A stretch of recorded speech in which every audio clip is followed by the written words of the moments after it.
Welcome to the treasure room.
Ten, 9, 8, 7, 6, 5, 4, 3, 2, 1, 0. Prepare for vault door opening.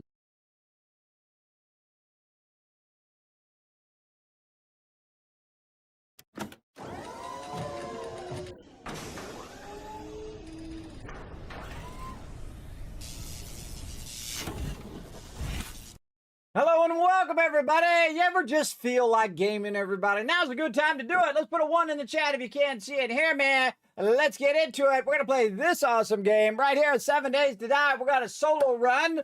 We're going to get it going on. What we're going to do is we're going to flex our economic power that we've been working on so hard here at the beginning of the game. And tonight is the night in which we can use that power to really boost our defenses against the zombie apocalypse.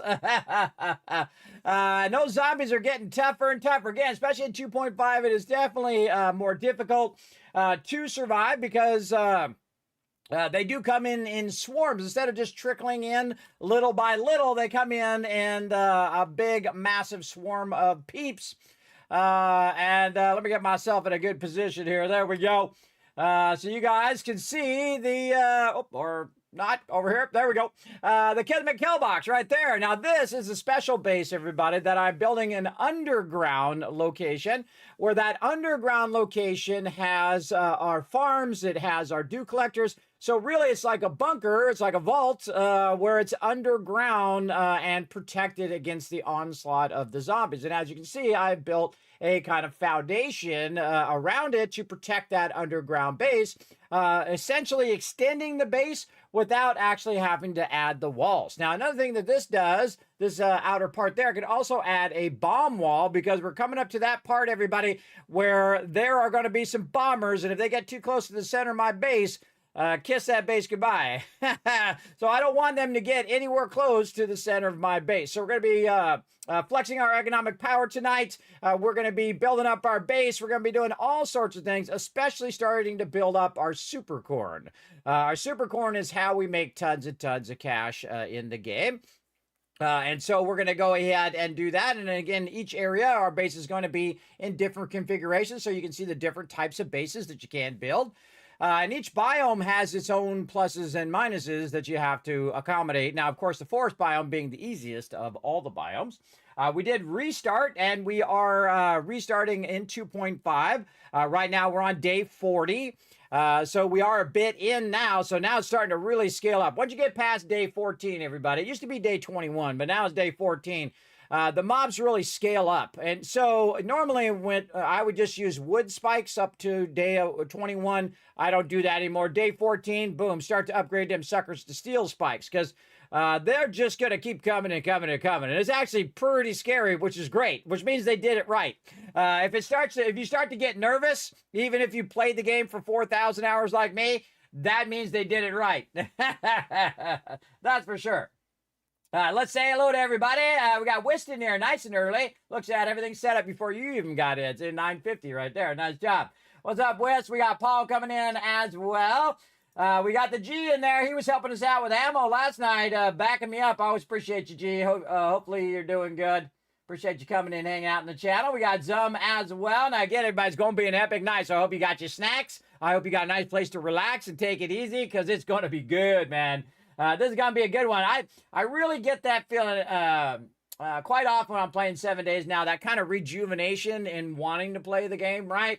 Want to get in there and try some new stuff and do a whole bunch of things. And that's what you want, everybody, especially in a game that you played a whole lot, in a game that just rejuvenates your love of gaming, right? That's why I'm in 7 Days to Die here, especially the solo playthrough is super fun, but also especially with my team, everybody. With my team, it's always super fun. Sadly, we didn't get the City Hall this time, but that's how it goes sometimes. Sometimes you don't get what you want, right, in life, especially when you're looking for it. That's when you can't find it. The funny irony is it'll probably be in some other biome. I've never seen it in another biome, but probably in this playthrough with my crew, it'll be like in the Burt biome or something like that.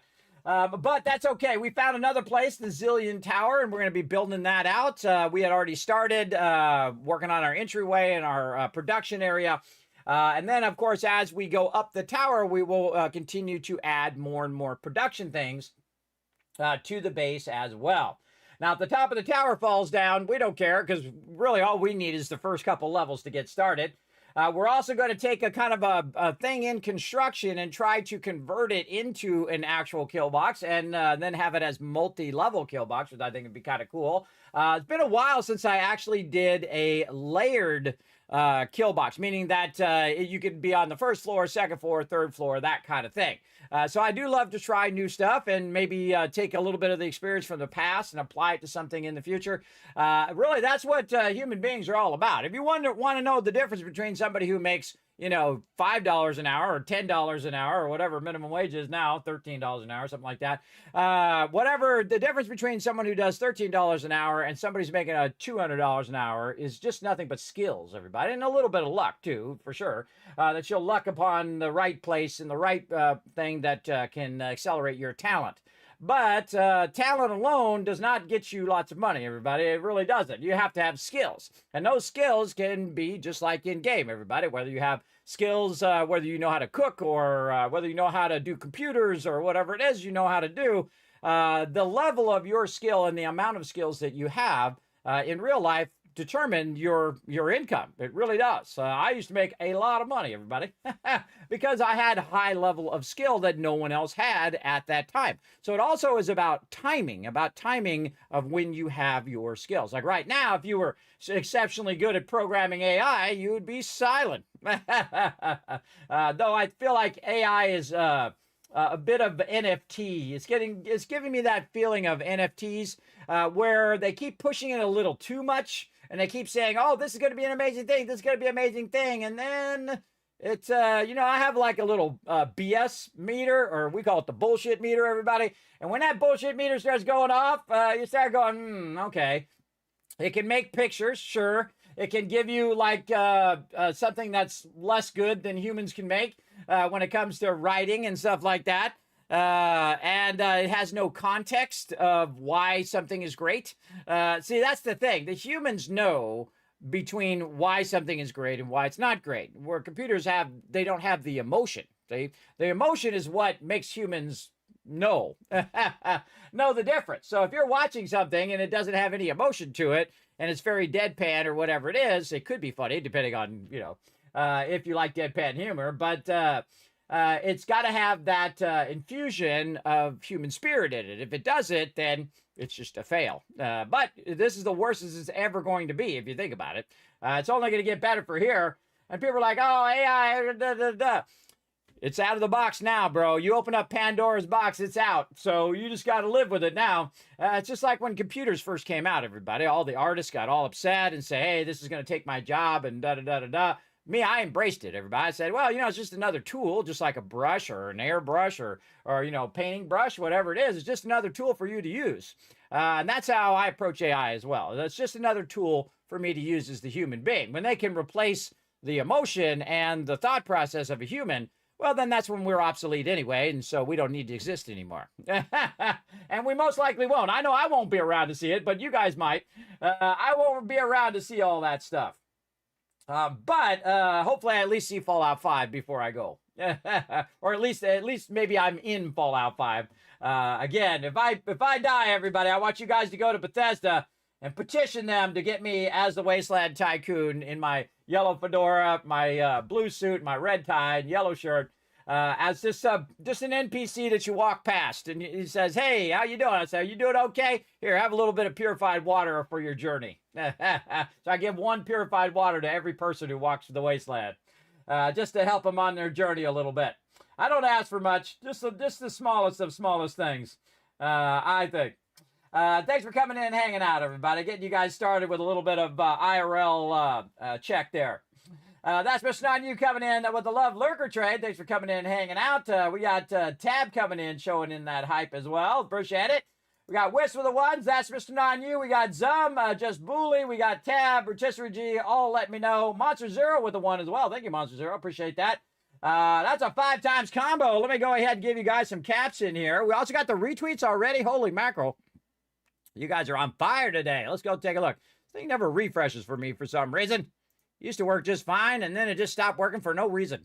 I never changed it. You're right. All right, bam, there's another 1,000 caps for that as well. Thanks for letting me know everything's working. Just a reminder, everybody, I will be on the Twitch homepage in just a few days on the 11th, starting at midnight till 8 a.m. Of course, I will be sending out all that info as well, probably tomorrow. I've got to do a whole bunch of stuff in the morning as well. I got to go take the car back in again because that smell that's coming through the thing is actually getting on the window itself. So when you're trying to defrost it, it does like a film over the window. So it's like, I don't know, oil coming out of there, getting burnt up and then coming through the AC unit and then getting on the window. So you can't defrost the window. That's a dangerous, dangerous thing, everybody, when you're in the cold. So I'm going to take it over there and hopefully they can fix that for sure. I don't know. We'll see. We'll see how it goes. Because I don't want my daughter inhaling that bad fumes and stuff. I wish they had fixed the smell a bit better the last time I brought it in there. They didn't fix it at all. They didn't change any of the. The number one reason I brought it in there is because that smell's getting into the cabin where you're at through the AC, and they fixed none of that. They fixed none of that for $2,000. They did none of the actual thing that they were supposed to do to fix it. So now I got to spend another $2,000 for them to actually fix the thing that they should have fixed the first time. So we'll see how it goes. I don't know how I'm going to pay for that. I'll probably put it on every credit card that I've got left, just so my daughter doesn't end up having like lung cancer or something messed up like that from the car. So there you go. Very, very fun. Oh, new Vikings mod. Oh, let's take a look at that one. New Vikings mod. Sue says, check that out. New Vikings mod. 7 Days to Die? Or is it Valheim? Let's see. The brand new Vikings mod completely changes 7 Days to Die. Does it now? Let's see. It's by the back of my creator, Spartan85 is the creator of the Vikings mod. I haven't seen it. I'm sure someone probably said it to me, but you know what? I'm going to make a note. I'm going to make a note to check it out. Right over here. 7 Days Viking mod. Bam. There we go. Remember, you can also suggest that stuff on the Discord, which I'm going to just go ahead and do for you. Over here. Game suggestions. There we go. Let me paste it in there as well. This way other people can see it as well. 7 Days Vikings mod. Bam. There we go. So what I did is I went into my Discord here, discord.gg/Kismet, went to game suggestions, and you can put it right down here at the bottom. This way other people will see it as well, and I add it to my suggestions list, which I have a spreadsheet that does that. As well, which you can check out right over Let me find the button for it right here. Bam. You can find it that thing right there. You can see that I have a spreadsheet there that lists all of that stuff. What games I've played on stream, at least most of them. Some of them were mixed in with other games, so I don't remember them all, but that's about 300 games I've played on the stream itself. And of course, I've played thousands of games over the last 50 years. That's right. I am the OG, the original gamer, everybody. I've been gaming for half a century, longer than some of you have even been alive. Some of you twice as long as you've been alive. Like my daughters, for sure. They're only they're 17, and my oldest daughter's going to be 21 this year. My twin girls are going to be 18 this year. So yeah, pretty wild that all of my kids will be adults this year. I finally made it, everybody. 56 it's taken me to get these kids fully leveled up. Well, at least 2 adults. I call it level 1 adult, everybody. If you don't know, if you're younger, there are 3 levels of adulthood. There is level 1 adult, where you're 18, where they can basically imprison you in the bad prisons, and they can kill you if your state allows it. So that's what you get at 18. And plus, you also get the ability to apply for things that you couldn't do as a minor because you're no longer a minor. So you can take care of your own stuff. You can have your own iTunes account. You can have your own Netflix account, all that stuff because you're an adult. But you can't rent a car because you're not old enough. And so you can't drink either in the United States anyway. Some countries, like, you got to be 13, you can drink. That's crazy, man. That's not good. That's not good.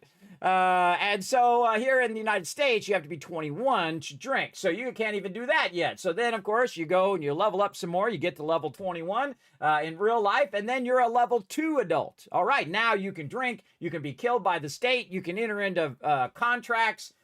You can go ahead and do a bunch of stuff, except for you're still too young to get loans and all of that stuff unless you're incredibly wealthy. If you're incredibly wealthy, well, then you can get those things because you can just buy your way into a loan. But as a young child, it's difficult to get an apartment. It's difficult to get a car loan. It's difficult because you have no credit history. So if you don't have a credit history, they're like, nah, I'm not going to risk it because they don't know you. They don't know your credit history. That's why my kids, I got them already working on their credit since they were 16, 17. And so on. You got to work on that credit, everybody. Otherwise, they won't loan you money. Like right now, I need a loan from my credit cards so I can pay my card to keep my kid so she can go to school. See, that's called a loan, everybody. So when you're using a credit card, you're actually getting a little mini loan. That's what credit cards are. Pay them back as quick as you can, everybody. Otherwise, you just paying interest like crazy forever. My wife has no concept of buying something and that it costs 3 times as much if you leave it on the credit card for too long. So you buy something for $100, it costs you 300 more bucks in interest. It just costs you $400 for something that you saved money on because it was on sale when you bought it at Costco or wherever you bought it from. You know what I'm talking about, chat? You know what I'm talking about. You actually spent $400 for something that's worth probably $25 because they mark it up so high now. So yeah, you got to go easy. You got to go easy, that's for sure. Hey, what's up, Polecat? Thanks for coming in and hanging out. It was just released to the public today. Oh, awesome. Yeah, I love to play mods from time to time, but I do like to play the game in its default. Whenever there's a big update, you'll see me not do any mods. And I get a lot of suggestions. Kismet, you should play this mod. Kismet, you should play that mod or this thing or that thing. How many hours do you think I got in a day? I can only play so much stuff. And especially when I'm playing mega playthroughs, everybody, they take 500 hours, usually, sometimes 1,000 hours to do these massive playthroughs. And we're getting through them, slowly though, but we're going to get through them. We absolutely are. So thanks for coming in, Blind Polecat. There you go. So much fun so far. Well, cool. Make sure to drop some screenshots of cool stuff that you build or adventures that you're on there, Sue, onto the Discord. I'd like to see it. It'd be pretty cool. Adam coming in with the GGs. What's up? Thanks, Adam. I appreciate you being here. Saw bot running slow again. Just got the live notification. Yeah, well, it usually takes about 10 to 30 minutes for that notification to run out. That's just the way it goes. Do you have any plans on playing humans? That's a good question. I think I have that one. I think I played it in the early one. Is that the one I'm thinking of? Let me look it up. Humans. Oh, that's Humankind. Yes, I played Humankind. It was a closed beta. We played it for like 4 hours. No, I think that one's different. There was one that I played, everybody, and it was kind of like a Command and Conquer meets Civilization. And so I was playing the game, and it didn't explain anything, everybody. It was like so confusing, the whole entire thing. You got to think I've been gaming for 50 years. You'd think I would just know, right? I had no idea what was going on in that game. And that's what it reminds me of, that thing, when I heard that sound, or heard that name. Let me look it up. Humans. I think somebody suggested that. Wasn't that just over here? Yeah, that was suggested over here by Ollie. All right, let's take a look. And don't worry, everybody, we'll get into some gaming here in a bit. It's mostly positive with a little bit of mixed in there. Oh. Yeah. There's a demo. And it's 40% off. It's like 12 bucks. Awesome. All right, let me give him a shout out over here. Oh yeah, that is totally my type of game. See, when I look at a game, everybody, I can tell you within like 10 seconds whether it's a game I would play. Easy, within 10 seconds. Again, that's totally a game I would play. Yeah, you know what that reminds me of? State of Decay. Remastered graphics. You know, I probably played he says it's remastered. I probably played the original. I don't own it. I can see it's not down here in my library. But there's a demo, everybody. There's a demo that you can check out. It's kind of hard for you guys to see in the small screen here, but there's a demo right here that you can try it out. Right there. You know what? If Ollie says it's cool, Ollie's pretty epic level 7 Days to Die player, everybody. He plays with us on Saturdays. I'm going to give it a shout out. If he gives it a recommendation, I'm going to throw it in there. I'm going to try to see if I can work it in. I'll throw it in the chat there for you guys to check out.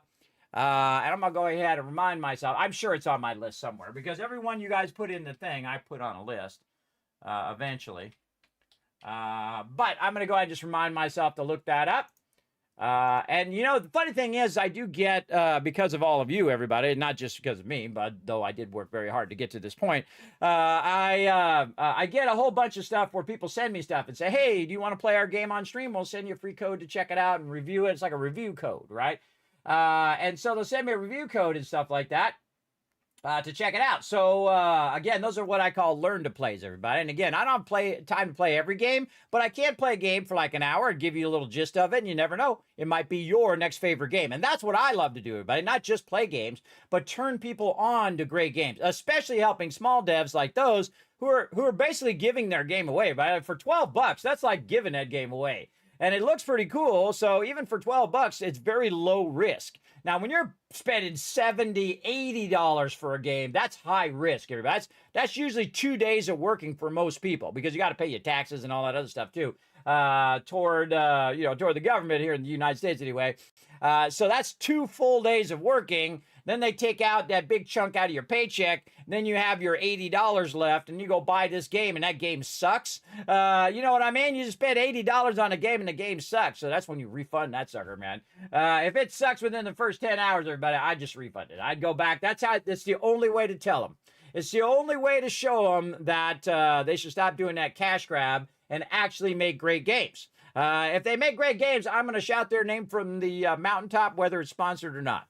I'm gonna promote great games, especially smaller devs who don't have big, huge budgets, everybody, who don't have $250 million to just put on advertising. You know, it's not even in the game, everybody. That's just the advertising budget of some of these massive games. And that's why they cost $80 to $90. And they think we're going to flip the bill for that. I don't think so. If your game sucks, it sucks. There you go. It's a fancy project, Zamboid. Oh, okay, good to know. What's up, Notre Dame guy? Hello. Wow, you put some effort into that. I like it. I like it. Hello. I like a tip of the hat there. Very nice. All right, I don't know about you guys, but I'm feeling like gaming, everybody. You feel like gaming today? You feel like watching some epic action? Well, let's get into it. Here we go.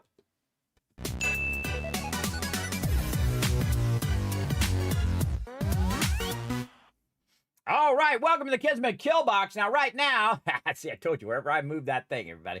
Wherever I move that thing, that's okay. When I hit the escape, it'll go away. All right.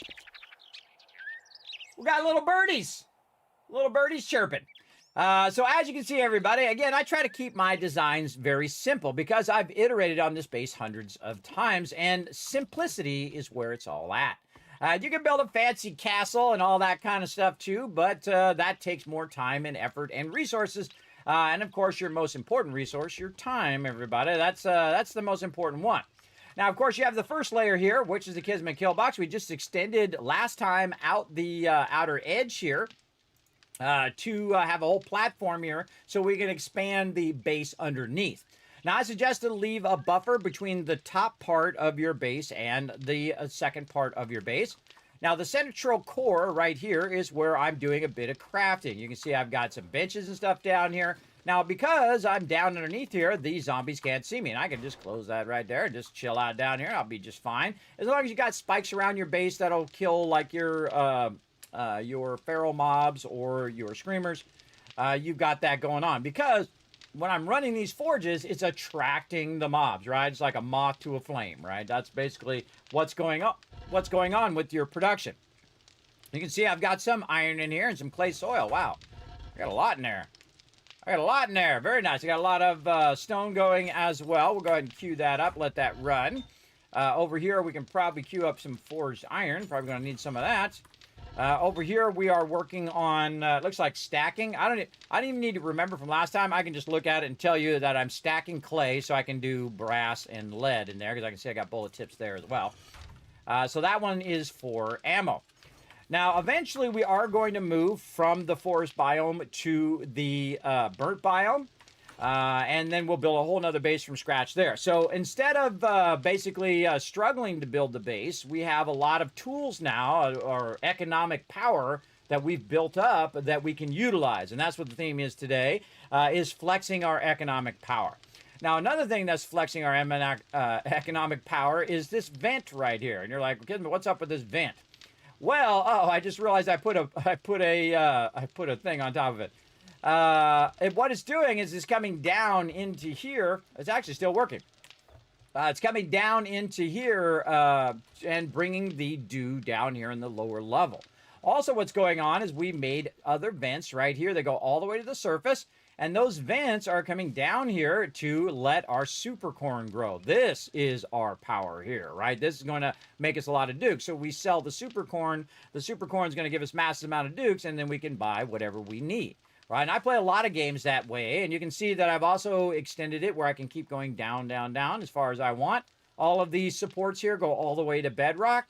And if we were going to stay in this area for a long time, I would continue to build it down. I'm just showing you a bit of how you can build an underground base and then set it up so you can then repeat that on each and every level and basically make the level about 4 high. And the reason why it's 4 high is this is at the bottom, and underneath there is concrete holding it up, or in this case, some stone, if you left it as stone, right?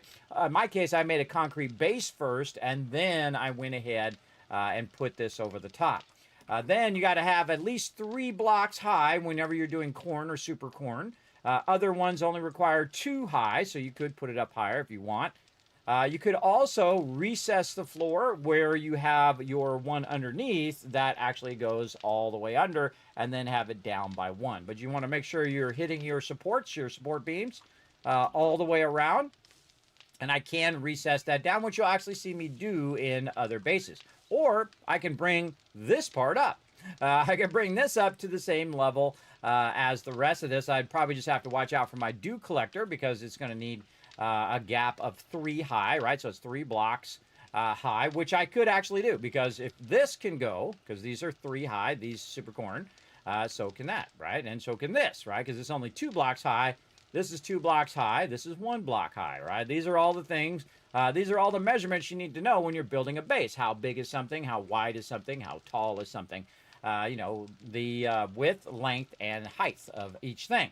And once you've mastered those, then you can start to build stuff up. You can see over here, we have our stuff running. Again, same thing with the vent. We're using our bars as a vent to allow us to shine the light down there. You can see we also have some water here, so we can use our jar. I've discovered in this playthrough, because they just added the jars back, that all you need is 1 block of water. That's it. You take your bucket, you get 1 thing of water, you pour it in there, and then you can use that for the rest of the time to fill up all of your stuff. The water will not go away. You can just keep getting it forever, right? You can keep filling it up. Now over here we also have our cement mixers, and they are making a lot of concrete mix. We're going to go ahead and grab that concrete mix out of there. And we probably want to work on another workbench. So we're going to go up here and get another workbench. And this workbench is going to have one purpose, and that is to just run, run, and run all the time. So I like to have, one workbench to start with, 2 workbenches so I can split stuff up in between there, especially if you're doing ammo in one, and then you have one free to make mods and other things like that. And then I like to have one just dedicated to making blocks, because those blocks take hours and hours and hours to run. We don't have any more glue or duct tape. Oh, I hear a storm going on out there, but we're nice and cozy in here, aren't we? We're nice and cozy inside. All right, how are we doing on our nails here? Plenty of nails. All right. So what I have is I have a problem here, is I don't have any glue that I can turn into duct tape, and I don't have any duct tape as well. So we're going to go to our raw food here. We're going to see if we have some bones. I'm going to leave one bone behind just in case I want to just put stuff in there later. You always leave one in there so that you can just easy sort.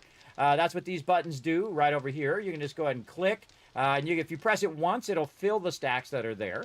If you press it twice, it'll say what stacks are there, and if I have anything that's similar to whatever's in the box, I will go ahead and put it back in the box. Watch what happens to the bones there. If I just go ahead and press it, it puts the bones back on that stack that can go, right? Now, of course, the stack is full. It'll start to overflow, as you can see here in the mushrooms, into a second stack, and then in this case, there's a third stack, because this can only stack to 125. Good to know your stack numbers, how high you can stack things. So I'm going to take my bones here, and what I really need is a chemistry station. Did we get to chem station yet? We did. Look at that. Okay. So I need a chem station. I have 2 of them down here. As a matter of fact, see, I've played the game so many times, sometimes I forget. So you can do it in the campfire, which I suggest doing in the beginning. Everybody, don't struggle with no duct tape in the beginning. Just start doing it in campfire, because you're going to end up with thousands and thousands of those bones. But if you do have a dew collector, you can also collect water in the dew collector, like right here. And you can see I have a water filter, so it's automatically filtering the water. I don't have to cook the water. Though very, very not worth it in the very beginning until you've kind of built up a bit, when you can basically either make or buy one of those filters. I feel like it's just as easy just to convert it, because you would rather use those resources toward other things. But in this case, we do have some water. I was going to see if we had any in here. Do we have any water in here? We have 8 water in there. Very nice. And we don't have any jars that we could fill and then turn into water. So we're going to take the water that we have, and then we're going to use our chemistry station. We're going to go ahead and throw a coal up here just so it'll activate. See how you can see it now? And we're going to make 8 glue. Now, in the long run, what you want to do, and you can see I actually already have bones already in there. In the long run, you want to scale up your water. This is way not enough water if you want to make a lot of duct tape. And the interesting thing in this game is the fact that you get your food and water squared away, and then making food and water becomes unnecessary because you have rows and rows and rows of food and water. What will be necessary is using that water for duct tape, right? Duct tape is life, both in real life and in game. Duct tape is the ultimate in survival, everybody. It will save you so many times. I can't tell you how many times I've used duct tape for so many things.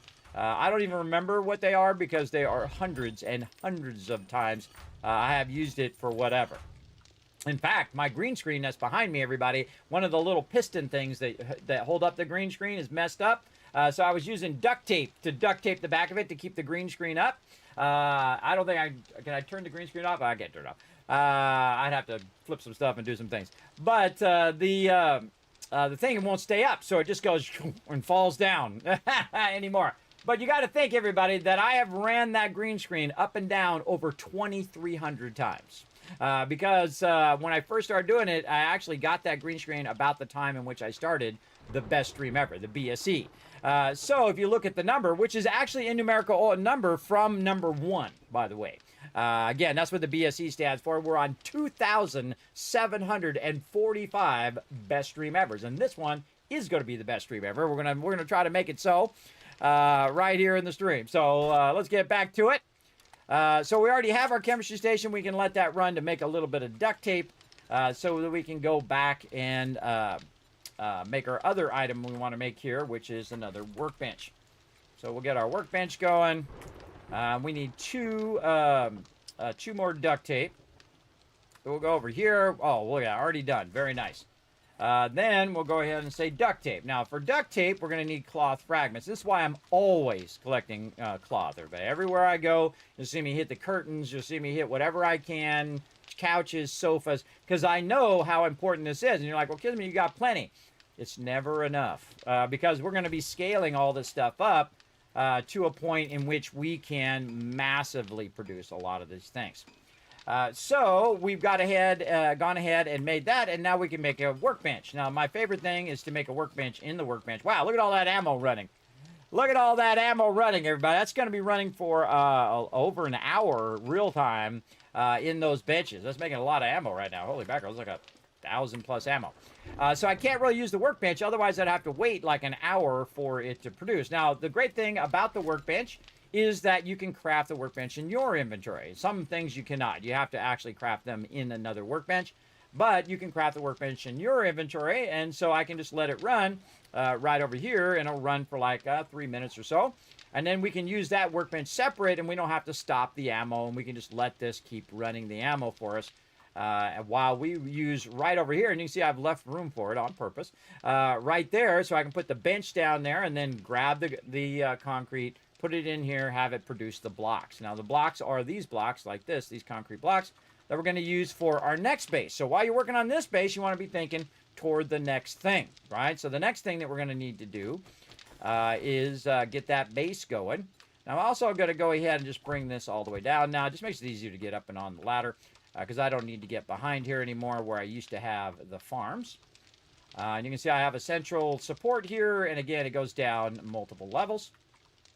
Down here. Now, one of the things I do like to do is have stuff running while I'm busy doing other things. So let's see how our food's doing. Our meat stew is pretty awesome. Meat stew's looking good. Over here, we've got a lot of raw meat. Oh boy, we can open this and put this in here. Do not keep that raw meat on you. Remember, they have a smell system back in the game that will really trip you up there. Watch out for that. Okay, let's put all of our miscellaneous crafting stuff back away since we already have. We have 6 extra duct tape, which is awesome. We have some cement there too. Let's see, where were we putting our cement? Maybe in resources. Yes, okay, right over here.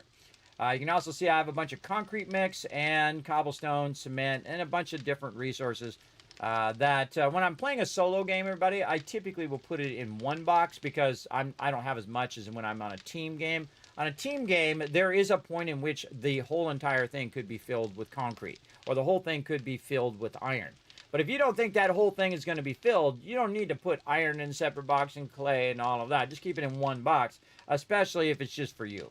And it just saves you time. So you're not going in and out of 15 boxes to get the things that you want. This is why I have miscellaneous crafting. I've been called on it many times. Kismet, why don't you put that stuff into separate boxes?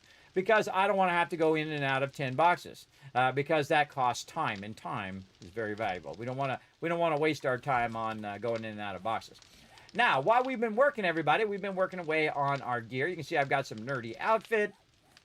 I've been going into the intelligence line here so I can have my 50% chance of getting 2 skill points for every magazine. Plus, I have my outfit, which my outfit right now is giving me 15% chance. So that's 65% chance that every time I learn a skill magazine, I'm going to get 2 instead of 1. Which means that instead of having 20 of them that I need, I only need 10. When I say I need 100, well, now I only need 50, right? So again, that's a massive reduction, and the bigger that number gets, the bigger that reduction is, right? Doubling of something really adds up. Great example, everybody. If you are young and not older like me, you have the power of time in real life. So say you take $1,000 and you put it away right now. So say you're 20 years old, right? By the time you're 27, that's $1,000. If you've done it right and you put it in like a 401k or something like that, will have become $2,000 for nothing, just because you had it in there and you were making interest on it. Then, in another 7 years, when you're in your 30s, it'll be worth $4,000. And then 8, then 16, 32, 64, 128, 256, etc., etc., etc., your cash will continue to double. So that's why you put cash away, so that it continues to gain interest and continues to double every so many years. And then by the time you're my age, you got money left. Unless you get very, very sick, like I did, and you have to pay all these doctors absorbent cash, and you have no retirement anymore. I had to spend it all to stay alive, everybody, but the money don't do me no good if I'm dead. Keep that in mind also. I got you into Fallout 76, says Blind Pole Cat. Watched play it many times, and after a year or so, I was like, hey, I'll give it a try, even though I thought multiplayer Fallout was a stupid idea, even though Fallout 4 was always my favorite Fallout. Yes, Fallout 76 is second best. I would actually put Fallout 6 at the bottom of most Fallouts. I would put it at the very bottom, maybe not below Tactics and those ones. But in terms of how great the game is, they have really done an amazing job. An amazing job. Because you know what they did? They had like the Z team on it. They had like the, not very highly skilled people on it, and they got rid of those people and they brought the A team in. They had them come in and start to really work on it and really work on story and bring people back to the wasteland and all of that stuff. So I give them huge credit for that. That also they didn't abandon it and say, hey, thanks for the money. Peace out. They didn't do that either. They just stayed at it, and they brought it back from death. Now, the problem I have with Fallout 76 is every update they come out with is a broken mess, and then they say, oh, well, we're going to fix it. They got to get to a point where they bring it out, and it's not a broken mess. So whatever process they have inside that is making every single update be a broken mess, they need to fix that first. That's the process that's making them look bad to gamers. Right? You got to come out with something and it's got to be rock solid, right? That's what you got to do. Don't say, oh, well, we're going to fix it later. And Fallout 76 was an experiment by them, by the way. They said not everybody's going to like it. Some people won't like the multiplayer. Some people won't like the PvP. Some people won't like the style of the Fallout 76 where there was no NPCs at the beginning, right? A lot of people won't like that. And I could have told them that for sure. Because I know the Fallout community, everybody. I've been a Fallout fan, and it's my favorite series of all time. I've played every single game to the tune of 10 to 20,000 hours, everybody. I don't even know how many hours it is. That's how many hours I've done it. When you're at that level, when you don't know how many hours it is, because we didn't have tracking back in those days, everybody. They didn't track how many hours you played game like they do on Steam. So it's easy 10,000 in just Fallout 1. Just Fallout 1, everybody, not counting all the other games. Easily 10,000. It could be 20,000. That is decades of time, everybody. That's a lot of gaming over a long period of time. In my 20s into my 30s, I played Fallout 1 like crazy, everybody. I played it all the time. I played it, this time, that time, all my free time, which is usually on the weekends, because I would work like 12, 14-hour, 20-hour shifts, everybody. I worked, in my 20s, I worked enough to be 30 years worth of working. If you worked 8 hours a day, 40 days a week. Just to give you an idea of the young Kismet. The young Kismet was working because I loved every second of it, everybody. I was a graphic designer. I lived for it. I worked for the top companies in the world. It was so incredibly awesome. It gives me goosebumps just thinking about it. Look at them goosebumps, everybody. Just doing what you love to do every day motivates you to want to do it as much as you possibly can. Right? And that's your moment. That's your time. When you're in your 20s, everybody, you're in your prime. That's when you are not afraid of doing anything. You jump off cliffs. You'll go 120 miles an hour on a sea-doo when there's sandbars, and if you hit one of them sandbars, you're dead. Those kind of crazy things I did when I was young, including working very, very hard as well. And I feel like that's the thing that Bethesda really needs to do. They need to have some home runs that don't have a constant negative to it, right? They have a constant negative to their rollouts. That's their biggest issue. They have when they have something so amazing like Fallout, and they have this Fallout TV show, which is just so incredibly good. Everybody, even if I wasn't into Fallout, it's awesome. Everybody, I watch people play it who play games who've never played Fallout because they watch the show. Watch people watch the TV series who have no idea. I've never watched Fallout. Have no idea. Like my wife has no idea about Fallout. Right? She knows it from me. She knows it's a thing. She has no idea who the characters are. She's not that type of gamer. Right? She's not into it. And that's okay. In life, everybody doesn't have to like the same thing that you like, and that's okay. You can dislike different things, and even if you dislike something that somebody else likes, it's okay. You can still be friends. You can still be okay with each other. I know it's an old school notion nowadays, everybody, that you can disagree but still be respectful of each other. I know it's an old school method of being a decent human being. I can totally disagree with someone. They say, Kismet, Fallout sucks and blah, blah, blah, blah, blah. And I'll be like, hey, if you don't like it, don't play it. What am I going to do about it if you don't like it? You go play it, have some fun, or don't play it. Again, it's your life. You make your own life choices. But yeah, I do like what they've done with Fallout 76. They've done a lot, and especially the new one with the ghoul in there. Because you got to think, everybody, if you missed it on my Fallout thing where I'm talking about it, where the ghoul is alive through every Fallout. Because he's pre-war. So that means he's been alive for every single Fallout. So Fallout 1, 2, 3, 4, all the way through 4, which is the latest one, because Fallout 76 is a prequel, everybody. It's 25 years after the bomb dropped. So Fallout 76 is actually the first Fallout. Then there's Fallout 1, Fallout 2, Fallout 3, and New Vegas, of course. New Vegas being the best story-wise. And that's why they leaned into the New Vegas story, because the story is so compelling. I mean, you got Mr. House, and I felt myself as kind of a combination of Mr. House and Cooper Howard. Not the ghoul. I am not, the ghoul has very, questionable morals because he's been burnt, he's had to survive in the wasteland. I'm more of the idealistic Cooper Howard who thinks that, hey, he can do right in the world. And I actually do. I'm one of the few people who actually rebuild the wasteland, everybody. Everybody talks about how they're going to do it, but I actually do it. And that sets me apart from every other Fallout player out there, everybody. I actually do it. And I don't do it so I can rule the world. I don't do it so I'm in power and I have all the money and stuff in the world. I take every bit of that money and I reinvest it in all the settlements so that normal people, the average Joe, the what you consider the lower class, can survive and live and have a good, decent life. And I think that's what we should do with our power, everybody. Make sure that everybody has a decent life. That's it. It doesn't have to be more than that. And really, the whole purpose of existing, everybody, is to be a decent person. If you've ever been to any religion ever, that's what they say. If you miss the point of religion in the first place, and I don't talk about religion too much, is the point to be a decent person. And whatever you believe in is up to you. That's what's so great about the world, well, at least some parts of the world. But I feel like you answer one question when you're gone, everybody, and that question is, how did you treat other people? And I got good answers. I hope you guys got good answers too. Because what kind of crazy person would do, 10 years of streaming for no income?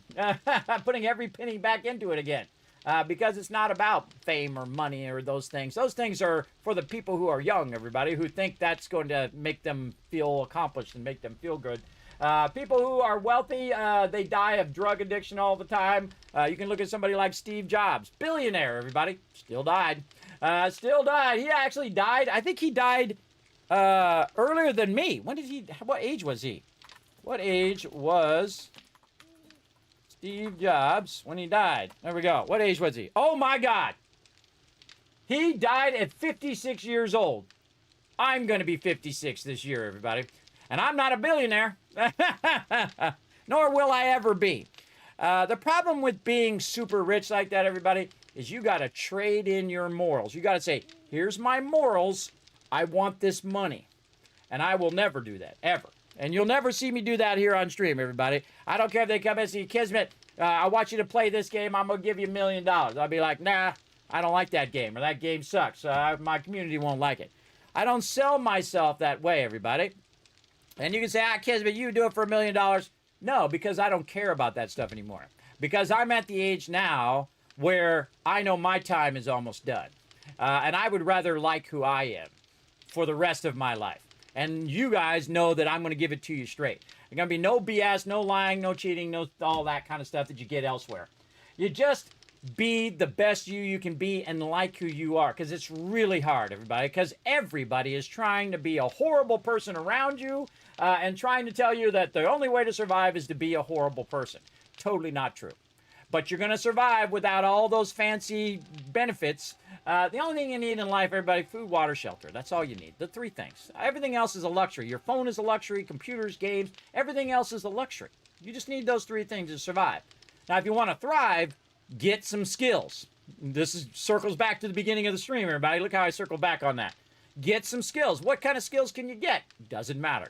You go out and you get some skills that allow you to progress yourselves. You want to know why my stream, I became partnered, everybody? It's because of all of you coming in and showing so much love. A lot of hard work on my end, but also I used my skills, my graphic design skills and video skills and editing skills and 3D skills and all the skills that I had and apparently my voice, which people say they really like sometimes, and the skills that I have, the talents that I have, that I turned into skills. Talents alone, there's tons of talented people, everybody, who lack skills. They never took their talent and made it into a skill, right? And that's the same thing in game, everybody. This is what this is based on, real life, everybody. All these things in here, these are based on real life where you acquire certain skills. So the biggest thing I can tell you, everybody, is go out there, acquire as many skills as you can because it's going to increase your value in whatever you do. So me, I am always trying to learn new things to put on the stream, cool stuff that you guys like. If you have any feedback, suggestions for the stream, everybody, you can always give it to me. I'll listen. I may not do it every time, but I will definitely listen to those feedbacks and whatnot. You can throw them on my Discord. You can whisper them to me, however you feel comfortable. And I integrate them into the stream. And see, that's one of the things that I did early on as a streamer. If you want to be a streamer, everybody, early on, I was told at TwitchCon, this is brilliant. I forget his name now. My bad. It's been so long since I even thought of him. But I was at TwitchCon, the second TwitchCon. I didn't even know the first TwitchCon was going on. Otherwise, I would have went to that one. And I wasn't a partner or anything. I was just, getting started. And I went in there, and it's like how to be partnered with Twitch, right? And he said, have you ever replied back to Twitch when they denied you? And I'm like, I didn't know you could do that. I thought they would just ignore the email. He's like, no, you can reply and ask them what you need to do to become partner. So I did that every single time. And I said, you give me a task, I'm going to go to it. And it says, oh, well, you got to do this, you got to do that. Okay. I went and did those things. And then the next time I went send in for partner, hey, you told me to do these things. I crushed these goals. What do I need to do next? Over 200 times I did that. 200 times over 2 years, everybody, that I sent it in. They denied me. And then I asked them, hey, what do I need to do next? What do I need to do next? What goals do I need to hit? What do I need to do? Over and over and over because I was improving my skills in doing that thing, right? So that's what I suggest. That's the best thing I can pass down to you guys, everybody, is acquire those skills and be willing to do whatever you want to do. Be willing to put all the effort in. It's like love, everybody. Don't go halfway in on love, everybody. You go all in or you don't go in at all. So if you love to do something, as I love to do, I love gaming, I love talking to people about it, and then inspiring people as well. Because my time is running down. I'm about to be the same age as Steve Jobs when he died, apparently. So yeah, if I live a bit longer, and I just try to get one more day every day, because I do live in a constant suffering. I'm constantly dizzy all the time, constantly really bad insomnia, all of those things. But you can give up or you can get up, right? That's how I look at it. Give up or get up. Get up and do something fun, like let's play some games. Let's get into it. Let's hook you guys up so you guys can rule the wasteland as well. So what I've been waiting for while I was talking to you guys, everybody, sometimes I talk while I'm waiting for stuff. I was waiting for the workbench. So we're going to take the workbench and we're going to put it right there, nice and convenient. And then we're going to grab this right over here. And this also puts it down here out of the way. So I can just let it run. Then we'll come back up here. We'll grab all of the resources. Think I hear a baddie out there. Let's go shoot. Give me some XP. Hello? Who dat? Nobody out there. Okay, we'll be back. All right, and down here we go. Now, what we want to do is take this concrete here, and we want to turn it into blocks. Now, we want to be careful, though, that we don't use up all of our concrete, because we might need some for repairing the base. So we want to go back over to this box over here, and see if we left some. See how I left a stack there, so I can utilize that later? So I left a stack just in case I need to repair the base. So the rest of this is going to go to concrete blocks. It's going to run for 43 real-life minutes. We're going to let that rock and roll. And that's a lot of blocks there too, everybody. That is 500 blocks that we can use toward the other base, right? So as I'm thinking toward the next base. Now, this is about as far as I'm going to build this base out. It's really as much as you need to do in this particular biome. I could definitely use some more dew collectors. Oh, wow, look at all that water. I could definitely use some more dew collectors as well. But we're going to go ahead and get into some trouble here in a minute. We're going to go ahead and make ourselves, let's see, it's going to go for about a minute. See, look, it only takes one to do about 6 of those. One coal. I always like keeping coal on me so I can just put a little bit in and let it run. And then you want to empty this as much as you can, everybody, because then, again, that just builds up your power. Oh, we got some super cord coming in. Oh, I'm just going to wait for these all to go because when I was putting them down, they went down in a different time. Same thing over here. We'll wait for all of our super corn to come in. Then we'll get it all at the same time because that's more time efficient than going and taking one out, taking another one out, and then replanting it. Because the next time I go to pick it up, I'll have the same problem, right? I'll have the same problem of they'll be out of sync with each other. So we'll wait for those to go. I'm surprised I didn't bring the garden down here. Let's do that.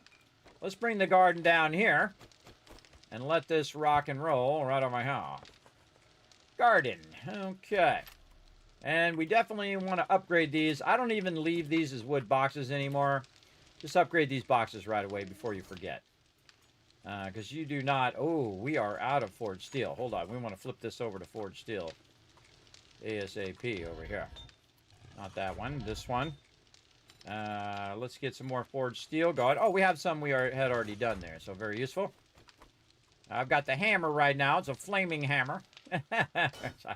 I really wish you could put those on the auger and we have a flaming auger or flaming chainsaw as well. That would be fun. Okay, so we got that going. And we don't have to cook anything. We've got all of these going. Now, the next thing we need to think about is Horde Night. When is Horde Night coming up? Right now, day 41. So we'll take a look at Horde Day. Horde Day is going to be day 42. Uh-oh. Uh-oh, we got problems. What? Oh, yeah, no, it is fully day 42. It's tomorrow. It's tomorrow in game. That's not good. Oh, God, we got a red alert now, everybody. Not just, uh-oh, we got to work on some stuff, but red alert on our ammo. What the heck is my ammo? This is my raw ammo there. Oh, I put it up here. That's right. I moved it up here so I could access the ammo during Horde Night. Okay, so I got a little bit of ammo up here, but that is not enough. Now, I am playing in the default settings, so, and I can see I have some concrete up here, too. So I can go ahead and let some of this stuff run. I have a bunch of ammo running right now. But since it's tomorrow, we need to start thinking about our defenses here. So we're going to go ahead and bring in some more spikes on that side. And then over here, probably should have brought my forged iron. I'm not even going to worry about turning the corner here. I'm just going to fill that in. Notice that I have 5 rows of spikes and 1 row of barbed wire. Barbed wire slows them down. I really want to take that one out right now, but I'm going to leave it. I hate it when they're crooked like that. Okay, so again, 5 rows out, looking good. Now, we look at our game stage. When you get around game stage 80 to 100, you're going to start getting bombers, right? Now, I've left an edge here, typically so that they can get up, flatten out, and then hit the barbed wire. But what we really want to do is actually take the barbed wire out now. It was really just for the last one. So we're going to go and take out our barbed wire. I got to be careful because at nighttime I'm using a chainsaw that the zombies can hear because it's echoing out into the world, especially if the screamers come. If the screamers come, I'm going to make a beeline for the inside of my kill box here, and we're going to do that. So what we're going to do is use something of my invention called the bomb wall. So we're going to build a bomb wall out here that's going to keep the mobs away from the center of the base, at least for a good portion of Horde Night. So that we can protect ourselves and shoot them before they get too far in. Now, normally I use this to slow them down. But once I start having enough concrete, I've got enough stone, I've converted enough stone, it will keep them at bay for a bit. during Horde Night itself.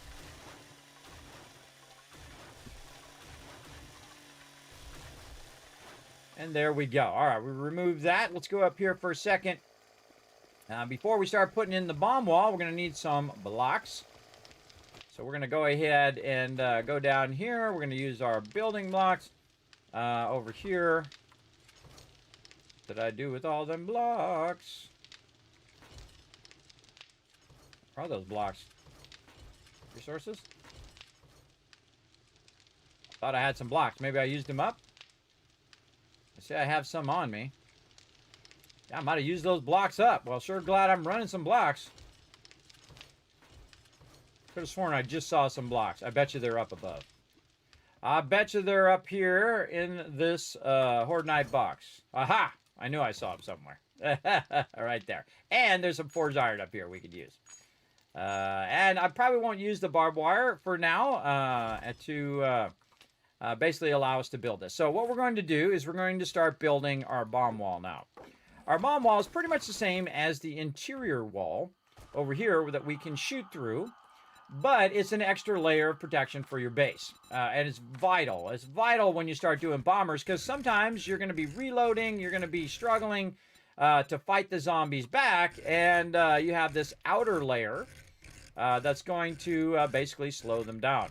Now, normally I would use this piece here to do it, but I've noticed lately that in 2.5, they've been glitching through that bottom part of the base. So I'm going to actually use the bars to try to prevent them from going through the bottom of the base.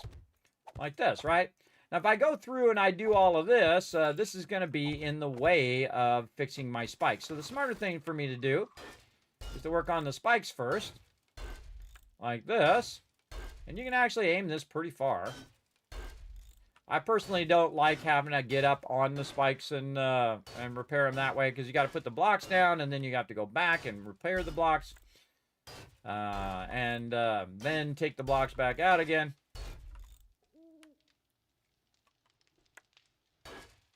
There we go. Now, right about now, everybody, day 40, really even earlier, these spikes are actually pretty much obsolete. So you don't want to use them as wood for sure. And you want to go straight to iron spikes like this. I found some. You can see I took damage. So you want to go straight to iron spikes as quickly as you can in 2.5. So we've done that in this playthrough, and it has massively helped us. And we're going to go row by row, and you can see I'm kind of rolling my cursor over each row, using this forged iron. I thought it was out of forged iron, but luckily I put some up above here. Again, best to repair this first before we put the wall in. It's going to make it easier. Just roll your cursor up and down. Some of these might be just barely damaged. Right there is a vent. You can see there's a hole there. That's for a vent that goes down below. We have the same thing on the other side. You don't want to have a spike over the top of your vent, though I think it actually might work over the top of the vent, but I try to keep the vent there so, again, the light can get underneath the base.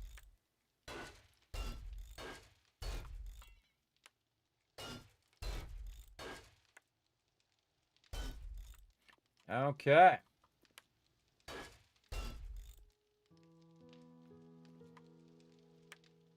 Daytime.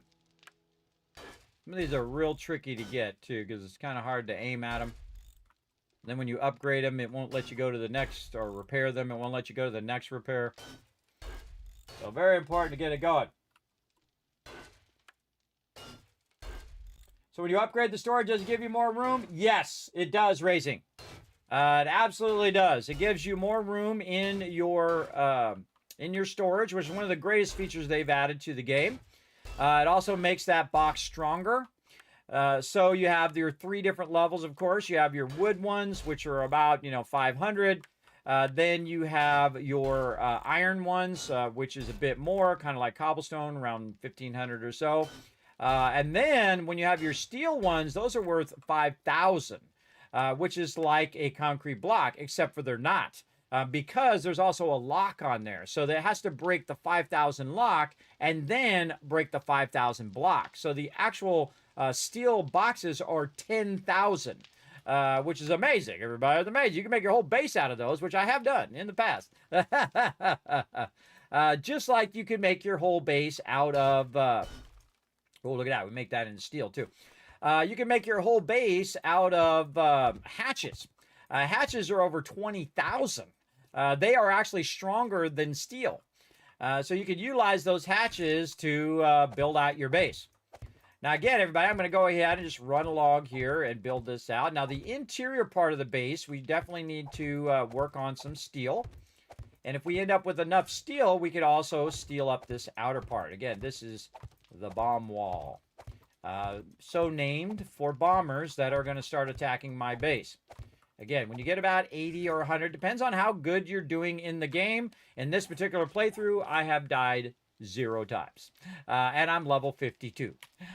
So yeah, so doing pretty good. Now, I don't care if I die, but I'm not playing a permadeath run. I don't really play those. If you like them, more power to you. I feel like that's the fun of playing a game, is that if you die, you die, and oh well, you just roll on. That kind of thing.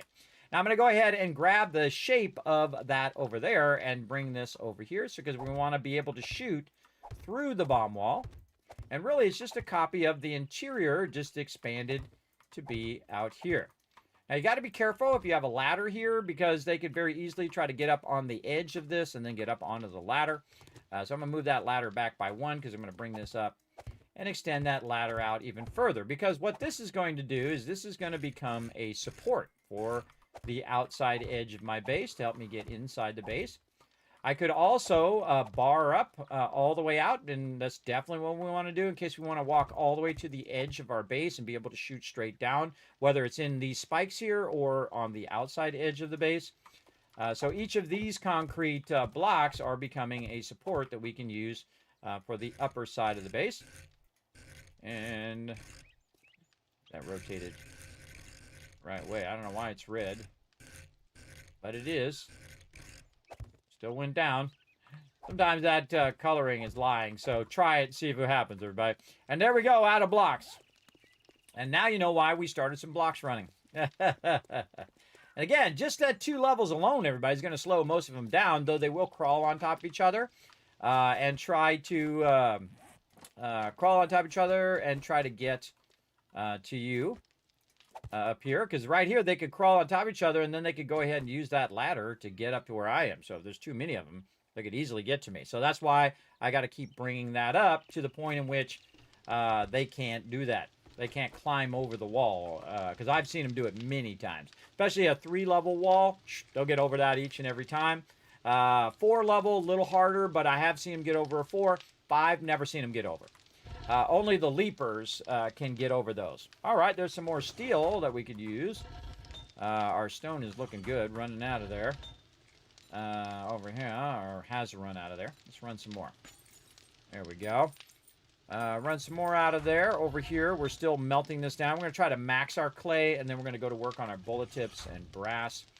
Our bullets are still running over here. Very nice. Okay, now we're starting to backlog some bullets. Now, you can see that I thought ahead and already had some bullets running, because we don't got no bullets in here, everybody. That's gonna be a big problem very, very soon when Horde Night comes along. I mean, we got a decent amount of bullets, but remember, we have to kill them in a certain order. And we got to be able to kill them fast enough that they can't breach the base. Now let's check our M60. 47 of 61, so we're not even to the point where we can do a level 1 M60 yet. We're getting there, though. We're pretty close. We need about 6 or 7 more books, but if I get a double each time, it would only be like 3 books, right? So we did get a bunch of tactical warfares. We could get a machine gun, an M60 going. That would be awesome. We did get our new pump shotgun last time. I forgot. Yeah, we got our pump shotgun. That's going to help us as well. Now, again, the decision is, do you stay in the base and work on the stuff in the base, working on your gear and all that stuff, or do you get out of the base and do you quest and do all of that? Well, if you're close to Horde Night, everybody, and you ain't got your stuff squared away, work on that Horde Night stuff. Because that's the stuff that's going to help you survive during Horde Night. Especially this bomb wall. Oh, our super corn. Oh, that side isn't ready yet, but that side's ready. We're going to make some serious money, and we're going to flex our economic power as well. So we'll go ahead and get down here. Now, you do want to leave yourself the ability to get over here and to work on this. Say they get in and they destroy some of your spikes. You do want to leave an entrance, which is why I have this one right here. And that one particularly goes down right by where that vent is.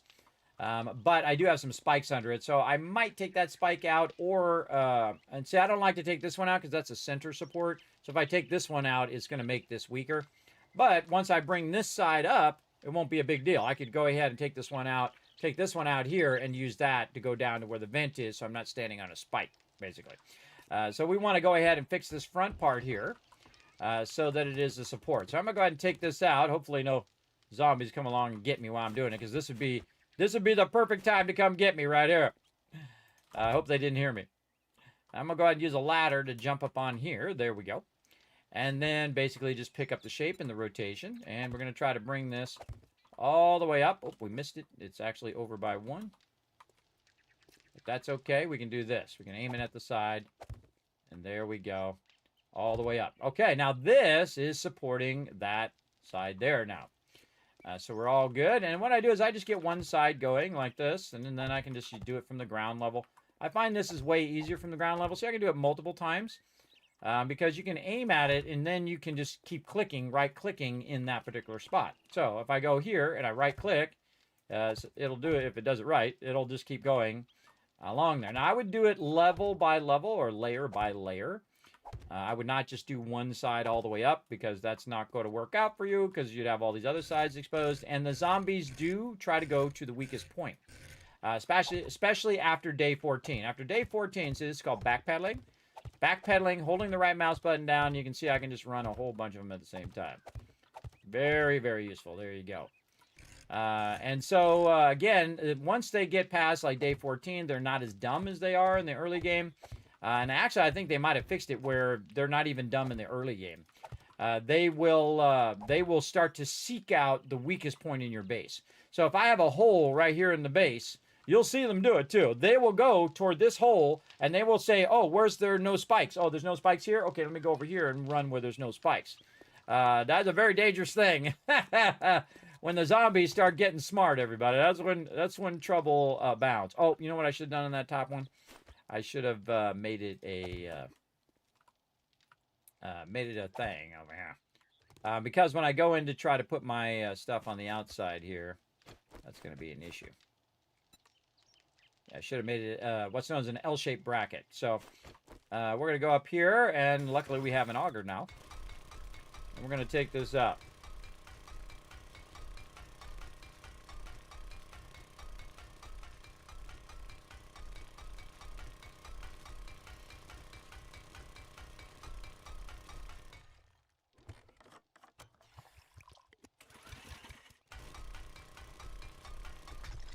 Okay. Oh, this one back here actually is the L shape. Now what I do is I put an L shape on the end. I totally forgot. And the reason why I put an L shape there is so you have a place to stand where they can't hit you from underneath. And that's where you can stand there, reload your weapon, repair yourself, use a med kit, all that kind of stuff. Instead of just using a bar or a pole, I actually use a plate corner. It's kind of hard to see sometimes because, it's actually in the way. So I'll put it over here and rotate it. I go past it all the time. Again, sometimes very hard to see. All right, there we go. Then we're going to put it like that. So that block is on the inside, which allows us to go ahead and now on the outside block, put our entrance in, right? And I usually put a double like this, and then we'll put our stairwell or our stairs here. And now we have access back to the base. Now, got to be careful how far you bring that down. You bring it down too far, and they won't be able to, they'll be able to get into your base as well. But if you don't put it up high enough, then you won't be able to get into your base. Or down far enough, you won't be able to get in. All right, and then we just picked up this shape, and we're going to run along the top here just to finish up this top part here. And then we're going to go ahead and use this, because we can use this as a support along the edge there. Now you can see that this particular one is turned, which often I will make it the other way, where this will be on the inside block, right? So this will be flipped the other way so it lines up to the under part of the base, but you don't have to. You can go ahead and use the corners here as a support. The only problem is this outside is not supporting this. So this could easily fall down. So keep that in mind that you're going to need cross supports as well from the inside of the base. So we're going to go ahead and do this. Hello. Oh, you're going to want to check out the bomb wall? Thanks, come on in. All right, come on in. Test my bomb wall for me. All right, let's go in the kill box and see it from in there. Let's go. All right, well, it looks like it looks pretty effective to me. Anybody else? Want to bring me some XP? Someone is walking very, very slow over here. Thanks for the XP. I see you over there, lady. This lady over here, she just got off her work shift and then turned into a zombie. Oh, more peeps over here. Okay, they're liking this right corner. Even though they could just go over here and just jump over. Great thing about zombies is they're somewhat smart in this game, but they're not too smart. Because remember, in any game, everybody, they could program that game to where you would have no chance. Everybody, you have zero chance. So you got to find a good balance when you're making a game, everybody, between the fun of fighting off the zombies, but not making it so hard that there would be no way. Because they could move at 900 miles an hour, everybody, and make their way up here because they could all jump and I would be dead. Keep that in mind, everybody. There you go. Solo or team tonight? Solo tonight. Thanks for asking, though. Marcel, thanks for coming and hanging out. Has the base ever been overrun? Yes, it has, Reed. It has been overrun. In fact, even my team base has been overrun in 2.5 because they swarmed the base, which they do now. Instead of them coming in 1 or 2 or 3 at a time, all of a sudden you have 10, 15, 20 of them when you have a group because each person can spawn 8 per person, right? Of zombies, up to 60 zombies on the screen at the same time. And so what they did, even though I was at concrete, and I forget what day we were. It was like day 20 or something, day 21. Hello. Thanks for coming in, Brunheen. It was like day 20, and they breached the concrete base. Now, that tells you. It tells you that they stepped it up, everybody.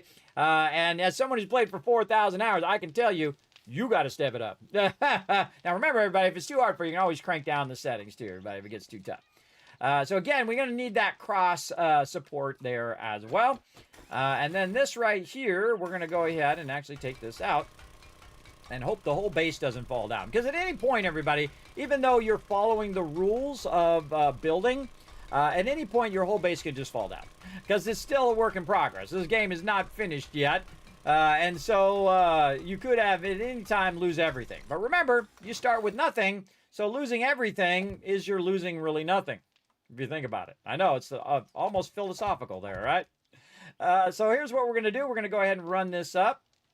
Up a little higher here. There we go. Try to get that in there. There we go. And then we're going to go down here because we don't want them crawling up here, right? So you take off the bottom 2 rungs of it. But here's the thing. They can stand on these spikes and get up onto this thing here. So you actually want to go ahead and pull the 3rd one so that they don't get up on these spikes and then get up on your ladder. Now me, I just go ahead and keep the top one right here. And then I actually upgrade the top one. So when I am trying to get out of there, I don't accidentally pick up that top one and then I fall to my doom into the middle of the zombies, which would be very bad. Very, very bad. And again, to add more support, we're going to go around that like that. We're going to add some support over here. And so on. But when you're doing this, you definitely want to have the block be the inside block and then have this typically sit on the top, which is normally what I do. But in this particular build, because of the way the spikes are, we're going to try 5 spikes out and flip it the opposite direction. The other drawback of flipping it this way, and I'm just trying to show you so you know the pluses and minuses of everything that you build, is the fact that we can't put any spikes out here, everybody. There's no spikes can go here because, again, this block is an outside block. So it's blocking all this front area like that. But its purpose is just to slow the mobs down. It's not necessarily to keep them out. In fact, it's better if they do breach. You know why? Because if they breach, say, right here, and I'm in there, right? then what's going to happen, instead of them being all spread out all over the sides of the base attacking from different sides, they're all going to run to that one choke point. So when they're running at I'm showing you some of my best stuff, everybody. Hopefully you're paying attention. You want them to go to that one choke point because they say, oh, there's a breach. Oh, man, I'm going to run over to that breach. I'm going to get in there and I'm going to kill Kismet, or I'm going to eat his brains. But the thing is, they're all going to line up for you. And when you shoot a bullet, you can have armor penetration, which is what AP stands for, AP bullets. And it goes through one mob, goes through the next mob, and so on and so forth. So you're getting better, efficient use of your bullets because you're hitting a whole bunch of mobs at the same time who are trying to get through that one breach area. And that is what's so amazing about the bomb wall, everybody. Whether it's outward or inward, it is actually functioning as a outer defense, and then it will function as a way of curbing them into one zone. And then if they do get to the interior part of the base, that's when you start throwing down. And those bombers should never make it past this part. The bombers should never make it past this outer wall, right? If you notice, by the way, I don't build this wall with my team. Typically, I don't build the bomb wall. And the reason why is my team likes to shoot the mobs. For me, I don't want to die in the game, right? I don't want to die in my solo playthrough. But for my team, they like shooting them, so I don't build the bomb wall because it would just then be just too easy, right? Because they would just shoot them all on the bomb wall. They would get kited into one section. That's also why I don't use turrets in my team playthrough. I call it the Hail Mary. If we really are getting overwhelmed and we're really getting swarmed, then I'll flip the Hail Mary on, which will activate the turrets and kill a bunch of them, and I'll turn it right back off again. So my team has a lot of zombies to shoot. And I've turned it up to maximum settings, everybody. We've had thousands of zombies coming in at us. I've turned it up to the hardest modes, the hardest way you can play. We play 20-minute days as well, which is very, very difficult to play because, again, instead of 7 hours, everybody, you have 2.5 hours to do the same thing you normally would do in 7 hours. I don't know if you've ever tried to do a job at work that should have been tagged for 7 hours, but you got to get it done in 2.5 hours. Then you know what I'm talking about. But that really challenges everybody to work together. And you'll see it, everybody, in all of our team plays. You'll see us working exceptionally well together. Like I'm working on stuff, and I constantly have stuff running, right? I constantly have things going, also in the solo playthrough. But especially when I'm with the team playthrough, because my team's going to die if I don't. And sometimes, even despite me doing that, which if you go back and watch this team playthrough we're doing right now, there's also a playlist for that, by the way.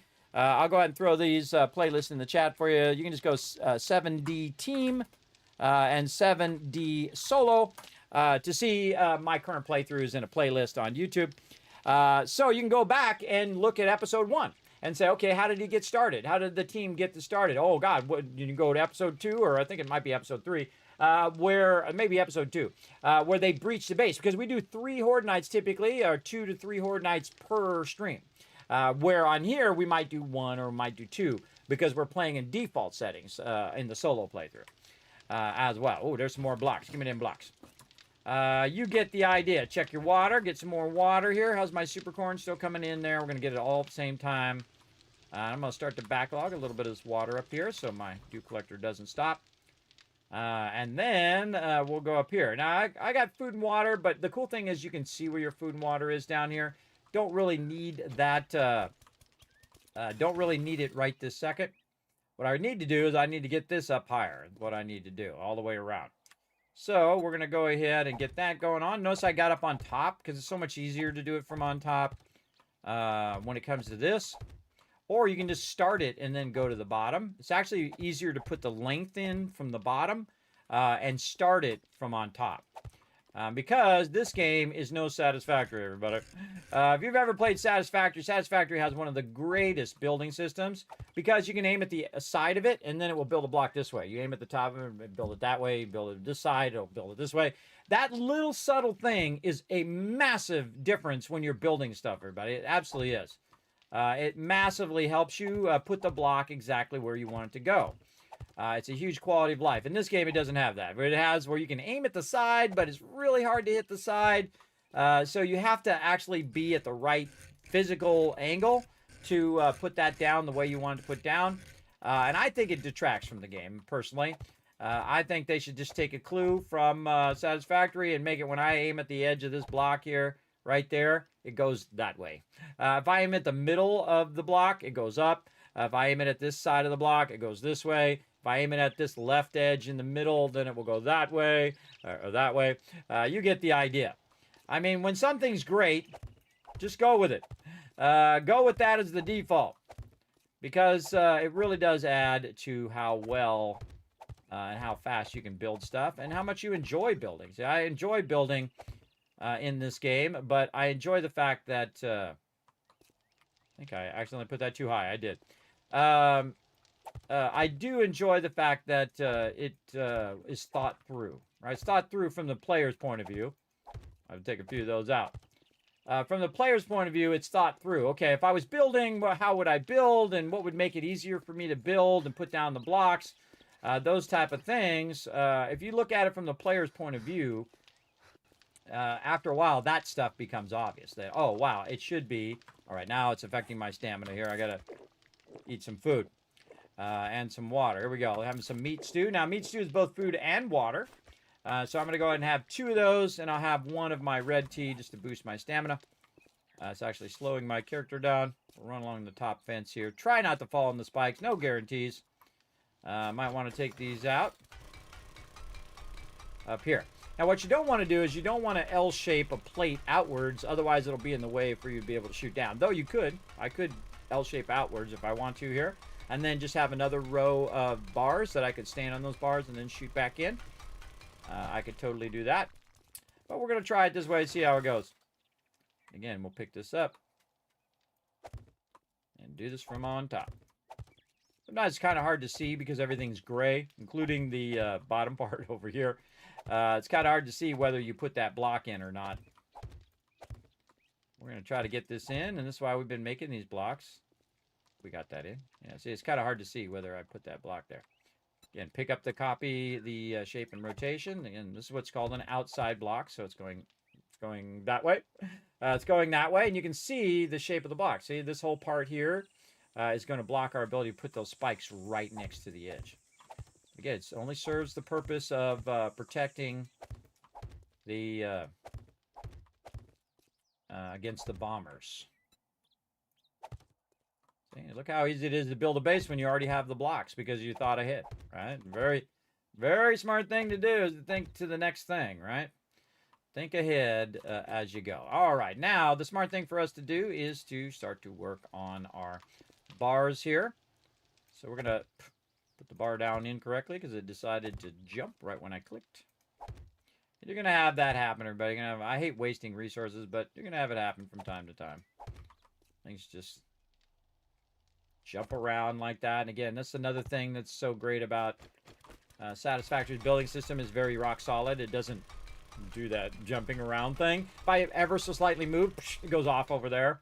Because I'm actually pressing the mouse button down, and then the mouse moves ever so slightly, and it goes off like that, and now I got to take it out.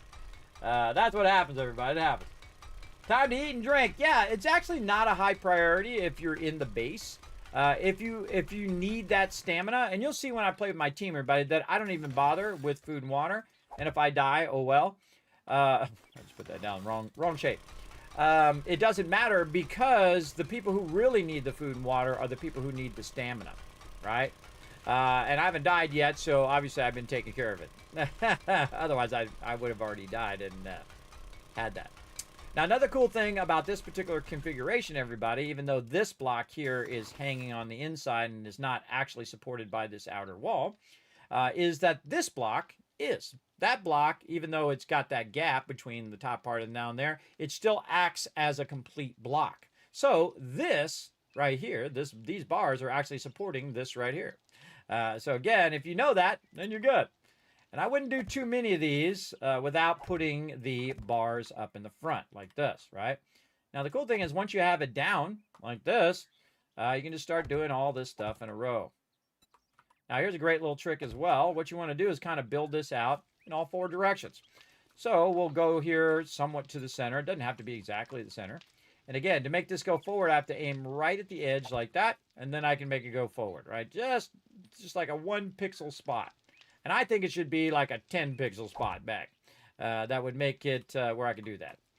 Then I'll go ahead and pick up this shape here. And I'll just go ahead and rotate it up here so we can see that the shape is in the correct direction. There we go. Then we'll put this. Again, see how awkward it is to put that down? So awkward. Then, same thing here. We'll go this way. And then that edge. There we go. So I showed you how to do it even if you are on top and you're in an awkward position. And the reason why you want to do that is the second we put that out there, all we have to do is then just fill in the parts in between. All right, so we can just fill it all in because it's already built out in each direction. Because really what you're doing is you're changing the direction of your items, of your pieces. Do it. Now I'm going to speed up a little bit. I think you guys got the gist of it. And again, using something that already exists, so you don't have to redo that shape. You don't have to find the shape in the shapes thing. You can also put multiple shapes down below. I don't bother with it once I'm doing it because I use the same pieces. And I can just pick up each piece like this bars.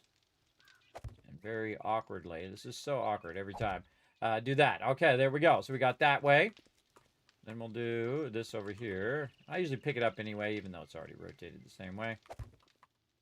Just for my own sake. There we go. And then pick this up.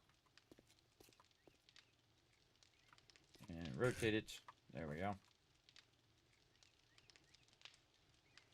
I don't remember your rotation, even if you're doing this stuff most of the time, unless you turn it on face.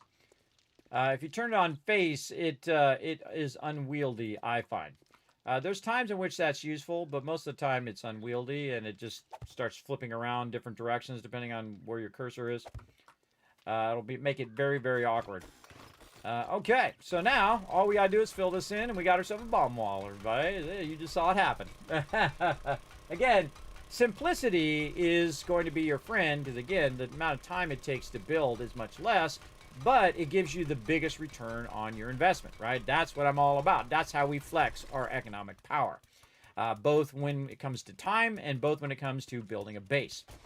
So we're going to go in, and now very easily we can go ahead and just add a few of these like this, and then I would just do these ones here because these are the actual supports that are holding those other ones up. And we'll do the corners and all that stuff later, but right now we'll go ahead and get this in here because this is a corner piece right there. We'll do that later. And then this along here so it acts as a support. And then rinse and repeat other side. And again, I could because these bars are already here, I could do that. But the problem with doing that is that this is now very awkwardly kind of tucked behind that now. So very easy to screw that up like that. So you probably want to do them in order like this. And again, don't do a whole bunch of them or it'll get to the point where it can't support it. This is all about learning about a bit about the physics of the game. And again, there's a corner there. Do that later. And we'd already started this side over here, so very easy to just run that out a little bit. Do the interior one first. Run it out a couple. Grab this one. Much easier to do these bars from below. See how easy that is? From below. From up above, they're really super awkward to get them to go the way you want them to go. And there. And this, again. The cool thing is you can aim at the side of that block as well because it's a flat block. Much easier to aim at the side. Right here, I can just aim at the side of it. Boom. Easy. And we're using this outer wall as a support. Actually, we're using the foundation that we made here as a support as well. And these foundations go all the way down. So the corner of these go way down into the actual bedrock of the game. Because that is the ultimate in support, even though your base may still fall down. I make no guarantees that your base won't still fall down, but I'm showing you the best way. Helicopter Tour coming in with a massive 8 months of love, bringing that Kismet love train. Let's show some love in the chat. Hello, Helicopter Tour. Thanks for coming in, hanging out, everybody. I appreciate that love. Right over here. Again, we're working on the bomb wall to the Kismet kill box here. And again, just very easily run those out. Again, you can run them a little bit. Make sure that you do put these in here. That's supporting all of that. And I can put in the corner ones as well. I could put in these ones here. But to put that block in there, I want to go ahead and leave that open. We'll come back, finish that off in a bit. Same thing here. We could just go down, but then again, it becomes awkwardly tucked underneath there like that. Again, very easy to just put the block down here if those are in the way. You can see it's much easier to hit that without that in the way. And I'll just go all the way here. Put the speed up a little bit because you got the general idea. Watch this. Right click, right click, right click. Easy, right? Easy. Again, aiming at that upper corner. Very easy to get this messed up. And we'll just try to go all the way and see how we do. Yeah, there we go. Ah, see? Knew it at least happened at least once. It's really a bummer to do your concrete this early on and lose your concrete pieces because this is a lot of work. This is collect stone, convert the stone in the forge to cement. Then you take your cement and you convert to concrete. And so that's what that took to get that one block. So you got to do all that again. But you do get some of your stone back. But it's the time that you don't get back, right? You don't get the time back for that particular piece. So I kind of calculate into all of the stuff that I'm doing that there will be some time loss there. And so it's not that big of a deal. So I kind of calculate that in. That's going to happen at least, a few times along the way. Of course, minimizing it is always a good idea. And then over here. And again, this is for when you're up on top and you're trying to shoot the mobs away from your bomb wall. All right, there we go. We got that done. And now we can just do this outside edge here. I always go 2 out because this way you can stand out a little bit. Again, you can also do the L-shaped where this one is here. And then just have this one on the outside so you can stand on the outside and shoot underneath to get. Or just go in the kill box and shoot them. Even easier. Much easier to go with the kill box. Because you also have a straight shot at them versus having to shoot down or at an angle. Straight shot allows you to shoot them and anybody who's standing by them or behind them. Especially if you're shooting off a rocket or something, everybody. Rockets can be very difficult when you are standing up high. Oh, and we're out of blocks. I knew it was going to happen. But look at that. Bomb wall looking really rock solid. Didn't take too long. We're on day 41. Day 42 is Horde Day. We still got some work to do on the top. But multitasking for the win. So down here, we're making more ammo. Our ammo still got 30 minutes of running. So, and that one's got 16 minutes. Again, you can see I have multiple things running. We definitely want to get more ammo running as well. I even let the ammo run during Horde Night, everybody. If you can just have it non-stop running is the way to go. But we need to also switch off so we can actually work on the base as well. Every time I come down here, I just grab that stuff out of there so it doesn't max. All right, any more concrete in here? No, we've run all of our concrete. 173 more blocks there. All right, that ought to get us going. Again, come back for that super corn when it's all ready to go.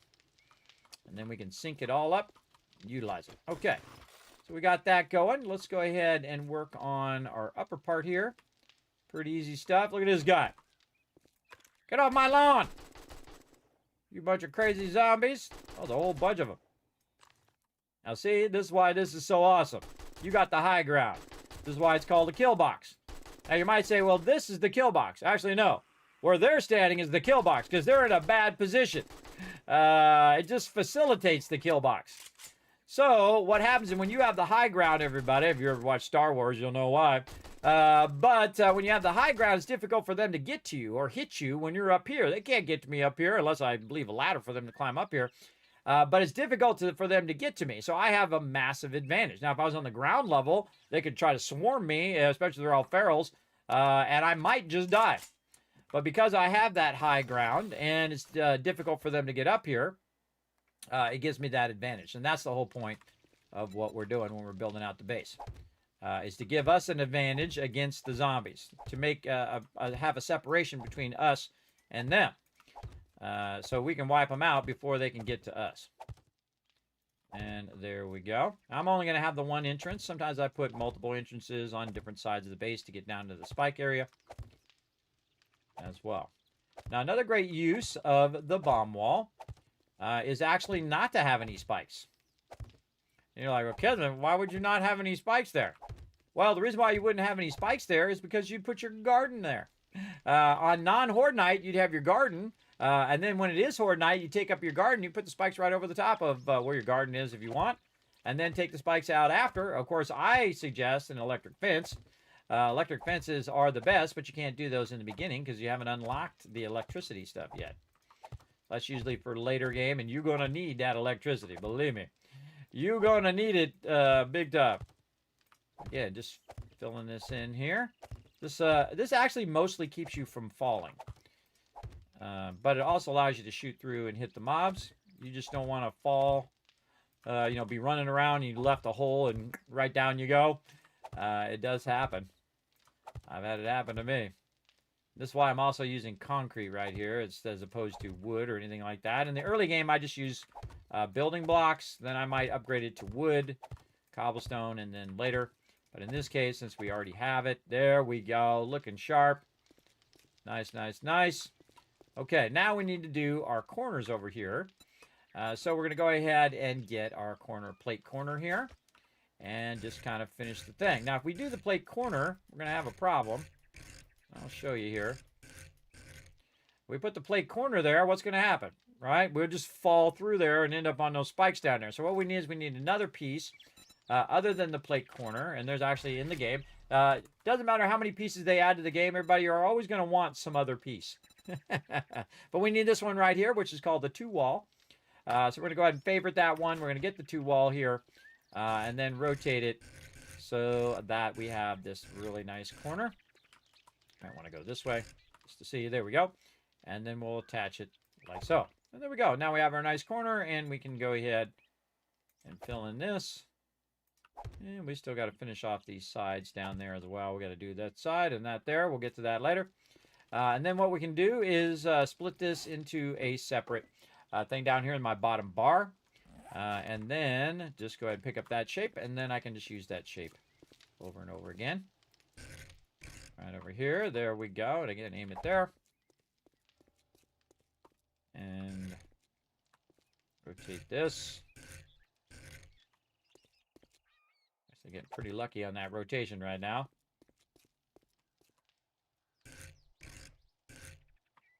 Wow, very lucky. Okay, there we go. And then I would jump back down, everybody. And again, you notice I don't have any spikes in the way. I prefer to put this all in before I do the spikes because it's just so much easier. You don't have to stand on the spikes. You don't have to look out for the spikes because the spikes are typically in your way.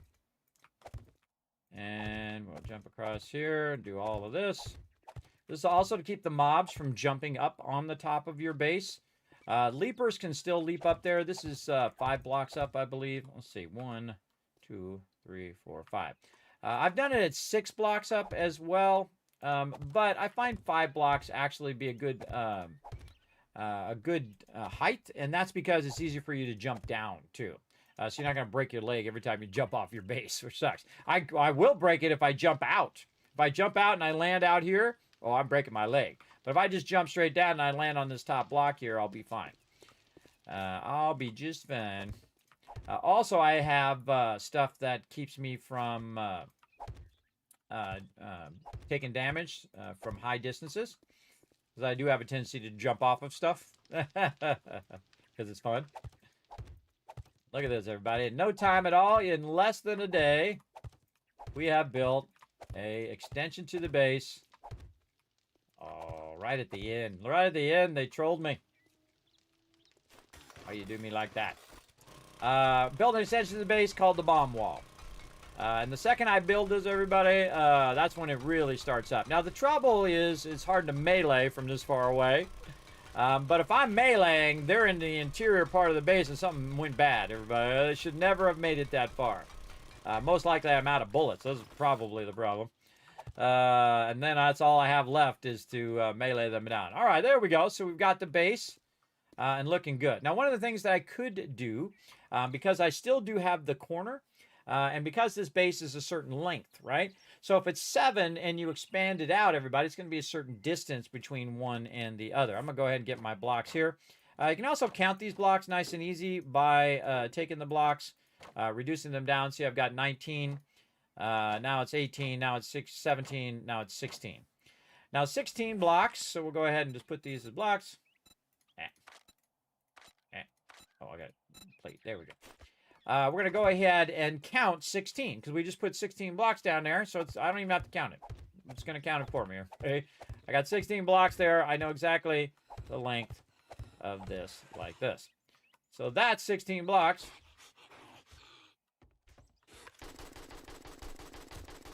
feral screamer during the day. Anybody else? Always look around when you have a screamer. But I don't think she screamed, but I never trusted. I've been getting double feral screamers, which is pretty scary. All right, so this is a distance of 16. That's the maximum distance that a wire can go. Is that far? Very far. That you can run a wire, right? But it's not far enough to go from this corner to that corner. So if I wanted to have just a single run, I would have moved the bomb wall in, which you'll see me do in other builds. I'll actually build it in so it's exactly 16 across. And that will make it less spikes and less room between the interior and the exterior. But that's okay because I'll have my electricity on the outside. I built a really amazing winter base last time, which you can check it out. Also in a playlist on my YouTube channel, youtube.com/KismetBP. And if you're over there right now, hit that subscribe button, everybody. I appreciate it. It's basically the follow button over on YouTube, and it does massively help the stream. I do appreciate it. All right, so there we go. And we have our one entrance right here. I would definitely put a hatch in here because this is going to throw you off every single time you come in and out of here. But you're going to go down in that little hole like you might have seen me do it earlier. So I'd say I'm coming in the base and I'm running this way. And then you could fall right down into those spikes. So you definitely want to go like this. Now me, I purposely turn it where the arrow's going this way. And the reason why is I can flip this up. And when I'm running, it will purposely push me down into there, which is what I wanted to do. And then I'll go ahead and close that, and now I don't have to worry about it. I can run over the top of it and end up in the actual part of my base. Notice that that hatch is also turned that way. Now, do I need to update this hatch to this type of hatch? Absolutely not.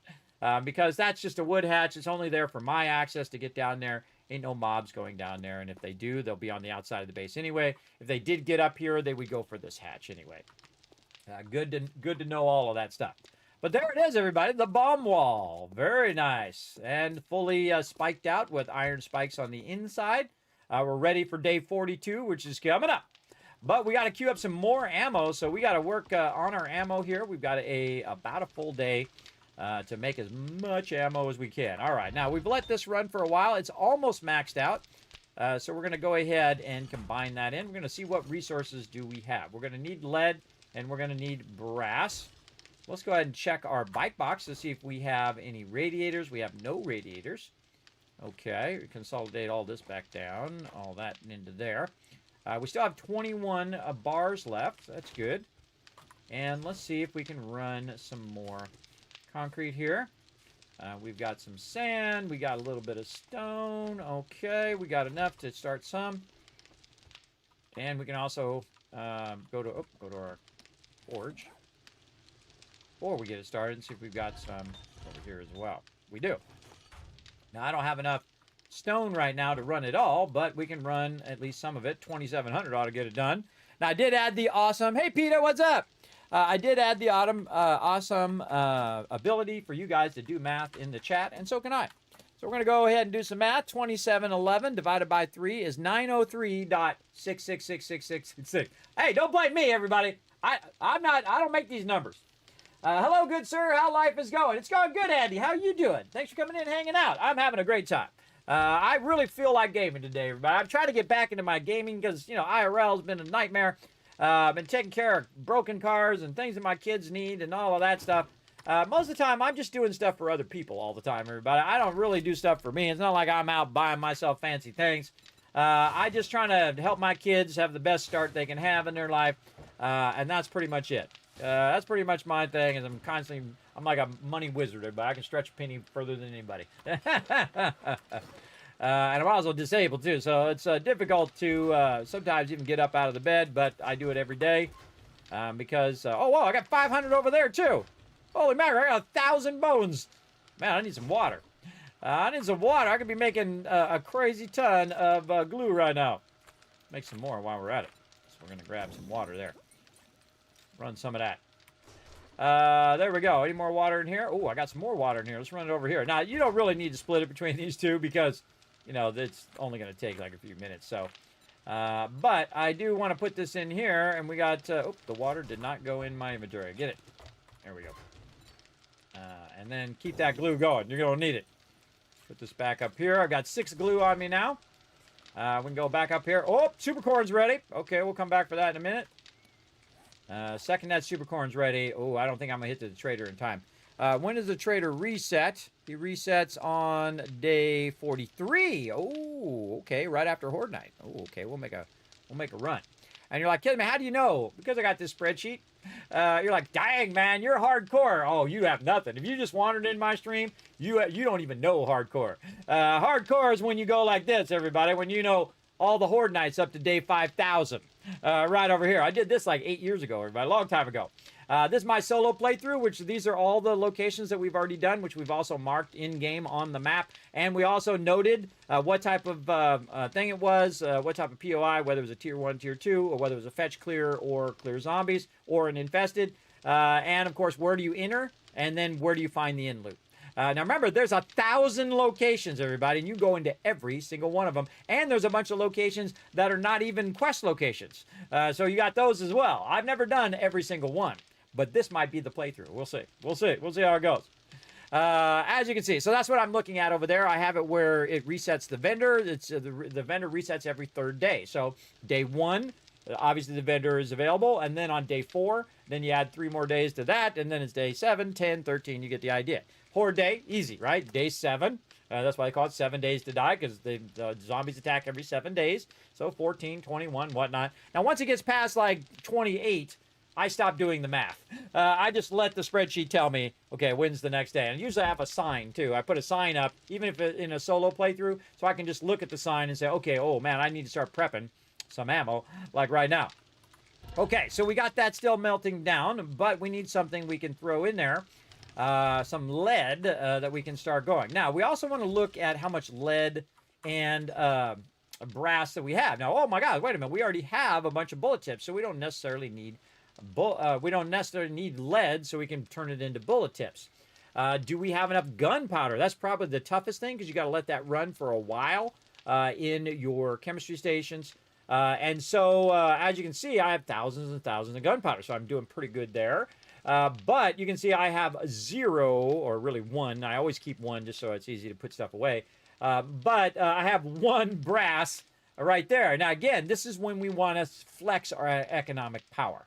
And this is when I switch over. When my supercorn is looking so sweet, let's go down here and check it out. And again, this is underground base, everybody. This is the next level right here. Look at that supercorn. We're going to take all that supercorn and we're going to get a ton of cash, right? Now, the number one thing that we need is actually supercorn seeds so we can keep making money. It's like growing money, everybody. That's why supercorn is so incredible. It's such an incredible source of income. So we're going to go over here and we're going to wear this and wear this. And you're like, well, Kismet, what does this have to do with brass? You're about to find out. You're about to find out. So I put my farmer outfit on down here. I've got my little knife I'm going to pull out here. I don't know. I like doing the knife. You can just punch it just as much, but I like doing the knife. Also, I like to boost my stamina while I'm doing this, so I'll go ahead and have some red tea. Give me a 15% stamina regen, and it is time to stab some corn. And what you should hear is the same thing I'm hearing right now, everybody. Cha-ching, cha-ching, kind of like a slot machine paying off. That's what's going on right now. All this effort and time that we put in. By the way, I was able to get the supercorn recipe by killing 50 cops. I didn't actually find the Bob's Boars to have to find the supercorn recipe or find it in the vendor, because what happens is if you kill enough cops, there is a quest that will get you that. Now, okay, now while I'm waiting for my stamina, I'm just going to go ahead and replant my supercorn. Now, because it's underground, away from all the zombies, there's a good chance that they're not going to get down here unless I do something dumb and get them down here. Now, this is not right below the surface. Right? You can also see I got concrete up here, but it is not below the surface. It's actually about 5 down. From the surface is when the supercorn starts, and then the actual part here where I'm seeding it is like 8 or 9 down from the very top of the surface, right? So you've got this buffer in between, about this far, 5 blocks there, and then you have your 4 blocks down here, which is where your supercorn and your farming plots are. So it is fairly safe underground. I've never seen them get down here, ever. Not once. This far, especially if you have concrete in between. But you never know, they did crank it up, so we might find out in this playthrough it might happen. Now, what we're hoping, everybody, is that we get a bunch of extra seeds so we don't have to use our supercorn as seeds. And you usually end up using at least some of your super corn as seeds. So you got to have the super corn recipe. So kill 50 cops or find Bob's boars and get it going on. Now look at that. We got most of those seeds back, or we had some extra seeds. And now we need 1 plus how many ever this is. So this is 1, 2, 3, 4, 5. So this would be 10, 11. So we need 11 seeds. Now I'm going to make exactly, we can go recipes here, seeds, exactly 11. Oh, man, time went by fast, man. It went by fast. Let's go ahead and make those 11 seeds, and let's put them down. Now, again, I try to do them all at the same time, right? You want to do them all at the same time so that when you come back later and one of them's ready, all of them's ready. Okay, now, I have a bit of super corn. So if we go in and we look at this super corn, everybody, if I click on it, you can see in the upper right-hand corner, it's worth 5,000 caps. Or in this case, dukes. I always think caps because I play Fallout. But that's 5,000 dukes right there, everybody. That's a lot of dukes at day 40. That's a ton.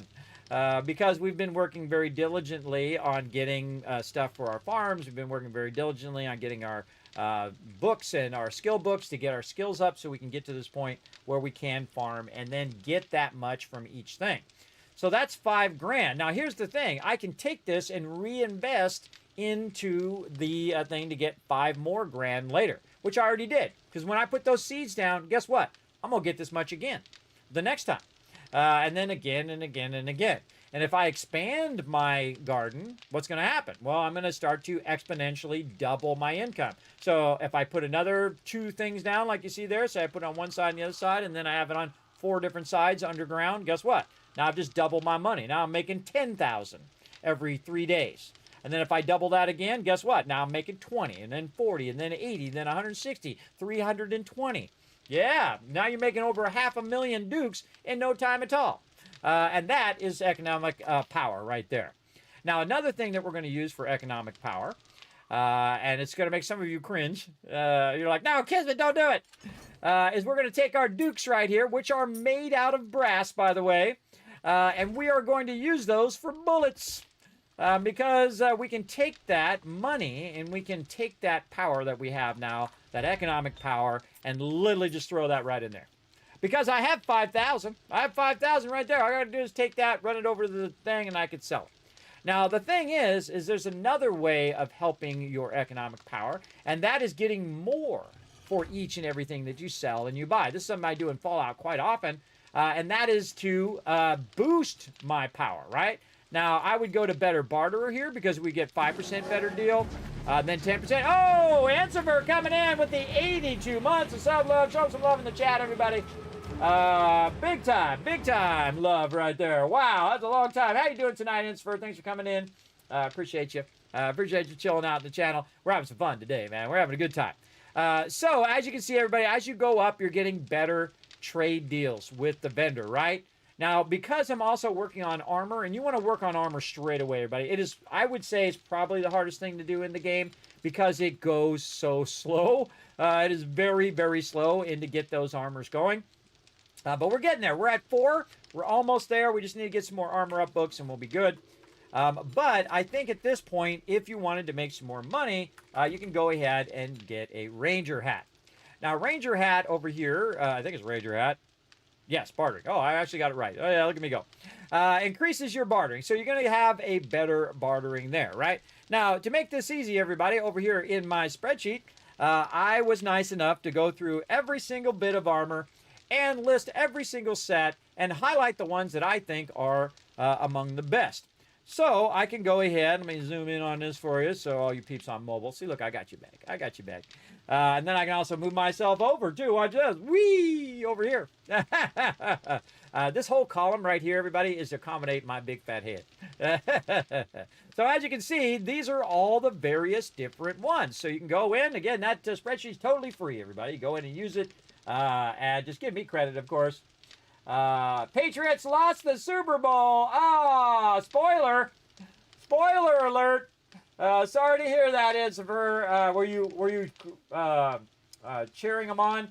Here's how out of it I've been, everybody. Normally, I know who's playing in the Super Bowl. I have no idea. I have no idea who's in the Super Bowl because I'm from the graphic design background and artist and in advertising. I actually only watch the Super Bowl commercials, and I usually watch the end. The very end, if it's really close, if it's on the line. You know what I watch more? The World Series. More into baseball than football. But I do love a good competition when it's really like evenly matched and it came right down to the wire. That's the greatest, everybody. It's really, really good. I love that when that happens. When it's just a blowout and they've got 57 points and the other one's got none, that's pretty rough. Yeah, you're a New Englander. Oh, sorry to hear that, bro. Sorry to hear that your team lost. But there's always next year. Always next year. Who was the other people in the Super Bowl? I don't know. I don't even know. Again, totally out of it. Been taking care of IRL. That's the way it goes. I don't sit and watch the Super Bowl. The Seahawks. I'm shocked that they even made it that far. Well, they must have been on fire this year. Holy mackerel. Holy mackerel. I don't think I remember. How many times have the Seahawks been in the Super Bowl? How many times have the Seahawks been to the Super Bowl? 4 times. That's why I told you, look, 4 times in the entire history of the franchise, they've been only 4 times. Let's see. How many times have they won? They won twice. Yeah. They lost their very first Super Bowl. They won their second Super Bowl. They lost again last time. And then they won. I love a good underdog, everybody. I love a good underdog. A good underdog win. Let's see how many times the Patriots have been. How many times? Because I don't know all these sports stats. Some people are like living sports stats. More power to you, but I can't remember all that stuff. How many times have the Patriots been to the Super Bowl? Patriots have been to the Super Bowl 12 times. Holy mackerel. That's man, I wish I owned that franchise. They won 6 times and they lost 5 times. Yeah, so I think it probably means way more for the Seahawks. I think it means way more for the Seahawks than it does for the Patriot owners. But I think it still sucks as the player, right? I always think about the player more than the corporate people, everybody. I think about the player that is a heartbreaker to lose. But if it was a great game, though, see, that's the way I am. I'm of that old school way, everybody. If it was a great game and it was an evenly matched and was really down to the wire and it was really everybody's who wanted it more, that's what I like about games. And I don't get mad at other people because they have a different team than me or whatever. The only team that I cheer on, everybody, is the California Angels. Everybody, that's my thing. I don't even think they're called the California Angels anymore. Are they still called the California Angels? I think they changed their name to something else. Yeah, they're called the Los Angeles Angels now. And they dropped the Anaheim thing.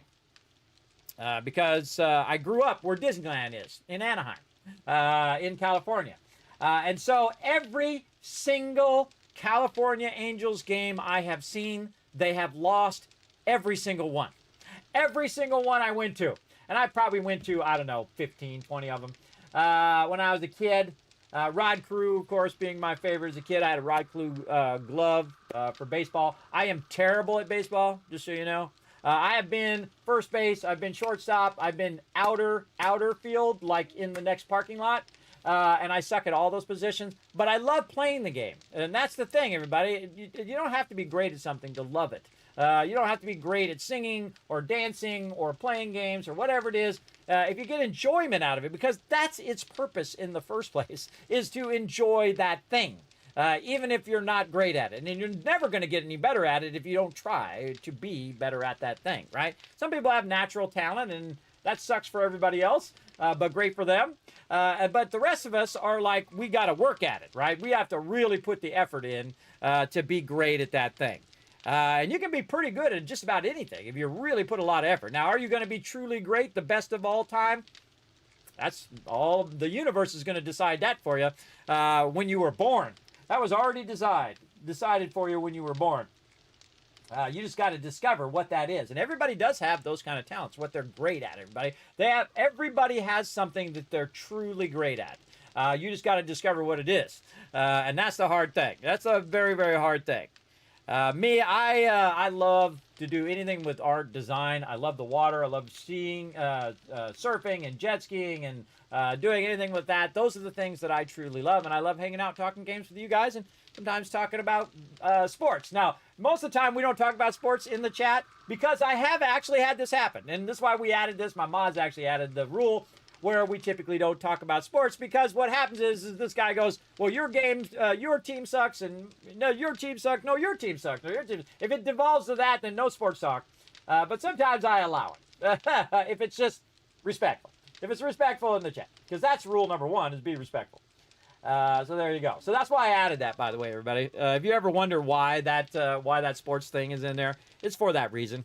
Again, I don't know why people get like that. If they love that team, hey, let them love their team, everybody. You love your team, and you can disagree who's the best of all time, and that's still okay. You can still be friends. I know, it's a crazy notion nowadays, everybody, that you can disagree with someone else, and you can still be friends, and you can still like them, and you can still hang out and do all of that. In fact, I find that more enjoyable. I find that more enjoyable than yes men, always just kissing your butt all the time. I am very much not a yes man kind of person. I tell you to you straight, bro. I don't kiss ass, and never have. Absolutely don't. I used to be much more harsh when I was young. Now I ease off on it a little bit, but still tell it to you straight. Have you ever played EVE Online? No, but my team has played it to the nth degree. I have one of the longest running gaming guilds in the world. It is called the Teamwork Tycoons now. We've been together over 20 years, and my team has played the heck out of EVE Online. Absolutely. I have never played it. I hear it's the spreadsheet of games. I love me a good spreadsheet, though. So it is totally my type of game. I would totally play it. I just never got around to play it because I was playing other games. That's how it goes in life, right? You always have your game list, and you think, I'm going to get to that game, and it's like game 57, and by the time you get 4 games down, 10 more games just came out, and then that one gets pushed down again. That's how it goes, everybody. I'm only one person. I can't play them all, but I try to play a lot of them, give you guys a good sampling of games. I'm a true variety streamer. I don't just play one game and that's it to the end of time. And I enjoy variety of games, too. I enjoy playing 7 Days to Die, and then I'll take a break, and I'll come back to it later when they update it, or maybe I'll play mods or whatever. I think mods are the greatest way to extend the life of a game, because it's like playing a whole new game. Sometimes you get a full convert, like Fallout London. Great game, everybody. Great game. Hard game, by the way. Very difficult. Even if you played thousands of hours of Fallout like me, tens of thousands of hours of Fallout like me, and then, probably hundreds of thousands of hours of gaming. Over 50 years. Easy. It could be hundreds of thousands. I don't know. I haven't been tracking it. I just play games, and then when I get tired, I go do something else. See, I play games instead of watching TV, everybody. Some people love watching TV. Some people like to read books and do all that stuff. I used to read books when I was a kid because we didn't have computers where you could play games and do all that stuff as kids. The type of games you played, you opened up the box, you took out the board, you put the board down, you put your little pieces down, and you played a game. Now, those were games in those days. Now, they had really ancient consoles, because I played the first console. My first console was the first console, the Magnavox Odyssey. If you want to look that up online, everybody, it is old school. So I did play games back then, but in my generation, everybody, we did not stay inside. We did not stay inside. We did not play on our phone. It was like a socially weird thing if you were always inside. Where this generation, most everybody's inside on their phone, they're doing whatever. We went outside and we played, and we got into all sorts of trouble. We rode our bikes, we played out there, we played soccer, we played baseball, we ran track, we played football, we did all that stuff, and that was 90% of the time of what we were doing other than sleeping. And then we would play some games from time to time, from every now and again. Unlike now, which is the complete reverse, where 10% of your time you're outside, and 90% of the time you're inside watching a movie, you're watching something on your phone, you're talking to your friends on the phone, whatever it is. And we'll see how that affects the next generation, everybody. I love being outside. I love going for walks and being out in nature and doing all that stuff. And the second I get that van, everybody, we're going to all sorts of cool places. And if you guys want to be part of that, you can donate toward the Vault Van Life Project, where I'm going to build out a van like a vault, everybody, like a Fallout vault, Vault 45. And we're going to travel to all the Fallout things, kind of like a broadcast van, like a TV broadcast van. And we're going to drive it to all of the meetups for all the Fallouts, for all the peeps who can't make it. Maybe you're ill like me and you can't, you're stuck in the bed or whatever it is. I'll be your virtual assistant out there and broadcast all of that cool stuff. So yeah, never played EVE Online, but it is on my list to maybe get to eventually. We'll see.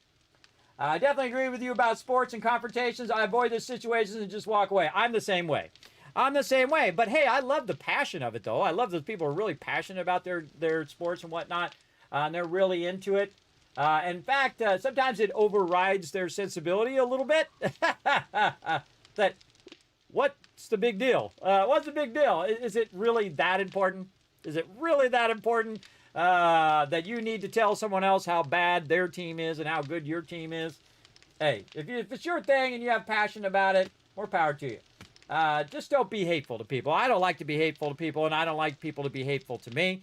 I don't put up with that. See, I'm in my 50s, everybody. I don't put up with people's crap. In fact, my whole generation doesn't. That's why people don't mess with Generation X, everybody, because we were feral. We were like, hey, you want to survive? You better go to the kitchen and cook yourself something or you're going to die. You want some clean clothes? There's a washer dryer. And you come home from school, your parents aren't even there. Your parents don't pick you up from school. Your parents don't make you dinner. Your parents don't make you no food. Your parents ain't paying for your cell phone. They ain't paying for your insurance. They ain't paying for your car. They ain't doing any of that. You know who has to do that? You. You have to, as an 8-year-old child, come home from school, cook yourself some food with an open flame on a stove by yourself. Also, we didn't wear helmets. We didn't wear seatbelts until later. Later in life when they made it mandatory because so many of us were dying. We didn't know that fast food was bad for you. We didn't know that eating a ton of candy was bad for you and eating all this bad food and stuff was bad for you because it came out in our generation. So we beta tested all that stuff. You're welcome. So if you're in good shape right now because you watched my generation eat way too much of that bad stuff, congratulations. You learned from our mistakes. And that's the best way to learn, everybody. The best way to learn anything is to have someone else go through the pain and suffering like I did. I gained 100 pounds, everybody. Not because I was eating tons of food. It's just like you gain a couple pounds over decades. Bam, it adds up very, very quickly. Especially when you're working just to survive, just to keep your kids fed and your lights on and all that stuff. Very, very difficult to keep all that stuff going and then keep yourself in good health and all of that. But I did lose 50 pounds, actually 55 pounds now, and I'm actually getting stronger. I walked 6 miles, everybody, 6 miles. I'm up to 6 miles, which considering I was stuck in the bed 10 years ago, or 11 years now, that I could go nowhere. I crawled to the bathroom. Not kidding. I'm crawling to the bathroom. That's the state I was in. And now look at me now. Here I am playing some games. I'm upright. I can stream for longer. I'm stronger. I lost 55 pounds. I can sleep a little better. Not that great, but still a little better. See, I think the most motivating thing in life is when you see a little bit of improvement.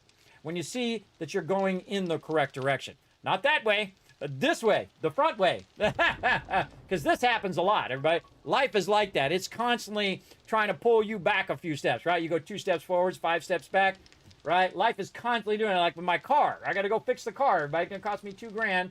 I might have enough to put it on, put 500 on this credit card and 300 on that credit card, how it goes, and do enough to where my daughter doesn't have to inhale that burning oil when she's trying to drive the car and it's cold, so she has to run the defroster, and the defroster is causing the oil to come through the AC and put it up on the window in vapor form. And then it's coating the window. Because how do I know? Because I went and cleaned the window, everybody, with Windex and all that. And I cleaned it really, really good. And I put some Rain-X on there on the inside and with a little sponge and whatnot that you can get at the store. And it still coated it and still made it difficult for the defroster to work. And the defroster's coming out nice and hot. Just fine. Defroster's working fine. But it's pulling it from the engine and bringing it into the cab, which is not good. So I got to take care of that later today or tomorrow, depending on how you look at it. So, yeah, there you go. Yeah, when people are being like that, then, you know that they got a chip on their shoulder, everybody. Throw that chip off your shoulder. Show that negativity backpack that everybody tries to put on you. You need to carry around all the weight of other people's negativity. Watch this. So good.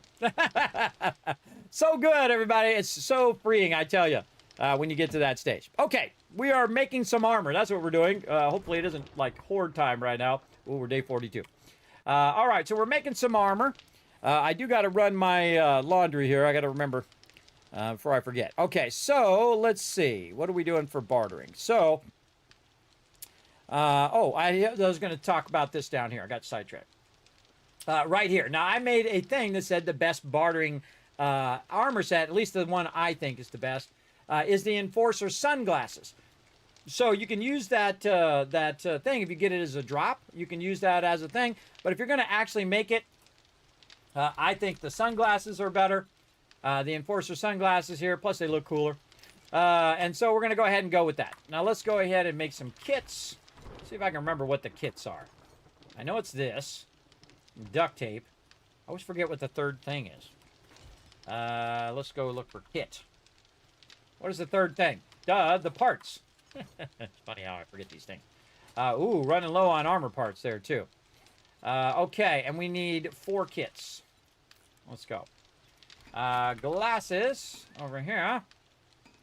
And we need cloth fragments and forged iron. So cloth fragments, we got plenty of that. Another reason why you should be getting cloth fragments. And another reason why I've been running forged iron. Not that one. This one. I picked up the forged iron. I've got to run some more. Put that iron in there. There we go. Now we got any more iron up here? Ooh, mama, we got a ton of iron up there. Nice. Again, you want to have at least 3 of these forges running. You know, one that's running your iron and steel, one that's running your stuff for your bullets. Like right now, you can see all that brass is melted down from our dukes. And we're going to run 255 bullet tips just from those little bit of dukes. Now, eventually, I'm going to have stacks and stacks and stacks of dukes, which means I'm going to have stacks and stacks of brass. And this is the stressing or flexing your economic power by using the actual money for bullets. And that's what we're going to do. And don't worry, we'll get a ton more back here later on. Okay, Enforcer sunglasses were ready. Now, Enforcer sunglasses can only be made in the workbench. You can't make them in your inventory. So we're going to make them in the workbench here. And now we have some glasses that we can use when we go to the trader. And this is going to give me 8% bartering. Now, of course, the better quality of glasses that you have, the better the rate. So I'm going to go ahead and put this on. We're going to go look at our super corn. Where did I put my super corn? Probably up in the trade box. Let's go up and check it out. Here in the trade box. Okay, now remember last time, I'll just do it again, it was 5,000. Now, how much is it worth if I just simply put these glasses on? 5,400. So I just made 400 dukes simply by putting some sunglasses on. And believe me, imagine if it was 10,000. Well, now you're making 800 more. And then if it's 20,000, now you're making 1,600 more. And so on and so on. So it scales. Right, so it just keeps scaling and scaling and scaling. And then over your entire playthrough, everybody, imagine how much extra you're earning that you don't have to go out and actually farm that super corn, right? Or farm whatever it is that you're selling. So it absolutely is worth it every single time to get those Enforcer glasses. Ooh, it's getting chilly out here. It's rainy. No problem. Watch this. There we go. And go back down to my little cozy hobbit hole out here. Oh, there we go. Very nice. All right, let's keep going. Now, we just did all of our bullets, so we got some more bullets here. Let's go back up here, put these bullets away. Sun's coming up. And back down here we go. Nice. Now, I normally wait until I'm at level 6 before I'll make like a new miner's helmet and all that stuff. And then also what I'll do, oh, I didn't do it though, is put those glasses in the trade box so that I take it with me when I go to grab all this stuff, because this stuff is for sale. And I'll take that to the trader, and we'll get over there. He's already open. He opens at 4:05 a.m. in-game. Let's check over here. We've got that stuff running. How's this go? Ooh, that's still running. It's going for a while. How about over here? Okay, no blocks running, so we need to get more blocks running. Multitasking for the win. Concrete blocks running. Let's get our favorites on. There we go. Check our water. Ooh, there we go. More water. Again, if you're very diligent about picking that up, everybody, you'll end up with crazy tons of water, even from one of those dew collectors. There we go. We'll put all of our miscellaneous crafting back. We'll go ahead and put our resources back over here. And our parts back in there. Duct tape. See, sometimes I take it all out so it doesn't even recognize that I can put it back in there. That's why you want to have at least one of those in there. Okay, we've got our spikes and we got this. This stuff can be put away in our Horde Night box. All right. Now, you want to leave some blocks, everybody, in case they do breach. You can put blocks down and try to block them before you get in. So say you're shooting them, they destroy the block, but they get killed. Then you switch over to your blocks, boom, start filling in a whole bunch of blocks there to make them have to go through more blocks before they actually get in. You got to think on your feet because you never know what's going to happen, everybody. I played a game for over 4,000 hours, and I still don't know what's going to happen when they come in. And that's the cool thing about having a big update, everybody, because I don't know how well this bomb wall is going to work. We'll see. We will see how it goes, especially if we don't have enough ammo. Nothing in the drop box. We got some trade stuff we can do. Probably want to dip over to the trader and sell some of this stuff right over here. So we're going to go down here. Take our little vehicle. Still got our farming outfit on. We got to turn around, go back. So I constantly forget to switch my farming outfit out.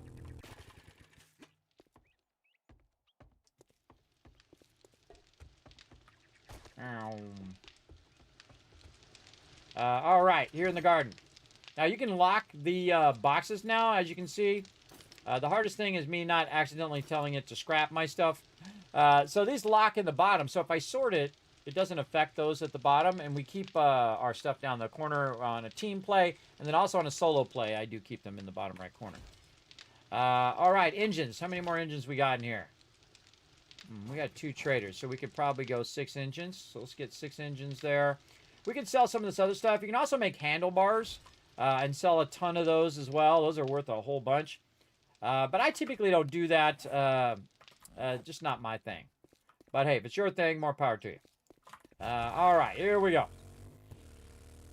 And we're going to dip on to the trader. Now, this is one of the few times that I actually... stand up a little bit. That I actually put my base away from the trader. I typically have it right by the trader. And the reason why is because I'm always going back to my base or going back to the trader. So if you have them right next to each other, you don't have this time that it's taking for me to get from my base to the trader, the base to the trader, back and forth, over and over again. So we're going to go ahead and dip into the trader. And on a solo playthrough, I just leave the door open. On a team playthrough, I close it so my team doesn't get jumped when they come in here. There we go. And then the hard thing to remember, putting glasses on before you talk to the trader. There we go. And then you drink all the coffee, you want something? We'll go ahead and sell our first round of super corn for 5,400 dukes. Bam, right there. Over here, this is 500 dukes, just 12 of them. Nice. And then we're also going to sell some engines. Now, you can only sell a max of 3 things. So the last time we came through, we got about 1,000 or 2,000 dukes. But you can see that we've just exponentially 3 times basically what we made before. And that's what I'm always doing. Okay, I'm making 100. Now I'm making 200. Now I'm making 500. Now I'm making 1,000. Now I'm making 2,000. Now I'm making 6,000. Now I'm making 12, 24, 48. You get the idea. Double, double, double, double as much as you can. Because that is how you get a lot of cash. As you can see, right there, we made 7,597 on day 40, everybody. So we're making some serious cash right over here. Now, I can't sell any more of these engines. They'll say he's not interested, but I'm saving those for the other trader because I think we could dip over there and see what he's got. Now, I do like to check the trader before he resets. He's going to reset on day 43, which is the next day. He's got some super corn seeds. We're definitely going to buy those. Now, that kind of makes me feel like I haven't gone over here and looked at them because I would normally buy those super corn seeds. But I might have been all into my books here. We're going to buy the books here. Now, the ones that are most important. Don't need Forge Ahead anymore. Tech Junkie. I typically buy these books more often. By the way, notice that the cost of it is no longer $1,500. The cost of it is now $1,300. And that's what's so great about the glasses is not only the selling, but also the buying, right? So the selling and buying are better. If you have certain items, sometimes it's only the selling or only the buying. So this is both at the same time. So I find it more useful to use the glasses. And we can craft stun repulsor mod for stun batons. Sure, we'll get that. And you can see I'm just going on like a shopping spree now, everybody. Just having a good time. Handguns, don't need to worry about that. Electrical traps, maybe later. Improves salvage tool crafting skill. Kind of a little tempted to do that so we can get the thing. But we don't really know what the other trader has. There's actually 2 other traders that we could go to. Oh, acid. That's a no-brainer. Buy that every time. Absolutely, if you have the cash. You don't buy super corn, everybody, only the seeds. A little tempted to get the tarp there, not the water filter, though. You can make those water filters now. Look at the solar cell, everybody. 40 grand. We'll get there. We'll be buying those like they're nothing. We'll be buying them like they're nothing. Okay, and again, mostly going for the skill books. Let's see, anything in here? Nothing really in there. Looking maybe for a good weapon. If they had an M60 in there, I'd buy it. No time at all. Tactical rifle, not worth it. I don't think. Also in here, you have a bunch of really high-end stuff that you can find in the science section. Like a shotgun turret is pretty nice. Sometimes they'll have like a truck in there. They'll have like a workbench or a chemistry station. Even before you get to the point in which you can make that thing, they might have a chemistry station in there, but you can just buy the chemistry station and use it without having to actually get your skill books all the way up. Same thing here with the solar bank is pretty sweet. That basically is going to be unlimited power. You don't have to keep making gas. Checking those mods, and over here, same thing. There might be some cool kind of cosmetic thing you might want to use. And then outfits. Very rarely do I buy the outfits. You can see there's enforcer glasses there. Again, the bartering is 4% on those. And then again, that's both buying and selling. And again, you can also have a set bonus, but I feel like the set bonus doesn't really go with those glasses. So there you go. Doesn't really go with it, but I like the glasses. It's kind of my favorite thing.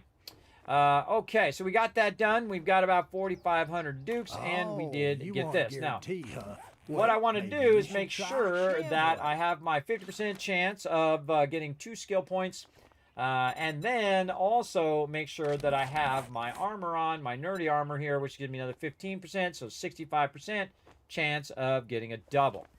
So what we're going to do is we're going to do the first one because we don't really know what the starting point is. So if we use the first one, it's going to say it went to 62, right? So if I do it again, it's going to say 63. It means we only got the 1 point. So we hit the low end of that. Now this one, you're going to get this one every time because this is a perk book. The other ones are skill magazines. So perk book, boom, you get the, I now have the ability to have the repulsor mod on there.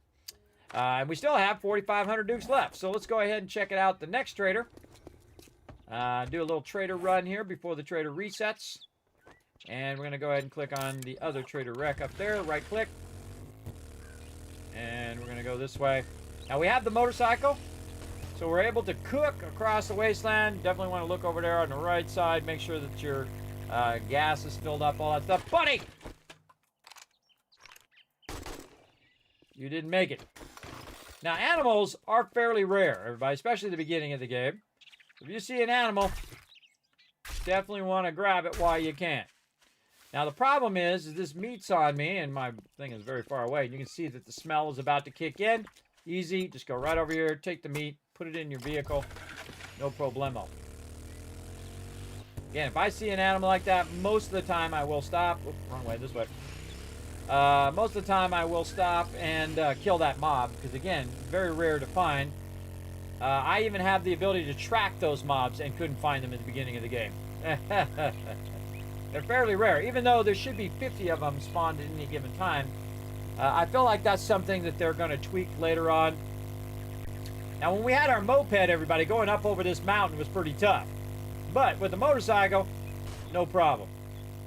Motorcycle is actually the fastest thing in the game, fastest vehicle in the game, as a term to total speed. But the actual fastest thing is the gyrocopter, because the gyrocopter has no obstructions. If you just fly above everything, you're going to go perfectly straight to where you need to go. There's going to be no trees, no buildings, no none of that stuff. in your way, so you don't have to circumnavigate around it, right? Just go right over it. That's why the gyrocopter is so awesome. I typically will use the gyrocopter. Whoa, look at this big old POI over here. This is a new one. New, well, fairly new. That's the mining, hybrid mining. And that's a 5 skull. That means you're going to have some serious tough mobs in there.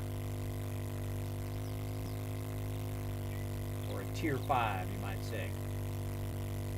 So much nicer to have the motorcycle. You might notice that my motorcycle has little saddlebags on the side. That's because they did add a vehicle mod for storage. You have 2 of them on there, so it really adds a whole nother row. And then if you have 2, it adds another row. So 2 rows of more inventory that you can carry. Very, very useful. It'll be one of the first things I suggest that you get going on, because you run out of inventory space quite a lot. Especially you put it on the truck. Holy moly, you can have crazy tons of loot in the truck. I personally am not a big fan of the truck, because the truck's a bit more unwieldy and difficult to kind of just cut through areas. But it's great for carrying loot, though. If you're trying to go from one base to another, throw it on there. Though I'd probably still just put it on the gyrocopter and just fly it there personally. All right, second trader wreck. Let's go talk to him and see what he's got. Now, see, the last time I came over here, I didn't have as much cash, so I couldn't buy all the stuff that I needed. Morning. We're just going to go and see what he's got. Something. Okay, sell him some engines. Right there. None of this other stuff I want to sell. Now back up to 5,000. We're going to check his supercorn seeds. We're going to get those. Now, here's what it is right here, everybody. So 500 for 4 supercorn seeds, right? So if I take that 500 that I just spent and I plant these 4 supercorn seeds, I'm going to basically get 5 times my money back.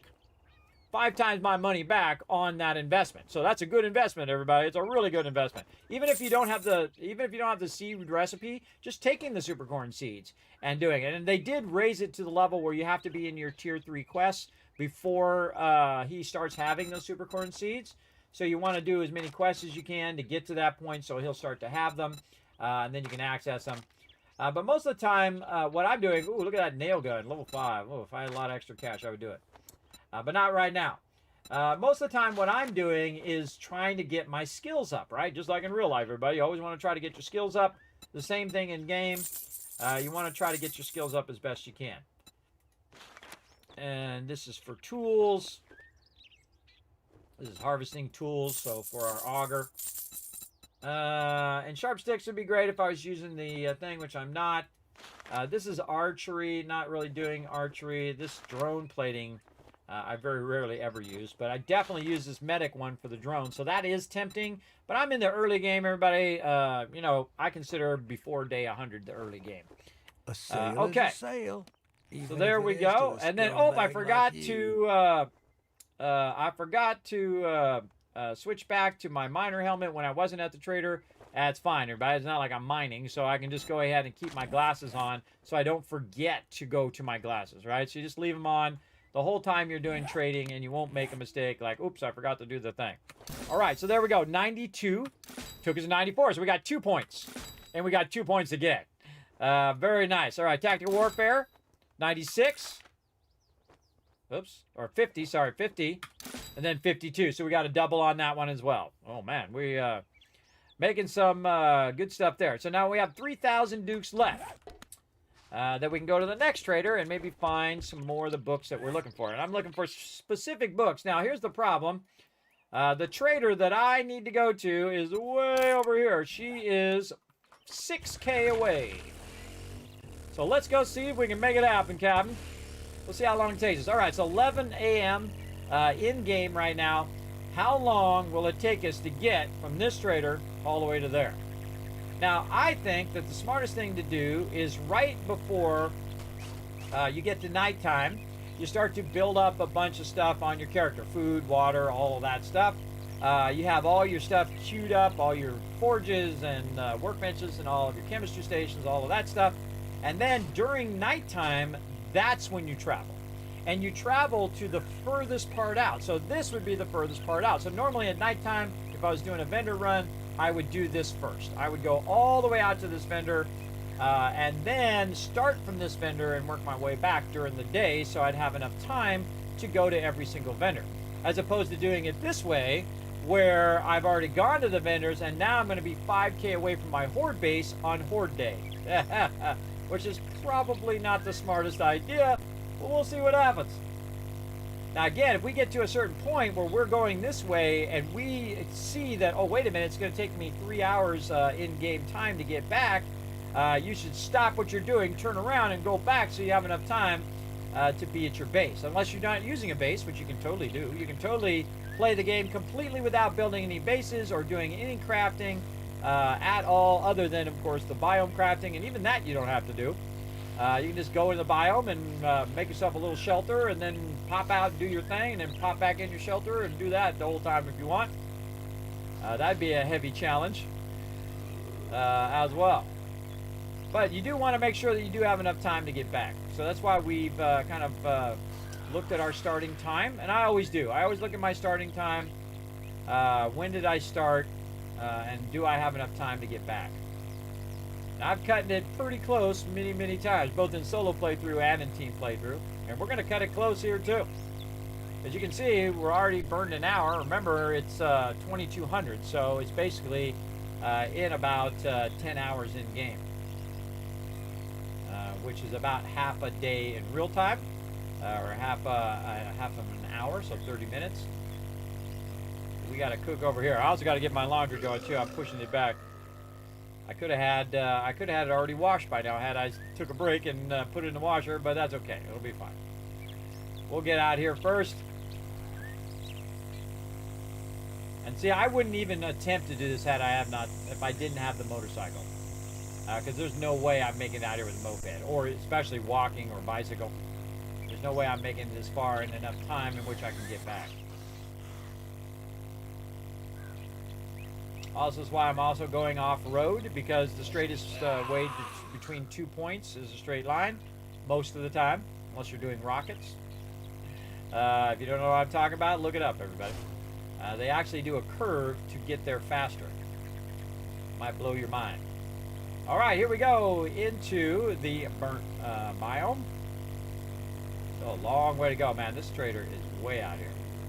A little bit more forest there, and then burnt biome. Now, we've already synced to the burnt biome, so we already have an outfit that's protecting us against the burnt biome. But while we're out here, what could happen is a storm could happen, right? And I'm really getting to the point where I don't really like the storms. I feel like the way that they're implemented just kills your gameplay. But then again, I'm usually not questing and doing stuff like that. I'm usually traveling to a certain location, and then it comes up, and then it messes up my travel. So it's really intended for like when you're questing out here or you're doing stuff out here to add a little bit of danger to what you're doing. I like the premise of it, but I just don't like the implementation. I think it lasts too long. And it just kills the momentum of your gameplay. But they have been working on it. They have you can be better insulated against the storms. They've given us a longer timer, so we don't have to just dip out of the storm straight away. And then you can also survive the storms. I have many times by just using medical packs and things. This is way the heck out here. Did tag the right thing, right? We sure did, man. She is way out there. Still a long way to go. We're a little over halfway. All right, time to go up over this mountain. How's our gas looking? Gas looking good. I hope I brought some gas. That's going to be super useful. Now, even the motorcycle does have a limit. You can hit that limit like that. But it still just goes super slow. Like this, just keep holding it forward, burning tons of gas doing this though. And we're gonna fall in this little pit here anyway, so I'm gonna go a little right. Like this, there we go, and then it'll build up some momentum, and then we get up over the hill. It does take momentum into consideration. And now we're up over the mountain. Get some air here. Now we're getting some speed.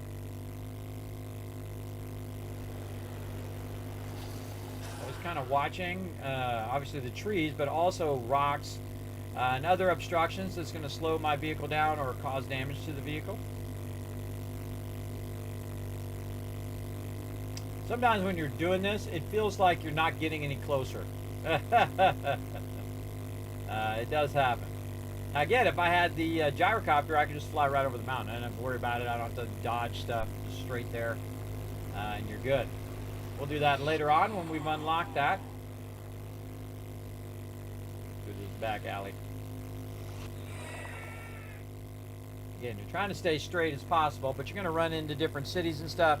Now, I came from a different direction this time, so I can discover more stuff. So while I'm making my way there, I can also discover a bit of the map.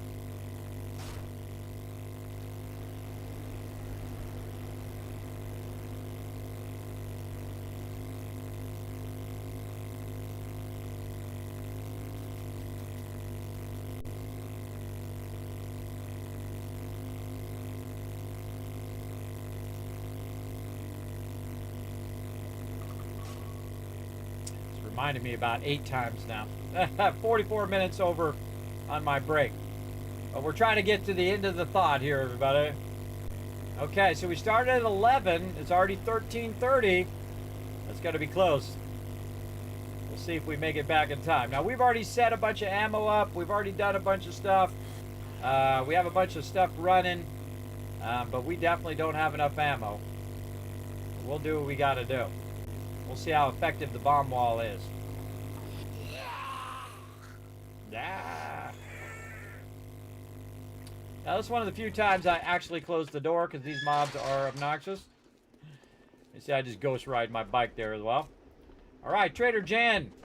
So it's taking us about 3 hours in game to get here, or 4 hours? 12, How can I help 4, you today? 5 hours. It's taking us 5 hours to get here. Jet. So we got to cook and here. now Radex. So we got No, 3,000. You got the wrong store. Beaker, 100% Beaker. She doesn't really have anything other than empty water jars I might get if I was really hurting for it. So get in here, get what you need. Vehicle adventures for sure. Shotgun weekly, I would say. Oh, out of cash. Oh, what a bummer. Did we get anything we could sell? We could probably sell some stone. Armor fittings. Not really that much else. And it doesn't matter what else she has, because Thanks she's for going to letting me take reset. care of you. And So be it sure to doesn't tell really your matter. friends. I will tell all my friends, but the problem is there's nobody left. It's just me. It's just me. I'm the only one left in the wasteland. Okay, now. Whoa, look at this guy. Get out of here, crazy. Now, on the way back, he's not dead. Take him out. On the way back, it's actually not as far. See how it's 4.5? And that's because I was all the way out at that other trader, so I was actually further in the other direction. So it took me a lot longer to get here. So I took that into consideration when I was traveling over here, that my way back is not as far as my way here. Because if it takes me 5 hours to get back, everybody, if you add 5 to 4, that's 1,900. And Horde Night starts at 2,200, right? So in theory, I should be able to make it back in time before Horde Night. But you never really know because there's all sorts of stuff between here and there. And we're going to find out about that right after we take this break. So we're going to go ahead and let you guys play some words on stream, working together in the chat like we work together in stream. It's going to earn you guys some Kiz Caps as well. What's up, Eat Banana Bread? Thanks for coming in. Mr. Tech Gamer asking if I plant super corn out in the open, will the zombies go after the animals or anything like that? No. The zombies have one mission. It's to kill you. And to eat your brains and the rest of you. That's their only mission. They don't care about your base. They don't care about your super corn or whatever else that you do. The only thing they care about is getting to you and killing you. And you can use that to your advantage. Because you can just put super corn out in the middle of nowhere if you want to. You don't have to put it inside. But when you're out there tending to your super corns, the zombies are going to be coming after you, not your super corn. They don't care about super corn. If they ever turned it on where they care about your base and they care about your stuff, then you're really in trouble. Because the first thing that I would do if I was a zombie is I'd go straight for the supports. So I would take every zombie and go straight for the supports of the base. And then eventually, if we had enough zombies where we could overwhelm the person in the base, we could knock out the supports, base falls down, and then you're toast. Again, let's hope that they don't, hopefully they're not listening to my stream right now. Uh-oh, my bad. But yeah, they don't go after your super corn. They do go after animals, though, like you mentioned there, that if you do shoot the animal because it's meat, they will go after any animals that do have that meat. I noticed that they don't go after zombie animals. So if you kill a zombie animal which has rotten flesh, they don't typically go after that. But if it's like a bunny or anything like that, they will go after. So now you know what they're after. So you're silent. All right, I'm going to go ahead and start this up. I'm going to run my laundry, and I'll be back in just a bit. And we'll continue on and see if we make it back before Horde Night. So Horde Night coming up. Very cool. All right, back in just a bit. I'm going to go Stealth Boy like this.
back, everybody. Didn't think I was coming back, did you? I got sidetracked, everybody. Sidetracked with a bunch of stuff. All right, I'm back. Put a 1 in the chat if you can't see and hear me. Sorry about that, everybody. Sometimes I do get sidetracked by the old IRL there. It happens. It happens. I'm an old man. What can happen there? Let's go ahead and see if we get some words here. See if we at least get one. Holy mackerel. This is level 1. That's quite a level 1. Deet. Need is a word. All right, we need some more words. That's what we need. All right, everybody, throw some words in there. See if we can at least get one more before we run out of time. I'm locked right now. I gotta wait till I'm unlocked. What? Need. Dent. Dent is a word. Hey, there we go. Dent. I got 2 words. See, look, you guys are watching a miracle right here, everybody. You're watching a miracle. Kismet actually got some words. It's very hard for me to make sentences with words. Oh, Adam got a word. Scent. Oh, see, yeah, you rhymed it with dent. Very smart. Very smart. All right, let's get back to it, everybody. We are going to try to make it back by Horde Night. Slim chance it might happen. We'll see. Let's go ahead and get that going, and then boom, right back to the action. Let's get it going. Here we go.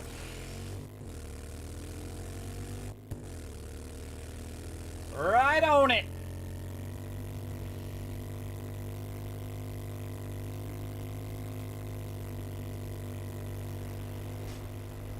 And away we go. Now, we have just enough time, with maybe a little bit of extra time, to get from here back to my base. But there's a whole bunch of stuff between here and there, rocks and trees and all sorts of stuff. Oh, look at that little crypt right there. Cool. Oh, and there's a can't think of the name of it. The thing where they put it there to put where you're dead. Gravestone. There it is. Gravestone in my way. So we just got to keep going full speed, or there ain't no way we gonna make it. We'll be way out in the open during Horde Night. That's not good. And again, we counted how long it took to get here, but that doesn't necessarily mean the same exact amount of time back, which it might be less time because this is actually closer than the previous vendor we went to. Our base is closer. But it also might be further because we got some mountains in the way. But again, I'm just going to keep going straight toward it, and we're going to be right down on it, too. I wish I had more time to make more ammo, but we do what we got to do. Going to make for a crazy Horde Night. I think the bomb wall is going to definitely help us survive, maybe. Now, what, the cool thing about 2.5, everybody, is you really have that feeling like you may not survive. You may not survive. Even with all this work, the fact that I'm on concrete, putting the stuff down, I still might not make it, but we should probably get back, maybe even steal up the base a little bit, because when you have less ammo, you want to definitely make it where it's harder for them to get in to your base. Now I'm going to try to go through this little bit of valley here I can see is forming up. And see if I can just cut right across here. Yeah, there we go. Let's cut left. And then cut right. Up through here. There we go. Yeah, that was a good choice. That was a good choice right there. All right. And, oh, we got a big, whoa, we got a big valley through here.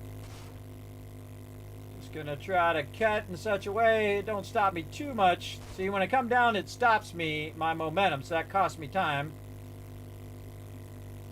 Cautious campers. POI there. I've seen that before, but I don't think I've ever stopped and looked at it. And we ain't got time now to stop and look at it. We gotta cook here. We gotta get cooking. Oh, thanks for the ones in the chat, PETA and Monster. Appreciate it. I'll give you some caps here in a second. Also, for working together in the chat, everybody, let me give you some more caps as well. We're going to be doing a bunch of giveaways on the 11th, which is, I believe, is it Tuesday or Wednesday? I forget.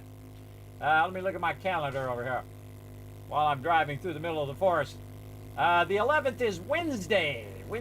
So it's really Tuesday night into Wednesday morning that we'll be on the homepage of Twitch. So very, very cool, everybody. Again, brought to you by all your guys' love and support over all the years. And, of course, all the amazing people over at Twitch who have shown my streams so much love, everybody. They really have. Not only from the streamers, but all the peeps who work for Twitch and whatnot. They've really been kind to an old man. An old disabled man, by the way. They've been very kind. So I just keep doing my thing, everybody. Try to bring a little joy into your day, a little bit of craziness, because you know this is going to come right down to the wire here. All right, going through the desert, too. All right, into the desert. We got some more mountains to go over. Man, this is one of the most mountainous maps I've seen. Oh, there's actually water right there. Check that out. That's a wild thing. There's water. Oh, it makes me want to get out of here. It's like it's an underwater thing. What's going on here? Like a little oasis. All right, probably going to cause me to die now. Yeah, a little oasis out in the middle of the desert. Neato.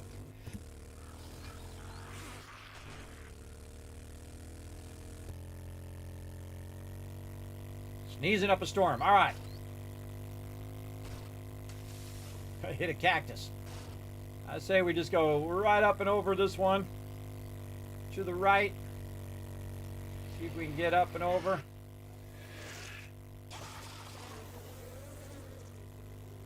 Bees! Run for it. Trying to find an easy way through. There's a lot of crazy mountains in this one. Sometimes it's just faster to go around than to try to go up over the mountain. So I'm just going to try to go along the edge here. Again, see how it's spawning zombies in front of me? That's how the game works. All right, there we go. Now we can cut across. Whoa, whoa, sliding all over the place. Actually, we're doing pretty good. We're getting back much faster than it took us to go out there. Not going that way. I'm going to cut to the right here. It's like straight up. See, in the desert, man, some of these are straight up. Watch this.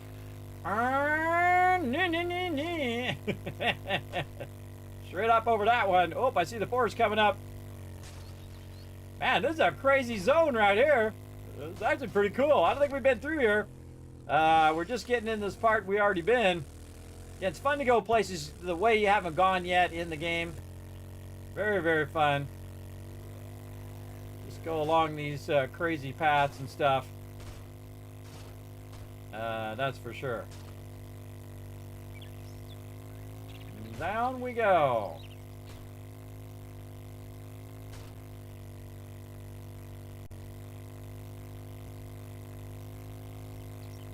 Our tree farm's up. Looks like it's still growing. Oh, we ran out of gas. Oh, look at that, everybody. Ran out of gas and still made it to the base. Nice. Let's gas that up just in case. I love that. I wasn't even watching the gas, by the way. Just so happens. Oh, there's stuff in there. I got to get it out of there. Just so happens that at that exact moment, we ran out of gas. Somebody go back and clip that. That was a perfect moment. Very cool. All right, we also got some stuff we got to learn in here that we didn't learn yet. Nice level 3 pump shotgun. We're getting there on our Jeep there. And we have a bunch of resources that we could just put away over here. Over there. Use that for chemistry station later. We got some more garden stuff. I'm going to move that garden down, wouldn't I? Going to move that down here. Yeah, let's take all this out of here. Put an X on it, meaning that there's nothing in there. We might use it for something else. But we're going to put this down here so we don't have to keep running up there every time that we want to reseed these. So we'll put these. Oops, I always forget to turn the thing back off again. There we go. And then all these seeds and stuff. More farming plots. All right, I got everything out of there. Yes. Oh man, look at that impact driver we got. Nice. I forgot we even had it. Okay, now we have 269 Dukes left, and I know just what to do with it. Let's throw it in the furnaces. Notice that, by the way, I left the clay soil in there, so while we were gone, I was running that. Now we got some bullet tips, not enough. Let's go ahead and, where's my ammo over here? Grab some of this and some of these. And let's run whatever ammo we can run. 255, we'll say 125, 125 here. And another 130 over there. All right, so that, again, every little bit helps. Now, I'm not going to go to the trader, so I'm going to put my helmet back on again. And then put my trading stuff back up here, so it's not in my inventory. I don't have to carry it around. Like so. Okay, and you can see I have a bunch of super corn that I didn't sell. Ah, that was another 5 grand I could have made. Now, did I really need to sell it? Not really. But we'll go ahead and put that right there. And try to remember to take it next time. So that means I already have 5 grand worth of stuff that I could use. But no worries, no worries. All right, we still got a little bit of time. We actually made it back in a good amount of time. Thought we were going to be a bit closer. That was actually pretty good. Which means we might have a little bit of time to first food up here. And then we're going to use this button right here to automatically fill back up our food that we have down here, our food and red tea. And then we're going to go ahead and use our vehicle. Now, I seriously doubt there's too many cars left over here. But we'll go see if we can find a few cars. I really need to get my scavenging outfit going as well.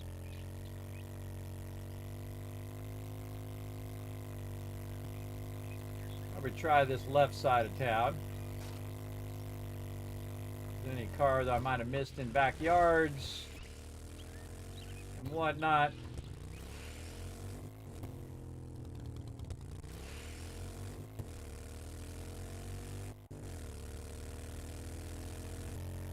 Got all the cars up there.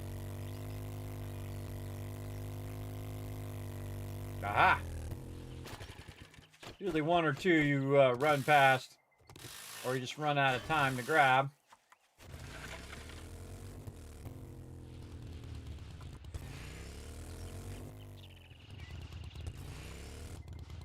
There's one right there. What we're doing is we're just wrenching some cars. Now, these broken cars are actually really good for getting your stuff. Now, another thing we can do, everybody, is we got a little spot right here. We're going to go ahead and take our vehicle. And we're going to go right in here. This is why I love the motorcycle. All right, we're going to dip on in here. We go right over here. I'm going to turn myself around just in case things go down. And you can see we got some cop cars here. Now, we already looted the cop cars. Right now, they're empty. But we already looted them, and we went to look to see if they had reset. Right? So if they reset, they no longer have a lock on them, and their alarm's not going to go off. So we can just loot them. So a lot of times it's smarter just to leave the vehicles so you can re-loot the vehicles, especially the cop cars. Cop cars have some of the best loot in the game. You definitely want to leave those cop cars for sure. And again, I'm just kind of looking around. I don't know why I keep doing that when I can just hold the right mouse button down and look without having to actually turn. As I forget. Yeah, just going right down the middle of the street. Looking for any cars or anything like that. Oh, we got an airdrop out there. Can we get to that airdrop in time? How far away is that airdrop? Oh my God, it's way the heck out there. How far is that? 500. Let's go for it. Let's be crazy. I told you we're getting crazy, everybody. We're getting crazy in this playthrough. Let's go. This is a real danger, everybody, because again, I'm getting further away from my base right now. But you never know. I actually kind of find these airdrops to not really give that much good stuff anymore. As well as would be for me to just do quests and whatnot. But we're going to go for it. Because I think on my way back, the airdrop guy dropped it way the heck off over here. I call him Captain Idiot. Because he just drops it in the middle of nowhere. And I have to go track it down. Instead of, you know, seeing that I have a big gigantic base. You can see from space. And do it from there. Out here. All right, not bad, not bad. Got some cornbread there, too. All right, we're back out of here. Now, if you notice that my base is already marked, I always keep my base marked so I can just beeline for it at any time. Again, on the way back, we might see if we see some vehicles just laying out here in the middle of nowhere. Maybe along some side road or back road, or even if we hit the main road, which we're going to cross the main road on the way. Now this is going to allow us to grab a bunch of brass, put that brass into the forge and melt it down so we can make some bullet casings. Now we've already been around here and we've got tons and tons of resources, and the thing I really like about these type of games, everybody, is when you have to keep moving. You can't just stay in one spot, which you can do if you're just doing quests, because it'll re-up that spot, re-up those quest locations. Oh, there's some trucks inside there we could go into, but I'm just getting the stuff that's out here. There is a place in which we could just keep doing our quests. It'll reset those locations. You can keep getting loot from that. But I like it when you keep having to move around. So you can't just stay here in the winter biome. You got to move to another biome to grab more loot to survive. And so then you got to go to the next thing to survive, and so on and so forth. Now I'm going to go up here. It's pretty much Horde Night, so I'm just going to grab... Uh-oh, that wasn't good. That wasn't good. Glad I didn't do that actually on Horde Night. It happens, everybody. It happens. All right, that's awkward. All right, let's try this again.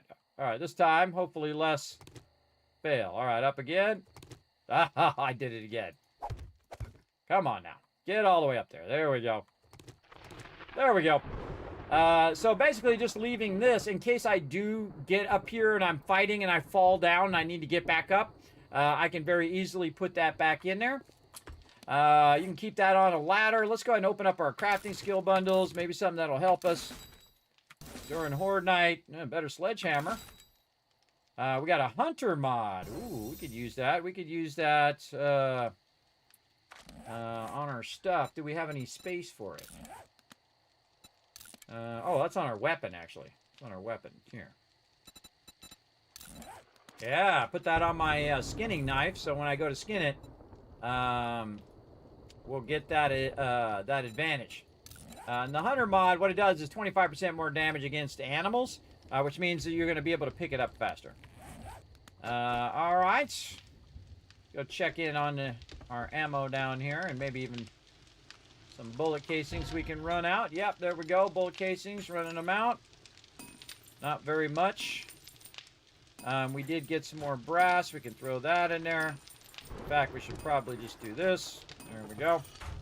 How we doing on these bullets over here? Okay, we got some bullets. What kind of AK we got? We got a level 2 AK. Are we able to do a level 5? Oh, able to do a level 6 AK.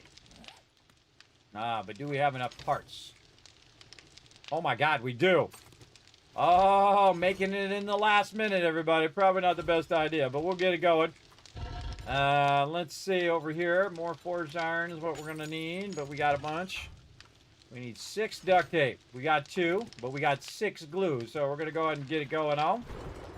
Out of here, hit this, duct tape, go. And we needed a legendary part, which we've got. Level 6 AK is super powerful. All right. It's basically a legendary weapon. Right there. It's going to take 53 seconds. We're going to start that. We're going to stop the bullets. And we're going to start the bullets after it again. Let that keep running. And then the AK that I have, while I'm waiting for it to come out of there... Oh, not repair. I'm going to modify it and take the boosts out of there. And then have this AK as a backup AK. So take my auger out, all that stuff out of there. And I'm still going to reload it, but if my other AK is broken and my other weapons are broken, I can then use that as a backup. All right, more bullets. Got a bunch of rando stuff on us here that we got to put back. We're not lugging that around in our inventory. That cornbread up in there. What else? Vehicle down there. We can... Oh, not that. This. Take our hammer out of there. Take that out of there. Put our hammer in there. All this other stuff looks good. Miscellaneous crafting. This. We got some mods we can try once this AK is done. There we go. So I stop falling in there. Okay, now we got a level 6. You see it's got 4 slots now, everybody. Now, compared to my other AK, this one does 49 damage per shot, and this one does 50 damage. So it's a little bit more, but the thing about this one is also it has higher durability. So I'm going to repair it a lot less often. So we got a bunch of mods we can put in there, including the muzzle brake that we can do. Let's see. Do we have some mods somewhere? Where do we put those mods? An ammo? Mods over here. So we can go ahead and put some of these mods away. Are there any other gun mods? We have full auto mod. And then we have this choke mod, which is not really going to be here, but yeah, we already got choke mod on there. On this one, we could put the full auto. Now, see, it's actually going to bring the damage up, everybody. So it doesn't really matter what you put on there. It's going to bring the damage of that up, and can't put that one in there. So we all good. We all good. We'll put that away in case we need that later. We'll go ahead and put our parts away. Luckily, had enough machine gun parts. This we can actually sell, but I'm just going to use it just to get the XP. And then throw that up in there. And there we go. Okay. How are we doing over here? Some more ammo over here. This has got about 6 minutes each. And then we're going to get our ammo from up here that we did earlier, which is totally not going to be enough. This ammo we could be melting down. I say don't save it for a rainy day, everybody. Get all that ammo on you. All right, now we need this, and we probably don't need two. Let's get our food and water all the way up right here. We're just going to go ahead and just overdo it. Screamer coming in right before Horde Night. That's a bunch of BS right there.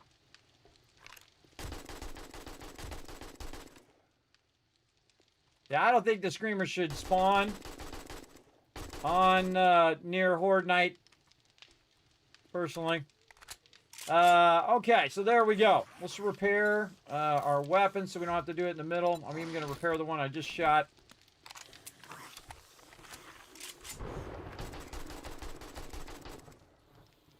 It's a little warm up here. So I can shoot him through the bars. Oh, there's some loot out there. I'm not going to go out there and get it. It might disappear by the time Horde Night is over. Again, got a Screamer right before Horde Night's about to start. Okay, now we also want to think about meds. And here's a smart thing to do, everybody. If you got a bunch of meds, just use it before Horde Night starts. Like vitamins, great example, right? So we're going to go ahead and use vitamins. And you're going to see it pops up over here. There we go. We got 13 minutes. But if we take another one, what's going to do now is it's going to be, boom, 26 minutes. We take another one, and it's going to be more. So you can just stack them beforehand. Like, great example, Recog here, which does 50% more range damage. I end up with a ton of these just sitting in my inventory. Everybody just sitting in the box here. So I'm just going to triple stack it. You can see now it's going to run for 19 minutes. And you want to do it right before Horde Night starts. And again, that's going to give me immunity to get infected and also going to help me out overall. So I'm going to get out of here quick before it starts. I'm going to lock down the top of the kill box. I'm going to lock down the lower part. We did not get any steel. Oh, wrong way. This way. Oh, it's about to start.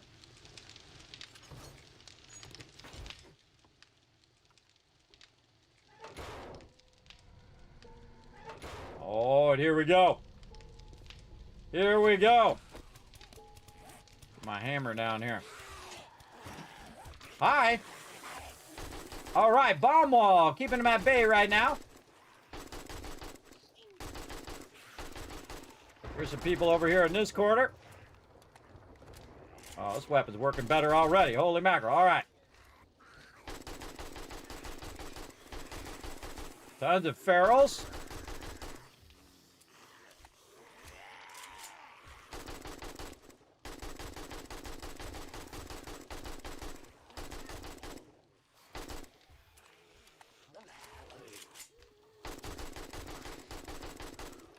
Now the point is to give you enough time to fight them off from getting too close to your base. And again, they will breach. That's the whole point of it.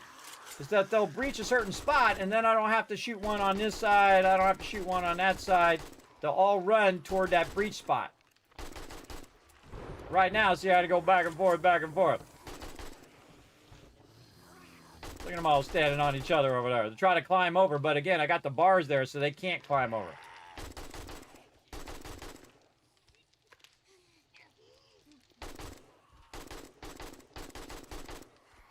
Try to shoot him in the head.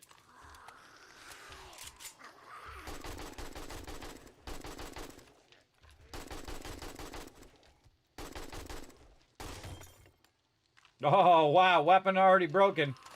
Oh, I was using my level 2 AK. What happened there? Put that one in the front. Oh, let's use the big one now. Oh, now we're talking. I thought it was a little weak.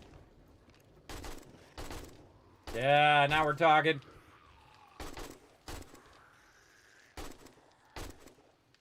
Now we got it going. Obviously going to be focused on the zombies here. We'll catch up in chat here in just a bit. Yeah, this one's full auto too, man. It throws down.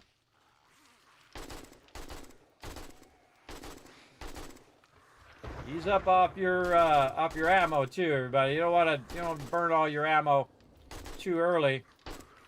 Right now we're at 52. We're using just regular bullets. Not even using my AP bullets yet. Just burning through the low level stuff.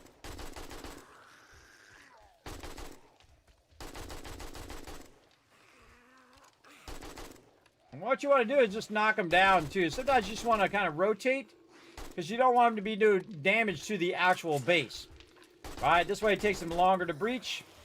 All right, now we're going to go to high power. It's going to do even more damage with high power ammo.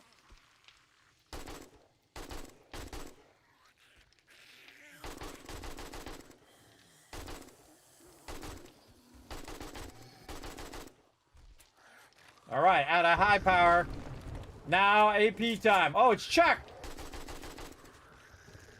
Get out from there.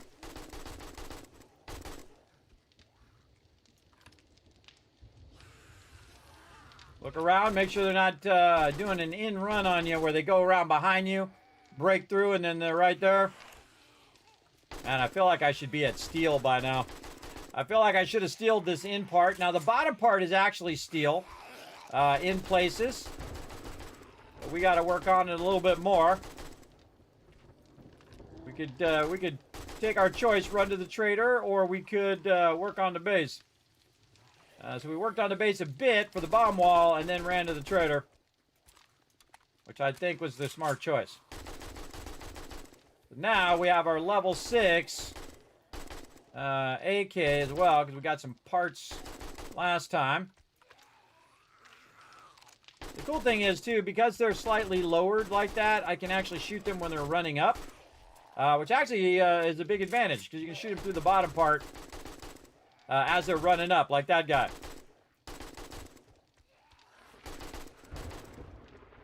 Second left. Okay, they're very heavy on this side, makes my job a little easier.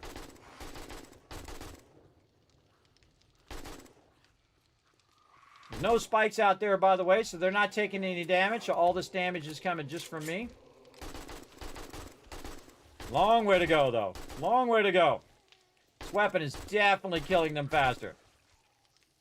This weapon's actually pretty hardcore.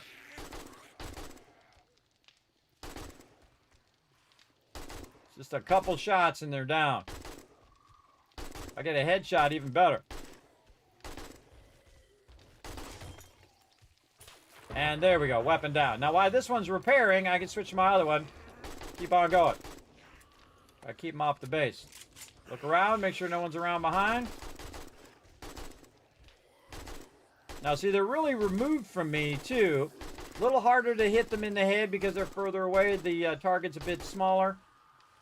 But working pretty good. They seem to like that spot right there for some reason. And that's okay. They can keep trying to breach over there all day long. Makes my job easier.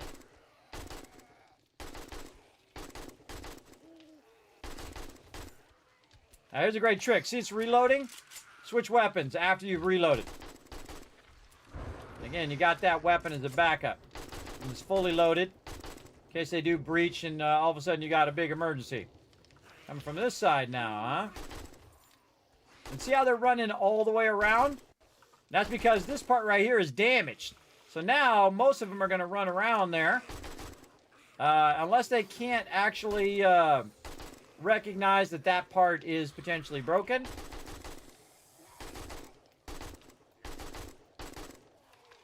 Yeah, that guy made it in. Nice. He glitched through the middle part. Or they broke out the bottom. Kind of looks like they might have broke out the bottom. Yeah, so there's a breach there. And that's what we want, because now all of them are just going to do my job for me. They're all going to run right to there. And all get in the same spot, so I just pigeonhole them into that one shot. Or that one spot. Got to get some headshots in, too.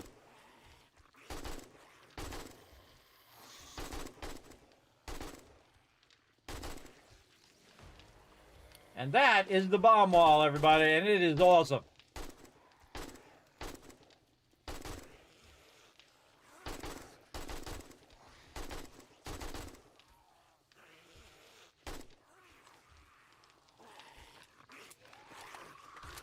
That guy's back there hitting that. We want to take him out. Let those guys... Whoa, here comes the cops.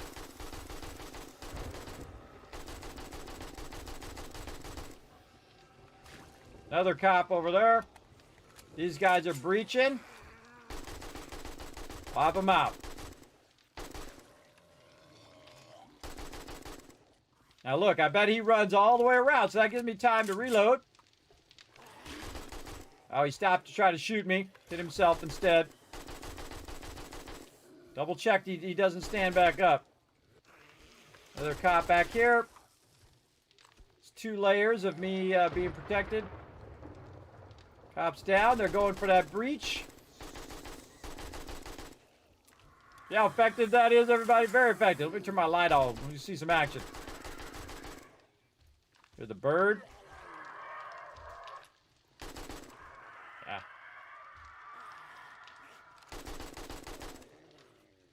Got him. Another one.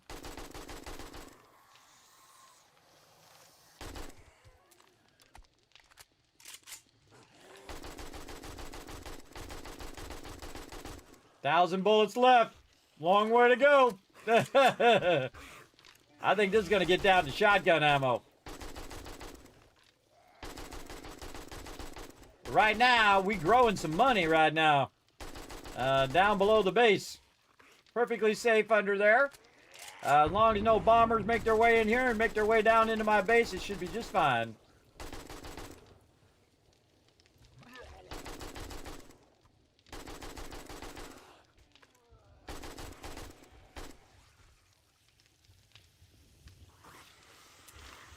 Oh, I had a headshot there. Had a headshot, but had no bullets.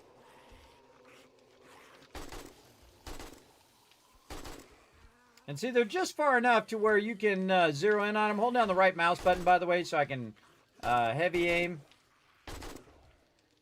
And see, the more you shoot, by the way, the less accurate you are.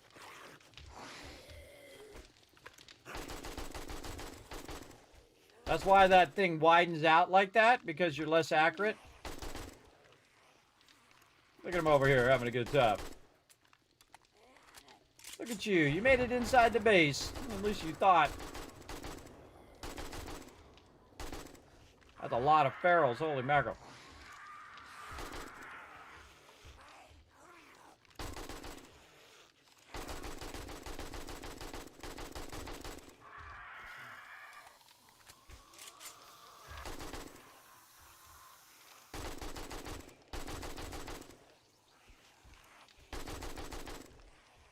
Now, I could have put spikes around that outside edge so that they're running along the spikes while they're trying to get to me. But, yeah, it's just easier if I let them run over there. And they're starting to do a lot of damage over here, so they're starting to think that's the best way in.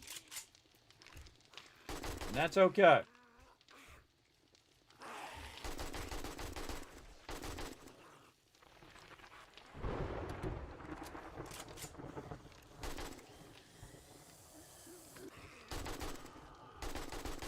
You can also just pace yourself, too. If you don't have a lot of ammo, everybody, you can just pace yourself by trying to get better hits. Or trying not to kill them as fast because you have a lot of defenses like me. And I'm kind of doing a little bit of both. Where I'm trying to get the headshots. I'm trying to get the good shots in. If I can. Also crouching. 700 bullets left. Still a good ways to go.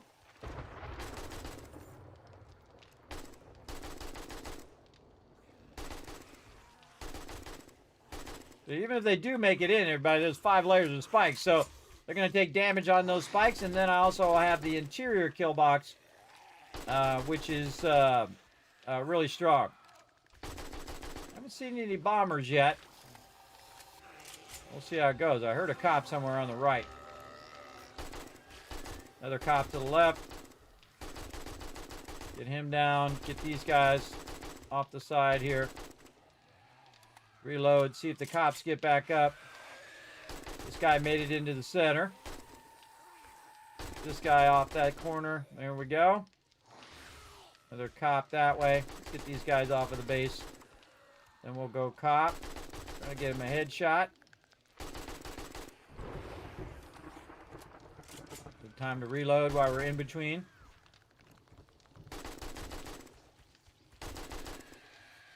Get that crawler.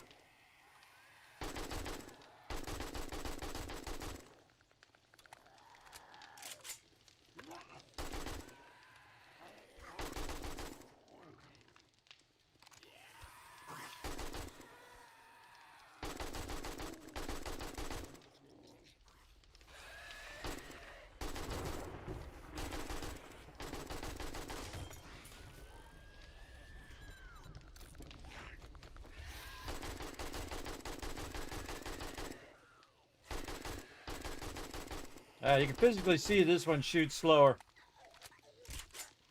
Reload it. Okay, they breached that one now. And now they're all going to run for that or over here.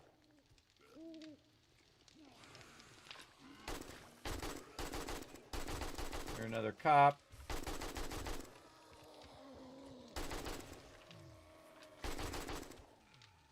Did you stands up? Nope. Another cop. Whoa.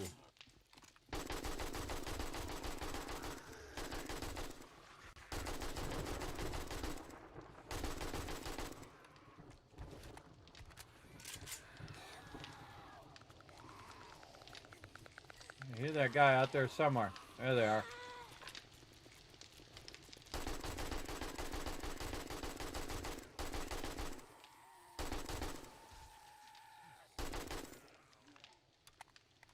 Bomb wall, super effective, as you can see, everybody. Super effective. I'm also doing 50% more damage, ranged-wise. So that's helping me out as well with that recog.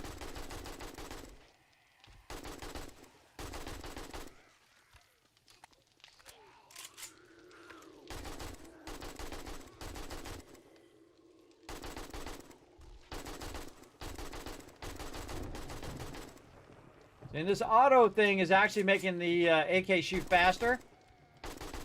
But I'm just not holding the button down for a really long time. Just, you know, a little burst fire. Couple shots ought to do it.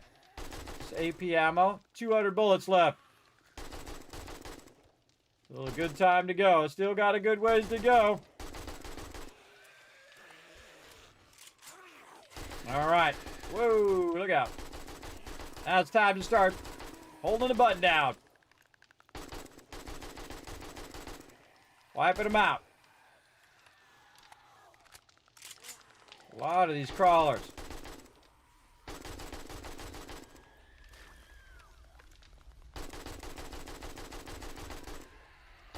This cop's taking a bunch of bullets. 200 bullets left. Shoot their legs, everybody. Shoot their legs. That's a guaranteed. And then, when you can, take the time to shoot them in the head. It's Seeing the Kismet kill box plus bomb wall in action. It is very effective. You don't have to do no tricky stuff, everybody. Just follow the rules of engagement. 130 bullets left.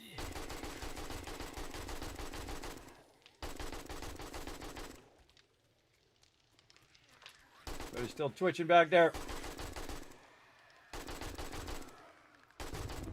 A lot of those crawlers.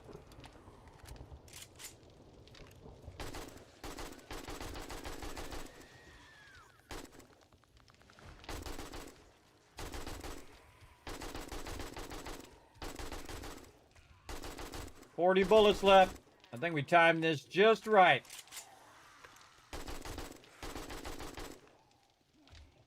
Where are you going?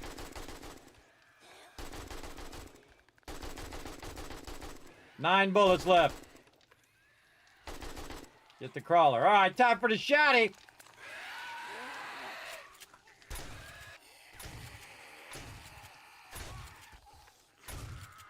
You didn't know the shotgun shoots really far, everybody. It just does less damage. It's enough to knock them down at least and hold them off.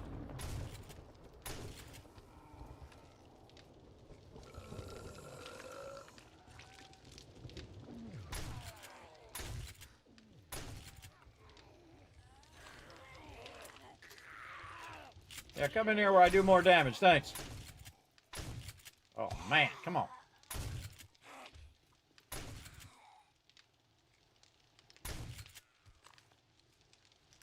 That is how you get it done. I made that look easy, everybody. I made that look easy because I used my brain. I used my thousands of hours of design skills to come up with the kill box and, of course, the bomb wall. Bomb wall is beautiful. It is a thing of beauty. Now, just check around. Make sure you ain't got anybody else who wants to get up in your business. You can see we used all of the ammo other than some shotgun ammo. And we're going to go down here. We're going to check and see if we got some that we can just go ahead and grab. Reload in case things get rowdy. And then we're going to just go ahead and pop down here. Now, I highly recommend that you put your entrance back in again, because what's going to happen is potentially a bunch of screamers are going to come at you and try to get you. All right, let's get some loot. Ooh, tactical warfare. Nice. Now, every Horde night we survive is a Horde night that's going to give us tons of loot to build ourselves up even more. Easy, right? Looked easy, right? Well, it's easy if you got the right stuff up and running. Now, remember, it just gets more and more difficult because the game rises to your challenge. So, if you're like me and you have gotten no deaths and you're at game stage 114 in the forest, which is a pretty high game stage for the forest, everybody. Especially at day 43, it's only going to get more and more difficult. Don't feel like I got too many bags on that round. I got a bit here, but too many high-level bags. But we'll go ahead and just keep going. If you notice, I put it into my motorcycle as well. And we just go ahead, grab all this. Probably should hit some water while we're at it. You can do both of them at the same time. A little bookworm thing went off. Okay, now this is easy to fix over here. Go ahead and learn some of these. Scrap that. Don't need that. Learn that. We can sell that. We can sell all that stuff. Make a little extra cash. Okay, did I put my blocks in here? Did I have any blocks? I don't think I had any blocks on me. That was foolish. You definitely wanted to have some cement blocks, but I think it was out. Ooh, art of mining. Let's see. Craft basic resources into compact stacks. Let's do that. And then, oh, I can make recog now, too. Reduce collision damage on vehicles. If anybody needs that, it is 100% me. More scrapping. Now, impact driver quality 5. Tools digest. Warfare. Electrical traps. What else we got? We got all that. All good. Okay, let's go ahead and buzz around, see if we see any more bags right over here. All right, that could have went terribly, terribly wrong had I not queued up a bunch of ammo ahead of time. See, the shotgun is not fast enough to kill them, the pump shotgun, to kill that many mobs coming in at you at once. Now, if you think about it, really, the base itself didn't take that much damage, and the spikes didn't take that much damage because they were sitting wailing on the side of this concrete the whole time. So all we really need to do is just repair the concrete a little bit, right? Just do a little bit of that, and then just replace that piece, a little bit of spike replace. So the bomb wall actually makes it where it costs you less overall to repair your base. So we're going to go ahead and just repair what we got here. A little bit there, a little bit here. And then maybe a little bit of ground damage. We need another spike in there. Let's go see if we have... Actually, let's grab all of our loot if we're going to go up the ladder. Like so. And we can put this back in here. Right there. Oh, I lost my hatch. They destroyed my hatch there.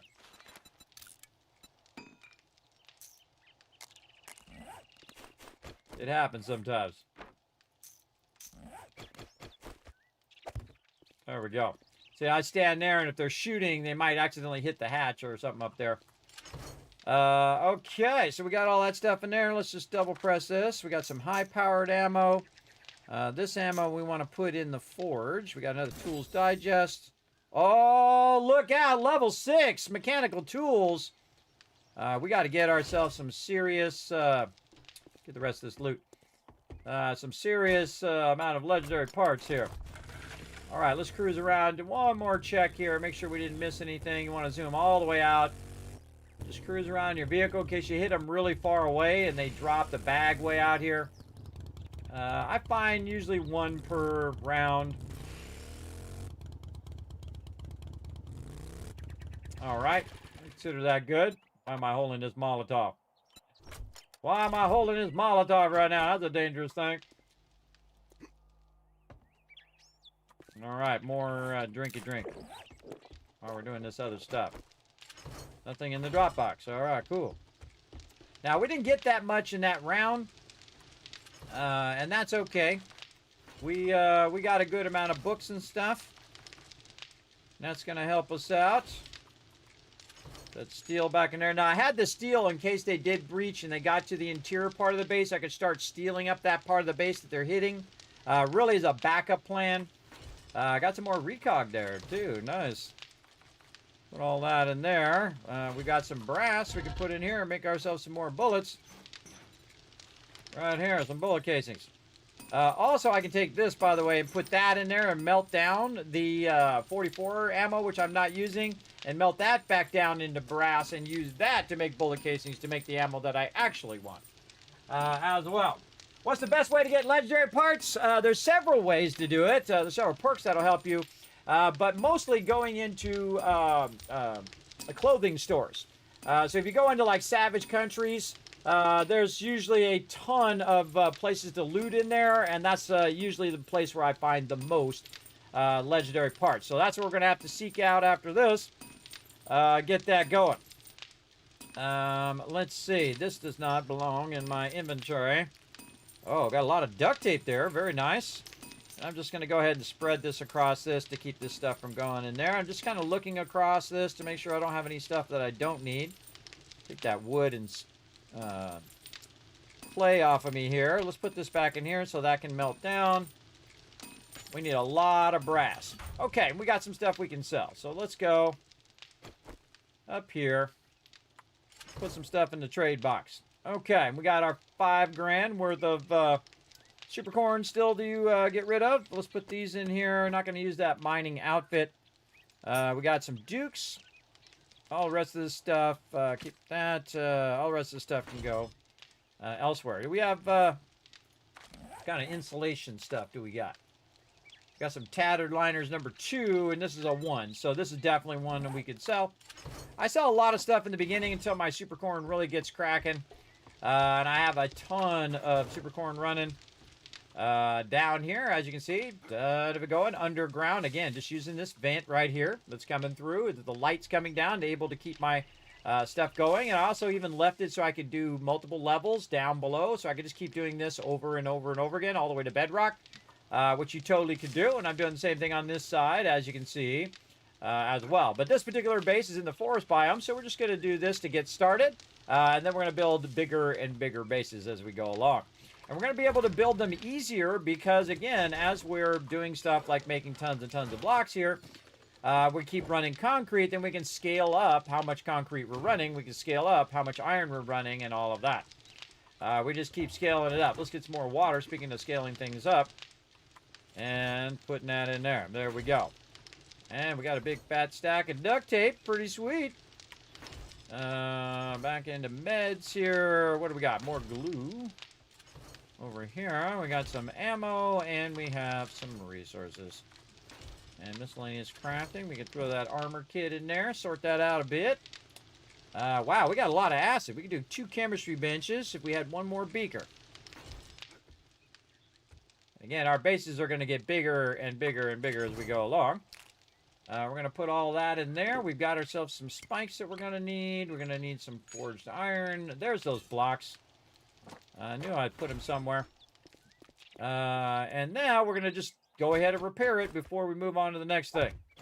And again, very little repair, as you can see. Again, this is what makes the bomb wall so effective.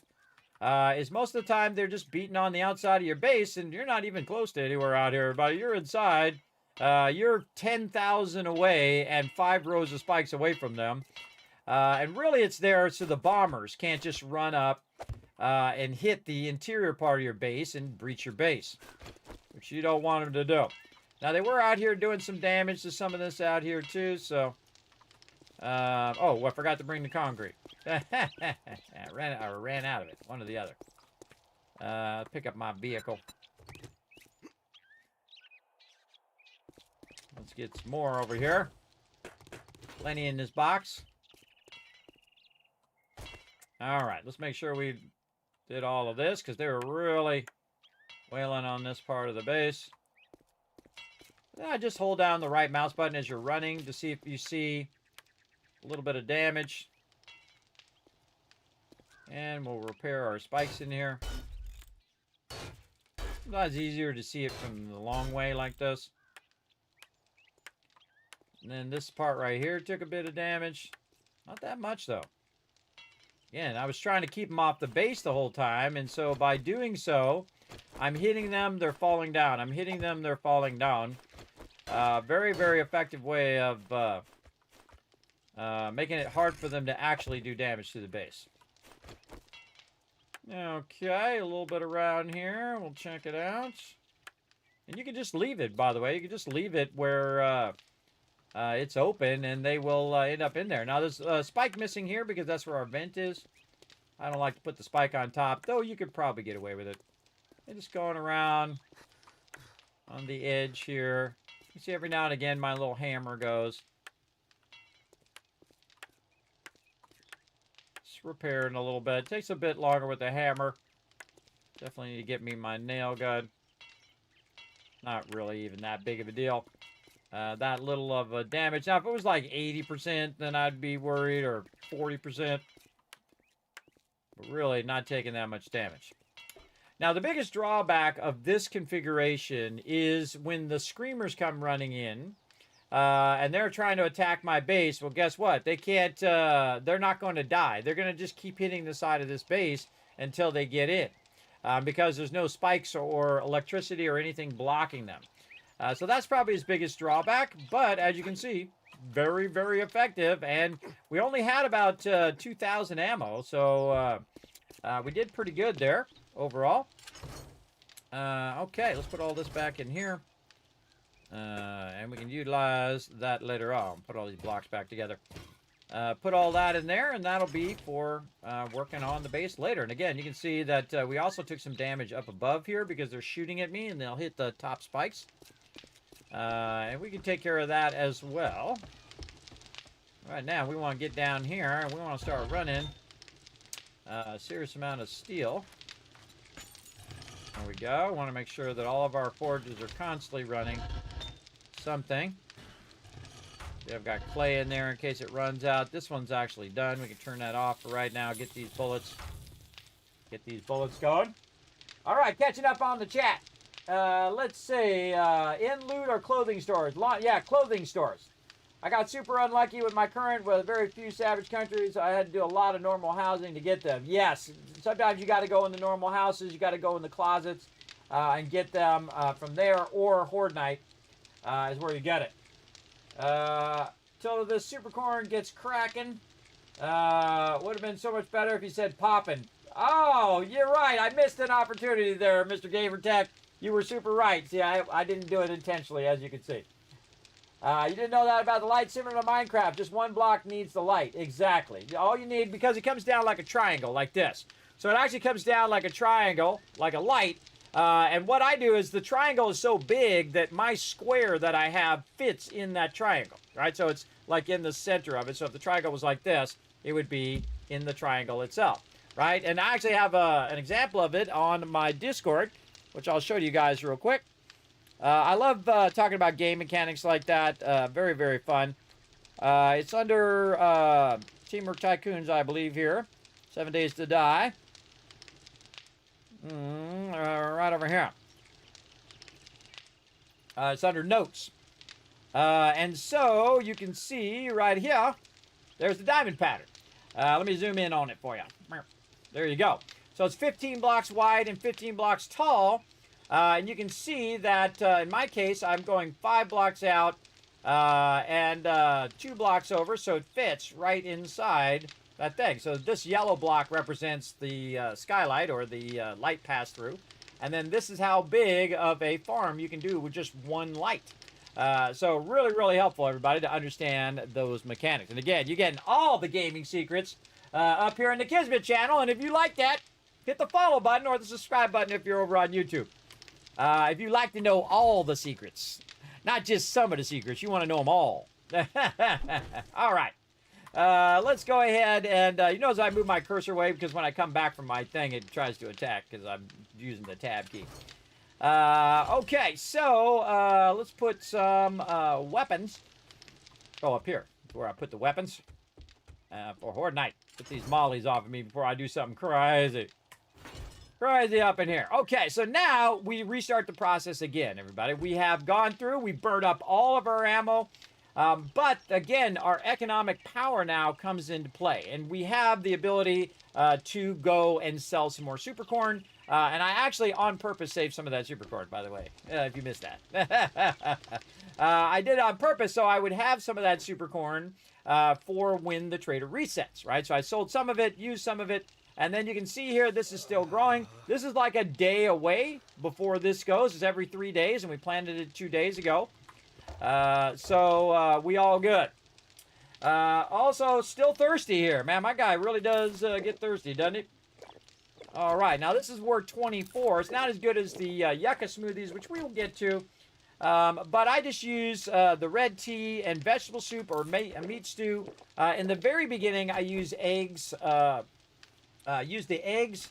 I go around and collect a bunch of eggs. Really easy way to get going. Either use the boiled eggs if you're in an emergency, or if you can find some animals, you combine the eggs and the raw meat. Get yourself some bacon and eggs. That's a good start to the game.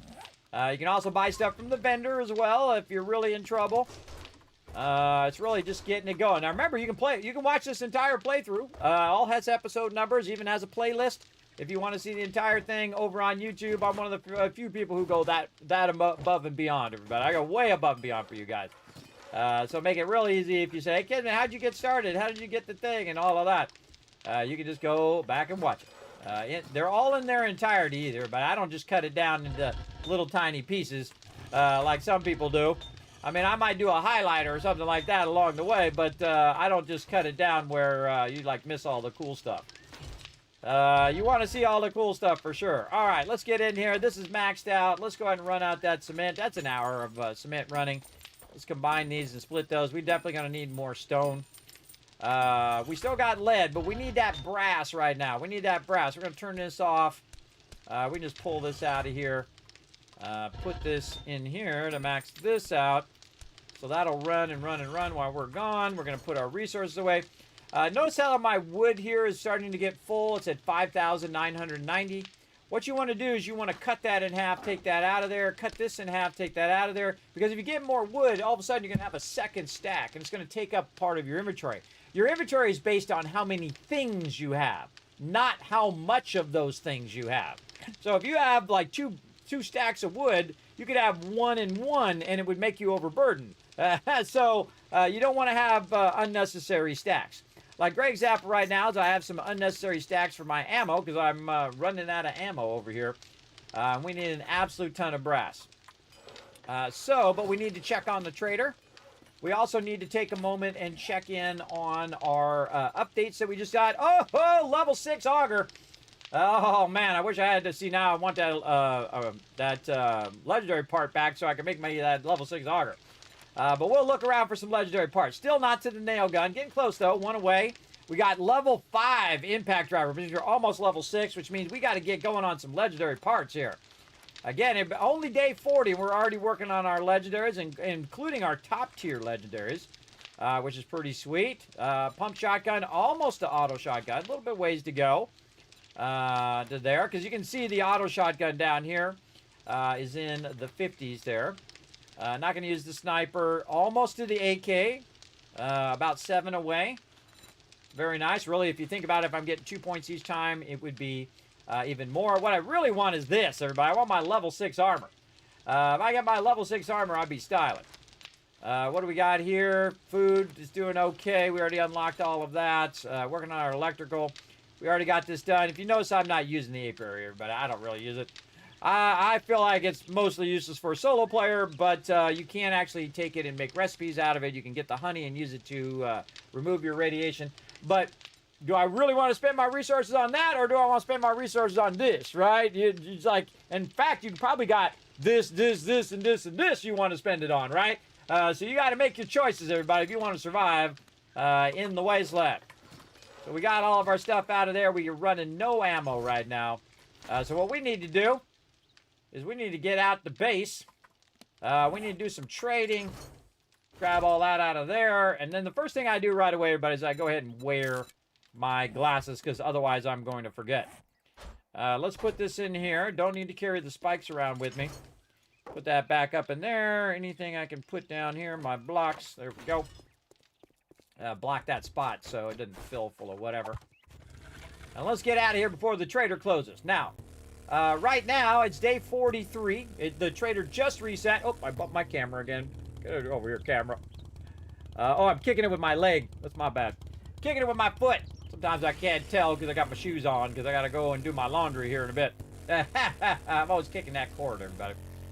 That cord just barely reaches to the computer, so if I bump it with my foot, it does that.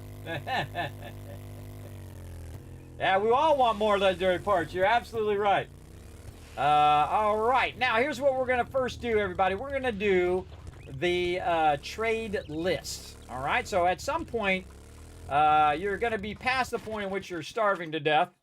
You've got a little bit of weapons, you got a little bit of armor, but now what you want is you want your vendor list. Drink all the coffee, I'll kill you. So what we're going to do is we're going to pull the spreadsheet over here, and as you can see, I have a lot of spreadsheets for a lot of different things. One of them is item mods right here. Again, all the different item mods, armor, tools, weapons, different bonuses for your armor, what I name all my storage boxes, all of that kind of stuff. But I do down here somewhere, or over here on the right, I forget where I put it. Where the heck did I put that? That's a good question. Vendor list run, right there in front of my face. No wonder I can't see it. So yeah, vendor run. So what are we going to be looking for? Super corn. And again, I'll zoom in for all you peeps on mobile. Super corn, sewing kits, bullet tips, bullet casings, leather, gunpowder, acid. These are all the things that I'm typically looking for when I go to the vendor. Now, right now, I don't need any solar, so we're going to take solar out. We're definitely going to do the books. Do I need electrical parts, mechanical parts? Not right now, probably later. Intelligent mod. Do I already have my intelligence mod? That's a good question. Let me check. Yes, I already have the perception mod, not the intelligence mod, by the way. And in my current one, I probably don't have diddly. Yeah, I don't have anything in there. Oh, here comes Captain Idiot. Oh, boy. So I don't have anything in there. So we might want to be looking for some intelligence strength mods. So we'll leave that in there. What else? Super corn. We want to sell the super corn. That's the first thing we're going to do. So I'm going to have this on my other screen. And I'm going to say, okay, sell my super corn. Look for sewing kits, right? Do I need sewing kits right now? Not really. I'm okay. Let's take that out. Bullet tips. Don't need it. Bullet casings. Yeah, we could use that. For sure.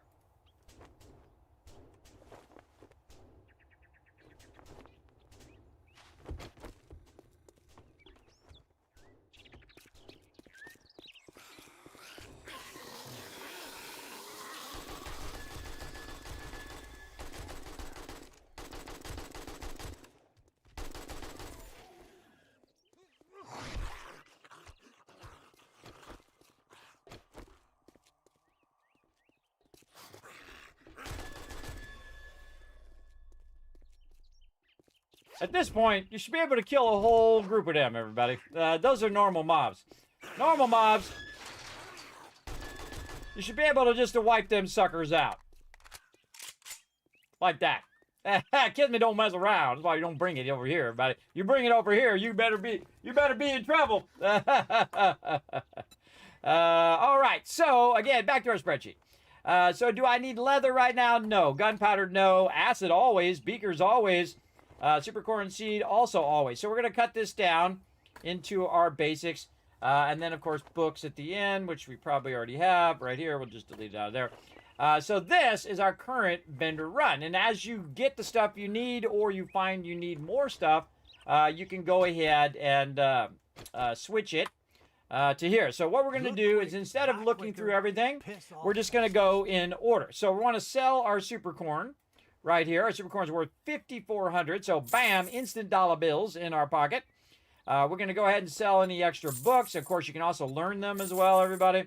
We just got some handgun magazines, too. Sell the old cash.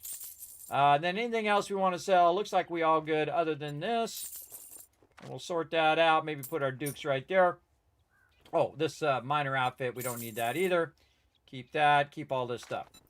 Okay, so we sold all that. Now we want to go to the next thing, bullet casing. So all we have to do is type CAS for casings, or you can just type BUL, and it will show you all the bullets. So you don't have to actually look through all the categories and search for the specific thing. You just search for a generic term if you want to get all of it, or you can search for a portion of that particular thing. So it goes pretty fast. Acid, no acid. Oh, there's a machete there, though. Very nice.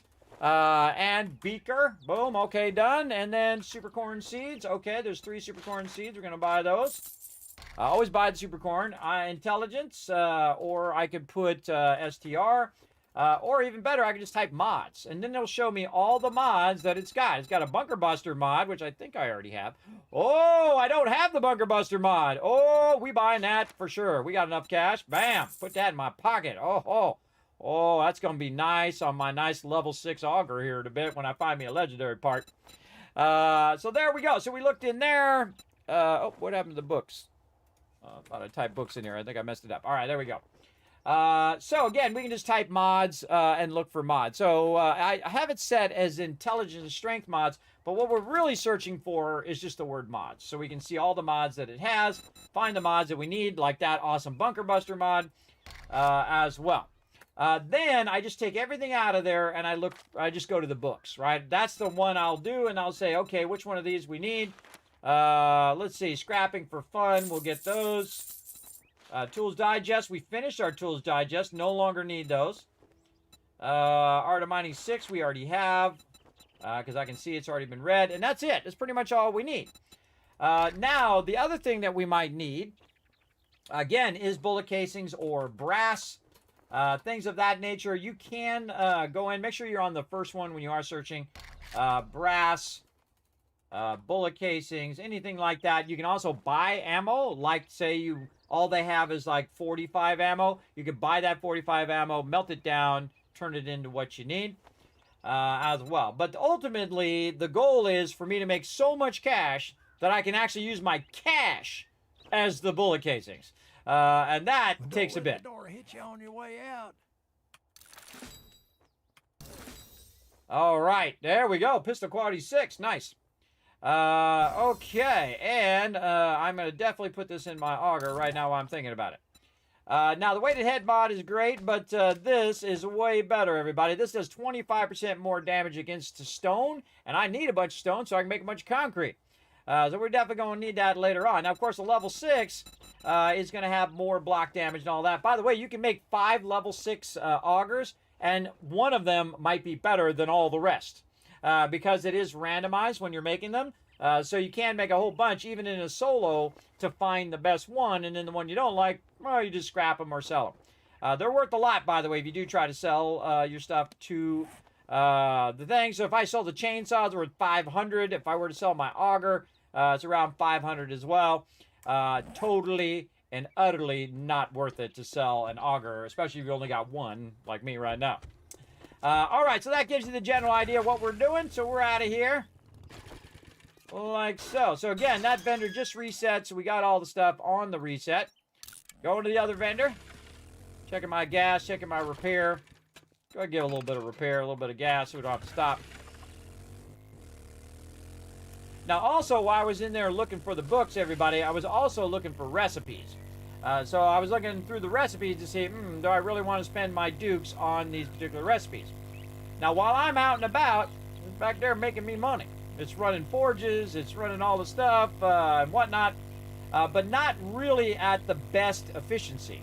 The best efficiency is everything is running all at the same time while I'm not even in the base.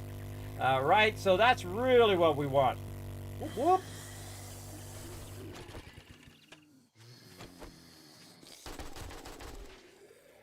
Who's in this car? Oh, a little bit of lead in there. Nice. Let's get our nice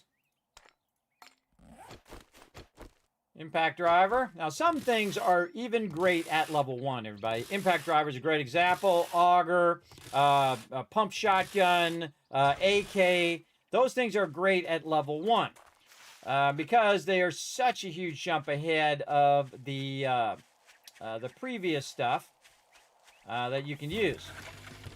And, of course, here comes the rain. I think it rains a little too much. I'm sure they'll work on it. And you can turn the storms completely off if you want to, everybody. Remember, this game is one of the most customizable games in gaming. You can change it however you like. You get a bunch of mods to make it look like Vikings, as we found out earlier. That mod just came out. I'm tempted to try that one. I'm a descendant of Vikings, everybody. Direct descendant on my father's side of the Vikings.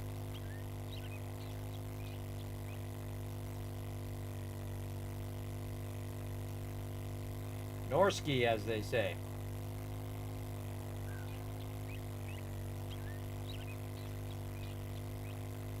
Yeah, mods is kind of, just think of mods as free expansions. There are a ton of great mods for 7 Days to Die. I appreciate all the peeps who do mods. You gotta think they're doing that for free, everybody. They're making the game better and adding more content to the game totally for free. And a lot of mod authors are just awesome. They do amazing work. So make sure to show modders lots of love. Just like indie devs, everybody, we're going to show those modders some love as well. Because they're out there, they're the underdog. And like I said earlier, I appreciate the underdog.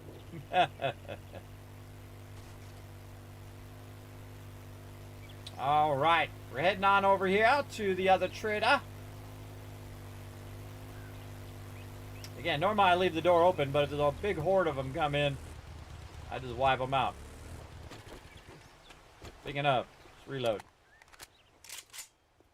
All right, what do you got? If you bring me, you want something? Well, let's see if you got what we need. All right, over here, I gotta zoom out, back out here. There we go. All right, sell my super corn. I don't have any super corn to sell, but if I had, say, 6 stacks of super corn, 3 of them I could sell to the first one, and then 3 of them I could sell to the second one, vendors-wise. So here we go. We're going to try it way faster. Okay, bullet casings. No bullet casings. What else? Acid. No. Beaker. No. Super corn seeds. Yes, there they are. Again, don't even need to type it out. Just type SUP for super, and you grab them. What else we got? Mods. What kind of mods we got? Robot drone. No, no, no, no. Don't need any of that. Easy. And then to the books. What do we got? Vehicle adventures for sure. Let's get that one. How much we at? We still got 3 grand left. Tactical warfare, sure.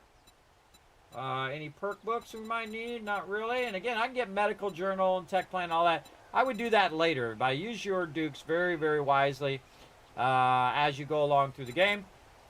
It's going to really help you in the long run. The only other thing I would look at would probably be science here and see if I was really in need of like a solar bank or something like that. Or I could grab electrical fence posts before I can even make them. Right? You can actually buy them from the vendor himself. Oh, you want a guarantee, huh? Well, maybe you should try Shamway. And now we got the grand journey again, right? Way the heck out here. Way out there. Now, the thing is we know that takes 4 in-game hours to get out there, right? And we know that the vendor opens around 4:05. So that tells us that we can't... Oop, go log right. That tells us... Oh, wait, we should go into town. Which way is town? Behind me. That tells us that we could leave at like 12 midnight and get there right when it opens, right? So, because now we know how long it takes. So let's go into town here since we are here. Go around the back here and see if there's any vehicles. Be a good time to do some wrenching on the way back of some cars. Let's go into town. Probably wrench most of this. Of course, exceedingly more difficult that we can't see because of the rain. See, I always look down and see how many bullets I have. What we got? Crazy ex-girlfriend. Check behind you. What we got? Don't need it, but I'll take it. Really just looking for cars. No cars out here. Did a good job of my job, which is to wrench every one of these cars. Oh, here's one. Oh, another one back there. Again, once you get the impact driver, everybody, this is the most lucrative thing in the game other than Supercorn. It is very, very cool. You can actually hit this thing, give you some plastic. You hit this, they give you some cloth or plastic. Like how it's got a little ramp here. Reminds me of when I was a kid. I used to build a bunch of those. We used to go off them in our bikes. That's before they had parent supervision, everybody. They hadn't invented that yet. It was a janky ramp, too, everybody. It was made out of whatever we could find. Cardboard and old boards with nails in them. All sorts of dangerous stuff. Not like that fancy stuff you got now, where you don't have any nails in the board and your parent actually makes you a ramp. Not us, everybody. Not my day. We don't have no half pipes. Stuff like that. We had to go in some storm drain. Sometimes while it was raining. Old school.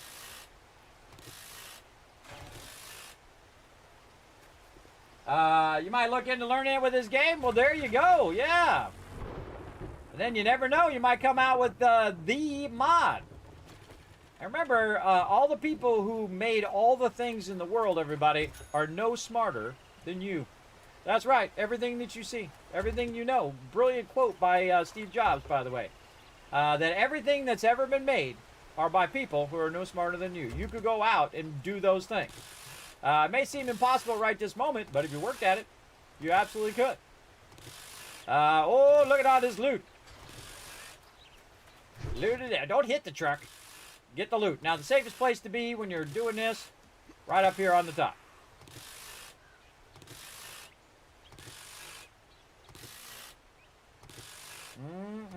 We're going to have a lot of brass after this.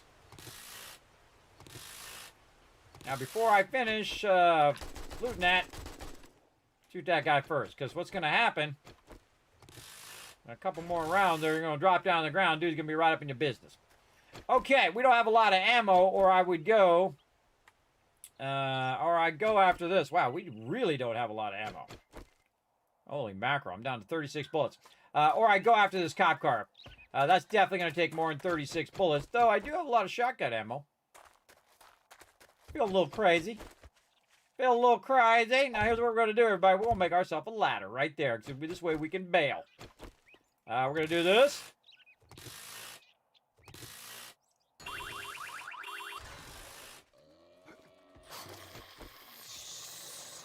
Pull that ladder. Oh!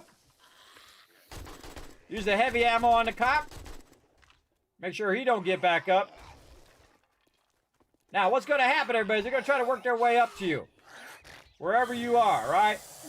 They're trying to bust their way into there. I'm going to run this way. Now, remember, there's mobs in this POI as well. You're kidding me. Point blank, and I still can't get it.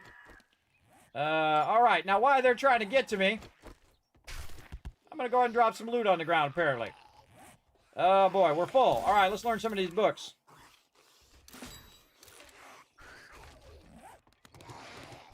Here he comes. What's up?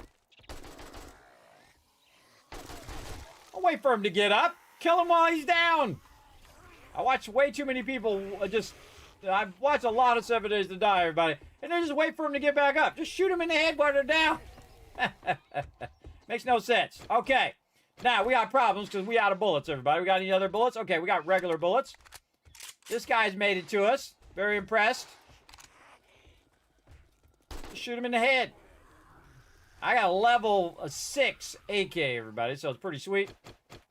All right, we'll get some more of this while we're at it. Anybody else gonna make their way up here?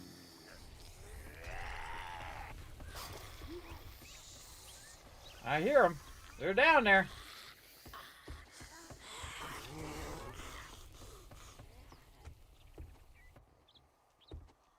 Go over this side. I'm going to jump down on this building so maybe I can get a bead on him, but I could still jump back up there in case things go horribly, horribly wrong.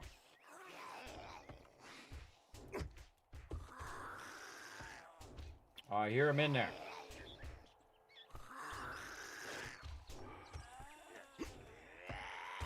They're definitely in there beating up that thing. All right, here's the trick. Run to the vehicle. Get on the vehicle. Dip down the road a little bit. Give yourself a clean getaway just in case. Drop the vehicle, turn around, see who comes running at you.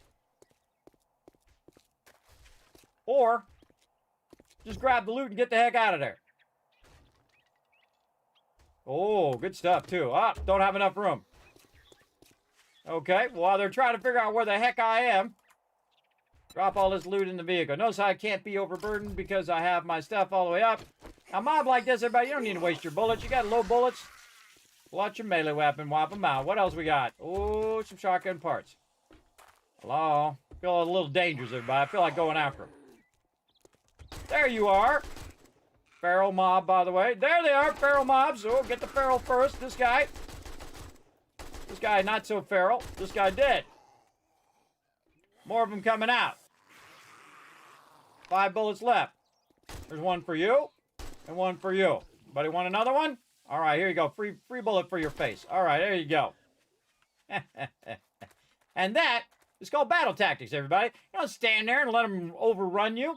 Get up on the roof. Do what you got to do to survive. Now, notice, I'm not going to wrench that car. I'm going to leave it there. Because every time it resets and I come back, I'm going to just be able to grab the loot. I don't have to go through all of that again. Whoa, feral. Crazy ex-girlfriend. Knock her down, then go to your heavy weapon. Like that. So you notice I went to the 9mm first. And then heavy weapon. Nice. Okay. More cars.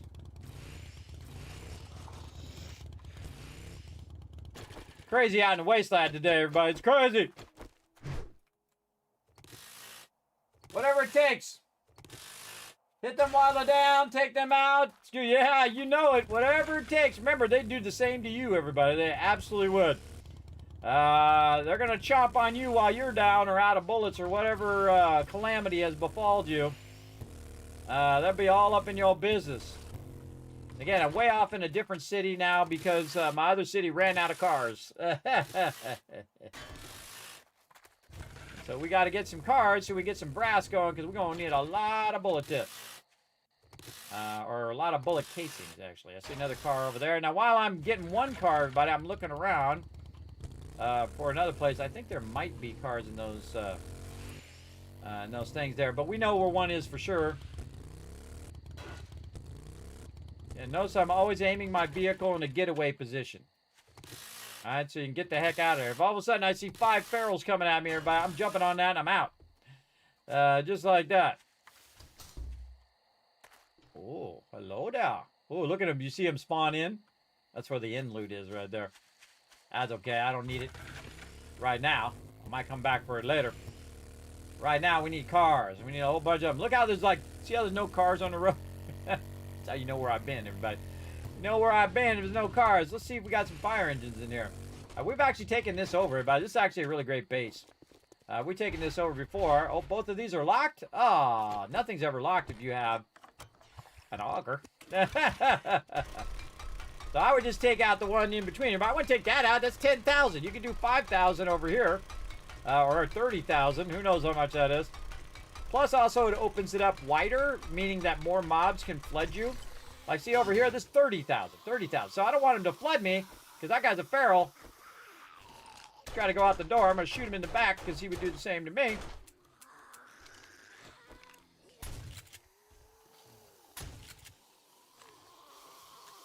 Now, see, what I'm doing is it's almost like a reverse kill box, right? I'm blocking their ability to get to me. If they were smart, they would run up and... there we go. If they were smart, they would run up and crawl through that hole. But by the time they do that, they're going to get shotgunned in the face. And there we go. So you kill them first, then you take out the other block. You don't take out all the blocks and then try to kill them. Because they might be ferals. They'll come running at you at 1,000 miles an hour. You can turn all the zombies into ferals, by the way. There is a function you can turn that on so they're always running. Look at you sneaking up behind me with no sound whatsoever. Sneaky bastard. All right, look at it. Dropping me some loot. They like me so much. Appreciate it. Up on top of the fire truck while you're looting. Oh, man. Some good magazines out of this one. All right, I'm going to wear my thing again. All right. The mining helmet's also heavy armor, by the way. Much better than those glasses when you're doing it. Win-win, right? It's all about it. It's all about the wins. We're getting lots of W's today. Dance till you win. There you go.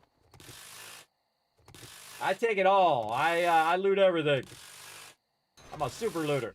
Normally, I go through and I loot all this. Back in the old day, by the way, they didn't have any quests. So you would just go to location and super loot every single location. You take every single bit of loot you could from every single thing, and it would never reset.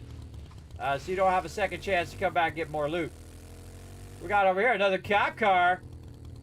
I feel like we already did this cop car. We sure did. How? Because I can just search it. It's reset. Look at that.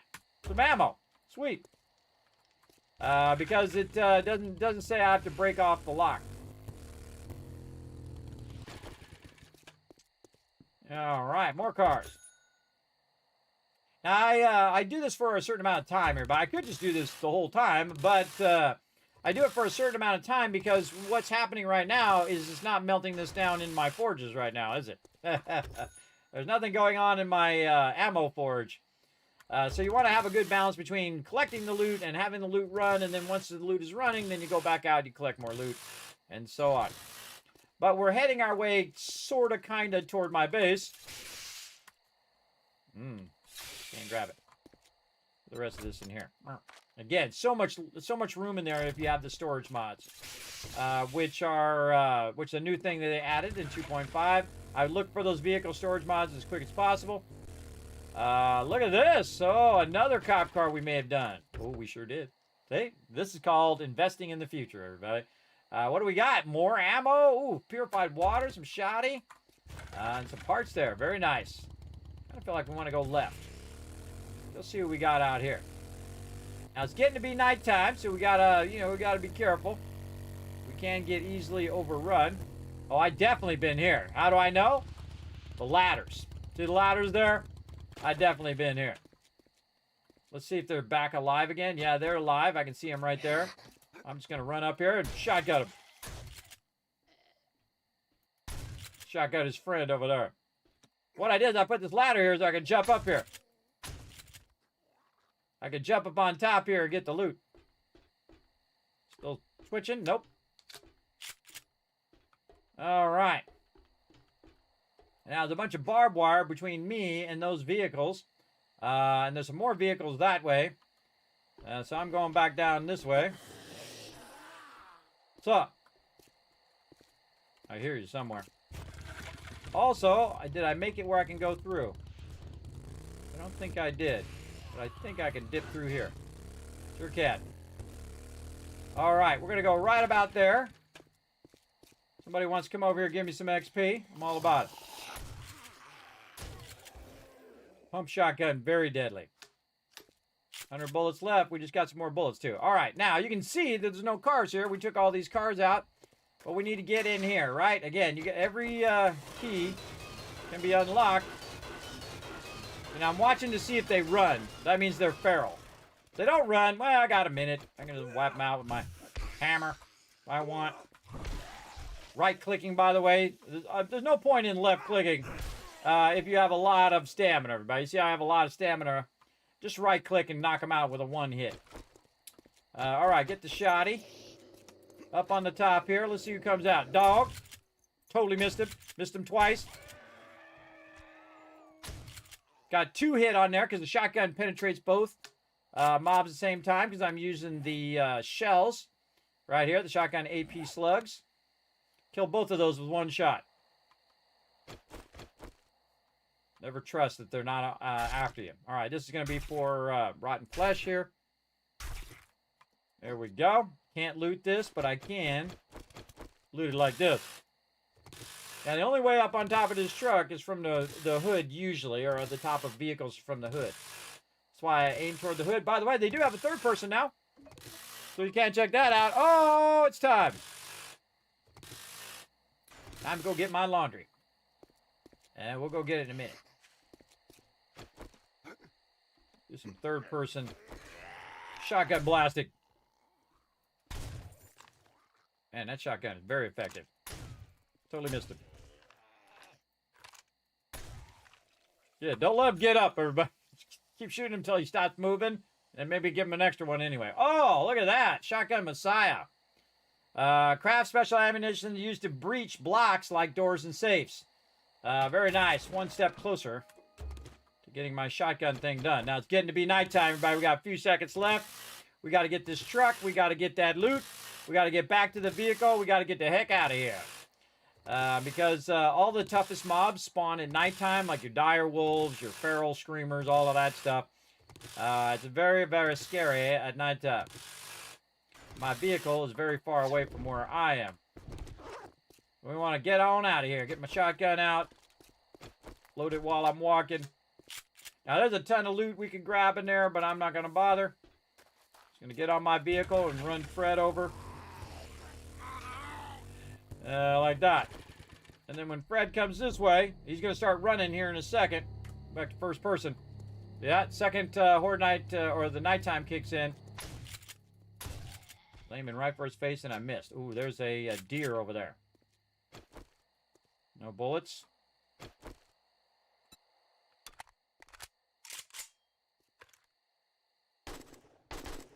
Moved his head right when I shot.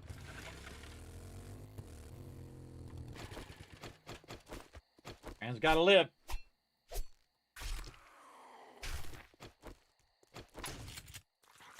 That's not yours. Always evaluate the situation before you go back. And now I'm smelly. I gotta get that meat off of me or I'll be in trouble. Alright, still though, I still got some of the smell on me because I had to stop to kill that mob. We need to back up. Backwards driving.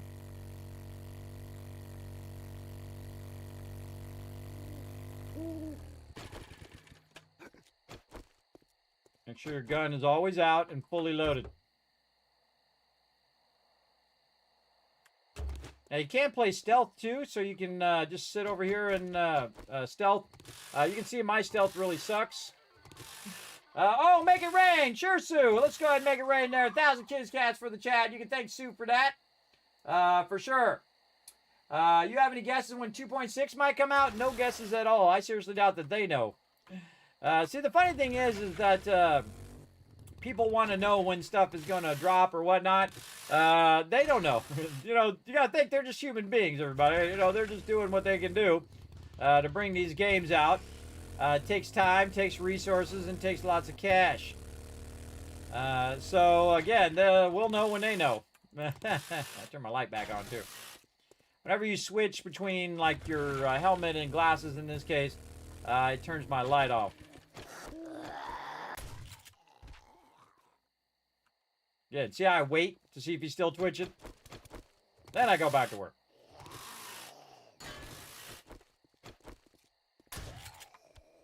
Now, it's probably a smart idea to put my shotgun as my #1 weapon, which is actually #2 for ranged. But I've got, luckily, I've got a awesome, well, not luckily, it took me, I had to buy it.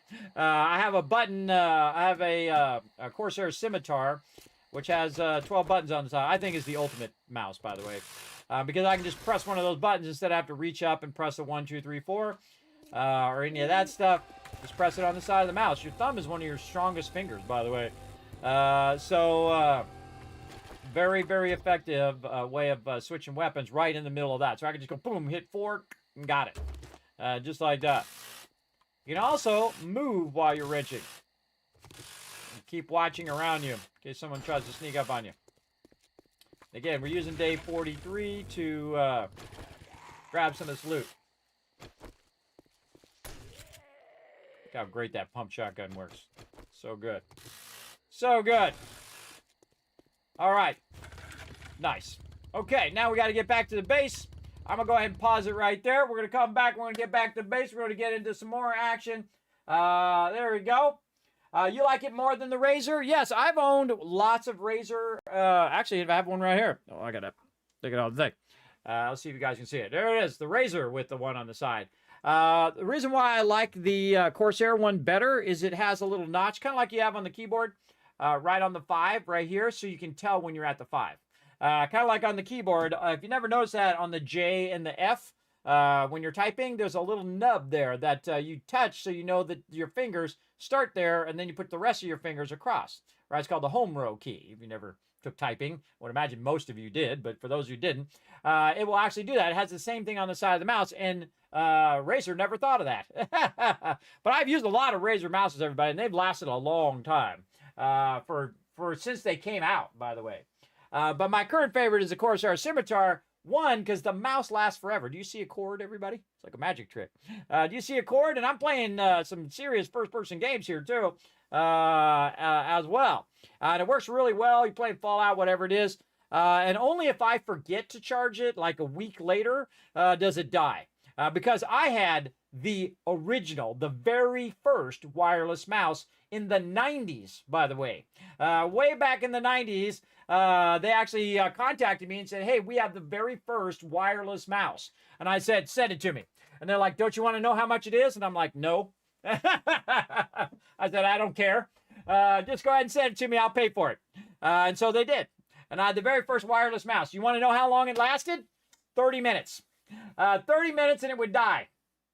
It did not last very long. Then they came out with a better one that lasted like a couple hours. So the smartest thing to do when you have something that is wireless, everybody, is to have 2 of them. I don't have 2 wireless mouses because I don't need it because it lasts a very, very long time. But when it comes to earphones, especially the Apple ones, they last about 2 hours. And then you got to then have a second set of earphones, right? But these ones, they're called Nothing Ear. They fit perfectly in my ear. It's like they're made for me. And I have 2 sets of them. So I use it while I'm on stream. Then I don't have to have that thing smashing my head down the whole entire time or smashing my ears. Though I do have some super comfy Lucid Sound ones. Those are probably the most comfiest ones I've ever had. Those ones are awesome. They're one of my sponsors too, so feel free to go over there and show them some love. But these are the best for me because I'm not going to get the fidelity out of it, everybody. If I have the best headphones in the world, I'm not really an audiophile. If you don't know what that is, everybody, people are really into like music and sound and really deep stuff because I'm partially deaf. So I'm partially deaf in this ear, so I'm not going to get that much out of it. All I need to do is be able to hear what's going on. That's it. That's all I need.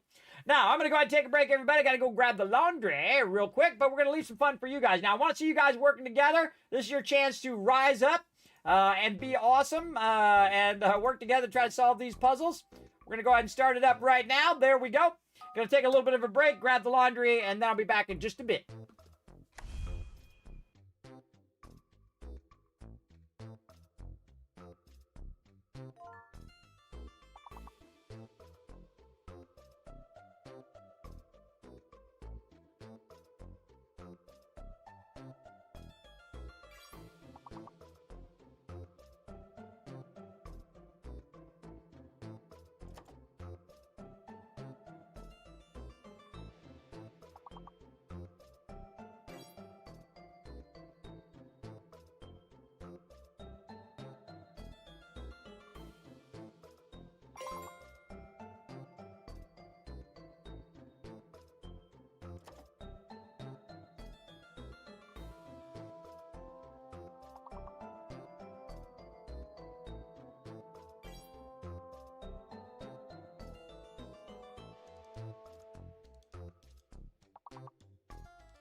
everybody, how we doing? Oh, did it not go?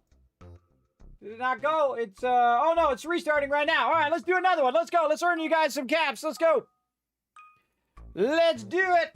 What do we got? Sass. I got plenty of sass to go around. What else? Oh man, these are tough, man. I can't even think of anything else.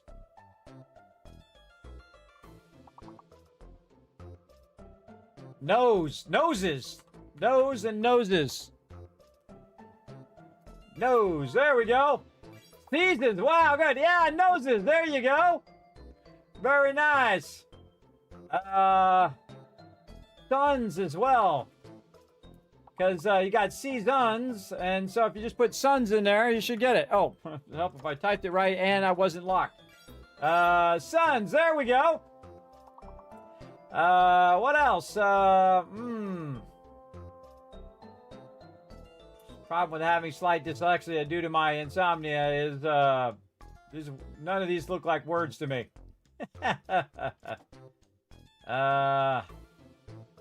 Stain. That doesn't apply to me.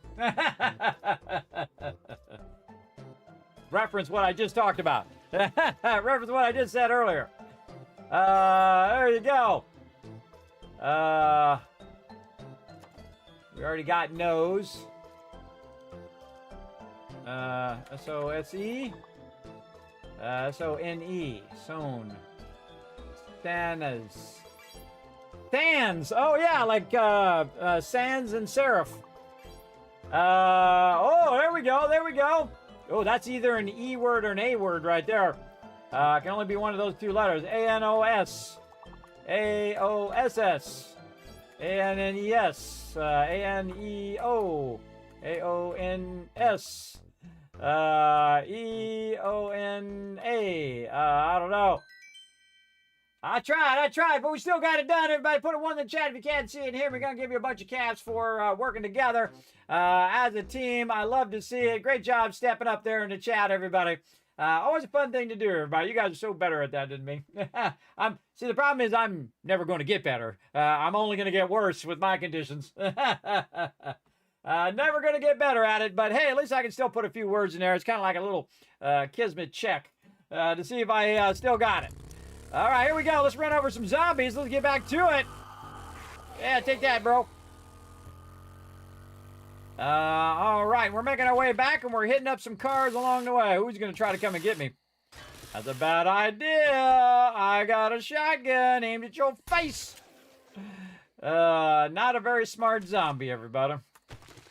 Well, that's good. You don't want him to be smart. You don't want him to be too smart. I mean, a little smart, but not too smart. All right, onward. Again, we got a long way to go. We got a lot of cars along this road. And we can hit up for some loot.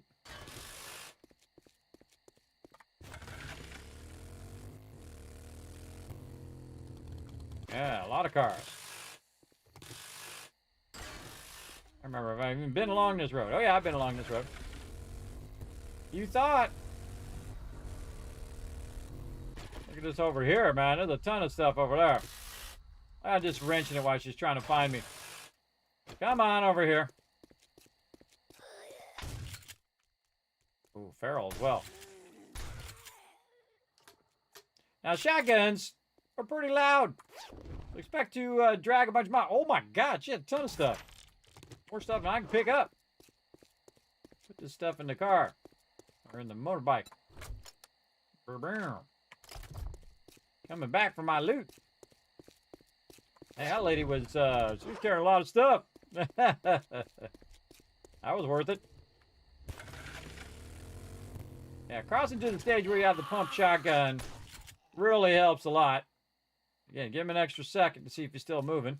You want to be safe, get up on top of the van.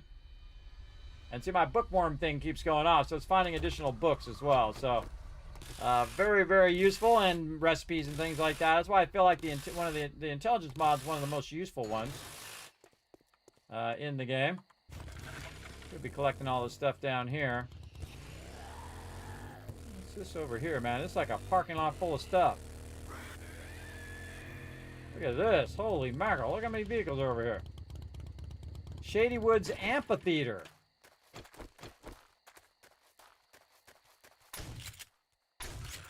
Point blank range. Missed it. This seems pretty shady. I don't even remember this POI. We definitely gonna need to investigate. Get all these cars first. I usually go until I run out of space. Usually works the best.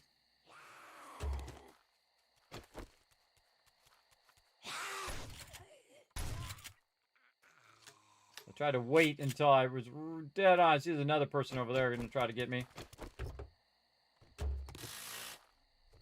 Big boy's coming at me. Remember, it's nighttime, so all the mobs run, whether they're feral or not.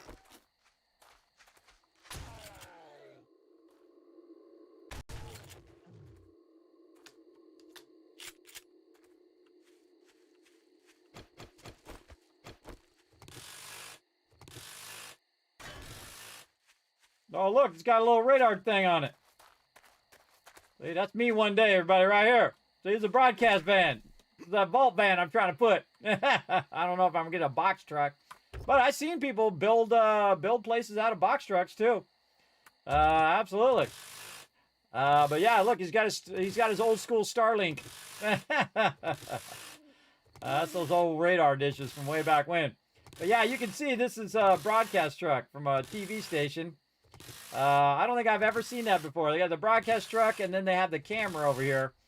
And this is the size of the cameras they used to be, like this. They were massive. These old radar dishes from way back in the day. Old school there. All right, definitely want to bring my vehicle in case I get swarmed.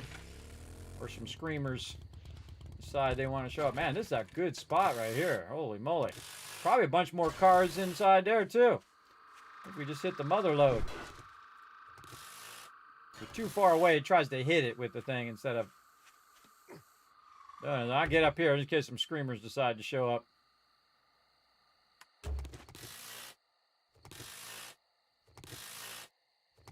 And what we're going to do is try to grab as much brass as we can. Now, I was going to just grab a bit more and go back to the base, but since we got this amphitheater here, we've got a huge amount of loot that we can grab, especially the brass. Bring the brass back and just let it run for a while in the forges. Let's see any of this stuff we can actually just learn. Clear out some inventory space. Some more stuff we can sell there. The real tough ones here are the engines and stuff like that. Oh, nail gun. We got to the nail gun.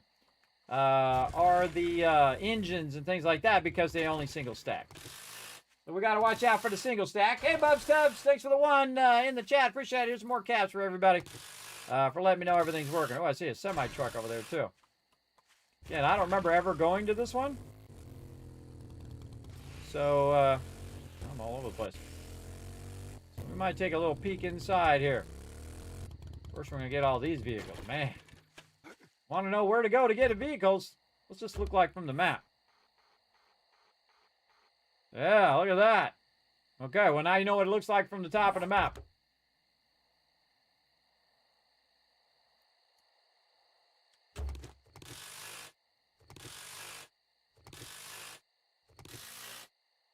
We'll get ourselves a level 6 impact driver here eventually.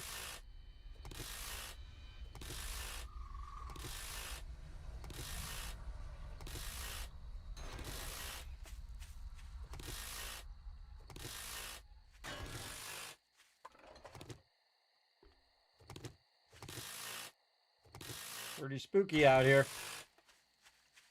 Spooky.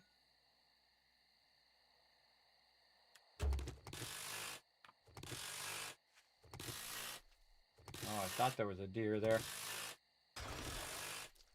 I got a shotgun. Hard to get him with a shotgun because I'd have to chase him down. That's not a high priority. Getting this loot is a high priority. Plus, I'm grabbing the chairs too.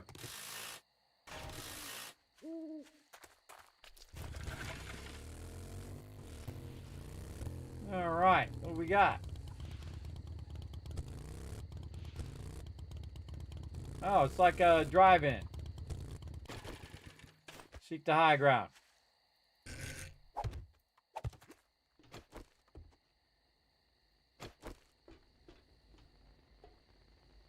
Oh, this looks like a death trap if I've ever seen it. Something moving over there. A snake. Couple mobs down there. Let's wake them up.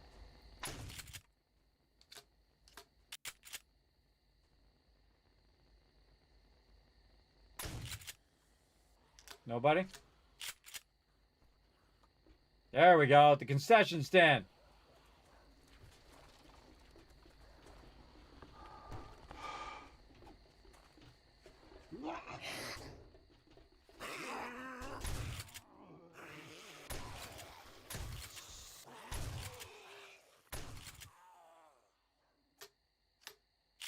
And that is why you seek the high ground. Now, I don't trust that there's not many more left. I think I hear a dog right there.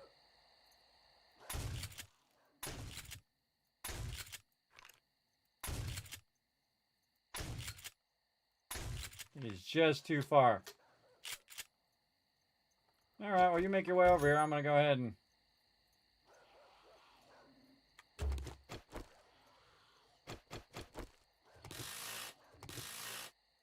There's nobody behind me. Eventually that dog will destroy that block. I also need to think, can I get out? Good question. Can I run and jump? Oh, I can't make it.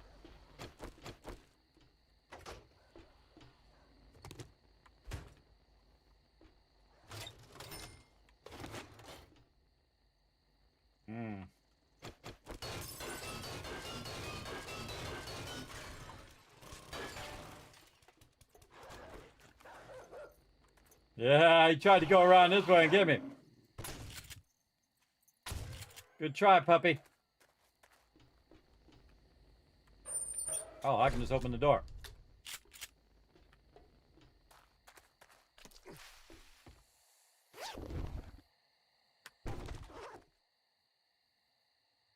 The Z fight.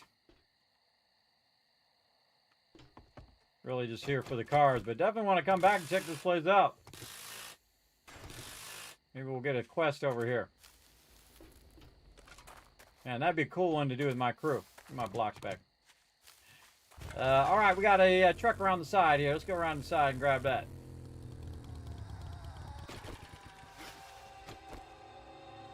I heard somebody.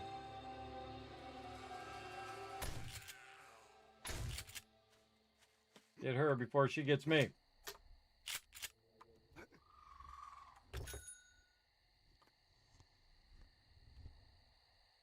Yeah, recipe. Oh, no room.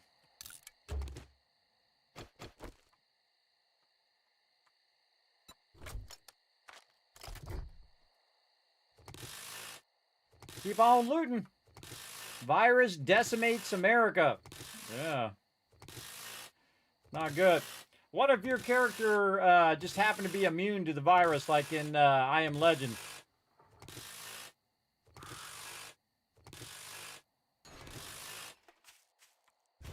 There's actually an alternate ending to I Am Legend, by the way. If you never looked it up, I suggest look it up.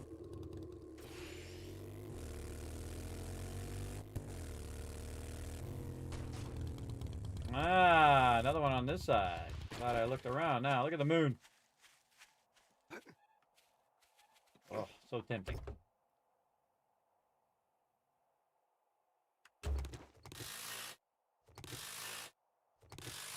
Again, we're spending about a day going through and getting all the loot here.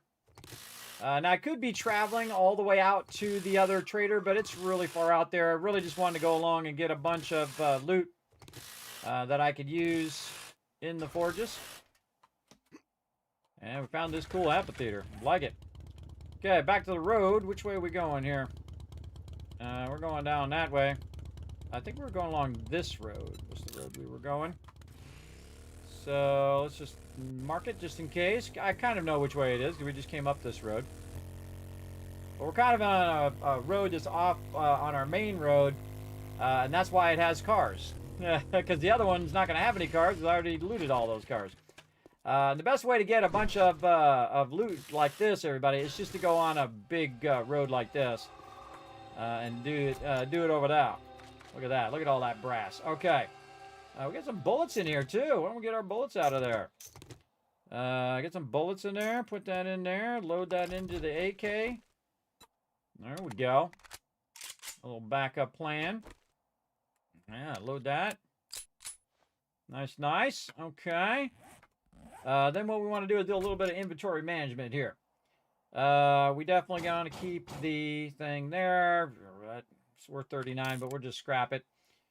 Put an engine in there. What else we got?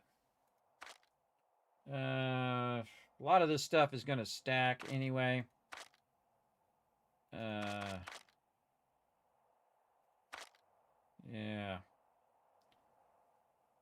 These we can learn. I'm going to get to the point here where I don't really need to sell that stuff. I can just use my super corn, but kind of keep it for now. We also have things like blueberry seeds or chrysanthemum seeds that we could ditch. We'll keep it for now. We'll keep it for now. Okay, so now it's daytime. And the trader is going to open. Oh, there it goes. Starting to drop stuff already. Ooh, a recipe there. Drop all that in there. Don't need the spear. Don't need this item. Got to know what to scrap in your inventory. So you can just keep looting, everybody. Keep looting. Now, if you have the truck, you have a lot of room for all this looting. Man, more liquids. Double whammy, those liquids. I'm really here just for the brass. We do what we got to do. You're not going to run out of vehicles, everybody. There are so many of them in the world. Now, of course, if you played for a really, really long time, you would. Because they don't respawn. So, eventually you would run out of them if you did every single one. But not in one playthrough have I ever run out of cars. Not one. Maybe in an area in which I start, like my first start area there, but never in the whole game. Because you can just go to another spot and they'll be there. Plus, in the wasteland, they're all over the wasteland. You just go off-road and grab them. What's this? Has 10% chance to knock down your enemies. Ooh, I like that. Sledges. Oh boy.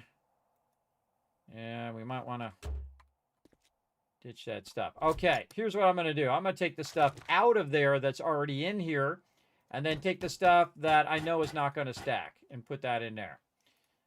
Take this out. I know that's not going to stack. And so great little kind of reverse move there where I pulled out the ones that will stack and put in the ones that won't. This way, when I'm wrenching, it'll just go into those stacks, right? So when I'm getting like springs and things like that, they'll go into the stacks. So great little reverse move there. Make this go a little bit easier. And this is like the most worth thing of your time right now. Especially when you're out of bullets.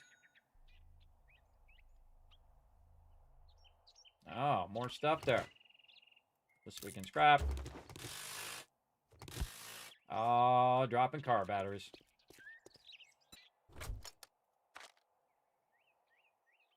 Okay.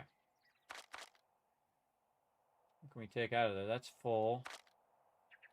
Trying to think of what else we could pull out of there. Leather. We could pull out of there and then put Art of Mining in there. There we go. Get that lead car. Get that lead battery there.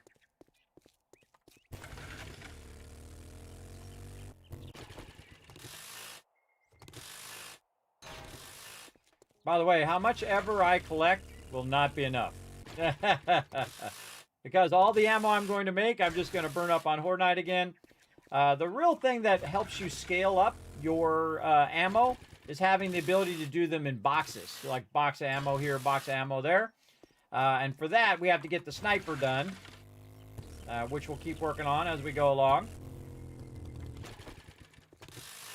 We're also going to try to get some legendary parts going.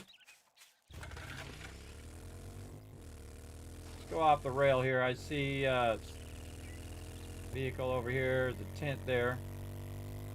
Going up the side of this hill here. Because now we're kind of diverting away from my base.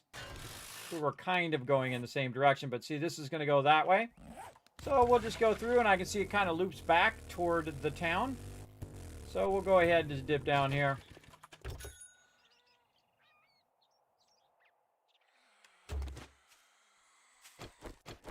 Away from my vehicle.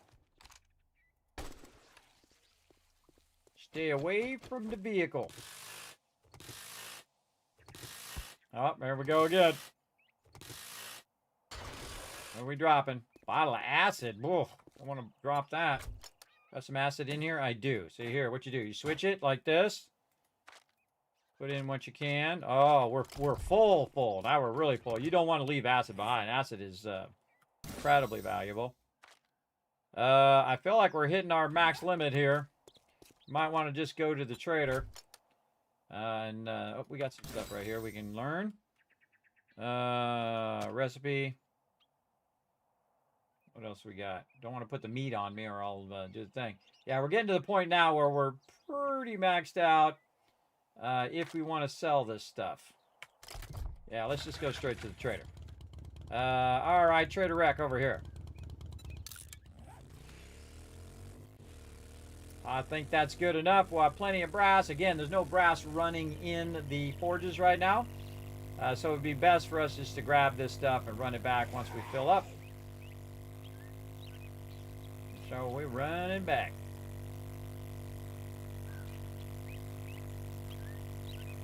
And more cars there.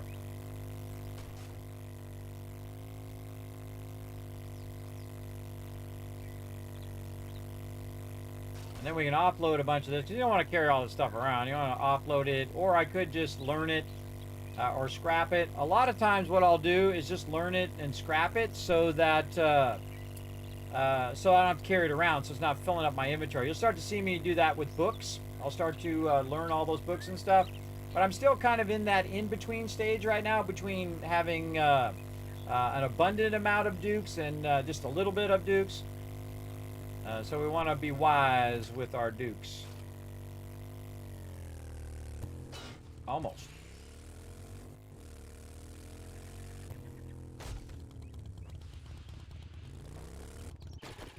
All right, what do we got that we can swap out and sell? I think I already sold them some engines, but we'll try. Keep the battery. What else? We'll keep the duct tape. Sell the mining. Keep this. Don't need nerd gloves. What else? Keep this. For sure, the leather. Again, see, I'm just taking the recipes out because I'm going to sell the recipes. Swapping them with something I know I want to keep. Like so. Anything else in here that I want to get rid of? I might want that flashlight. This here we can sell. We can sell this axe. So we'll take the oil and put that in there. All right, good enough. Where's our glasses? We want to wear those. So we get better sell rate. Right to the trader we go. I got buy or buy. Yeah, no, we haven't sold him the engines. I think that was before he reset. So awesome. All right, time to make some money. Not my acid. Not accidentally sell the acid. Dollar bill, dollar bill, dollar bill, dollar bill. All right, 4,500. Oh, even more right there. Making some dollar bills. Let's see, any other books that we could go ahead and just snag here. Maybe a couple medical journals. Let's go ahead and get some handgun. Tech Planet. Be careful out there. You wouldn't want to get hurt. Oh, I forgot to sell him that cash. What's it gonna be, huh? Sell. Okay, Cha-ching! good enough. Thanks, buddy. You're welcome. We're out of here.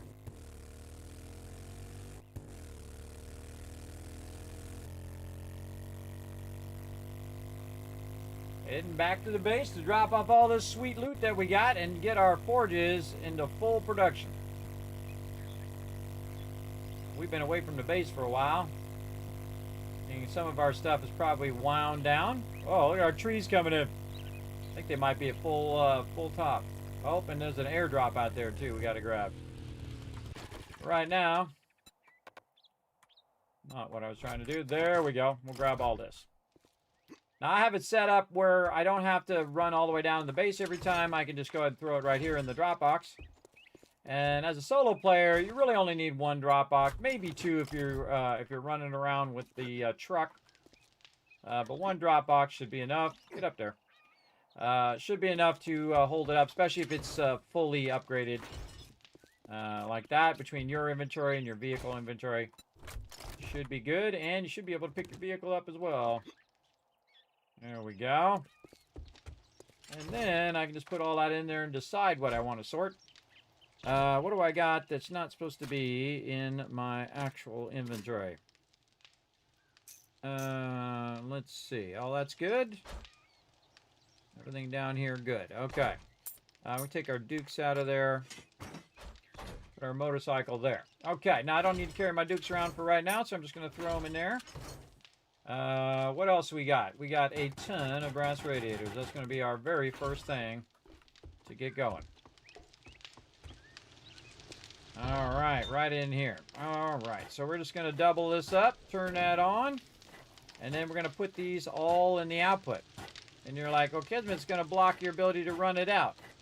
I don't care about running it out right now. I care about running it in. So we're going to run it in, and then we'll just run it all out at the same time. Throw that up there. That's going to run for a little bit while we work on the rest of this stuff. What else we got? Engines. And we got motors. Motors we're just going to sell because we have plenty of motors. We could probably sell the batteries too. How many batteries are worth? All right, let's sell all the ones that are not 5s and 6s. Probably go down here and do the same. Let's see. Vehicle box. Throw it in there. We have a tremendous amount of batteries in here that we could go ahead and sell. Again, the more traders we have, the more of that stuff that we can sell. It doesn't do me any good hanging on to it, you know, having it in some box, unless I'm going to make a vehicle from it.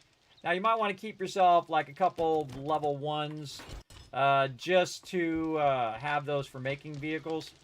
But because I don't like making them out of level 5s and 6s, because those are for electricity later. And here's that vehicle storage mod, by the way. I have an extra one in there if we ever get to gyrocopter. We'll see. All right, keep melting. Do a little food right there, and then refill my food and water. There we go. We might need to do some more food and water. I can see that we finished with the food and water that we had. So what do we got here? What? Meat stew is what we want to make. Let's go ahead and track that, see what we got. Potatoes, okay. Corn, not much corn, but we'll do what we got to do. A little bit here. Saving up this water from earlier, and then grilled meat. Oh, we gotta grill all this meat. That's what we should have been doing. Grill all the meat. Go. There we go. We'll take this back out and put that back in there. So we want to grill the meat so that we can make this. While that one's running over there, we'll go ahead, start up some meat stew over here. Meat stew. I'm gonna make the one, but well, it's okay. We'll get it started. We'll also wear our mining helmets so we don't forget to turn that on when we're mining. Put our glasses back in the trade box. Nice.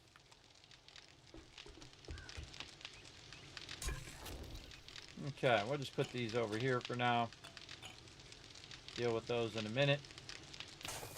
We're going to let that grilled meat run for a while.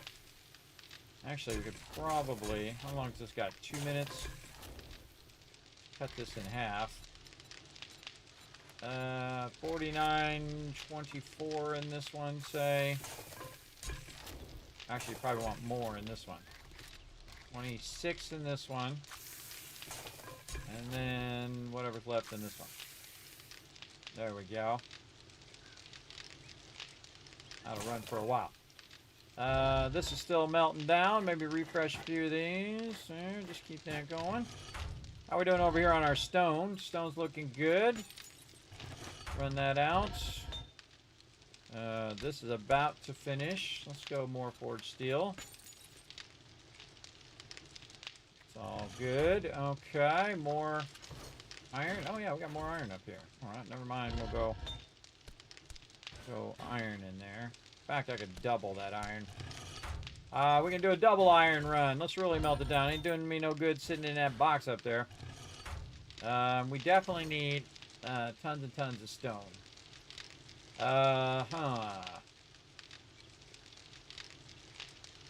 Yeah, we gotta work on some stone and stuff. Okay, so we're gonna let that meat grill up a little bit. We're gonna put this back up in here. Deal with that in a bit. Okay. How's our super corn? Oh, our super corn is ready. All right, let's get our water first. Let's get our outfit on for our super corn. And let's make another 5 grand. 10 grand.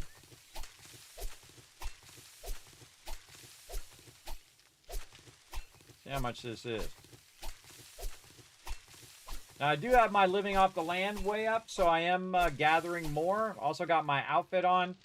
Of course, the higher level the outfit, the more it boosts your gathering of the loot. There we go, brain. And you can see while I'm waiting for my stamina to go back up again, I just plant all the other stuff. And we probably have some more in here that we did buy. So we don't have to use our actual yield. Now, you don't actually have to buy it from the vendor. You can just as easy just keep re-upping your super corn.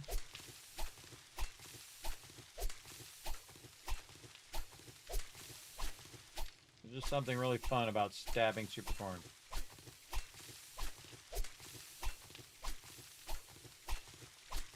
There we go. Okay, this down here. Finish this side. Again, you want to plant it right away so that there's no gap between the time in which you're going to get your next amount of super corn. It's all underground, super easy to do. Just use what you got. Okay, so we got that done. So we have 5 plus 4 more, so that's 9. Let's go double check we don't have any more super corn that we bought. Sitting up here, which we might in the drop box. Yep, right here. Very nice. Very nice. Down here. And then use these seeds instead of making new ones. Okay, 2 left. Okay, now we got to make some seeds. Make 2 of those. There we go. Super corn back up and running. Double check we got every spot. Over here, looking good. All right, you can see that we got 2.5 stacks. So basically, if we got that broken down, we have 5 grand, 5 grand. So we're making 10 grand. Let's call it 13,000 that we just made. And we're going to make that every single time. So it's 13,000 roughly each and every time dukes. And I'm only like day 40 or 50 or something, 44. And I'm making 50,000 every 7 days, right? So if we think of 3 days and 3 days, or really it's be, no, not 50,000. It'd be 13,000, 13,000. It'd be 26,000. Sorry, bad math. 26,000 every 7 days in game, because if I do it every 3 days, that's 13,000 every 3 days. So really it's in 6 days that I'm making 23,000 dukes. And that is why super corn is so awesome. And again, we can make this even more. We can just plant it outside as well. Just make big rows and rows and rows of it. But I scale it to the scale in which I need it in that moment. I don't need to have massive farm of super corn right now. I just need for what I'm buying right now, which are my skill books. so I can focus my energies on other things. Okay, up we go. We're going to need to do some sorting here. Let's finish this sorting. Put our super corn away, though. There we go. Grab all this stuff out of here and put it all away where it goes. First thing, we're going to go right for miscellaneous crafting. Put all that in there. Raw ammo. Foodstuffs. What else we got? We got raw resources here. We got some brass there. Very nice. We got bullets. We can put up here. Rest to utilize later. We got a good amount of ammo in there. Not enough, though. Not enough ammo, that is for sure. Put this over here. Anything else in my row? No. Right. And all of this. Anything I want to sell here? Yeah, let's put the light on the end of this shotgun. Can I put the light on this? No, I'm already using a bunch of mods. Maybe put the light on there. Take this one out. This one in. I have a light on the end of my AK. And modify this. That can't go in there. But it can go in here. There we go. Nice. And then we can grab some more. Down we go. Hope I'm dropping some loot. Some ammo there. Dropping some ammo. Pick it up here in just a second. You don't want to leave it too long or you will it'll disappear. Lots of iron. Man, we did get a bunch of iron while we were out and about. Augering stuff, no doubt. Let's go down here for the garden. There we go. Some mods, some ammo, a bunch of parts. Also some food. Parts in there. Vehicle box. Mods over this side now. Gunpowder. And ammo. Yeah, we got 200 casings there. A bunch of this. And run some more out. So 100 in this one. 99 in that. Okay.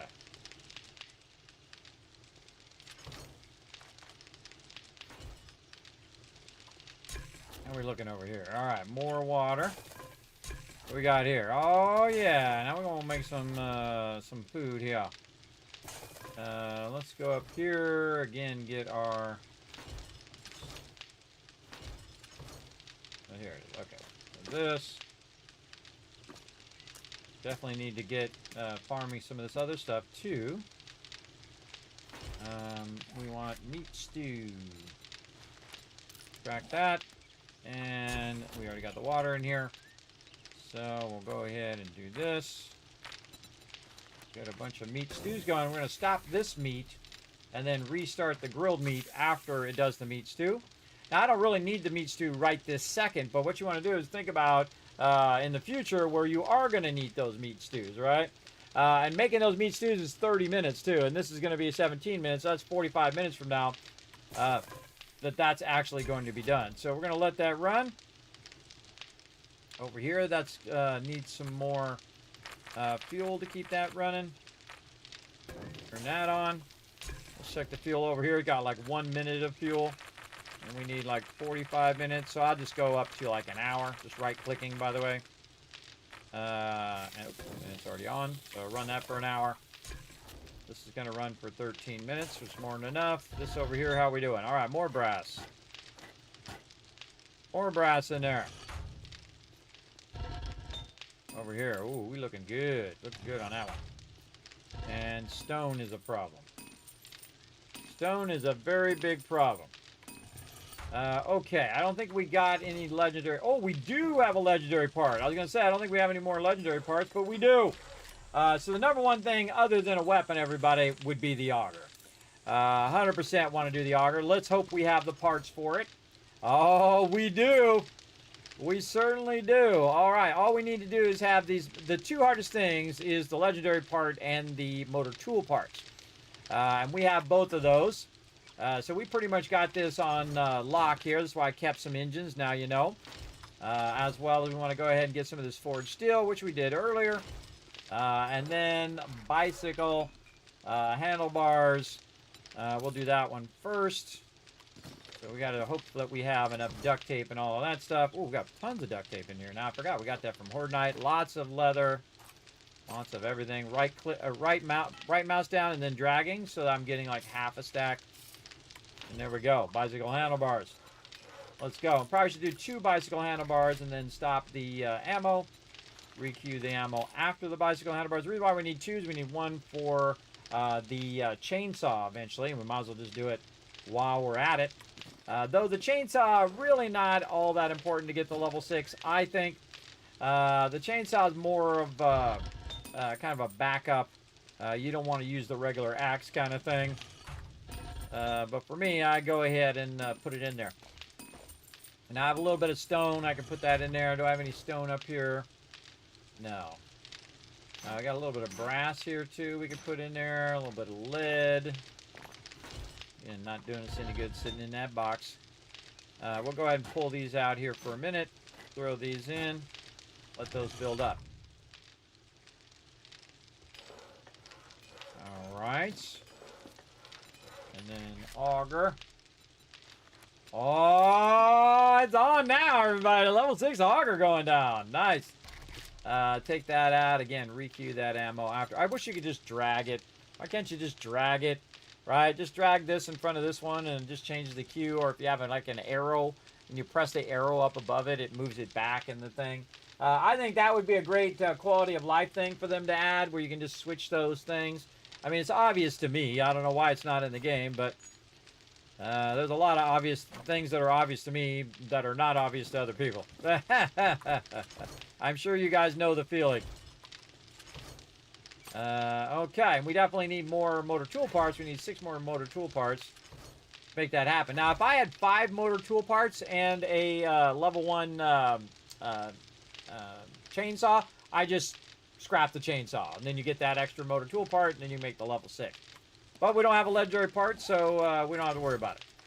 Put all that back up in there. Put this back up in here. Looks like we got some extra ammo. Let's throw it in there. Actually, let's do this, and this. Okay. Now we're getting somewhere. Maybe just grab some of this AP ammo as well, and then we can take this out, go AP, and AP. There we go. What do we got it on right now? Now, whenever you change your weapons, like I've done, you want to make sure you reload them, because it'll take the bullets out of there. There we go.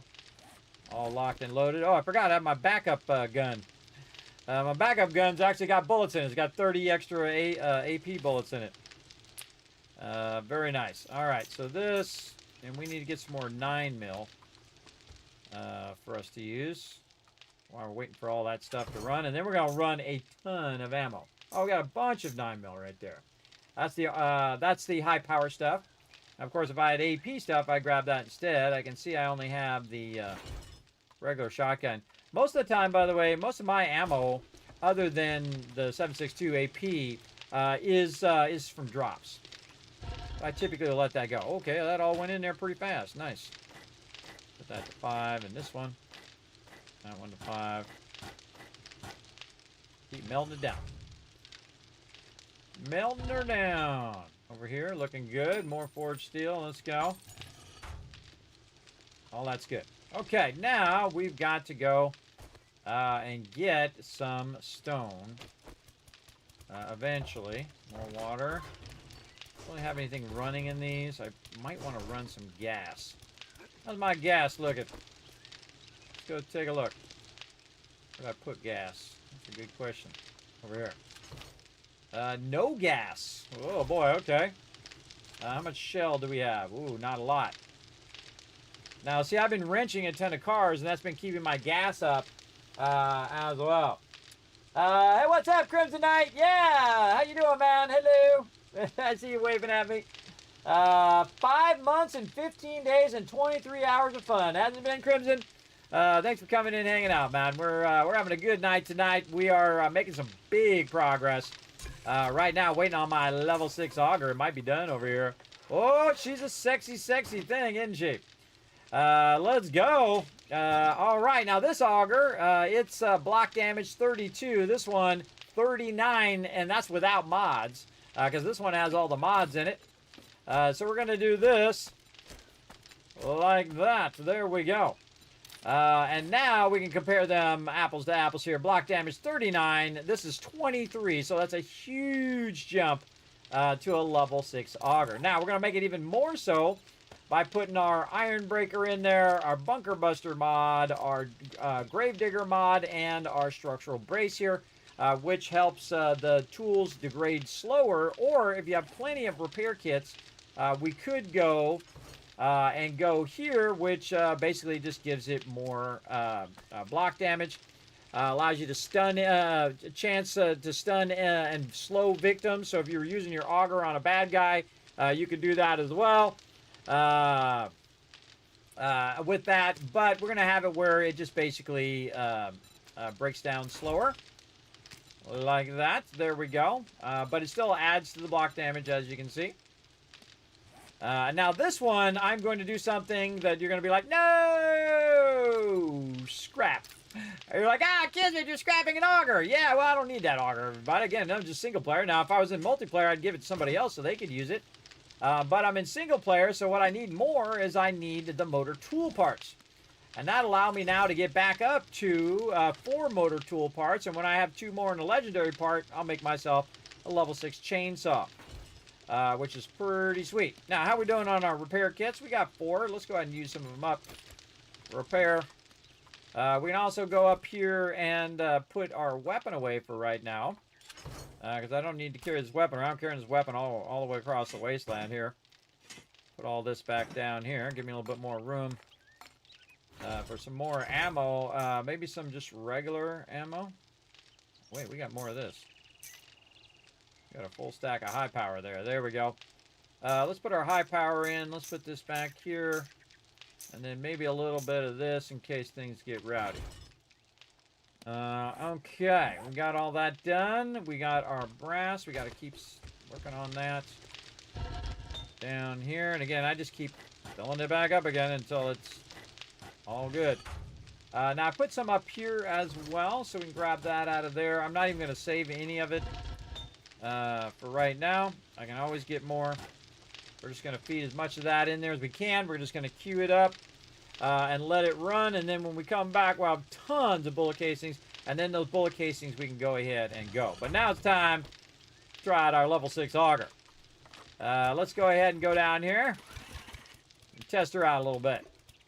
Have you noticed there's actually a big drop-off down there, everybody, and you can see there's a bunch of lead down there. And also, up above here, you can see there's a bunch of coal.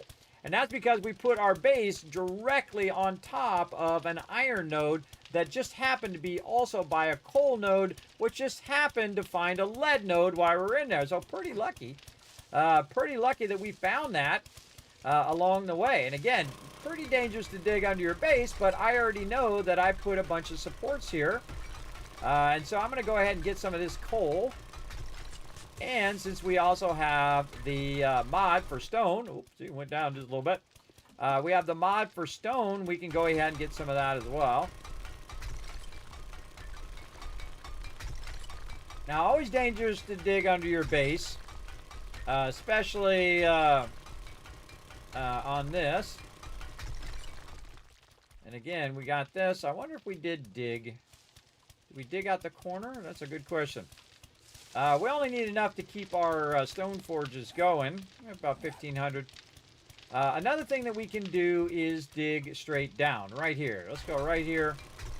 We're going to kind of back this out. And we're going to make a tunnel that goes straight down. Like so. Now, what I did is I glanced down to my bar there and see how many blocks I have before I started. Look how fast this goes. Holy moly. Now, because I'm going straight down, everybody, you don't want to do this in Minecraft, though, because you end up in the lava. There's no lava in this game, so you're good. At least not in the base game. But this is a great way to take out blocks because you're just literally just going straight down. So once you take out a block, you fall down, you go to the next block. So it's doing the kind of moving up to the next block for you. You don't have to move up to it, which is super useful. But we can very easily run out of gas as well. There's bedrock. Now, what I'm going to do is look at what direction I am and kind of say, hey, what if I wanted to dig a tunnel between here and where my nitrate is, everybody, which would be really fun. So we can see that the nitrate is in this direction. We can actually see it on the map. Now, the problem with this game, everybody, it's very hard to go straight. Very hard to know which way is straight, which way is not straight. So what I'm going to do is just start cutting my way at bedrock in this direction, just completely semi-going this way. Doesn't matter which way I go, by the way. I'm just trying to get the stone. You can see this level 6 auger is making short work of this.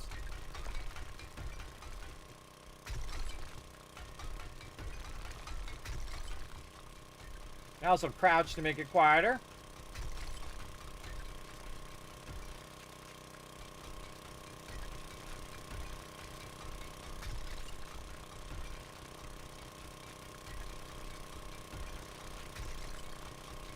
Now, it'd be cool if we were going along and all of a sudden we saw a bunch of resources, which does happen to me from time to time. I'll just be at bedrock and you have a bunch of resources at bedrock. That's pretty awesome when that happens because you're way down here. They ain't getting down here, but I've never seen it once. 4,000 hours, never seen it once where they dig their way all the way down here. But this may be the playthrough. We'll find out. We'll find out, won't we? That is for sure.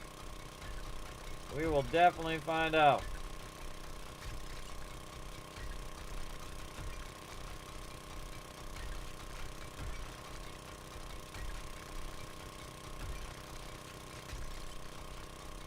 Oh, just thought of something. Write it down.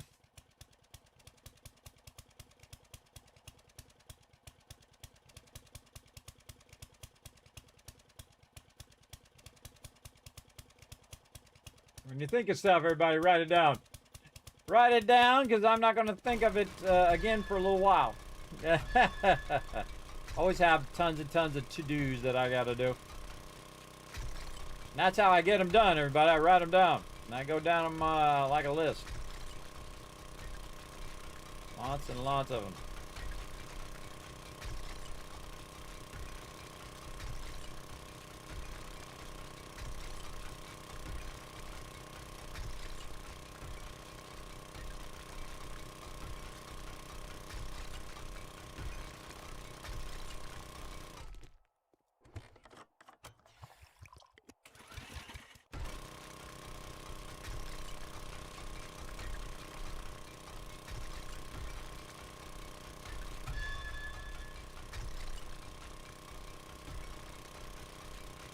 Tunnel our way to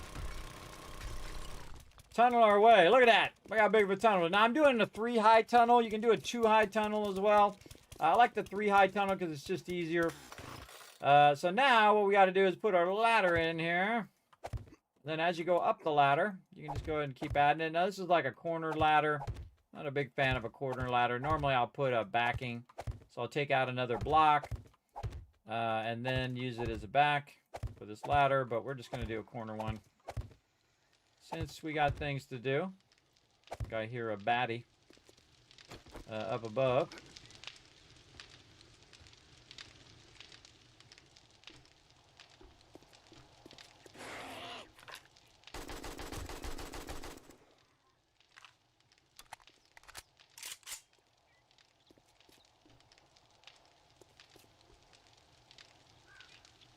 Nobody else? Okay. Gotta get that airdrop. Okay, we got some stone.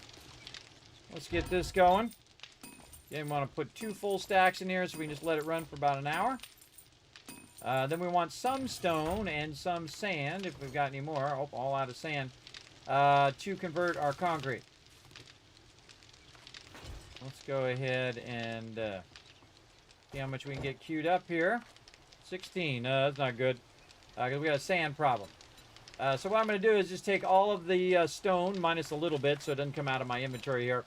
It leaves a little bit in there, and just convert it all into sand. Now I can go to the desert also and convert it.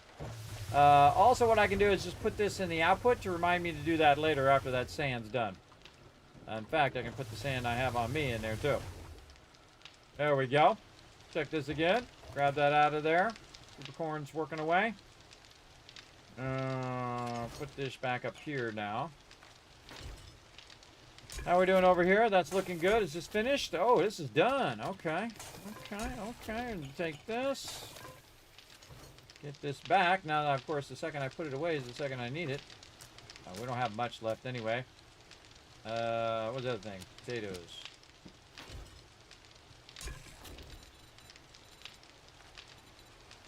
Meat stew.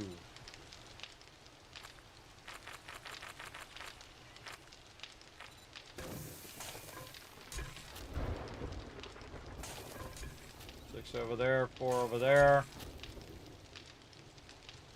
Hold on, let's take all this back out. Balance this out a little better. So meat stew is 10, so we'll do 5 over here. 5 over there. And then grilled meat is 23, so we'll do 11 over here. And whatever's left over here, 12.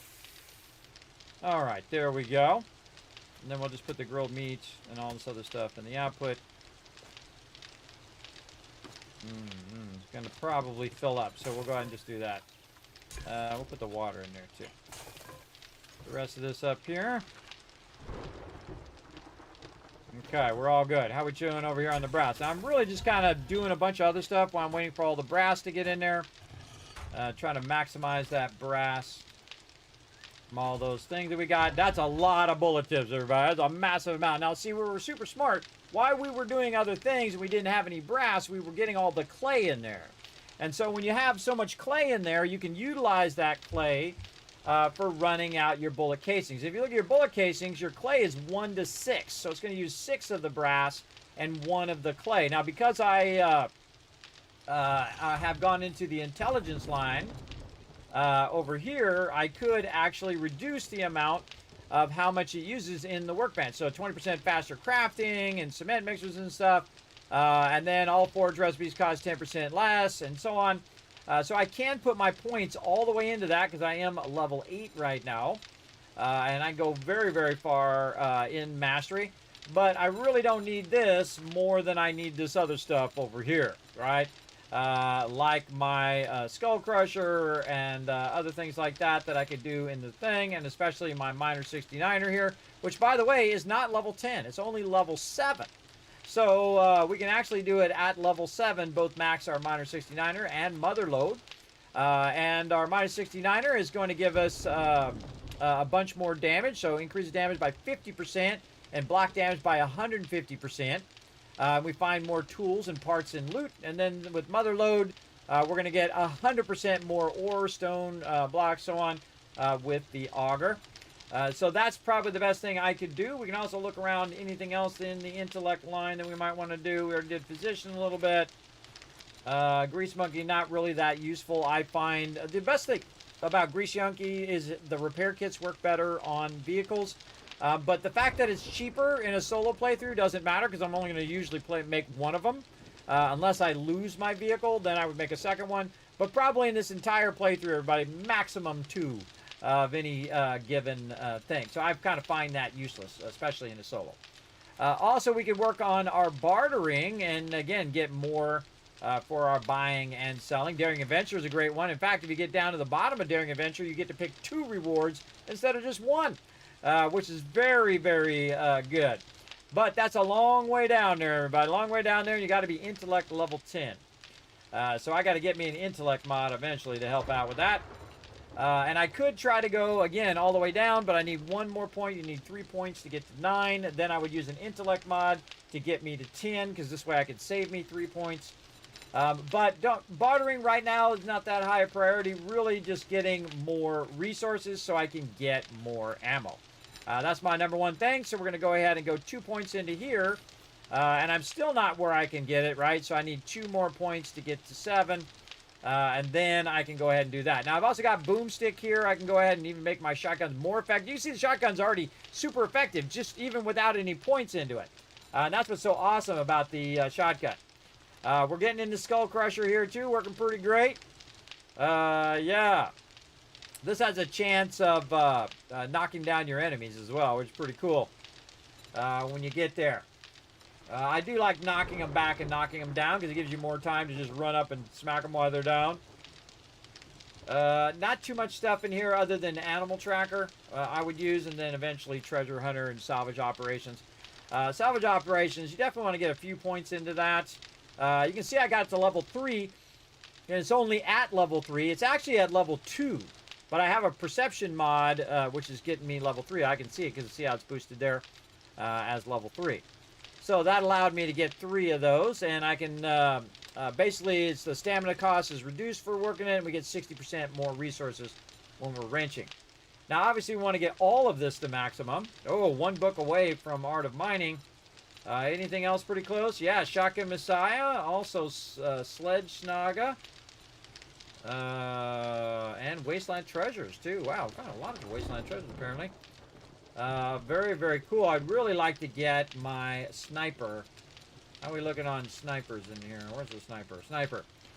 So we need number 2 and number 7. Now, it doesn't... Now, if I'm trying to find it for somebody else, I need to know the numbers, right? Okay, I need to know number 2, so-and-so needs number 2. But if it's just for me, I don't need to know the numbers. I just look it up. I can look it up on my character. I know exactly what it is. So it's already got a reference for which ones you need. And also, when you're reading the books, if the books are open, there's a little icon on the side of the book, and it's open. That means you've already read that book. So I already know if I get a sniper book and it drops, okay, I've already read that one. I don't even need to know what number it is. And then if it's closed, then I know it's one that I haven't read. So really great UI interface in the game, too. All that little subtle stuff does add up big time. All right, let's go ahead and stack those in there. Oh, probably put one more there to even that out. 10,000 brass in there right now. And then I'm really going to trip you out because I'm going to take my cash, whatever cash I have, and I'm going to put that in there, too. So I can set it and forget it. Now, I'm setting up day 45 as a day in which we can go do some stuff. Actually, we'll do that so we can melt this one down faster, and then we can put our dukes in there. In fact, let's switch it this way. And then we'll just put all of our dukes in there. Now, this is 3,400 dukes. I could use it for buying stuff, but I don't need to because just like in Fallout, everybody, I actually use purified water for trading more than I actually use the caps. And the same thing in this game. I will use the super corn as a trade ratio more than I will the dukes. So I'll go in and I'll have 10,000 dukes, everybody. When I go to sell that, I'll have 13,000 dukes. And I can make it even more if I go into bartering, if I get a better glasses, if I get other bartering items like this cigar and all of that. I wonder if we've unlocked the cigar yet. Let's go take a look. We have. Oh, my goodness. All right, let's track that. Let's go get a cigar here. I wonder if I have any of this stuff. I don't remember if I got any of this extract yet. Doesn't look like it. Yeah, I don't have any extract. I wonder if you can make extract. I haven't tried to even look it up. Extract. Nope, can't make it. All right, so you got to get some of that extract to build it up. I don't see any in there. I might be blind. Normally, I would throw it in here. And then we got plenty of paper and then fibers, which we have plenty of as well. So we'll have to come back to that later. The cigar. What's that done in? Again, it gives you better deal and also boosts your strength at the same time. We'll get to that eventually. Get it going on. What's that weakness? What's my favorite weapon in the game? For the beginning of the game, it is the 9mm and the AK. The later part of the game, the M60 and the auto shotgun. Those are awesome. They are so incredibly powerful, especially when you have a bunch of mobs and they're all grouped up and you just blast them with the auto shotgun. It hits every single one of them. If you have the AP ammo to go through, right, all of them and just take them all out in one shot, usually. And so, it actually the most efficient gun in the game for the amount of ammo you use to how quickly you can kill the mobs is typically the shotgun. but it also depends on the mob and their armor resistance, and are they a military mob or a regular mob? It depends on all that stuff too. But overall, I find the shotgun the most effective use as well. Yes, I did find the thing. I don't know much about bartering. What sells really well to them? Handlebars. You can make handlebars and sell it to them. Engines you can sell if you have a whole bunch. That's some cloth, right? Yes, cloth is the thing that most of the time we're running out of. But I always collect a lot of cloth because I'm going to burn all that cloth, everybody. I'm going to burn it on duct tape over time. But I'm always collecting cloth everywhere I go, everything I'm doing, getting tons and tons of cloth. So don't underestimate how much cloth you're going to need. You're going to need hundreds and thousands of cloth. That is for sure. Yeah, I'm loaded. I'm looking pretty good. I got me a nice level 6 AK right now. You can see over here I've got the AK, I got the hammer. Sometimes I use the spear, sometimes I use the hammer. I actually like the hammer more because I go very heavy in the strength line. And that's because I do a lot of building. And so if you're building, not only are you collecting resources, but you are also taking out things, right? So you're using your auger or your pickaxe or whatever to take stuff out. So I want to have my auger have the highest block damage I can so that I can take those things out and revamp the base and build the base out however I want. Very, very important for getting that going on. So we got that going. We got a lot of stuff popping up over here. Let's see if we can get some more here. There goes our dukes, everybody. I know it makes some people cringe. Can't make your dukes. Don't worry. We're making the dollar bills, everybody. We're making the dollar bills. All right. We'll let that run. We'll let this one finish. Then we're going to double up these dukes here. And then what I'll do is I'll come back and I will put clay in there again. Right? I'll give him another 6 grand in clay. Put that down here and put this extra here. If you notice, I always keep like the base resources right here, just so they'll stack there and not end up in my inventory. And then when they get really full, I'll just take half a stack out, throw it in the box. I always keep them there because you're always needing wood to make blocks. You always need like clay and stone to repair stuff or whatnot, especially in the early game. You're going to need that. And then, of course, coal for keeping all my stuff running. So, yeah, almost done and 50 seconds. So we'll let that run, and we'll double that up. How are we looking over here? Ooh, that's good stuff. I can't even run this because I don't have enough sand. But we got a level 6 auger, everybody. And a level 6 auger means we can do whatever the heck we want. Basically, we won the game. We can go an infinite amount of time if you do it right, if you have a high-level auger. All right, we got all this. More ammo in there. And it is pretty much time to put that away. We're going to use that later when we get a chainsaw. We got this stacked. We could probably take the regular ammo out now. Because half the amount of the AP ammo is worth just as much as... the 49 is worth just as much as the 86. Because you're going to use less ammo with the 49. You're going to do more damage. Right there. And we also have the level 6 auger we've got right now. I don't think we can do a level 6 impact driver. We don't have any legendary parts. Yeah, oh my god, we're at level 6 impact driver. Awesome. Oh my gosh, we're working on just the things that we want to get to level 6, right? All the other stuff, if I get a bow to level 6, that don't do me no good. I'm really focused on getting the stuff that I really need going. All right, more steel. Let's go. And we've already got a bunch of forged iron in there, so we're good there. Whoa, look at that. Nice, almost a full stack. Let's get it going. Okay, so now we need to work on our bullet casings over here. There we go, double that up. And we're just letting this fill up. And this way I can set this up, let it run out for a long time, come back, let the ammo run out for a long time while I'm working on other stuff. And this goes pretty fast, everybody. It melts those dukes down pretty quickly. So what else do I need? Let's go ahead and look in the box here. Well, I'm going to need, probably, over here, I'm going to need a bunch of coal and a bunch of, the other stuff, right out of my head. Coal and the gunpowder. That's how it goes. And nitrate. So I need coal and nitrate. So we can just go ahead and dip out the base while we're waiting for that stuff to melt. Figure out what I did with my motorcycle. Put that up into there. And now we're going to go have some fun with our level 6 auger over this way. Oh, I got my farming outfit on yet again. I usually get just a little bit. This is the Kismet kill box, by the way, with the bomb wall, which if you missed it on the last Horde night is very, very effective. Keep those bombers away. All right, my bad. I have to go down here and switch my outfit back. All right, here. Let's go ahead and wear this. I typically keep the nerdy outfit on, and the reason why I keep it on is if I get any books, I can just learn the books in that moment. I don't have to carry them back to the base and then put the outfit on and do all of that. That's a waste of my time. All right. It just so happens in this direction also is our mine, but we're going to come back to it.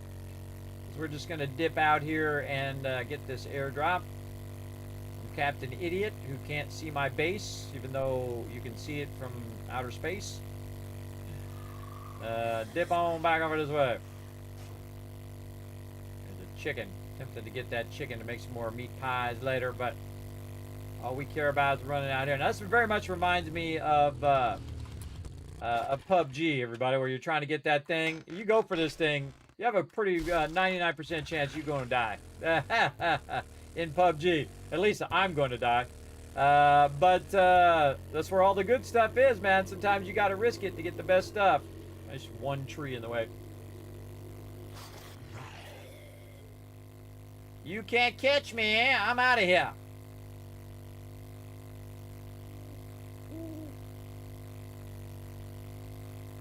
And again, we're flexing our economic power today, everybody. We've got our super corn going, making about 13 grand every 3 days. And now we can just buy all the stuff that we want to buy. So let's grab that. Oh, we were going to go get some nitrate on the way back. I totally forgot. Totally forgot. Let's get some nitrate. Now, again, this is a great spot because, again, I got the iron right underneath the base, which I already grabbed, and a bunch of other resources that we just happened to luck out that were right there as well. Actually, let me turn my vehicle around. Have it so when I exit, so say all of a sudden about 15 mobs jump down there with me, right? And I take a few of them out and they're chasing behind me and I'm coming out of here. I want to have this where I can just go right here, click this, and dip, right? Always have it so you can dip on out of there. All right, time for some nitrate. And you can see this is way down here. And we might have taken all the nitrate out of here. There's one little spot right there. We might need a step stool over here. What you do is you cut this back a little bit. Make yourself a little step way. We do this in a lot of games, by the way. We just kind of step our way over there. And a little bit of nitrate. But it looks like we've already farmed all this out, everybody. All the way down to the bottom. We need a new nitrate area. So, before we do that, we'll just stay right here for a minute. I'm going to go ahead and take this nitrate off of my radar now, and we're going to look for a little white dot. I think we moved over here, didn't we? Yeah, we had a coal there. Oops, somebody's knocking on the door.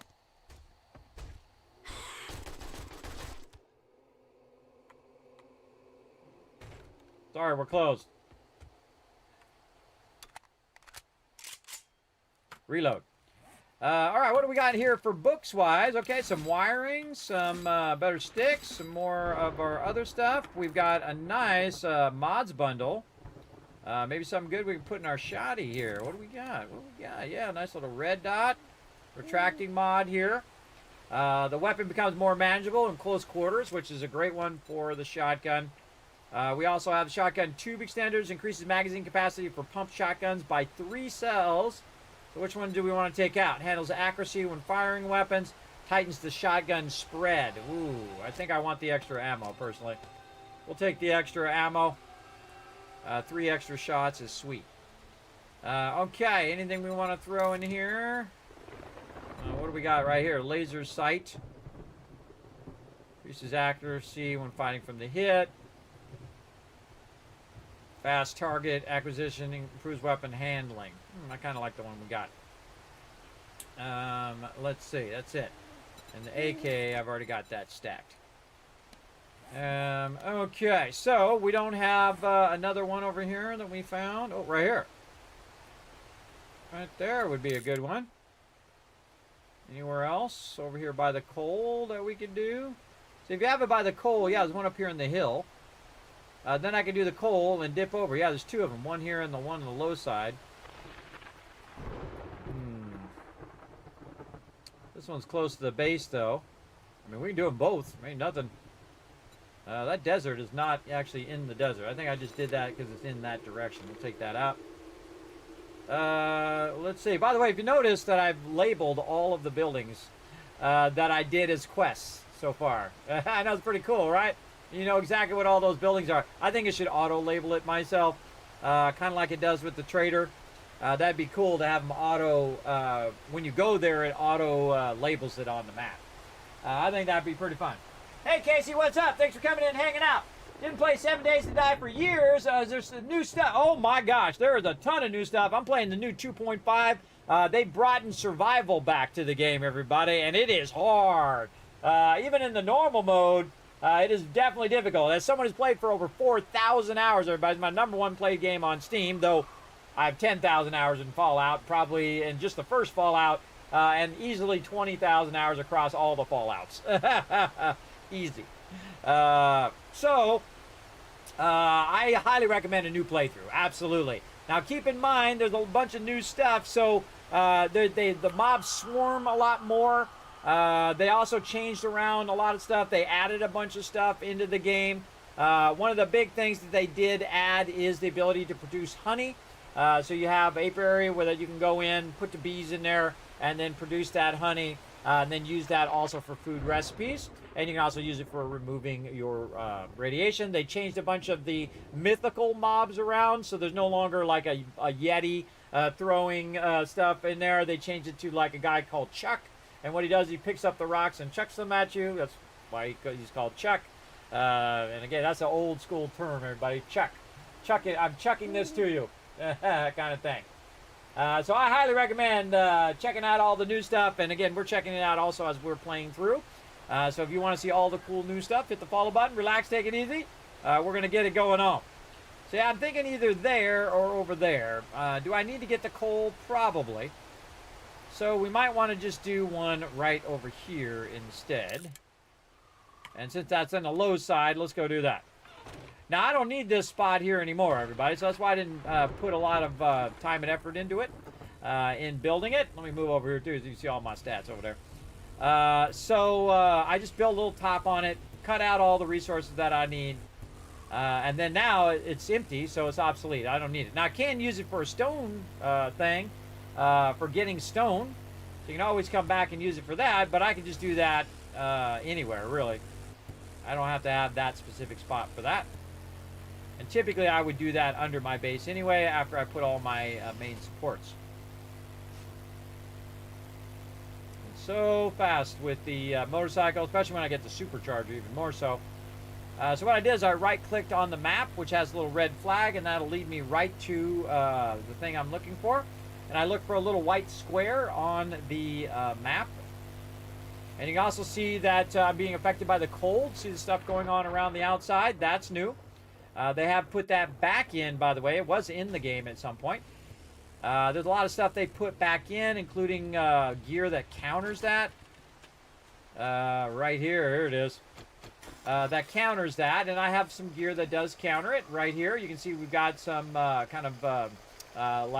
insulation, patchwork, long underwear, socks, liners, that kind of stuff they put back in.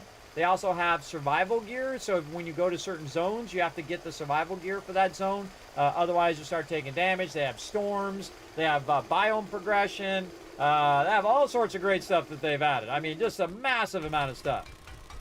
We go on for hours and hours about it, as a matter of fact. All right, so we got to get in a nice warm area here.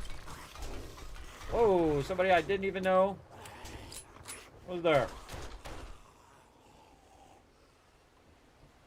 Didn't even hear him. All right. Gonna be in my way. Chop him up with a chainsaw. Okay, so what we want to do is find the center of this. Let's call it right there. And we'll take the rest of this out. Now look how easy this goes through this dirt. Nice level 6 auger, get you going. I just build a very simple entrance like this. Oh, not loaded. Not loaded also. Because we were screwing around with the mods.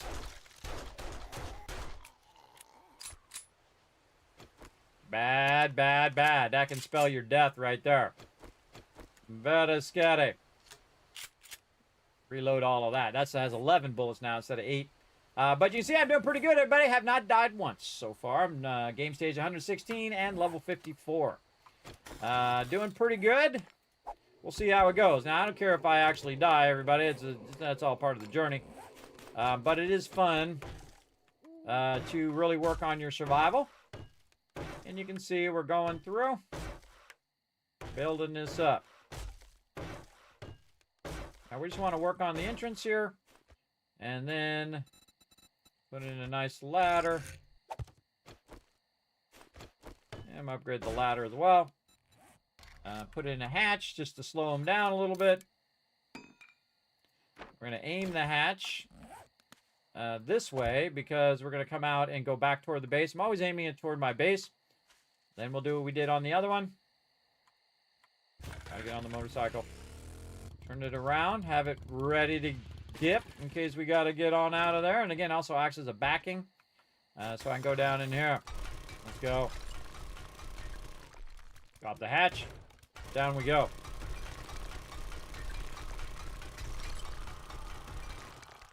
Oh, wow. Way down here. Trying to see where the, wow. Wow, wow, wow. That is a lot of nitrate. But you can see it along the walls here. What I'm doing is trying to get down to see where the nitrate ends. It's right there. Wow, look at all those levels of nitrate. Okay, so we'll go ahead and put our little ladder in here. We want to start from the top. Work our way down. Up here, so we're going to get the most out of the nitrate. Probably leave a few levels just to have it overhead. We're just going to cut this in a semicircle. Widen this out. See where this goes. That's stone there. Lots and lots of nitrate. Wow, look at this level 6 auger making quick work of this. Just flatten it out so we have a place to stand as we're doing this. Let's see where this goes.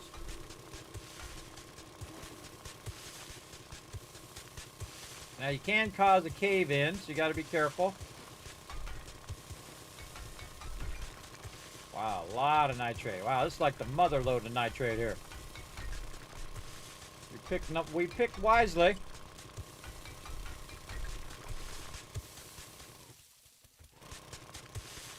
All right, now I'm gonna start going down.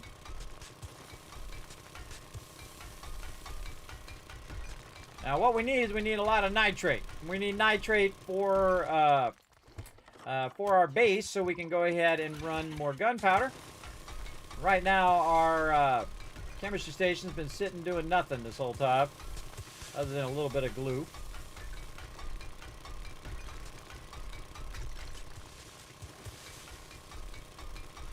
Now what I'm trying to do is cut this back so I can see where the edges of the nitrate is. Right, so before I go down another level, I want to cut it back and say, okay, here's where the nitrate ends. It usually will end up in stone. And so you're going to get stone from this, and you're also going to get a ton of nitrate. Now, there are buffs that you can use, your rock fighters and all that other stuff. I typically don't use them until the later when I really want to get a lot of resources. Because I keep those dukes for making bullets and things. As well. And again, this can very easily fall in, and if it does, well, guess what? Now you got an open pit mine. An instant open pit mine. It happens every now and again.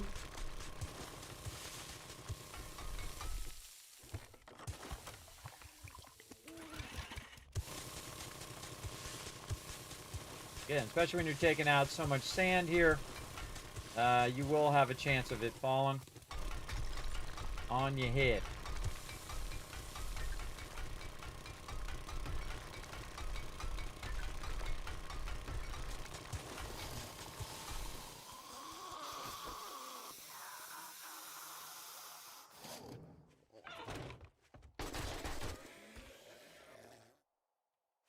Now, see, he's going to start to dig down to me because I'm down there using the auger. So best to come up here, wipe him out. Look how much we've already dug out already, everybody. It goes fast. It really does. All right, over here in this corner.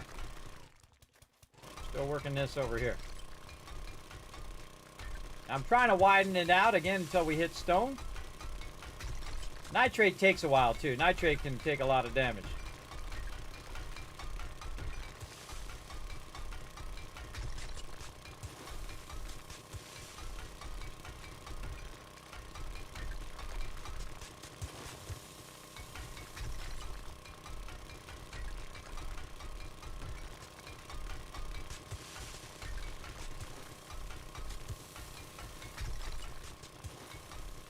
Alright, reaching the edges of it that way. How are we doing on our gas? Looking okay on our gas.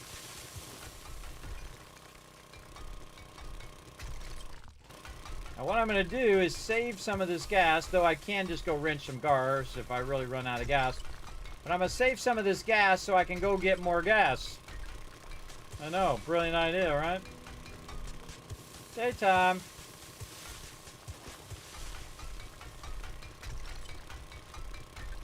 Trying to get this mine set up. Let me get some of this running.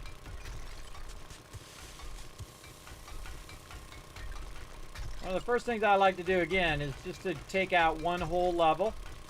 Figure out where the edges of everything is. And then once you have that, like that, pretty great over here. Running back a little bit more.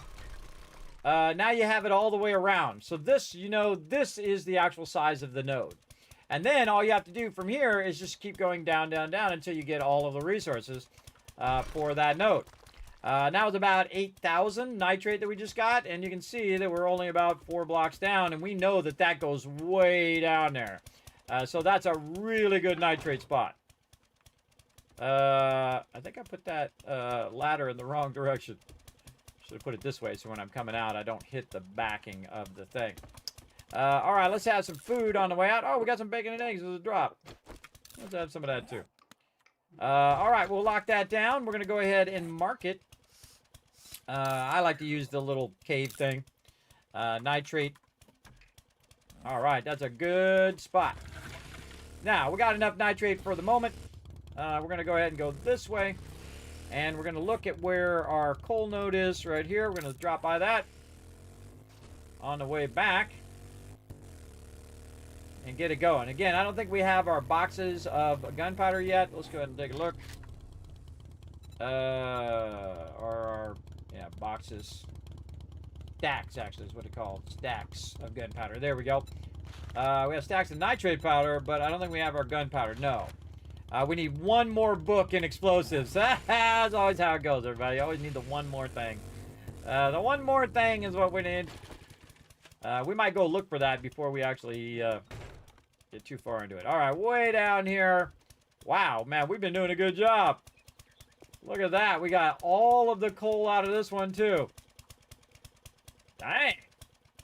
Look at me being thorough a little bit right here.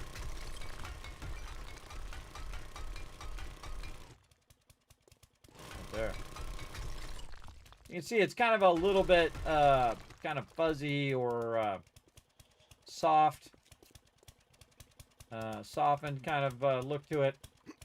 Yeah, that's no coal left in there, so we need a new coal node anyway.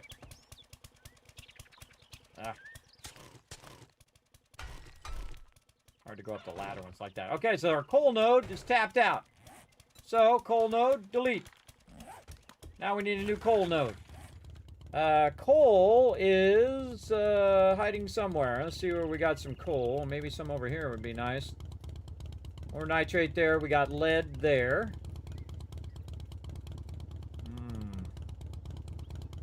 Lead over there. Some coal right there. A bit far away from our base, though. There's also a bunch of little dots, everybody. Those little dots are not coal nodes. It should be a pretty good-sized dot, like this one right here. And it should be uniform. Not seeing any good coal spots. I guess we could go over here where we have this other lead spot. Hit this up here. Okay, first we'll go back to the base, though. So we can get this stuff queued up and let it run. I'll shoot no things with no bows and arrows, everybody. I don't go chasing after mobs with a knife. Shoot them with the gun. Don't bother. Shoot them with a gun and then grab them resources. And then I got to get the resource off of me. I can also package it as well. I just put it on my bike. I don't have to deal with it. They also make it stink when you're on the bike. We'll be in trouble. You think I got to sell to the trader? Not really. Not really. We'll deal with it later. Again, we want to have as many things running as we can. Multitask. So let's get some gunpowder going.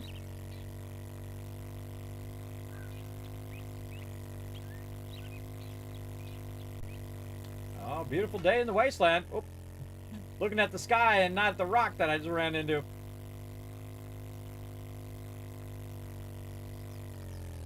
I think we got some coal, so we can use that for now. Okie dokie.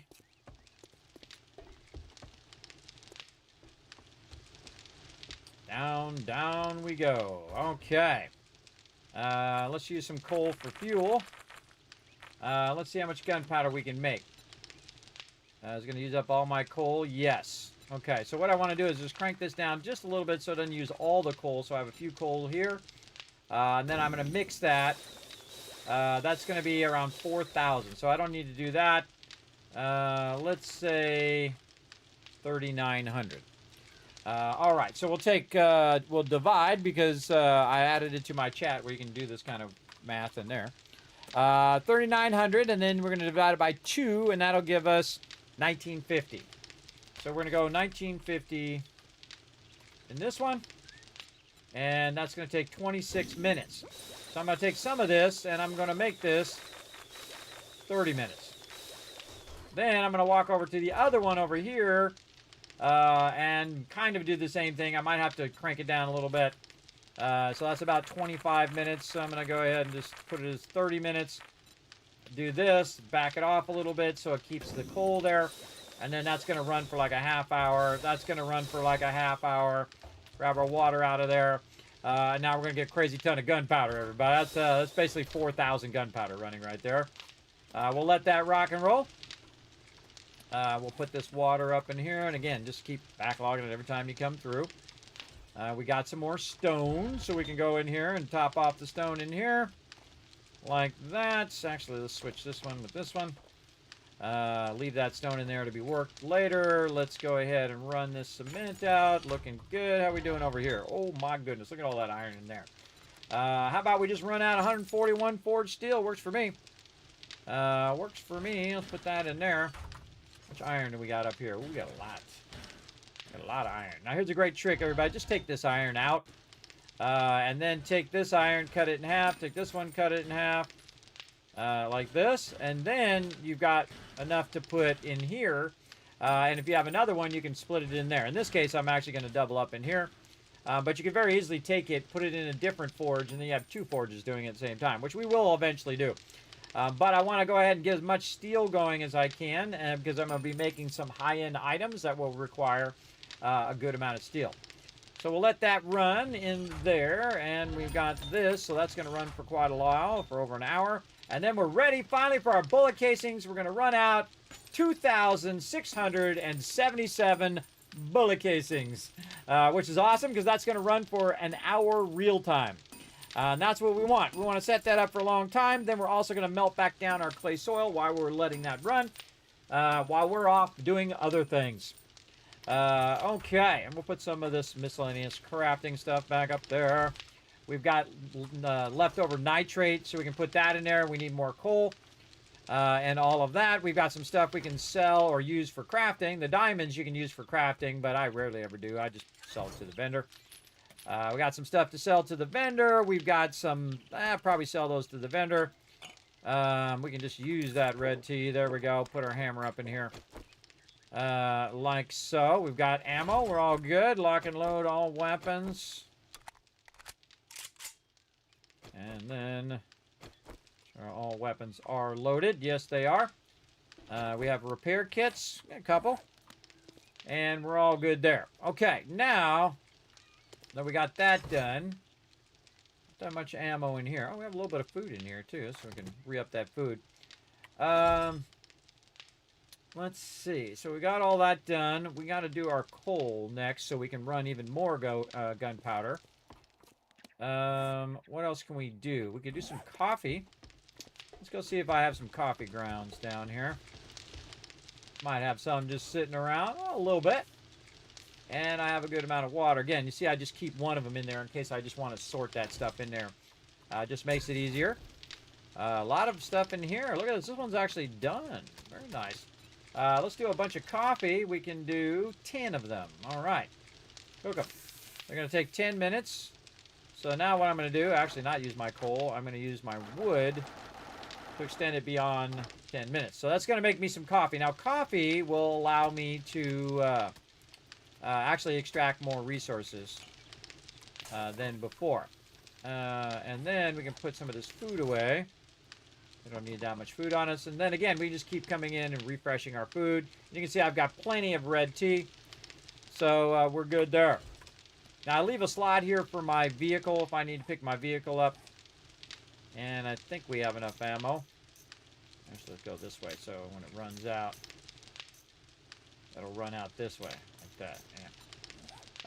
All right. Any other stuff we can do? All that's good. We've got our workbenches are ready to rock and roll. We just need to get some more bullet casings. We've got lots and lots of gunpowder up here. We just need the bullet casings themselves. So we're going to let those bullet casings run out. Now, I can just sit here and do a little bit of ammo and a little bit of ammo. But at this point of the thing, you want to think about efficiency. So the most efficient thing for me to do, since I have time before the next Horde Night, which the next Horde Night is, let me go look it up over here. Let's see, we already did 42. Next Horde Night is 49. So 5, 6, 7, 8, 9. So I have 4 days in-game to basically, and that's like 4 hours real time, to basically make enough ammo to survive Horde Night. Now, because I'm making 3,000 bullet casings right now, everybody, I could probably make a crazy ton of ammo if I have enough gunpowder. And that's really going to be the thing that's going to limit us. Because when we go to make that 7.62, right over here, you can see the gunpowder is the thing it takes the most of. Bullet casings actually the least.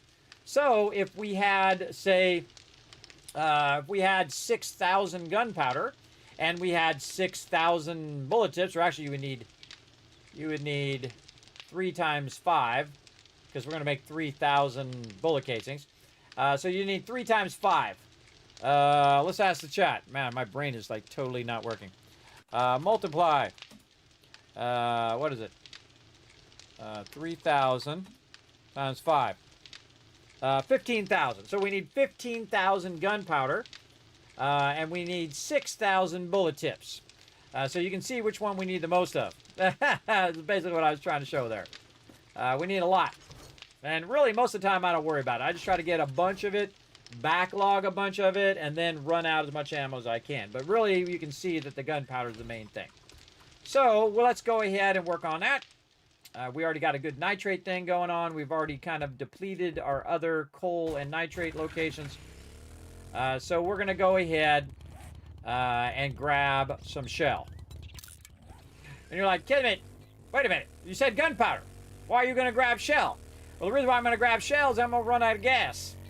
Shell is what you use for gas. Now, it just so happens that we got super lucky and our base just happens to be by the desert and by a really nice shell farm over here that we can just kind of dip over here. Now, I've already got the survival gear for the desert and for the burnt biome. So I'm pretty styling. So I can just run over here on our pre-existing shell farm. Now with our level 6 auger. And again, just run this in a direction so when you're coming up out of there, you can go right for your vehicle. Give it a quick check. Bird coming in, but too bad, bird. I'm out of here. Then we're going to go down here. Look at all this shell down here. Nice. Now, we didn't grab our coffee. Our coffee we'll use later. But right now, we're down to about 6,000 gas, which seems like a lot, but it's really not. And so we're just going to go in here, and we're going to do the same thing we were doing elsewhere. And that's where we cut out the edges here. We find where the edge of the resource is. I can see some more here. We find where the edge of the resource is.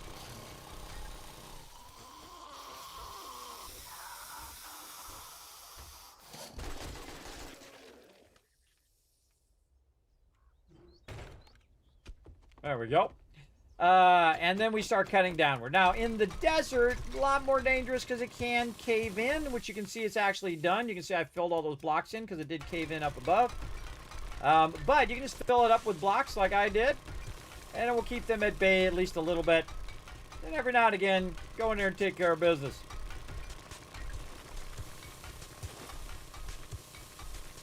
Again, we're going to just keep cutting this back, and if it comes down, it comes down. That's just the way it goes. Holy moly, this is going way back here.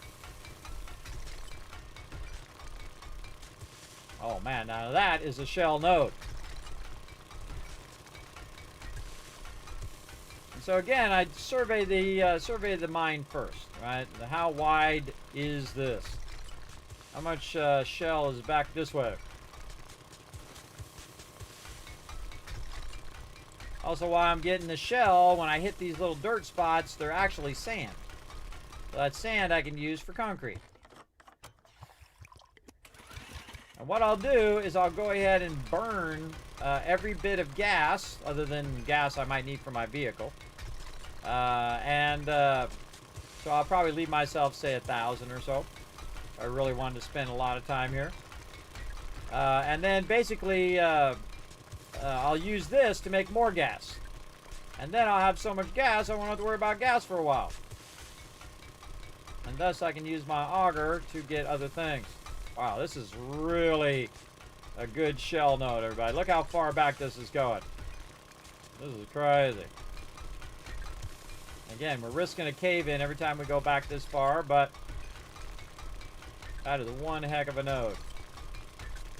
And we're looking out on these nodes.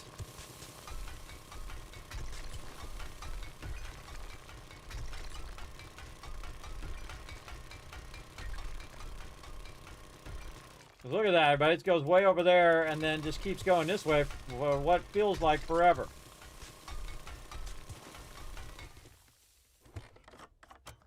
Good stuff.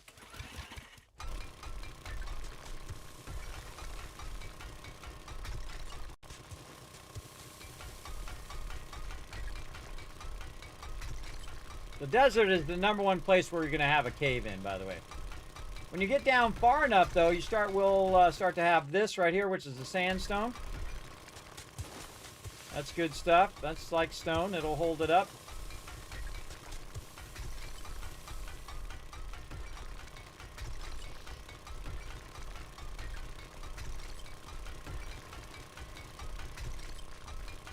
Still going.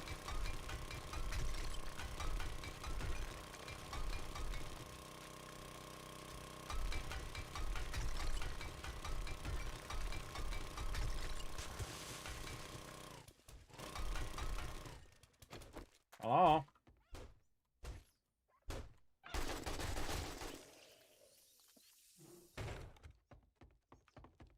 Good to get them off your entrance there so you don't have to make another one. All right, there we go. Looking pretty good. Looks like actually we got more in this direction. Right over here. Check this. All right, that seems pretty good. Now all we do is just slice it row by level by level. That's all we got to do. We'll end up with so much shell we can run it for days.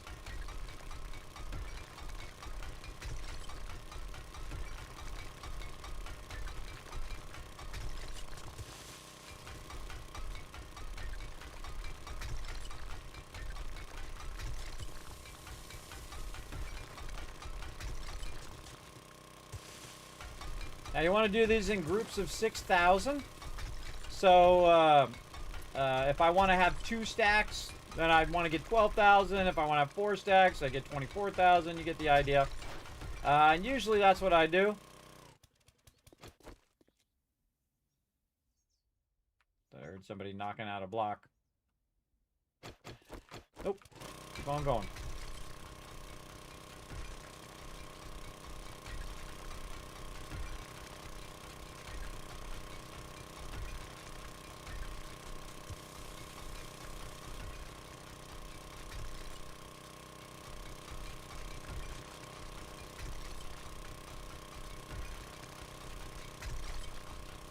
Might notice that I don't have any supports. Don't need them. Don't need them. If it opens up, it becomes an open mine, oh well. But if you do it right and you just kind of cut out a big thing like this and then you just keep going layer by layer by layer, most of the time don't need them. You'll be just fine. That's a great gaming secret right here, everybody, for 7 Days to Die. Just do it layer by layer. And if you do it right, you'll be fine. Just don't try not to cause any cascading stuff, especially from the dirt here. The dirt is the #1 thing that's going to start causing it to cascade. And then the whole entire thing's coming down.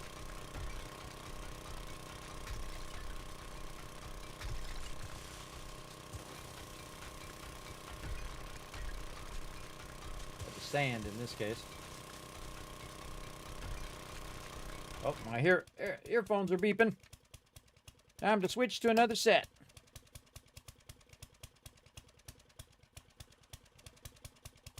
There we go. So that's why I keep 2 sets, everybody. One's charging while the other one's going. These things last like 4 hours, too. They're like twice as long as the Apple ones, man. The Apple ones just like burn out like nobody's business. I still use them for other things when I'm just trying to listen, say to like YouTube video or something like that, when I'm waiting like to get my hair cut or something like that. They're great for that. But if you want to wear them for an extended period of time, man, these nothing ears are the ways to go. That's what they're called, by the way. You can find them on my website now. I added them to the top of my website in my studio gear. If you are looking to get a pair of headphones with no muss and no fuss, just sync them to your computer or to your tablet or your phone or whatever, and then you never have to think about them again.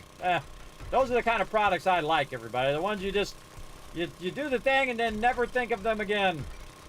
Just charge them and then use them and charge them and use them.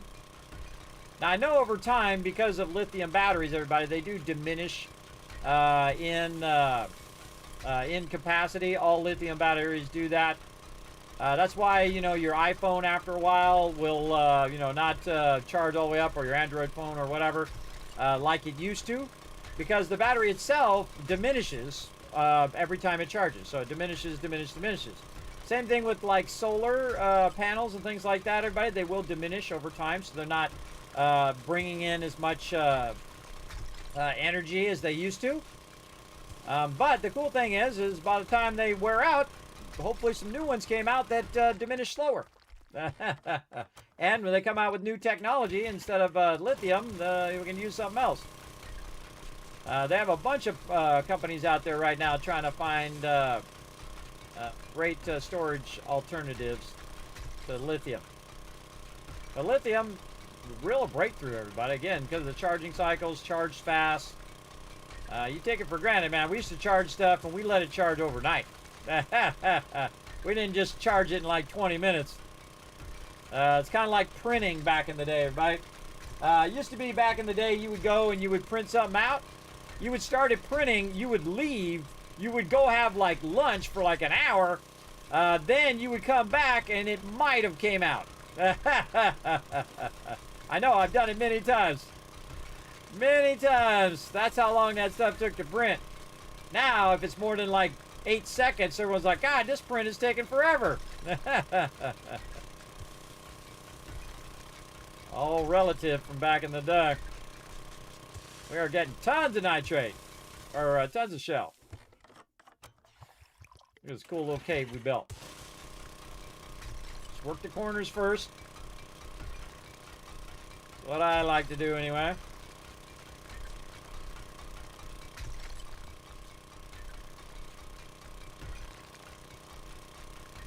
Man, I feel like it's still going this way. Widening out.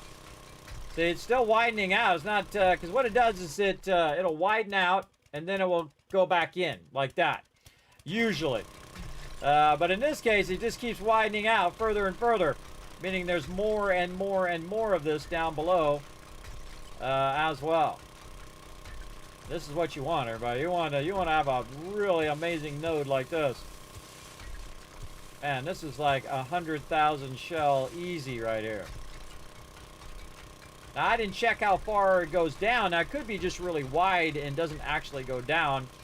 But when it widens out like this is like multiple nodes right next to each other. And that still hasn't stopped yet. It's still going. Now let's get the rest of this first. Now, one of the cool things that I do is have this drop. Now, the cool thing about the drop is if the zombies do break through the blocks up above, they'll fall, and then they'll fall over. They'll have to get back up, and while they're getting back up, that's when I wipe them out. Getting a lot of sand, too, that I can use for concrete. And a bit of stone, too. So it's actually better to go get stuff like shell and nitrate and stuff like that if you need stone than just doing stone, because you're going to get it anyway. While you're doing this, you're getting a mixture of stuff. You can see over there on the right, behind my little vault band there, there's a bunch of numbers going off over there. Behind there, it's showing shell and stone that I'm grabbing.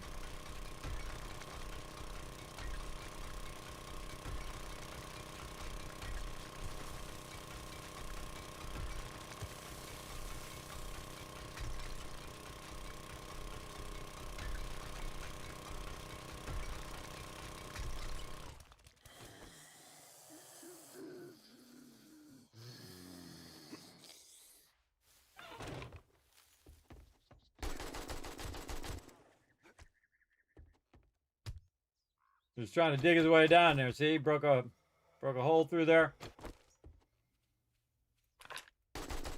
Hate those guys. These guys are the worst mobs in the game. Want to darn spit those darn bees. All right, back to work. Back to it. We still got more gas. We got more gas. We got more digging to do. This is very relaxing too, by the way. I find this super relaxing, just collecting resources. The funny thing about gaming, everybody, it doesn't make me nervous. Like, soothing. Even if it's scary when mobs are jumping out and all that stuff, still totally soothing compared to all the other stuff I have to deal with in life. Just chilling out, having a good time. Grabbing crazy tons of resources right now. Showing you my mining secrets here.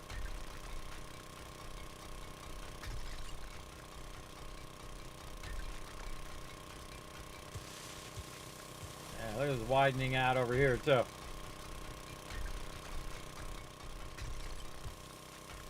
Dang, this is like the greatest shell node ever. And see how wide it's getting? See how big that area? That means that all of that's down below there, too, everybody. That means it just keeps going down. And it's getting wider over here.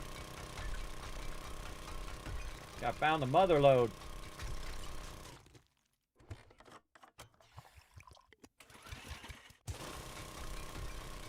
And I keep widening it out first before you go down. You don't.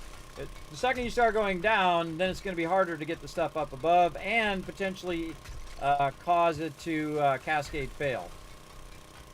So vitally important to find the edges on your way down.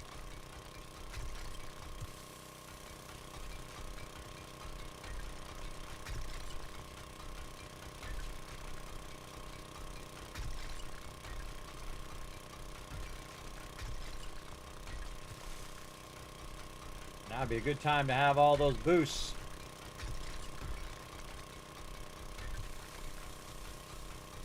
Don't worry, we'll get to it. We got to get some better mining outfit as well. That's level 6 mining outfit, some rock biters, some coffee. Yeah, wow. That is one ginormous node. Let's move this back here too.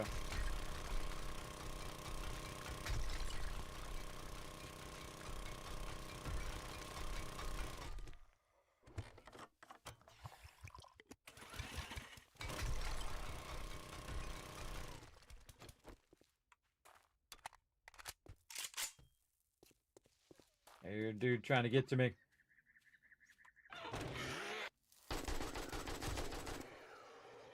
Got him before he can spit it out. Ha ha. Suck up.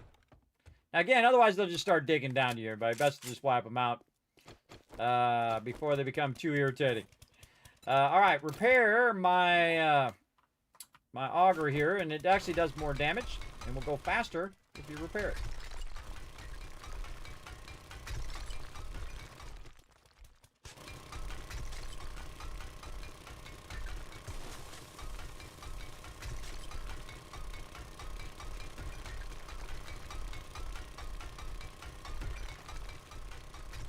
See how it's going that way? Widening out even more. That's nuts, man. That's a lot of shell. Again, the limit on this particular extraction is not, I'm not doing it in multiples of 6,000, which you should. I'm just going until I run out of gas. And usually I'll get down to about 1,000 gas. And because it's a level 6 auger as well, it doesn't take as many repair kits. We're just yielding crazy tons of shell.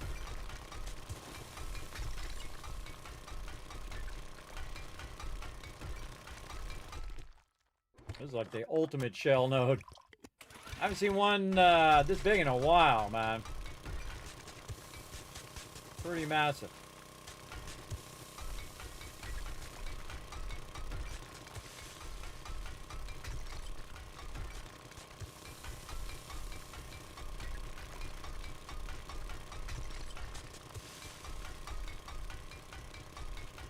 Yeah, this side's starting to taper in.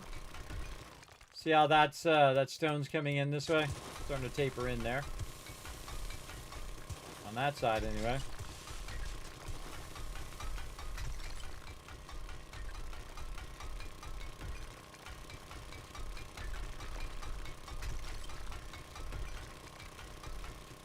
Cut it across there. Just chilling, getting crazy tons of resources. My favorite part is not only the just relaxing and grabbing a bunch of resources, but queuing it up when I get back to the base, which is going to be awesome. It's going to be absolutely insane when we queue this up.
We're doing on gas. All right.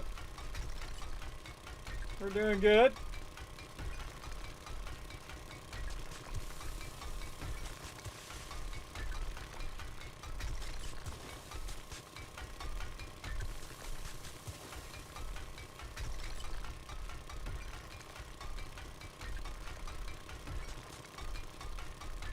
And sometimes you'll be going, everybody, and you'll be taking all this out, and all of a sudden it'll just peter out. You'll just do, all of a sudden you're like, wow, I got a whole bunch, and all of a sudden it'll do one level, and that'll be it. We'll see how this one works out. This one's pretty insane right now. We got 47,000 shell. That's a lot of shell, everybody. It's a massive amount. And we don't even have all of our stuff at max either.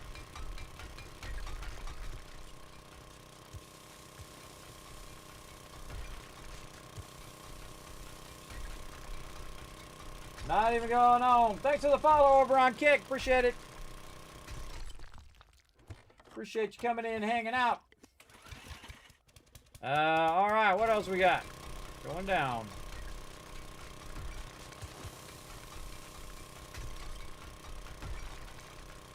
Watching that gas down there. I like to crouch so it reduces the sound of the auger. Satisfactory has like all of that stuff as separate sound. So if you want to just turn down the sound of the auger, in this game you couldn't. But if you go in there and you want to turn down the volume of just the chainsaw, go right in. There's a slider just for the chainsaw. That's pretty cool. Makes it very customizable for the player. For sure. And when you see something like that, everybody, it should be like, okay, that's exactly how it should be.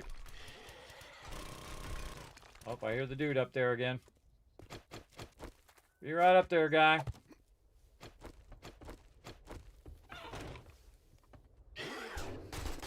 Oh, I didn't even see him. Those bolts are very effective.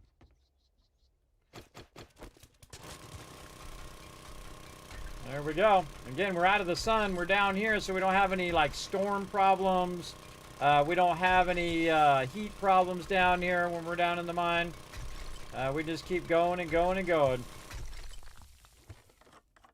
Again, if we had our rock biters and all of that, we'd really be stylish.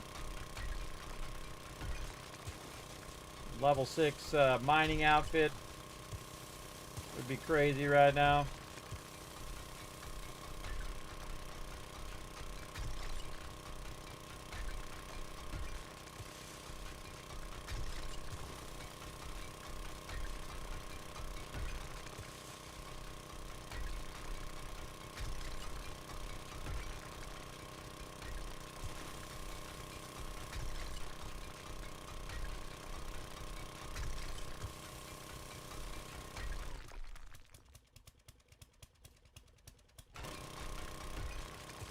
See if I heard any zombies.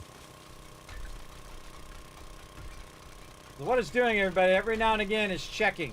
It's doing a poll saying, are there zombies spawning? Is there a screamer spawning? No? Okay, wait so many seconds and then check again. And then it will wait so many seconds and then it will check again. Spawn some screamers? No? Okay. Go again. And it just does that all the time. So, the cool thing is if it does spawn them, you know you got some cooldown time before they show up again.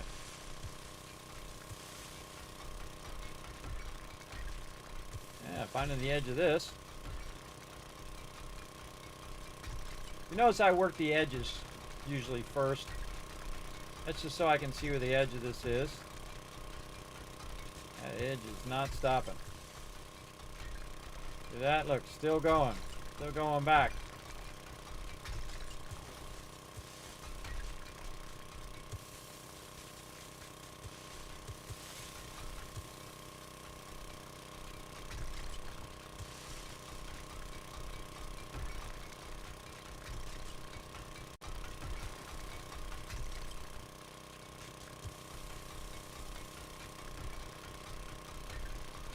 That's a crazy amount. See, it's still going that way.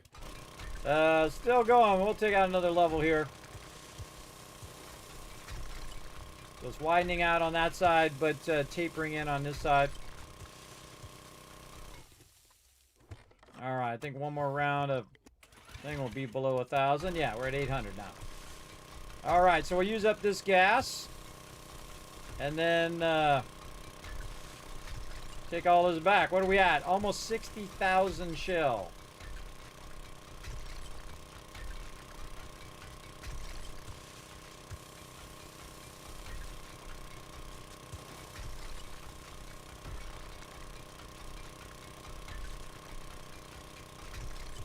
Also, you notice not that many zombies are bothering me because I'm getting further and further down from the surface. Man, getting a ton of sand too. I'm watching my numbers down there for my gas. 85, 82. And right before it runs out,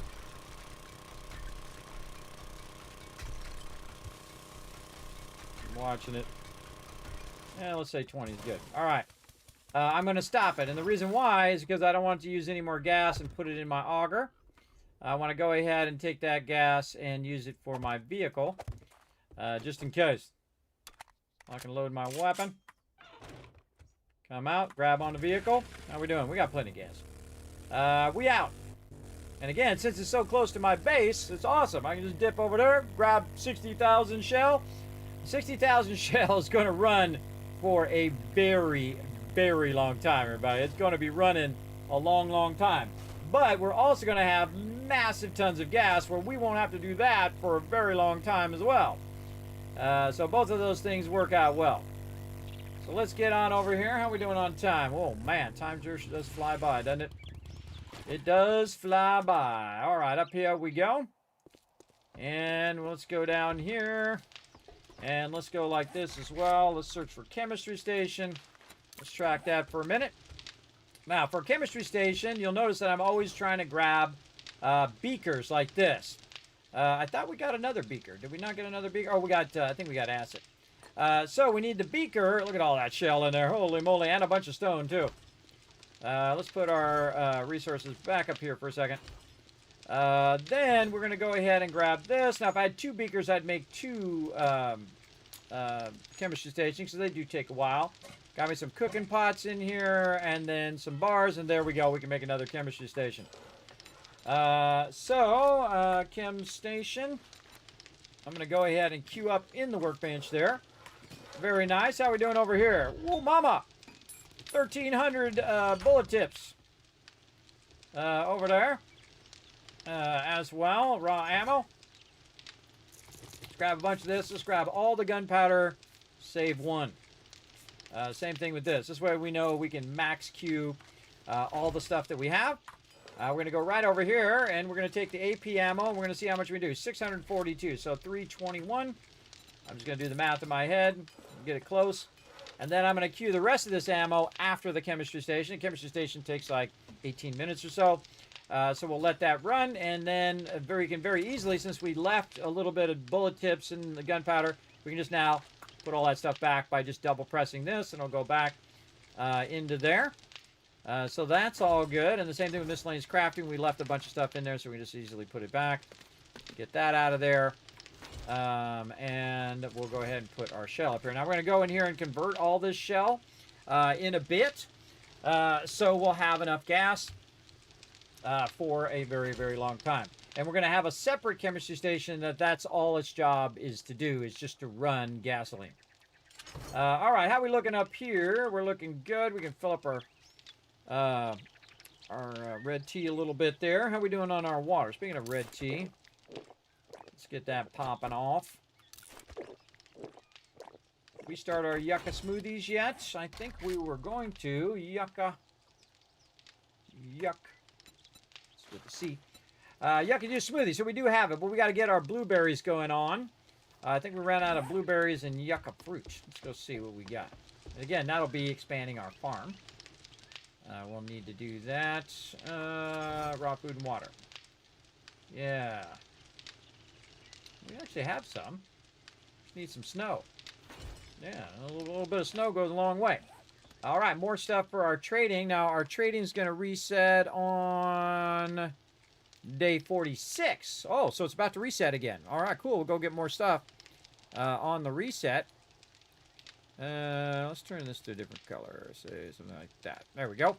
And I'm tracking it over here on my spreadsheet on the side with this color-coded thing. So these are the trading resets, and then these are the horde days on the side. So I'm just kind of tracking as I go along, so I can kind of just visually know which one is the next one. Okay, so trade box, put all that stuff in there. Man, we got a lot of sweet loot in there. That's like, yeah, maybe 20 grand and stuff in there. Looking good. Speaking of making money, dollar bills down here. Supercorn's looking good. About another day, it looks like. Let's get our water out of there. Gunpowder is done. Very nice. Let's just take all that back out, and we're going to put our bones up here. We're going to deal with those later. So now we have more gunpowder, which means we can run more bullets over here. And you can see we had some bullet casings left over. It really was gunpowder that we ran out of. And we'll go ahead and queue some more bullets. Another 700 bullets there. Very nice. So glad we got that started, right? So 700, we'll call it 800. We'll cut it in half to 2 to 400 and 400, and then we'll back it off by, let's say, 25. So 375 in that one, and then whatever is left in this one, 370. That was a pretty good guess, everybody. Pretty good guess. Close enough. Again, it's okay if it's not perfect when it comes down to the minute, but it's really what you're trying to do is just trying to balance it so that instead of it taking an hour, it takes about 30 minutes, right? So you're just trying to balance how much of it's going to get done at the same time. Now, this one's actually going to be delayed versus the other one because of the chemistry stations. All right, and of course now we have actually run out of our bullet casings. Sometimes you have an abundance of bullet casings, and sometimes you have an abundance of everything else. Look at that. That clay is done. So if we had some brass or something we can put in there. Let's put this here. Too much stone on me there, too. We could run some concrete there in a minute. So what else? We got any resources, what we're looking for. This or lead? No. Nata. All right, well, let's run some concrete. If we've got some laying around, what do we do with the concrete? That's a good question. I don't see any there. What did I do with it? Did I put it up here? Nope. Actually, we're looking for cement. Oh, forgot to sort the rest of that, too. Actually looking for cement, not concrete. Concrete is the finished product, and cement is the raw stuff. All right, what do we got down here? Got a bunch down here. And we got about 13,000. We'll run that out. Max those back up again. Okay, we got a little bit. Could have sworn I put it somewhere. Maybe I put it down here in the thing. Ah, see, that's smart. Very smart. Did we get all of our sand? We did, and we have tons of stone, so that means we can make a lot of concrete mix. How about 6,000? That's pretty good, so we'll call that 2,075, just rough guess. And over there, and this is 2,051, so not too bad. That's 75 real-life minutes, about an hour and 15 minutes roughly, that's going to run. I love it. And when it's done, by the way, it'll be 6,000 concrete that we can run into blocks and all that kind of stuff. That's good. And that was just from collecting the resources like Shell that gave us that ability to get some stone while we were at it. Okay, 11 minutes. Hey, Suri. Oh, wait, I got to take a break anyway, so when I come back, we'll let that run. All right, time for a break, everybody. We're going to go ahead and take a little bit of break, then we'll come back, do a little bit more 7 days to die, because, man, it's too fun, too fun. So let's start up some words on stream so you guys can have some fun descrambling. Now, you can go to twitch.tv/Kismet if you want to play along. Sadly, it doesn't work across all platforms. I am streaming to 6 different platforms at the same time. I'm a Twitch partner. I'm also a YouTube partner, as well as I'm streaming to Facebook, Kick, Trovo, and Twitter, aka X.com now. I like the name Twitter better. It was way better. But here we go, everybody. We're going to start this up. Work together. When I come back, if I see you guys working together, I'm going to give you a whole bunch of KizCast for giveaways coming up, by the way, on Wednesday, which I'm going to be on the Twitch homepage. It's pretty cool. All right, back in just a bit.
Back, everybody. Let's get back to it. Let's go ahead and dip on out of some words on stream here.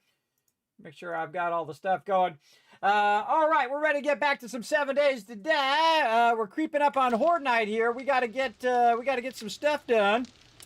We got to get some bullets processing, or we're gonna be in trouble. Look at that. We already got that maxed out. That's still got 23 minutes to run out too.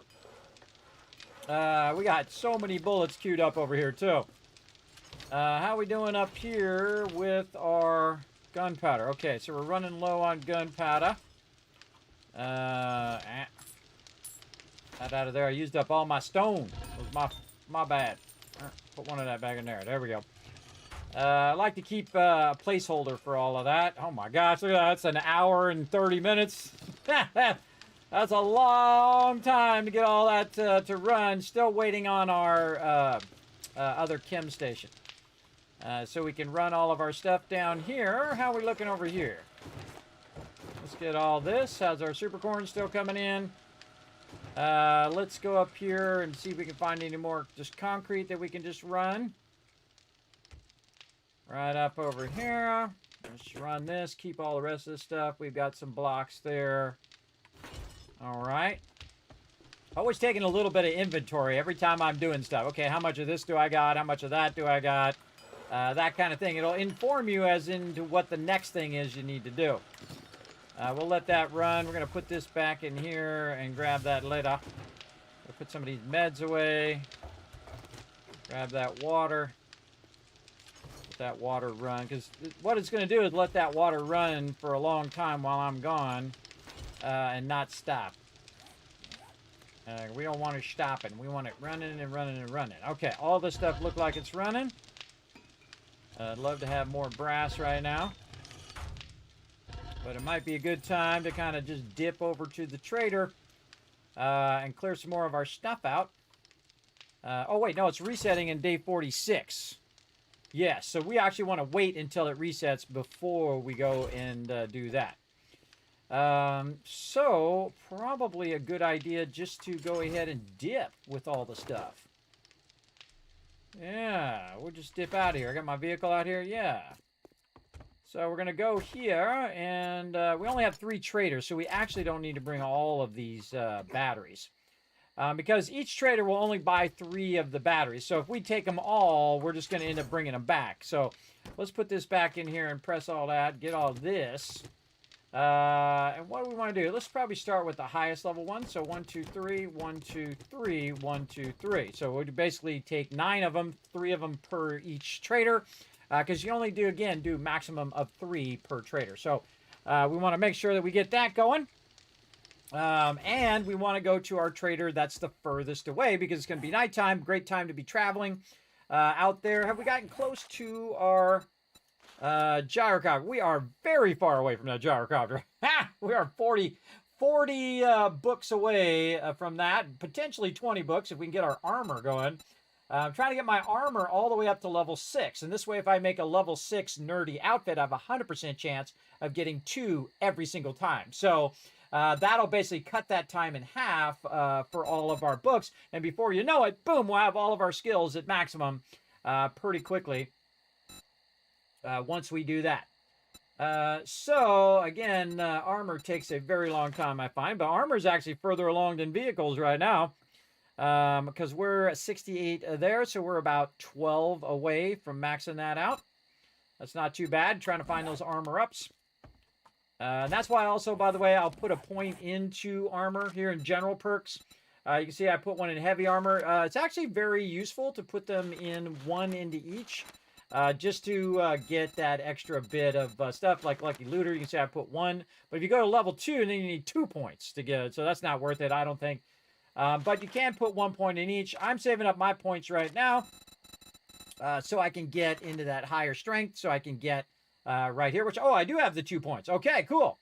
I can get into that higher strength number 7, but it doesn't help me right now because I've got to level 7, but now I need more points to unlock the last level minus 69er, which is going to give us that instead of having 100%, 120% block damage, we're going to have 150%. And we're going to be getting a lot more loot. And same thing with Motherlode here. We're going to get a lot more resources from that. Okay, so now we need to go over here and say, okay, Trader Jen way out over there.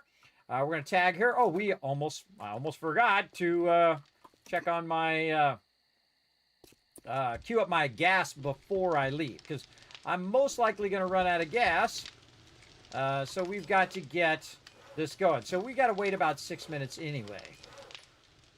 Yeah, so we got to wait about 6 minutes anyway for that. We can maybe grab a little extra ammo. We should definitely wait until we get that chemistry station. We can put that chemistry station down here. We can put that that stuff in there as well. So we're going to basically triple up on that because we're not running any gunpowder right now. So we can go ahead and get some of this started though. Right down here. Okay, so what we want to do is stack of gas cans. We're going to need some fuel, but I'm kind of out of coal right now, so I'm going to use wood.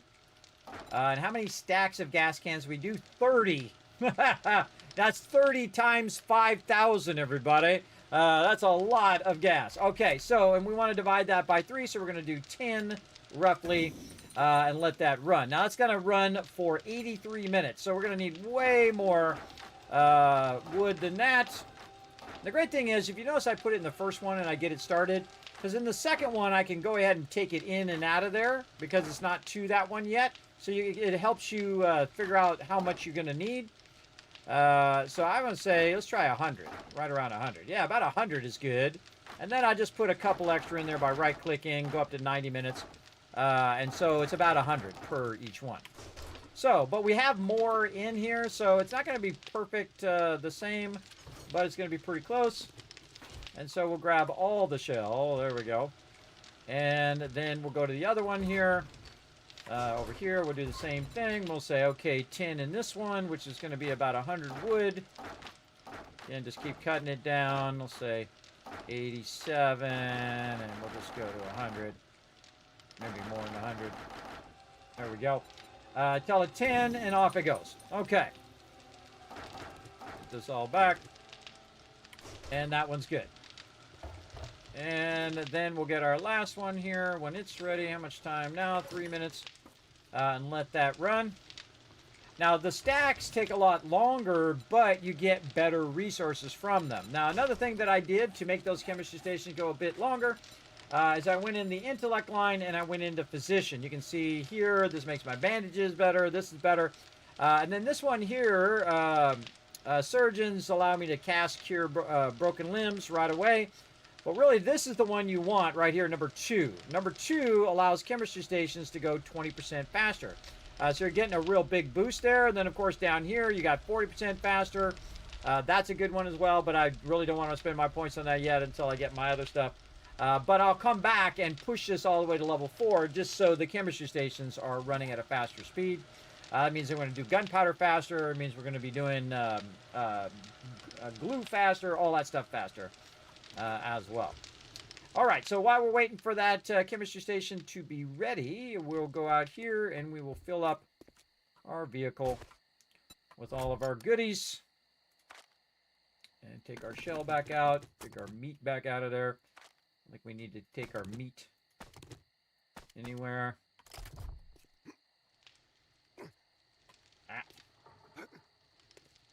Get up there. Make me start to stink. Going to be stinky. Now, one of the things about the meat that they've done, by the way, everybody, is if you are pretty stinky, if you have a lot of meat there that it's making you stinky like that, it causes the mobs to run at you. So keep that in mind. It'll be all of a sudden you'll be like, whoa, why are the mobs running at me? Well, now you know. All right, grilled meat. Let's do all of it. We got a little extra here. Let's go ahead and get this out of here. Let's get that out of there. Let's go ahead and just put this away over here so it's not stacking up in there. And we can work on some more of that later because we want to do some more meat stew, but we need some more resources before we can do that. Okay, so looking good there. Waiting on this. 1 minute, 30 seconds. And a watched pot never boils, everybody. There's a tendency to feel like it's going slower. than it needs to be. Okay. God, man, we do not have that much ammo. We got to really get this ammo blazing. We got to get it blazing. We got this. We put all the other stuff in the vehicle. We went and got our shell, so we need to tag Trader Jen, which I think we already did. Yes, we did. It's almost midnight in-game, and we know it takes about 4 hours in-game, 4 or 5 hours in-game to get there. So it should work out pretty well. But I want to be able to queue this up, because, again, this is like over an hour and a half of it running. So you definitely want to have that third one running. So when we come back, we won't have to worry about gas, because we're going to be low on gas for now. And if there's any stacks of gas that happen to get done before I leave, I'll grab those. So we'll go ahead and just sit here and watch it. We can go ahead and put our coffee in there too. So if I'm doing some stuff, let's take a look at our outfit. What do we got? We've got the miner's helmet, nerdy outfit, miner's gloves, and the nerdy boots. So we could have upgraded our miner's gloves and our miner helmet. I've been yielding more, doing more block damage and yielding more ore harvest. So instead of getting 60,000, we could have got 80,000 or whatever. But again, I feel like it's not worth it till you get to level 6 and you got the legendary parts for it. And you might as well just do that, because otherwise you are going to reserve. Thank you, Grams. You are going to be burning resources that you could have just saved up and used for the level 6 ones anyway. So if you have an abundance of resources, then it's no big deal. But if you're trying to really play where you're maximizing your resources, that's how you do it. Okay, this one down here, its sole purpose back behind here. We'll give it a little offset so I can get up here to get my super corn. Is to run all of the gas from now on. And this is basically what it'll be doing. If it's not running gunpowder, because now I got 3 things that can run gunpowder as well. And again, that's 83 minutes. Now, if I need to run gunpowder, I will stop this and run the gunpowder and do that instead. But that leaves us about 1652 shell, and actually I'm just going to put the shell right up there now. So it's over here. Collect our water. Super corn's still growing. All this stuff's going. Let's grab some more of this concrete out of here. Get it into concrete blocks. So that's running. Put our food and meds away up here. Oops, that's the wrong. Launch this one here. That there. That over there. Okay, actually we could probably take this too, because that's not, it's actually being stored up above now, so we can run those blocks as well. In fact, we can just stop all the blocks and run them all together, so we have a total 18 minutes. There we go. Anything else? A little bit extra there, so we'll throw that in there. I think we're ready. Right on, pretty close to the dot. All right, let's go. And now we're going to do the smart thing, travel at nighttime. By the way, you can just press the shift and let go, and it will automatically enable your kind of turbo mode. And it's 4.5 from our base. It was 5.5 from that other trader who's in the other direction.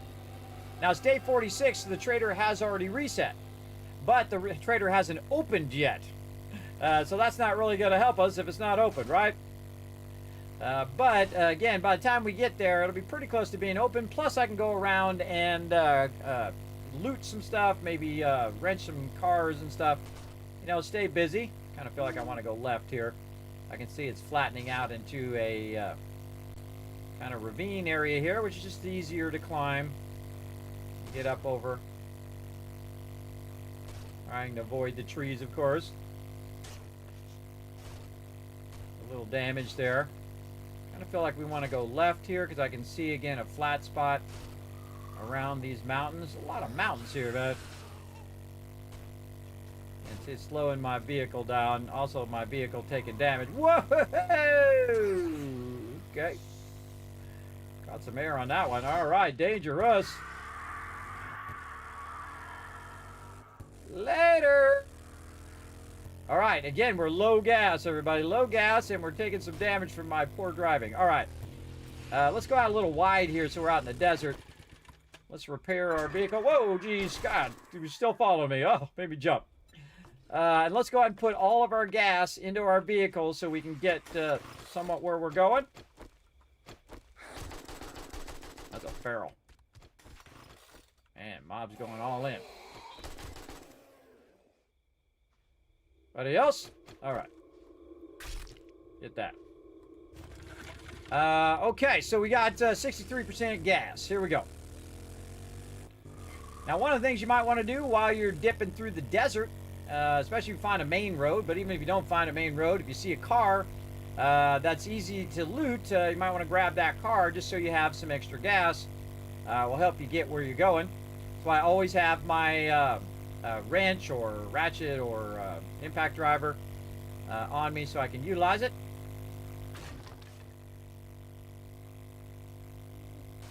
Man, very hilly terrain.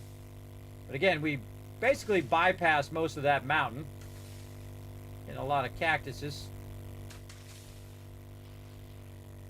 Watching my damage to my bike. Aha! Now, if you wrench these, everybody, these are really fantastic for brass, whatnot. But they don't give you any gas, so that's not going to help you.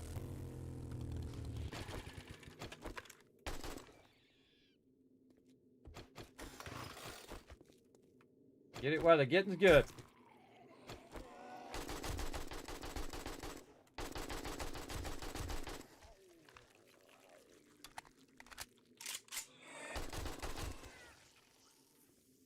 Stay away from my bunny. They weren't going for me, everybody. They were going for the bunny. They're trying to get my meat there. Now I got 9 seconds to put this in my vehicle before I start to smell. There we go. Actually, probably a good idea to put my glasses on so I don't forget when I get there.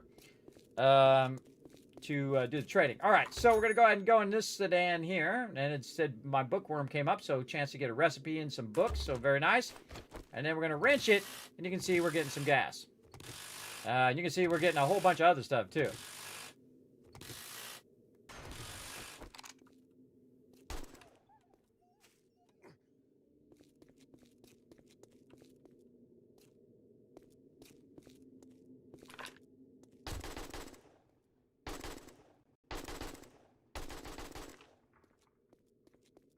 Going back for my bike, there was a mob out there, and I was going to tag it and drag it up here, but it died, and then a zombie went for it.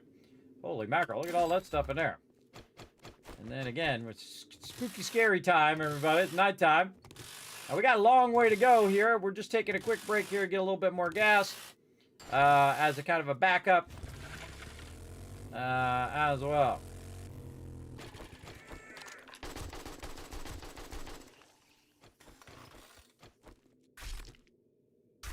Great way to do get them off of you, by the way. Okay, a little bit of gas. You guys know how to do it now. Look for the ones that are not broken. Now, it uses more gas, of course, to go faster. But I think totally worth it. And our goal is to get there about 4 a.m. in-game.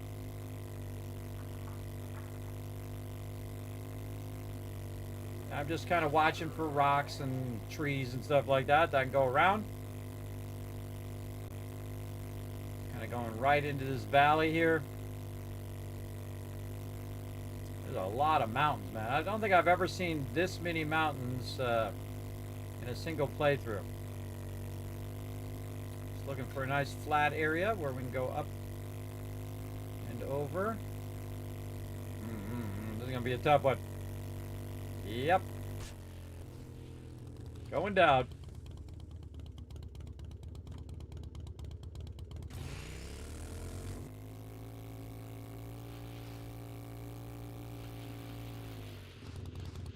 Trying to turn it around a little bit.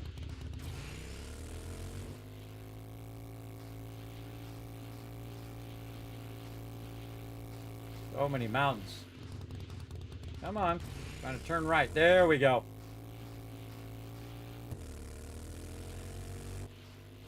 Trying to get in between these two mountains. Okay. I'm gonna fill in to the left here. Now, I can't just go wide and go around the mountains. But at some point, we're gonna need to go this way.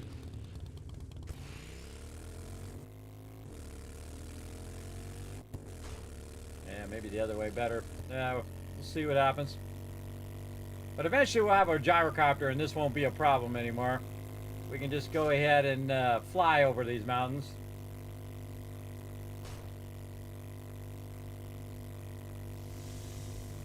Yeah, dang. These mountains are nuts, man. Gotta find me a proper road around these mountains. But as you can see, the motorcycle way better than the other stuff. Oh, there's a little house up here. What up? Ain't got time to check you out. I got things to do. Oh, I'm gonna hit that wrong. Really slows you down. All right, whoop whoop. Whoa, look at that air we just got right there. Oh, dream on, bro. All right, we're out of here. Finally got over that insanely humongous mansion, or a mountain. And we out of here. So again, we're traveling to the furthest trader that we know of for right now, so that we can hit that trader and then work our way backwards. And the problem also is that where we're at, the actual trader, the other trader is in the opposite direction of the way we're going, so it's actually further that way. So when we go back and we want to go to that trader, it's going to be even further out there. But the whole trick is to have enough gas to get out here, right? Now again, we're making the tens of thousands of gas back at the base, but that don't help us if we're, you know, 5 kilometers away. Now I could stop and get all that, everybody, but I'm trying to hit it right when this is opening. It looks pretty close. Pretty close to hitting it when it opens.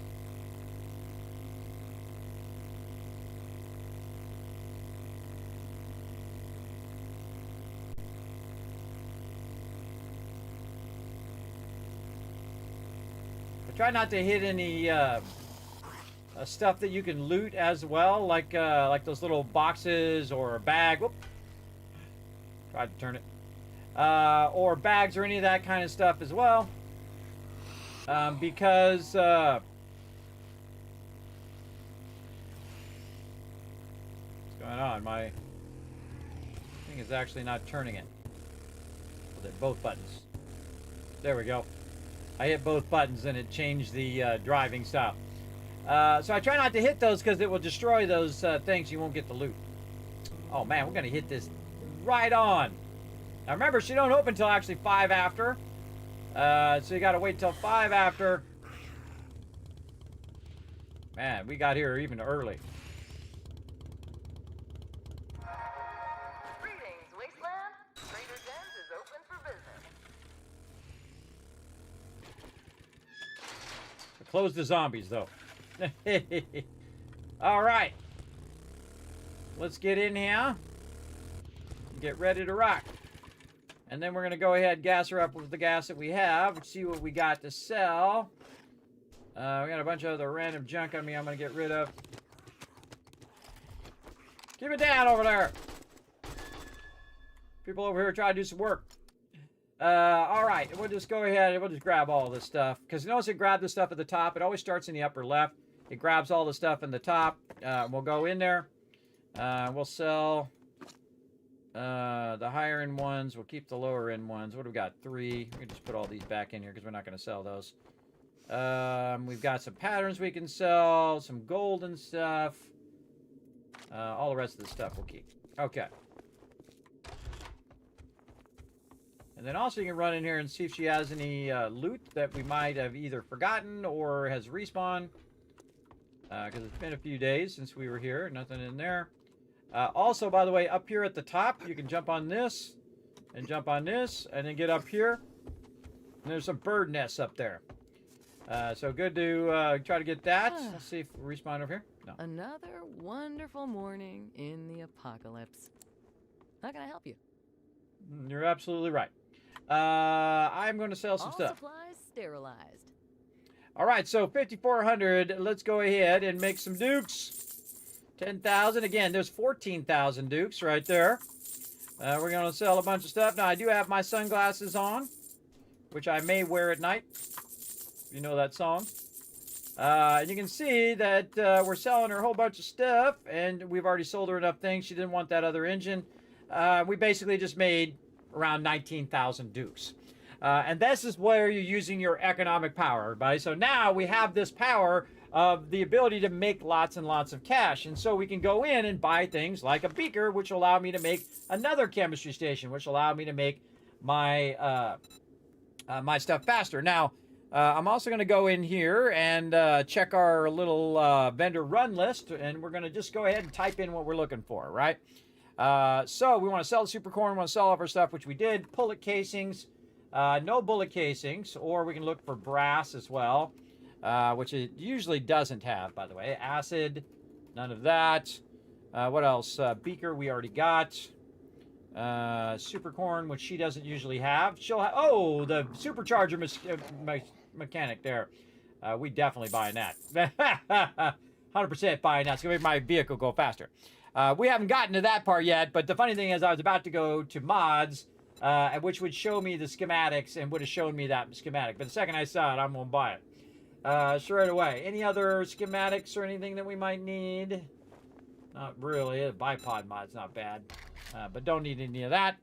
And then we're just going to go ahead and again, the other thing I'm looking for in mods are like intelligence mods and things of that nature. Looking for that. And then we're going to go check out the books that she has. Now, because we're making so much cash, everybody, we don't have to be selective anymore about the books. We just buy all the books. We just buy all the stuff. Right here. And then wiring. We'll buy all of those. Tech junkie, craft robotic turret ammo. Awesome. This medic one, I'm not going to be using the robotic thing for a while, so I don't really want to get into that yet. Of course, when I'm looking for it later, it won't be in there. At night, when the adrenaline is rushing, you'll never feel the weight of your burdens. Never encumbered at night for the Night Stalker. I'm never going to be encumbered anyway, so I don't really need to spend it on that right now. I've got 10,000 dukes left. And there we go. That's probably good enough. Thanks for the business. Stay safe out there. I always do. And then we're going to get a ton of books. Now, this game is all about skills and books, everybody. Skills and books is what helps you survive in the wasteland. So if you can keep your skills and books going. Also, while I'm in here, I also go ahead and bring up that smell right here because I'm inside. They'll still try to come at me, but they can't get inside because it is invulnerable, the trader. So they can't actually get to me. The only thing that can get to you is flying mobs, like bees and things of that nature. Ooh, we got something in the truck here. What do we got? Oh, another book we could sell to the vendor. Let's see if we got any respawns or anything over here.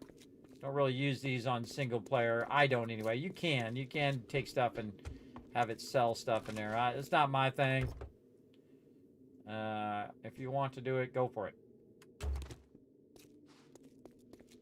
And just run around, see if there's any loot. I like free loot. Better than spending my dukes with it.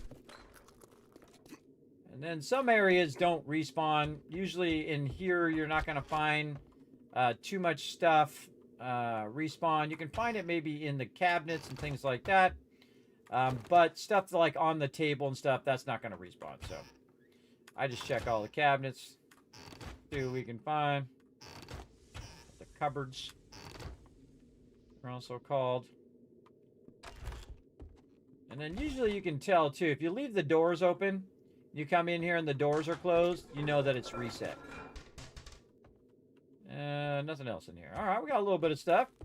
I mean, hey, it's free loot. Just sitting there on the ground. Nothing in there, nothing in there. We go around the back side over here. And there's a bunch of benches. Oh, too much stuff. Learn some of these things. All right, over here. Use some of that. Some of this hasn't respawned. All right, we all good. Now we can take all this, put it right in there because we got plenty of room. Keep the dukes. Probably didn't need to bring our coffee.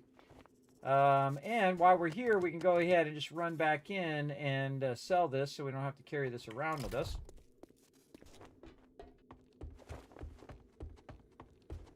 Good morning to my favorite customer. Anything particular on your mind? Thanks for the business. We're open from Yeah, no dawn problem. to dusk since, you know, we don't have clocks. Was there like an EMP and... oh, there's a snake. There's a snake in my boots.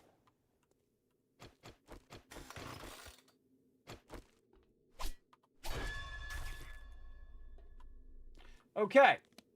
Now we got to go back to the trader. And again, the other trader is way the heck up here. So I'm just going to go ahead and go all the way to that trader. What I'm going to try to do is go through an area in which I haven't gone before, because you never know, you might discover a new city or a new trader or something along the way. So let's see how that goes. Again, I'm going to see if I'm kind of lined up to go through the middle there. Yep. Okay.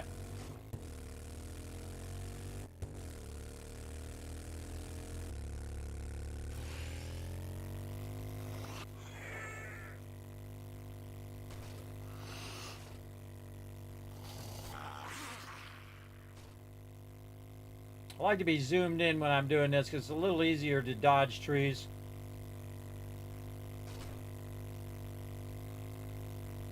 I'm trying to avoid taking off and landing hard like that because that will slow your vehicle down. Yeah, I'm going across an area I haven't been through.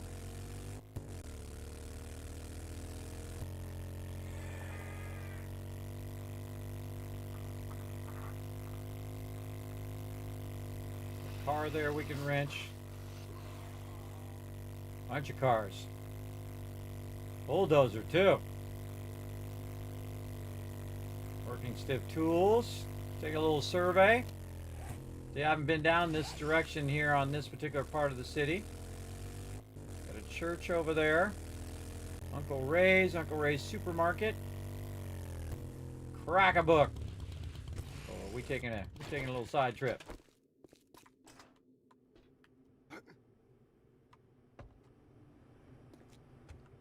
Nobody? It's very unusual.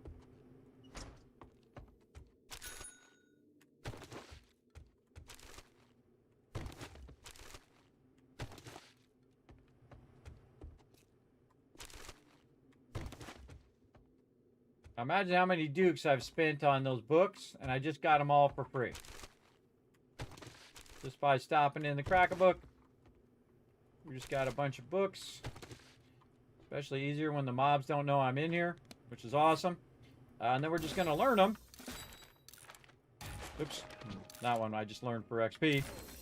What do we got here? You are more accurate firing, rapid firing 9mm weapons. Nice. There we go. A little quick stop. There. All right, back to it. Again, just kind of eyeball whatever it is that you're going by.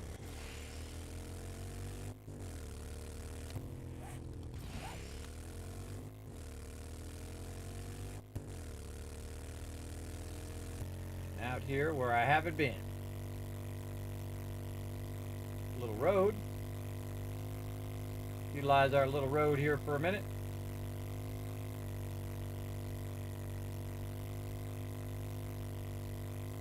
And when it goes off in its own direction, then I just keep going this way.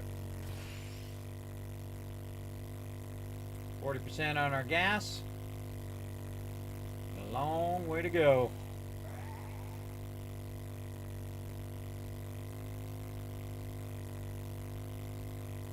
See, now we can go make our supercharger. We can go even faster. But all of my gear is back at the base. So I might want to go to the base first. Make the supercharger. You know what? That actually might be a better idea. And then we can just supercharge our way out there. Let's go do that. Actually, let's stop for a sec. I see a car here I can get some gas from.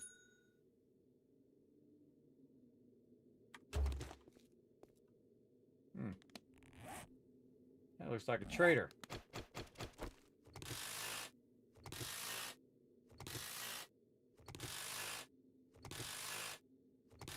got some acid there, too.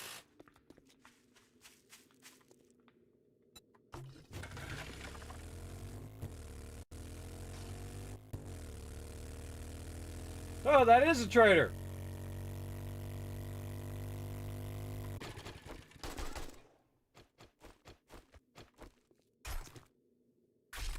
Sometimes you can overshoot them and lose some of your loot. So yeah, just randomly, as I was going by, found another trader. Awesome. Now we got 4 traders.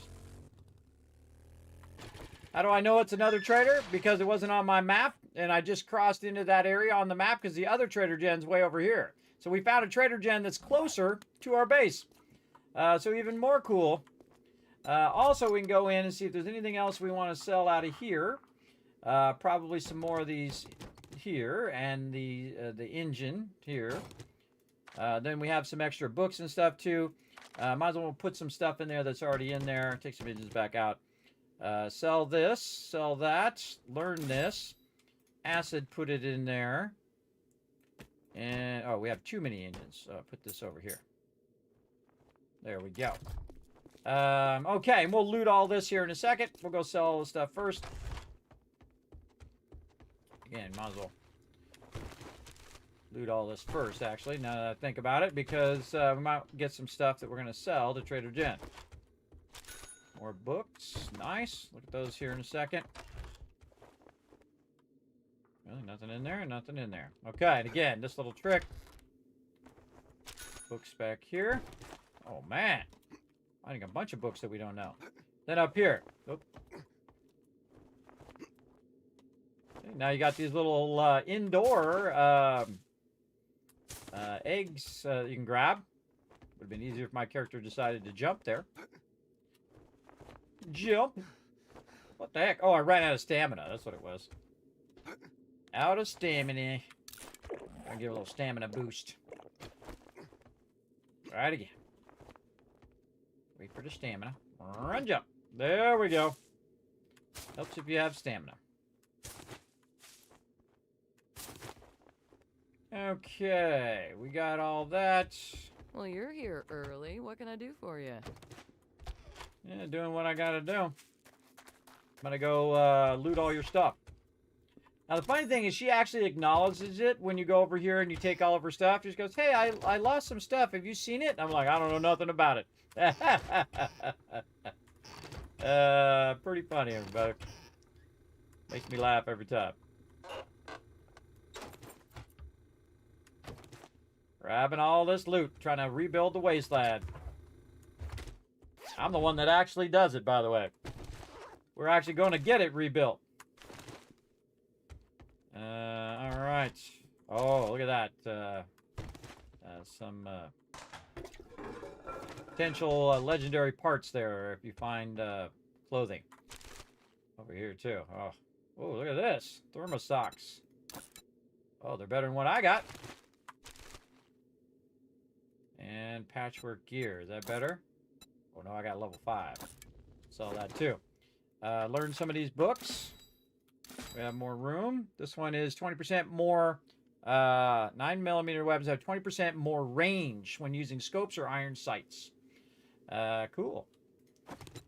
Grab that. No legendary parts, sadly. Oops, more shoes. Another chance. Oh, a cap. Already got a level 5. All right. Grab that. See, I love to take all of her stuff and then sell it to her. Basically selling back her stuff to her. Because, man, this stuff looks really familiar. I could have sworn I've seen this somewhere. Keep it down out there. Man, we got a lot of loot. Okay, some of this we'll have to put back on the vehicle. Ooh, we got a set done. Ooh, what was that set?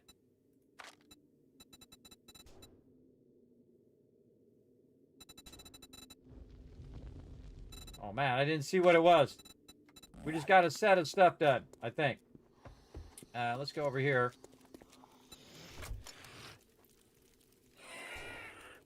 Put this other little random stuff in there.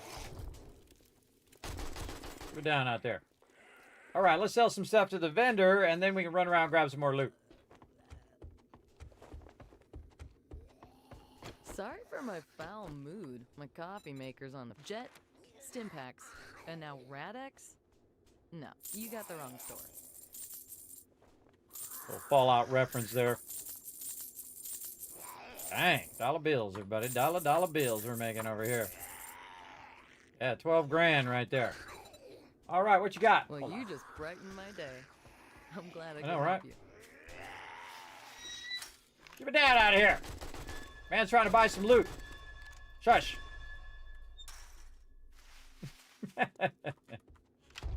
They're making all sorts of noise. I'm trying to talk to Trader Jen. Take a All right, peek girl. at my selection. Let's do it. All right.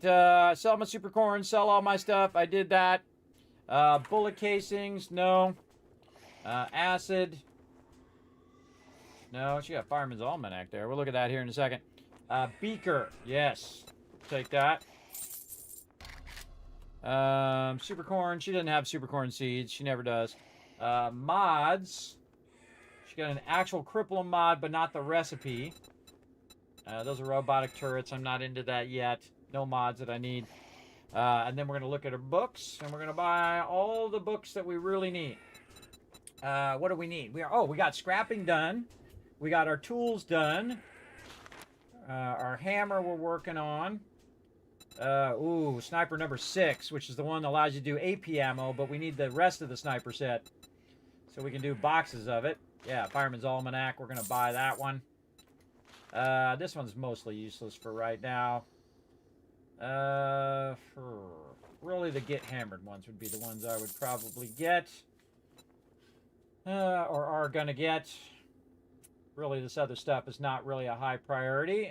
We got 8 grand left. We got 2 more traders to go to.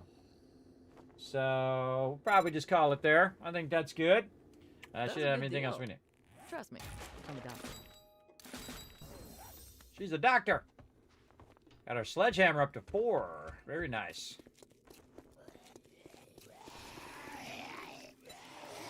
Yeah, a little feral out there. No bullets. Be right with you. Had to switch my bullet type. Stay down. Okay, let's go ahead and loot all of this. I don't even look at the loot, everybody. Just grab it. Kind of like counting your chips, everybody. You grab them all first, look at the loot later. You can't wrench these cars in here because they are invulnerable, but you can loot them, which is awesome.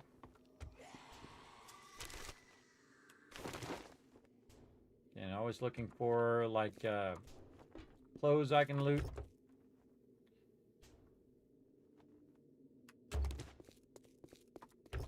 And now what this did is also set it on cooldown. So in 7 days, it's going to reset again. Usually. Anything over here? No. I think all this ammo would have some ammo.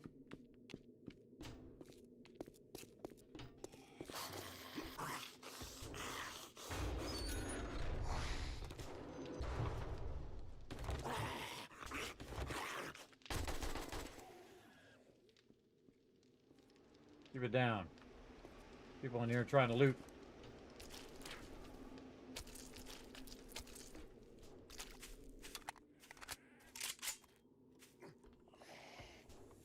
Looted that.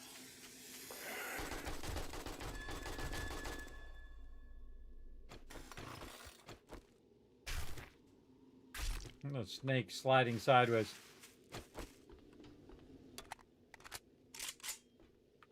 Okay, now the good stuff. And the loot on this side of Trader Jen.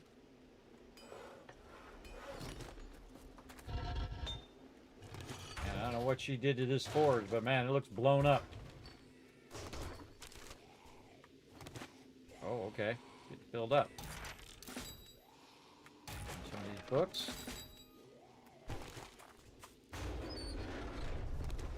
There it is, easy peasy.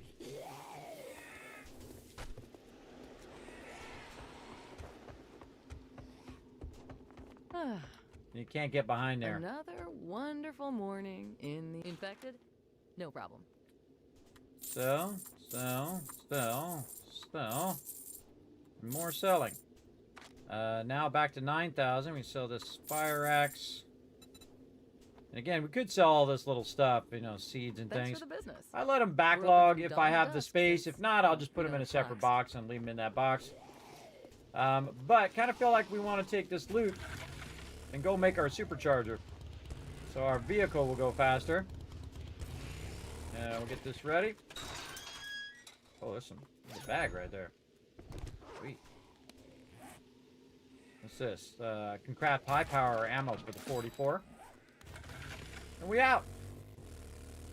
Yeah, now we got another trader. We got 4 traders now. In the size of map that I have now, which is a 10K map, you can have up to 4 traders in each biome. So that's 20 traders, everybody. That's a lot. My personal record, I think, was 16 in a single day. You can watch it back on my YouTube. 16 traders in a single day. I wonder if I did a highlight for that. Did I do a highlight for that? Oh, here comes Captain Idiot. Oh, God. Where are you dropping it? He's dropping it way that way. Let me make a note of that to highlight. Highlight 16 vendor run. All right. I'll make a note of it. I'll make a note. All right. Now I got to go this way because Captain Idiot up there who's flying that plane keeps dropping these in the opposite direction of the way I'm going. Whoa. Okay. He's dropping it over here. Sometimes he drops it in very inconvenient spots.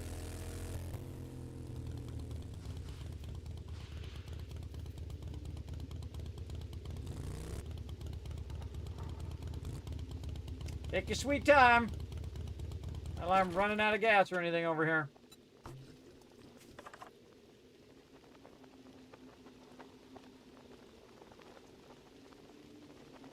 Sometimes it lands on top of the tree, which is funny.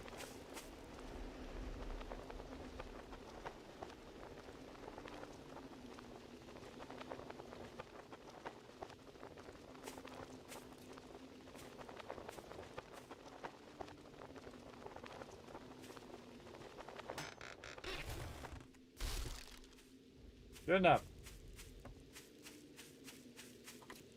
We got places to be. We're out of here.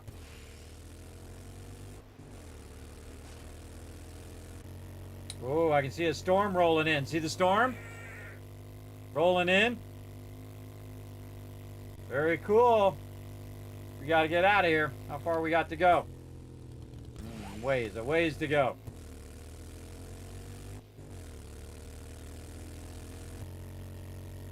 There we go, in the forest. So you can see distant storms now. They added it to the game. It's pretty cool. So we saw that distant rainstorm in the forest biome.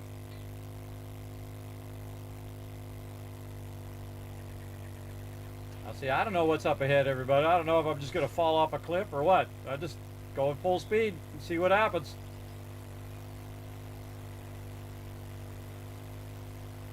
See if we have enough gas to get there.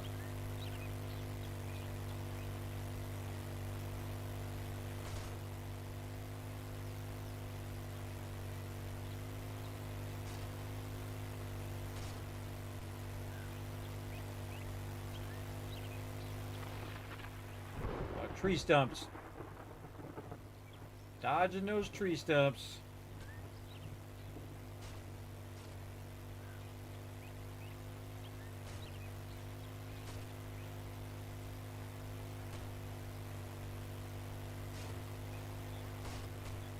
There's a road we can use right here.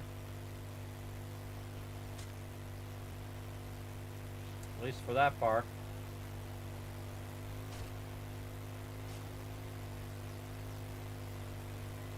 Weather systems are cool. I just think it goes a little too often. You can crank it down. You can crank it down to 50% or 0%. It'll never storm. You can just turn it off if you want. I have mine on default, which is 100% or 100, whatever the measurement is. You can also turn it up so it's raining and storming all the time. If you want to. I don't know why you would do that. I find the storms to be somewhat annoying. Especially in other biomes because it'll slow down your progress and you're just kind of standing around waiting for it to clear. But I've been trying to get used to it. Aha, the mighty Kismet kill box. Nice. Grab some loot.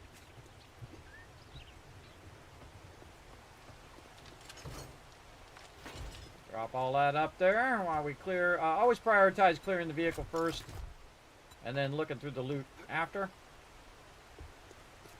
Oh, it cleared up. Okay, put all this in here. We got a crafting skill bundle. Gonna give us a bunch of books. Very nice.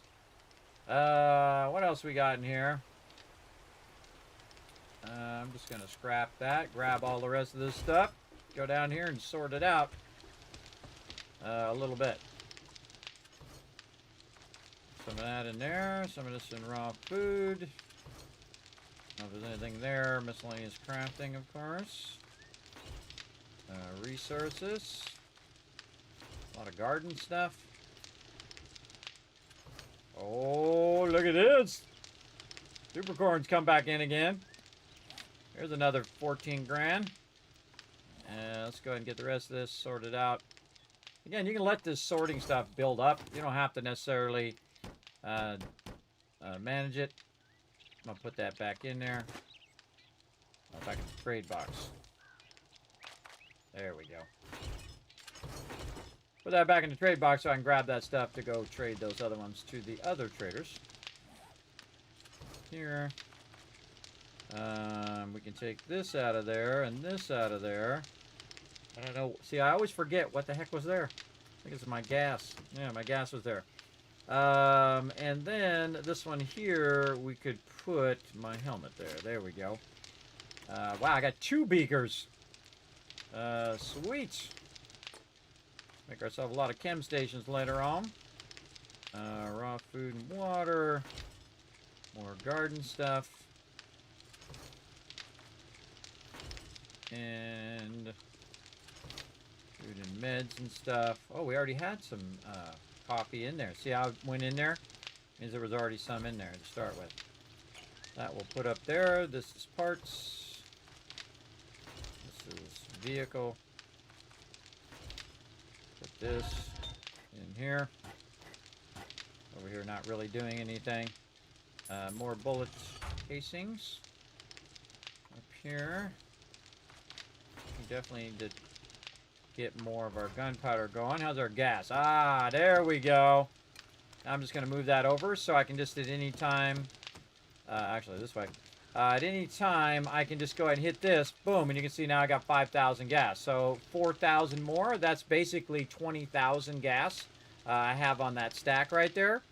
And if you're going to bring the stack, you might as well max this stack and then get another couple stacks. So now you're completely maxed when it comes to all that gas. And I'll put this other gas up here. So you're completely maxed out. So you got the 25,000 gas plus the 10,000 that you already have on you. Because if you're using both slots, you might as well maximize both of them. We got to do our super corn. Let's do that while we're here.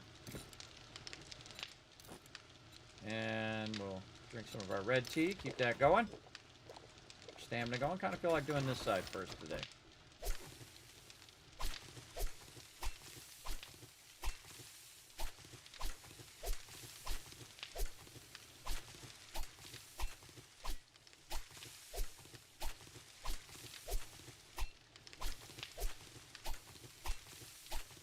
Nice. All right.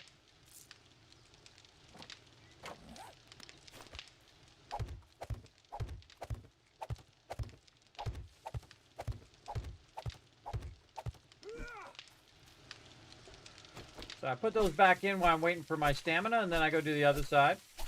If you have some red tea or other stuff that's going to give you a stamina boost, now's a good time to use it. Also, you can perk your way into having heavy stamina. Alright, now you're going to see I'm going to finish this side first with those seeds, and then that'll help me know how much I need to do the rest of the seeds. And we're probably going to end up buying some seeds too, but we only have one in there, so we're not going to worry about it. And then we'll just put these across here. And again, always have your super corn running all the time. You take it out, put it right back in. Let's say 5, 10, 15, 16 seeds or so. So we'll go here, we'll do this, we'll just say 15 and see how it looks after we get that going. Now I let it build up a little bit before you start putting it down, because you can put it down way faster than it can generate it. So I kind of let it go a little bit first. And that puts us right at 3 more. Alright, pretty good. And then we go in here. 3 more. Nice. And then if we sort this, we have a little less than 2 stacks because we had to make more seeds this round. So that's about, let's just call it around 10 grand. Get all our water out of there. Our gas is still going to be running for a while. We got gas running over here. Nope, we forgot to put the actual fuel in there. Oh, that's lead right there. I pulled out a lead amount. Totally not enough fuel in this one. And we totally forgot to turn it on. There we go. Forgot to turn that on. It's been doing nothing this whole time. That's okay. We'll get it going. Over here, blocks are done. Those are still going. More blocks. Another 30 minutes of blocks there. Got all that going. Over here, this is not really doing anything, so we're going to run out all of that. And probably just turn this off and just run this for about, let's say about 7 minutes. And then this way it'll run and then automatically turn itself off when it runs out of fuel. Over here, more cement. Let's go. And then over here, this has got a massive amount of iron in there. More forged steel. Put our clay back in there. Any iron? A little bit. Bit of iron there. Almost out of fuel there, too. Let's take a huge chunk of this wood here and just put that in there so that just keeps running for a very long time. All right. About over here. 61 minutes. There we go. This one doesn't need any more fuel. In fact, I could probably pull this fuel out of here and just take all this out. Give myself a little bit of coal there and then put this in here and let that run. That should the stone one should never stop running. Ooh, look at this ammo. All right, starting to backlog some ammo. Put it right up in here, like so. Very nice. And put my hammer somewhere. Say something like that. All the rest of that looking good. Now we're on AP ammo. Fully AP. Consolidate that back down. Well, baked potatoes we can take care of.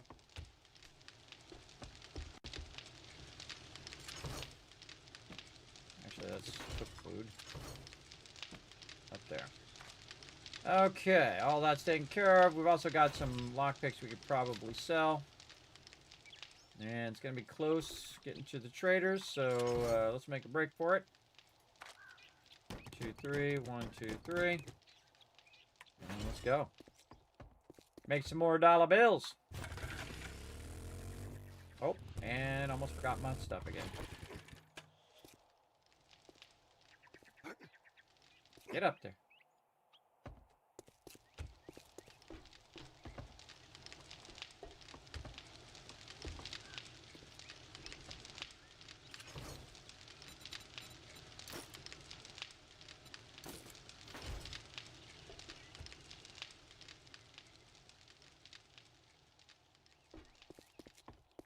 Yeah.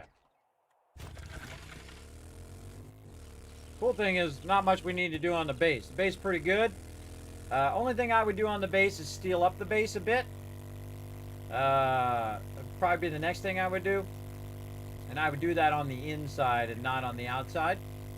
Do it on the inner part of the kill box. Let's go ahead and see if we can sell some stuff over here. Trader Rex, since he reset today.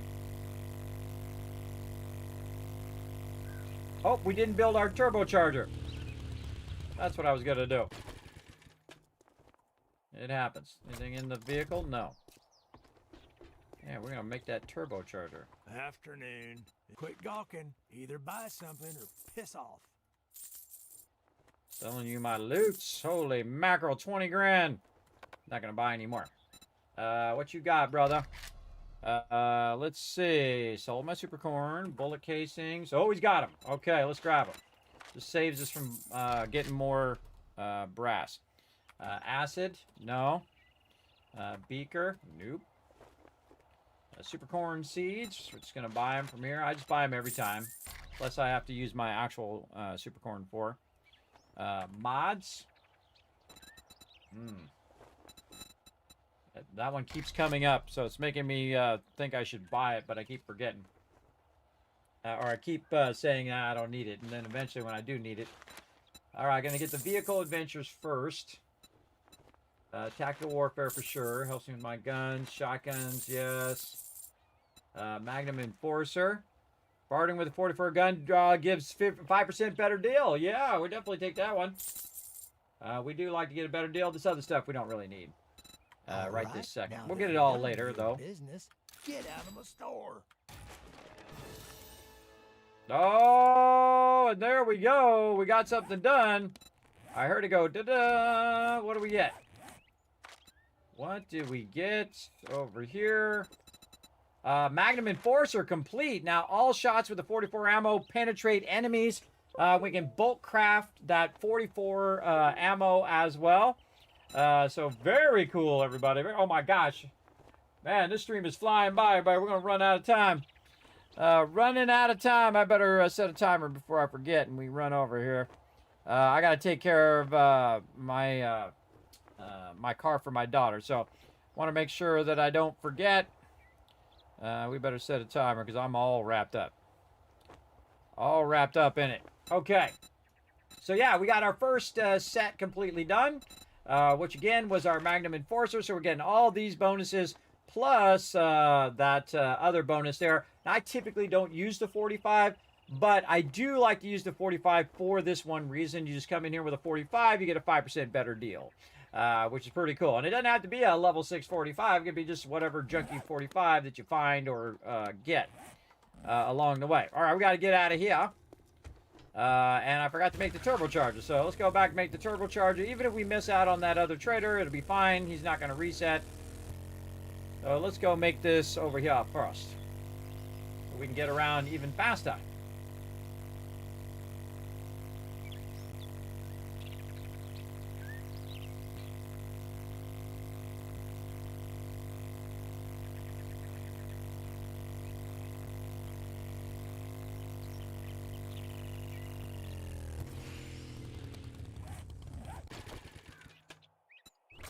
Check it again. There's nothing in there. Okay, turbo charger or whatever it is. It's a vehicle mod. I forget what the name of the thing is. Supercharger is actually what it's called. Supercharger. We got all that. I think we saved some of those. Let's hope we did. Otherwise, we got to go do some radiators. I didn't save them. Didn't save them. We got to go get a radiator is the first thing we got to do. All right. We got to find some cars. So we need some steel, though. We need some pipes. Radiator. You can make radiator. I don't think I've ever tried to actually make one. No. Worth a shot. We put it in the forges here. And now we don't have anymore, but that's okay. All we gotta do is find a car, and then we can utilize that. So let's go find a car. Again, most of the cars I've already done over here. But we can go try a place where we haven't really been too much. Let's go over here.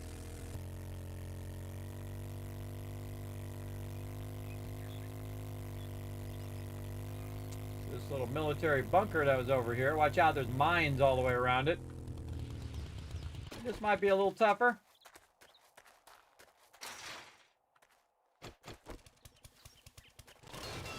I got the key to every door. Especially a level 6 one. Speaking of things we need to do. Back over here and gas this up. Repair it too. There we go.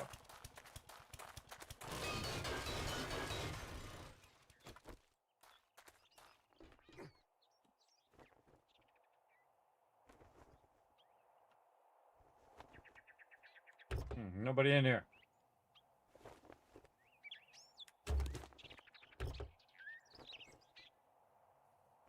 Very spooky when nobody's in there. Into a pickup truck.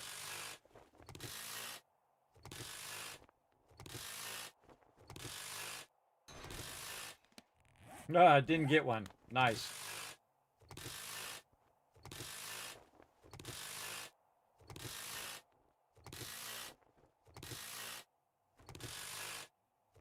There it is, and an acid.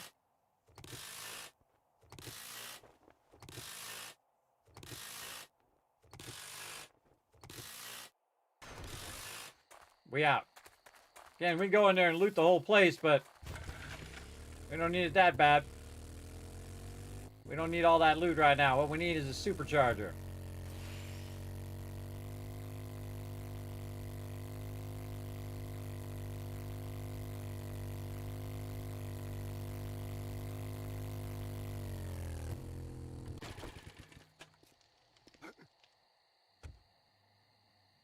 Now to do the supercharger, I gotta have the bench. We're gonna go down here, and that's still running 30 minutes. This is 20 minutes. Supercharger. We're gonna start that going. We're gonna stop this ammo and then re-queue that ammo so we don't forget. And that's about 2 minutes 30 seconds. Okay, we got things to do while we're waiting. I could use a little bit. Let's just put a little bit of fuel in here. For about 6 minutes or so. Let that melt down the rest of that clay, and then it'll turn itself off. This is still doing really good. We can double up on the clay now. Actually, I got a little bit of iron. Put that there. We're going to put all these miscellaneous crafting back and stuff that we just got back in there. That should not be in there. It should be over here. Definitely need more gunpowder. But even if we did have a bunch more ammo, we're still waiting for the old ammo to run. For the ammo we already queued up. So we definitely need to get our workbenches and stuff going faster. And eventually we'll go into the intelligence line. We'll get into advanced engineering so that our stuff is costing a lot less resources, meaning we're going to be producing a whole lot more. As well. Now, items crafted in the workbenches, 20% faster we already have. So again, it's not, if we go higher in that line, it's not going to really help us. Other than the cost of resources. Let's go down here. And always trying to be efficient. Concrete blocks. All good. Got a while. That's got a while. Okay, if you only have a minute, just grab the stuff, put it in a box, come back and deal with it later. Vehicle box.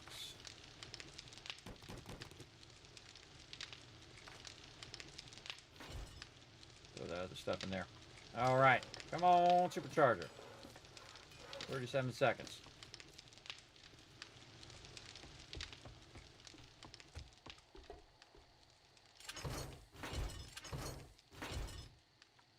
We're not going to make it to that other spot, I don't think, but we'll give it a good go. If we don't make it, we'll go wrench a bunch of cars, which we need to do anyway. Got 15 grand still. Wow. That's a lot of dollar bills right there. 15 grand to spend on some loots.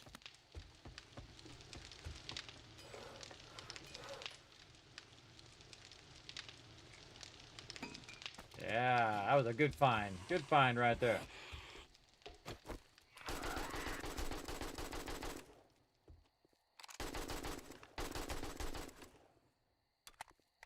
Come on. Look at them all. They're all feral. How do you know they're feral? They're running. That's how you know.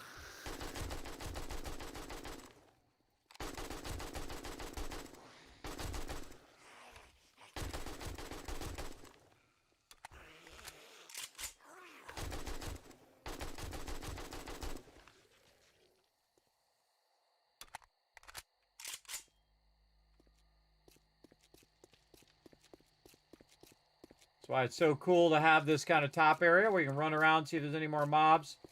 And of course, you're getting a headshot when you're shooting straight down at them like that, too. Sadly, they didn't drop any loot. Okay, supercharger. Putting it in the vehicle. Trying to delay me here. Putting that mod in the vehicle. And now, we're going to cook out of here. Oh, now we're going. Again, this is the fastest vehicle in the game, man. It really jams with the supercharger. I mean, it goes fast, but going 2K in about 5 minutes is not going to happen, but we're going to get there much faster.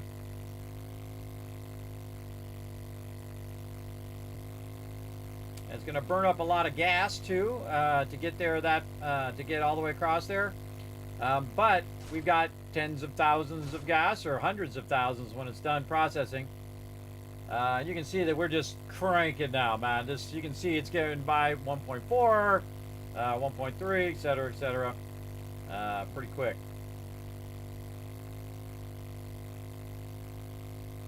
Again, everybody, I got some IRL stuff to do, so we're not going to do a 12-hour stream, but we're probably going to end up doing a 10-hour. We'll get a 10-hour stream going on here.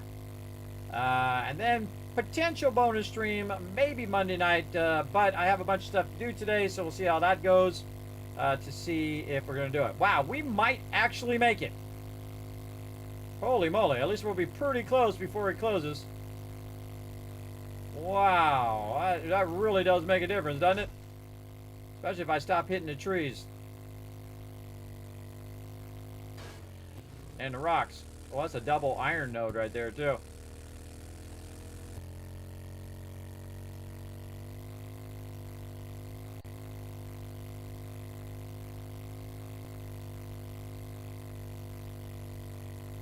Man, that is very fast. I forgot how fast that was, man. I rarely ever compare it anymore, but that is a huge difference. That took us like an hour in-game versus like 4 hours took us to go out to that other one. But we're not there yet, everybody. We're not there. Now, I would not take my vehicle inside because if you get kicked, your vehicle will be stuck inside. We have just enough time to run in. Run, dude, run. See what this guy's got. You better make it quick. So let's What's the sell matter? first. Can't find Sell, what sell, you're sell. looking Sell for? that. Sell this. Probably just going to check his books first. Vehicle adventures. Bye-bye. Brawling. I don't even know what that one is. We'll look at it later. Ooh, a bunch of schematics. Some wiring. You know what? Let's just buy all this stuff. Trader Wreck is closing shortly. So finish I got any business and mods? come back No. tomorrow, if you're still alive. We're just going to stay in here until he kicks us. Oh, got to go here and say mods. Perception mod, but don't really need it. Bullet casings, no. Acid. Oh, super corn. Grab it. What else? Beaker. Mods we already looked at. We already looked at the books. We're good. Dang, we're Be good. careful We're out of here. there. You wouldn't want to get hurt. Oh, we got a few seconds. Whoa, we just made it, everybody. Just made it. Again, it closes at 21:50. Just made it. Nice. Increases movement speed by 10%. Trader Wreck is now closed. Suffer 50% more damage. Downed opponents, 50% more damage from power attacks on our spears. We're able to craft the hunter mod. Those ones I probably won't use in the string mod. More electrical stuff, more sticks, more fisticuffs, better handguns, more electrical stuff, including robotic stuff, and more vehicle stuff. All right, GG's. That was awesome. We're out of here. Back to the base. Oh, we got SMGs unlocked. Nice. Oh, got the 4x4 as well. Man, that was a good trip. That was totally worth it. And now it's nighttime. Perfect time to do that traveling. Back to the base. Now we're up to 4 traders. We're getting them books. Now we don't have to stop and wrench cars for gas, but we could wrench them for our other stuff. But really, I want to get back here and work on my my gunpowder. We can get our gunpowder going right after our gas finishes, or we can jump in front of the gas and then requeue the gas afterwards. Now that we have 3 chem stations.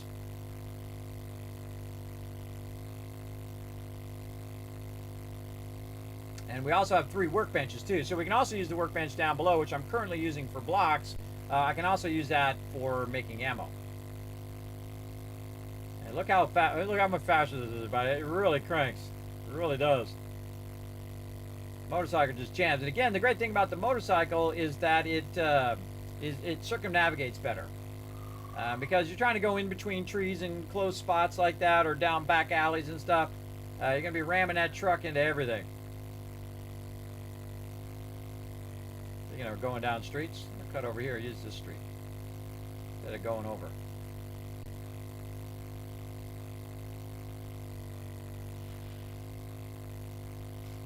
See, like right in between there. See, very useful.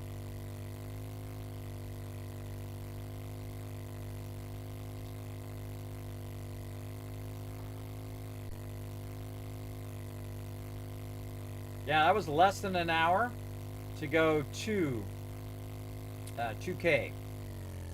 That's pretty crazy. Where is the... Okay, nothing in there. Oh, grab the bike. Oh, lost my ladder.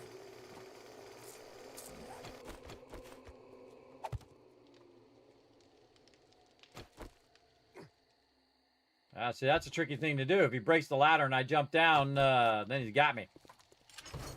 Okay. We did get some more supercorn seeds. We'll put them down here for us to use later. Very nice. And we still ended up with 4K Dukes left on top of that. And you know what we're going to do with that 4K Dukes? Some of you already do. You're like, I know exactly what you're going to do, Kismet. You're going to throw them in the thing. Exactly. Make some more bullet casings. Let's go. Let's get it going on. Okay, turn that on. Let that rock and roll. In fact, we need way more than that. Let's really get serious here. Throw a bunch of that in there. Okay, so that's going to basically burn down our Dukes. We can actually probably take this out. Just do that. Burn down those Dukes so we can make more bullet casings, which we're going to need a crazy ton of it. And we're growing some more money right down here. Here it is. Look at it growing. See that money? That's 14 grand right there, or 15 grand. If you didn't have to make the seeds. But with the seeds, it's around, you know, around that much. More cement running it out. That's stone. We've got enough stone. Whoa, we got tons of stone in here. Tons of stone to max that out. And then grab that out of there. What are we doing over here? Double that up. Let that run. More steel. Kind of really... What the heck was that? Okay. Favorite. There we go. Not a bad button pressing there. Let's try to run some more of this down here. And did we put the... What did I do with that sand? I might have used it up. Yeah, I think I used up all that sand. All right, time. Oh, no, it's right here. There it is. Let's use it all up. Okay, so concrete mix 2264. Hey, Suri. What's 2,264 divided by 3? 754.66666. I think there's something wrong with Suri, I'm telling you. Always with the 666s. Okay, let's run some more over there, and we'll take this and keep this running over here. And before you know it, we'll have thousands and thousands of blocks. Holy mackerel, that's a lot. Queue all that up together. There we go. Now we know it's got about 20 minutes to run. This is still going. Very nice. Over here, that's almost done. Oh, that's got a while. I could probably split that up between all three. But that's 10 minutes, and that's 10 minutes. So I'll wait till those finish running, and then we'll split them up. Another thing that we might want to do is do a little sand, too. Let's go ahead and just run 10,000 sand after that one's done. Sand goes really fast, so we can just let that run after it finishes all that concrete. Gives it also something to do. Backlogging tons of blocks in here. There we go. Yeah, that's 600 blocks. What else we got? A little bit of stone would be good right there. Actually, we'll cut this in half and do that. There we go. Okay, see a little bit of lead in there and a little bit of brass that we could utilize. Over here, we'll put both of those in there. Use the lead later. Let that stuff backlog in there. What else we got? We got some addition in my inventory for no reason. That is repair kits. How much, we got tons of duct tape up here. Alright, we'll make some repair kits. Repair kits. Make a bunch of them. And since that's the first slot that's open, when it makes that repair kit, it's going to drop into that slot, by the way. As you can see. And then it will stack the rest of them on top of that one. Which is very useful. That up in there. Okay. What else we got? We don't need bartering right now, so we can wear our regular glasses. Our regular helmet, so we have our light. Probably want to re-up some ammo. Let's do that. There we go. Read up our ammo, max out our ammo, and any food or whatnot we might have had. That is not enough ammo, boy. We gotta really get this scaled up. Okay, now we've got our auger, we've got our repair kits. We want to get our covfefe out of there. We don't need that. Down here, we all good. We got our coffee. What else? We don't have any candies. Haven't got any of those yet.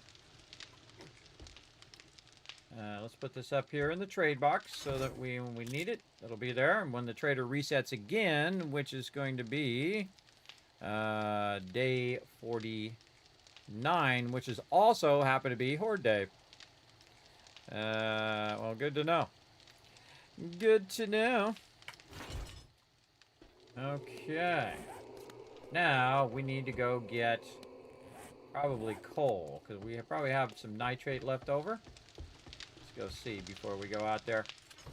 We have about 4,000 nitrate. Okay, so we probably need both. Because we really want to queue it up and just let it run for an inordinate amount of time.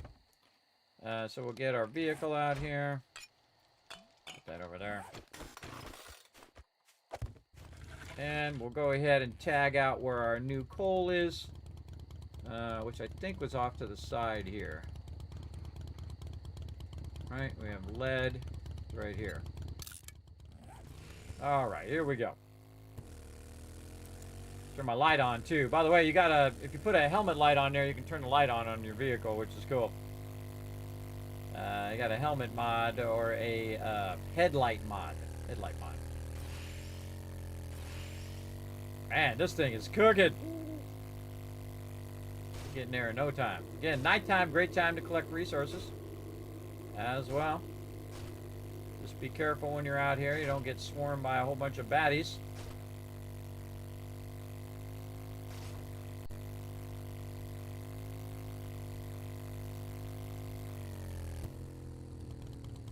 There it is right there by the tree. Okay, here we go. We'll make some noise.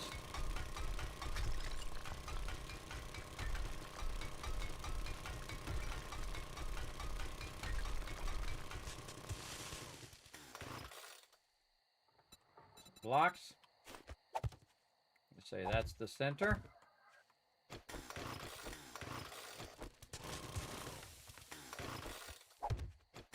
Check that out a little bit. I like to make it square. It's just me. Like that. Oh, bush in the way. Hey there, bush.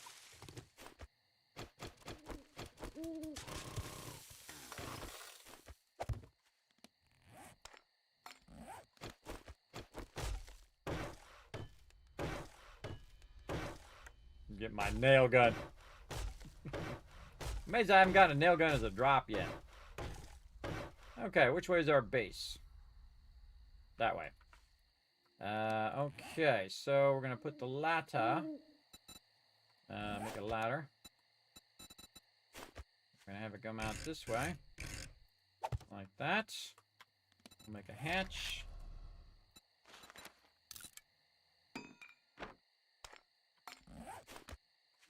Turn the hatch so it is this way, like that.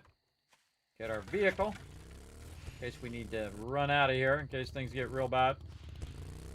Have it nice and ready. Here, now you don't want to be too close to this so that they're not hitting your vehicle the whole time. But when you have a an underground thing like this, you got to watch out because they will definitely show up. The more you go down here, the more they'll show up here. See how far down this coal is. Oh, right there. Yeah, this coal's down pretty far. All right, let's go ahead and widen this out.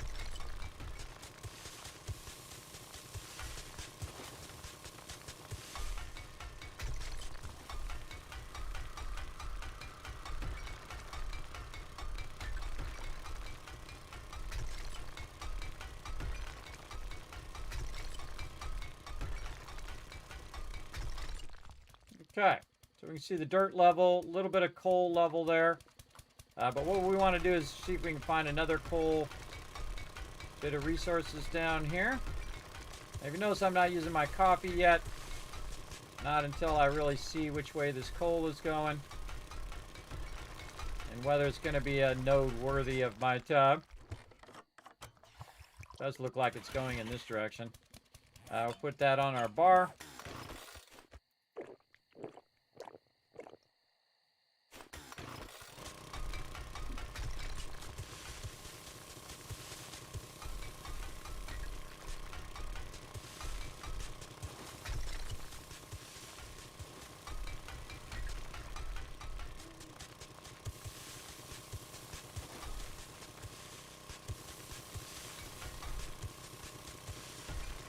Lots of sand this way. Now, it's not always necessarily right under where you find the top part. And you can see there's a lot of sand that we're cutting back. And this is telling me that there's probably going to be some coal under it. It's really actually clay right here. Again, we're just taking out the top part, following which way it's telling us to go. And look at all that coal down there.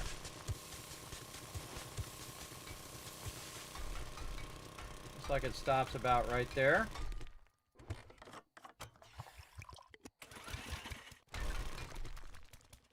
And there we go, a little bit of coal. All right, let's do it.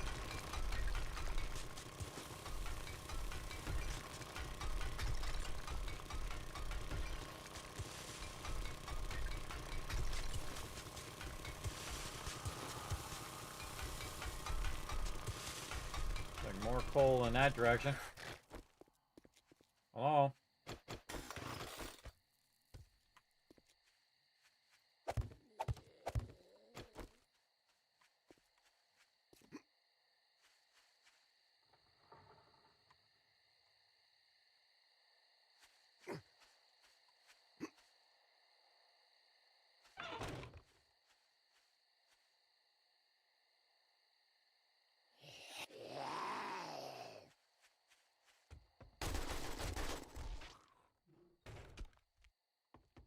Falls forward every time. All right, back to work. Now we're trying to define the edge of our coal node. So that's kind of the first thing that we're doing here. Just trying to find the edge of it. Where does it end?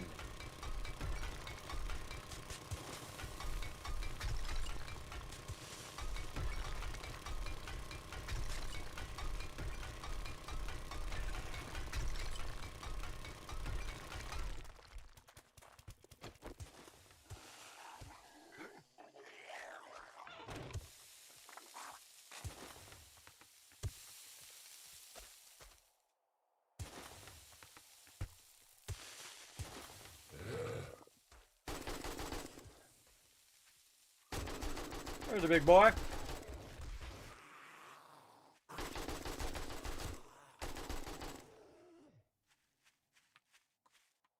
Digging a hole down there. Fix that up. Doesn't have to be fancy. Fill it in with a bunch of blocks.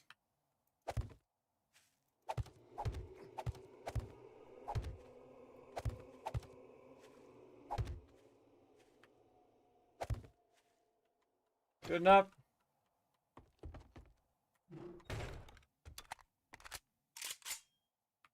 Okay. Again, back to work. Have some coffee. Get us energized. Even just go ahead and repair our auger. Now you can't stack your coffee, so I'm going to go ahead and stack it 3 times. I think we'll have enough time. That should be just about perfect. All right, there we go. Let's go ahead and keep finding the edge of this coal. Oh man, I feel like this is another one of these really large nodes. It's still going.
Still going.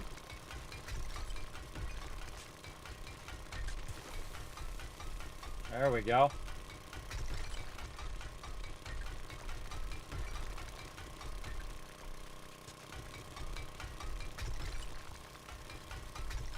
Wow, man, that is an insane coal node.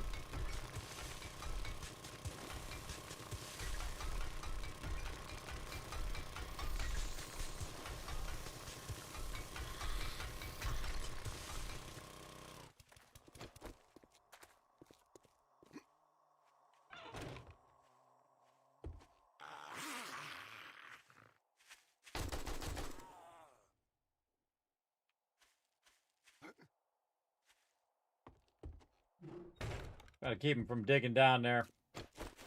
Look at this node, everybody. Holy moly. That is one big node. We better repair our weapon, too. We can repair it while we're getting more.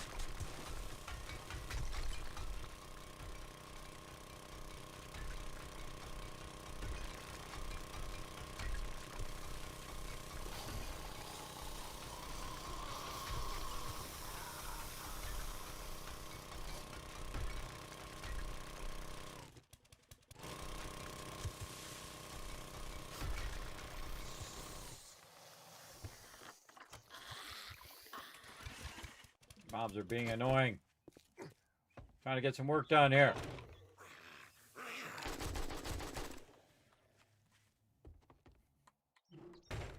I don't mess around, everybody. I don't mess around. I got work to do. Trying to cut this coal out.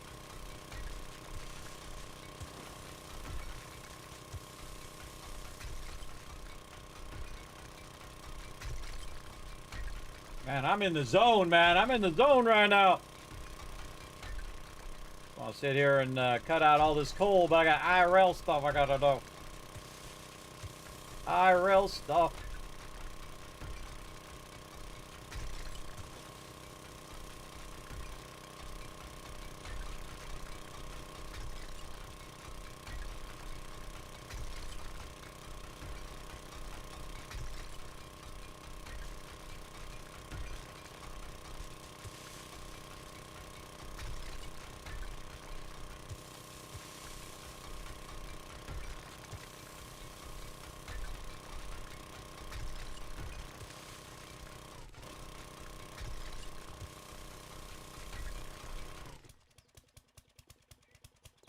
This way.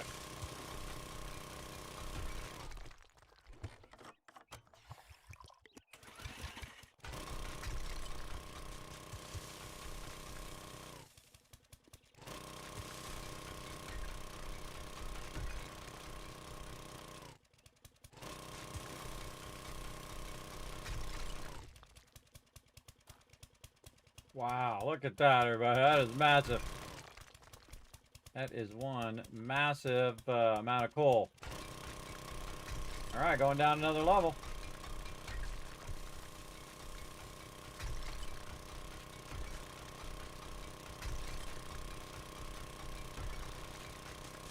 I forget whether it's 1-to-1. I think it's 1-to-1 on gunpowder. Gunpowder. Stacks of gunpowder, I wish I could get. I didn't get that last explosives one. Yeah, so it's really 1-to-1. So if I have 60,000, coal, I need 60,000 nitrate.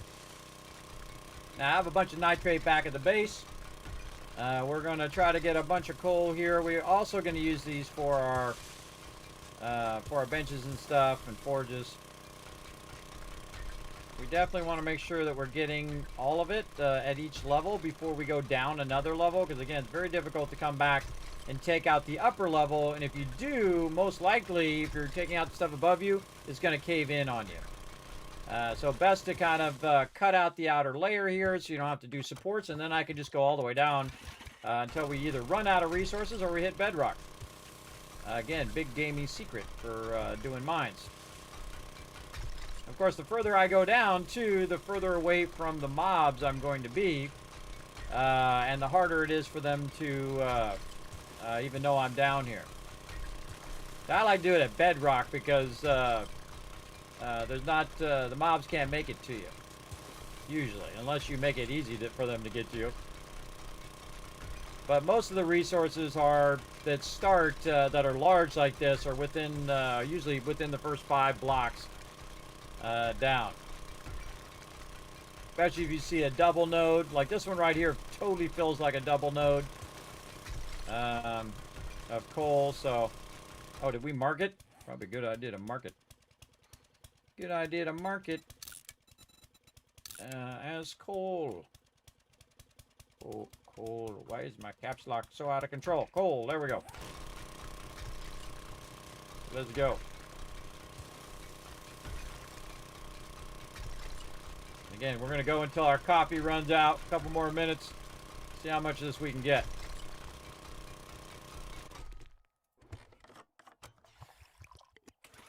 And again, we might do a bonus stream tonight. We'll see how it goes. Love watching your streams. Do you have a separate video for building the kill box? I do in the past.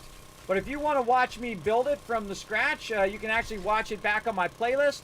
I do have a playlist of this playthrough, both the team and the solo. So 7 days, I go way above and beyond everybody. I'm hardcore. So there's the solo. There is the team. And let me go ahead and put that over there for everybody who's on YouTube as well. Let me throw that over there on the YouTubes. Over here. And then if you want to see me and my team, so you can actually see it from the beginning. So my suggestion, if you want to see how I built it, is to just kind of skip ahead to where I get to start building the base. And then you can watch that part. That's why I have them in their entirety, so you can skip around and look at those different parts. Now, they're all in episode numbers. So if you want to see it from the very beginning, obviously go to episode 1, 2, 3. You get the idea. So there you go. You're on day 3 of my solo playthrough? Awesome. Awesome. Yeah, it really is coming along in this playthrough. The kill box is very useful, and of course we just added the bomb wall today, if you missed that earlier. Bomb wall, very effective. Actually, you will end up repairing your base less with the bomb wall, because the bomb wall is going to absorb most of the damage. And so you won't be replacing your spikes as much and all of that. You'll definitely be getting a bigger benefit out of it. And also, when you're about game stage 80 or 100, you're going to start getting bombers coming in. We didn't get any on the last Horde night, but we probably will get some because, again, 0 deaths. I got 2,000 plus kills. I'm game stage 122. Hello. Game stage 122 in the forest biome. Where'd my entrance go? Over here. I'm coming.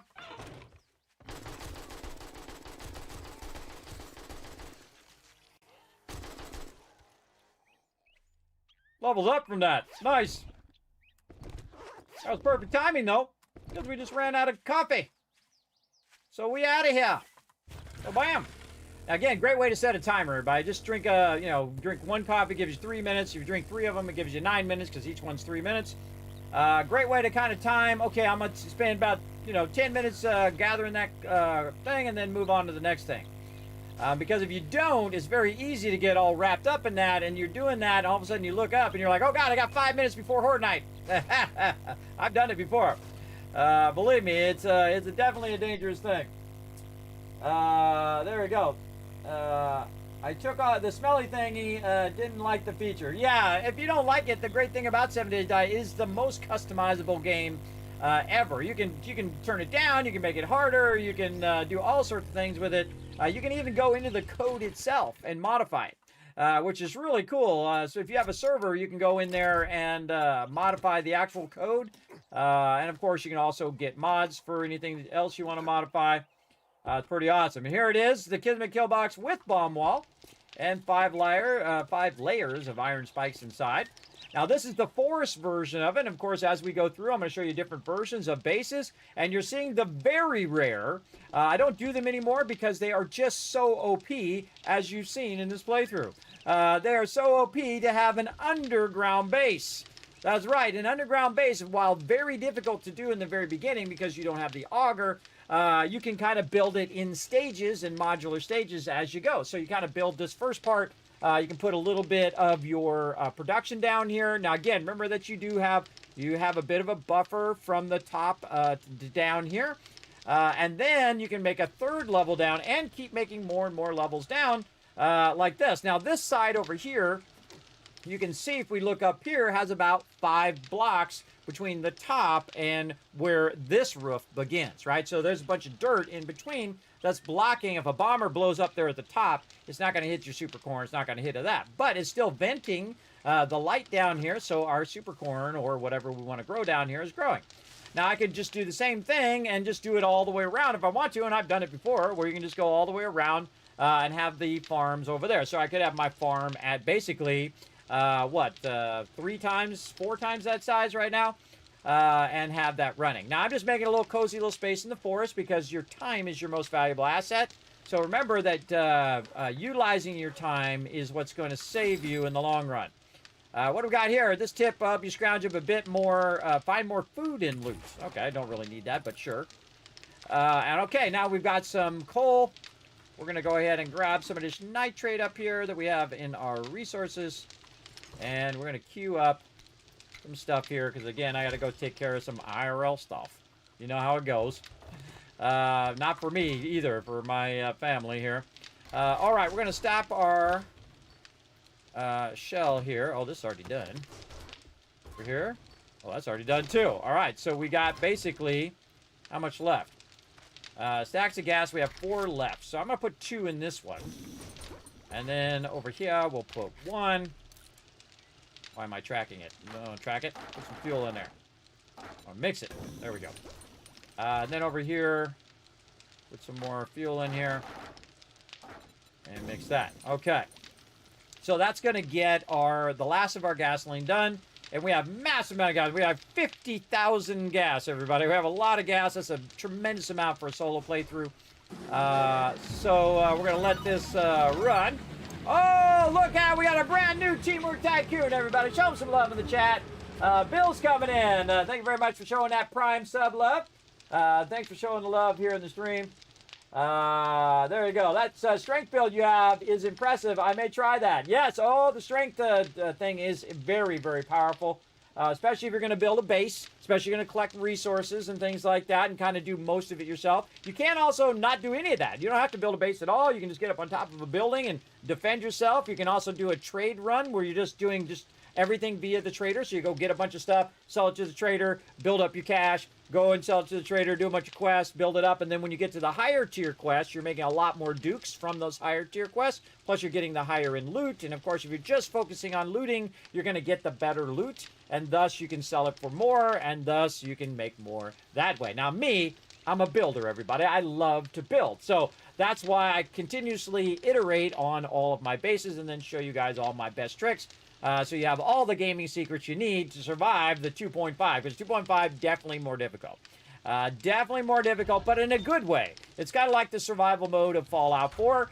It is very fun because you have your food, water, and your stuff, and you can't quick travel, you can't do all that stuff, but you get rewarded because you also get more legendaries, right? So it actually is a huge reward to have those things. They didn't just make all the mobs have higher hit points, which is a big mistake that they do make in harder modes, is they say, oh, well, instead of this, we'll just give them, 100,000 hit points, and then you got to sit there for 45 minutes and try to kill them. That sucks. Nobody wants to do that.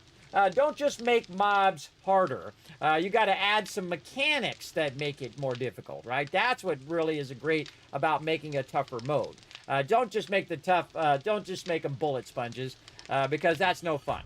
And a lot of those game companies have not figured that out, even though they've made the same mistake 1,000 times. I've seen them make that same mistake over and over and over. Big love to Bethesda for not actually making that mistake. They actually did it right. Man, I need that one more explosive book, and we could be making stacks. But we'll get around to it. All right, 4,000. All right, that ought to get it started. Let's see. We've got 3, so we want to divide it by 3. Hey, Suri. What's 4,358 divided by 3? 1452, and I missed it by a number, by the way. 1452. Mix. Then over here, we're going to mix. And over here, whatever else is left, we'll mix that. And that is about 20 minutes. So in 20 minutes, we're going to have tons of gunpowder. Around, whatever that was, 5,000 or 6,000. And let that run. Now, while we're waiting for that, the thing to do is, since we have so much coal, is to go get the nitrate. And then get a massive amount of nitrate. And we just found a huge nitrate area, too. I don't know what about these nodes in here, everybody. Maybe because we have more mountains? That's why we're getting these insanely massive nodes. But I'll take it every day of the week, everybody. I'll take massive amount of resources any day. Because sometimes you go in there and you're looking for a resource and it has, like, a little bit, and you're like, and then that's it. It does happen in some playthroughs. It certainly does. All right, look at all that gas in there. Holy moly. We're looking good. And we still have a stack of 5 on us, and then a bunch of gas. That's kind of unpackaged gas there. All right, put this away for trading in the future. What else we got? A little bit of dukes we can put in there for now. And a bunch of other random stuff. Just to save me some time, I'm going to just throw all that in the drop box. Not my vehicle, though. Do we have anything that's in our bar? We could swap out here. There we go. So next thing we'd want to do is some nitrate. So we'll go ahead and remind myself. Did I go over here to this nitrate? No, I went up here.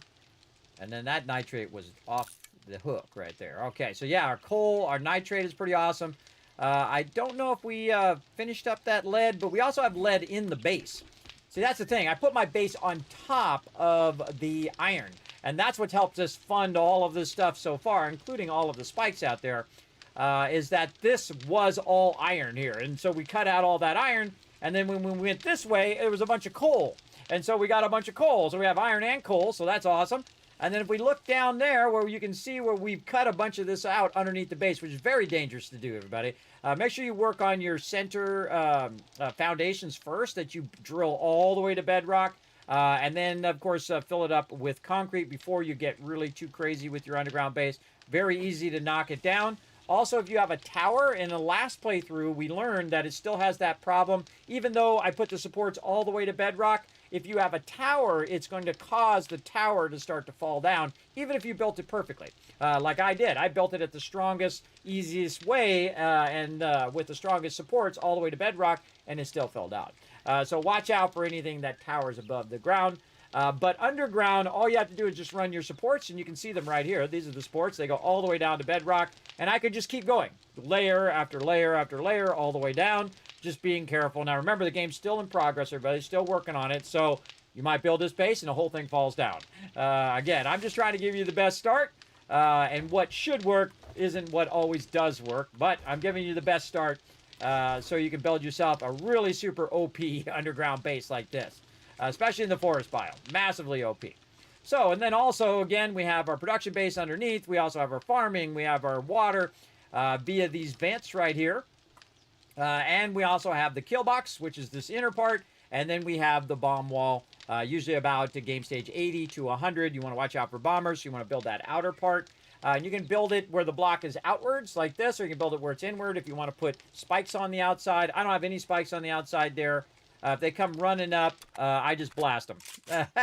And if they breach, well, guess what? Boom, they hit the spikes. Another great thing when they breach, everybody, is they get pigeonholed. So if you missed it on Horde Night, what happens is they all try to go to where that breach is, which is a smart tactic, except for I'm doing that on purpose. I'm purposely trying to get them to breach so that they all congregate in one place, so I don't have to shoot here and then shoot over there and shoot over there and shoot up here and shoot over there. I can just shoot right into that hole and where they're trying to come through and just mow them down, everybody, big time. And if you miss it, you can go back and watch it on the VOD. That was a fun one, but still scary because, again, even though I've played 4,000 hours, it still scares me because of the swarming that they're doing now, right? Where they're all coming in at once. So you got 5, 10, and when you're playing multiplayer, but you could have 20, 30 of mobs on your base at any given time, which is super scary. Trying to wipe them out before they breach and get to you. That's the main thing. All right, so we got to go and do nitrate. We've already tagged it over here, but we're going to have to do it another time because, sadly, IRL calls, everybody. There you go. So, yeah, so you better get day 4, you better get started. That's for sure. I would just do some cobblestone is what I do, Bills. And I would work on the first 3 levels, right? So the first 3 levels of the kill box. Now, this is a 7x7. Which means that it has what's known as a 5 gap. So you have your supports and then a gap of 5 in between. But in my case, I built it all the way to the ground. So really every block is the support block.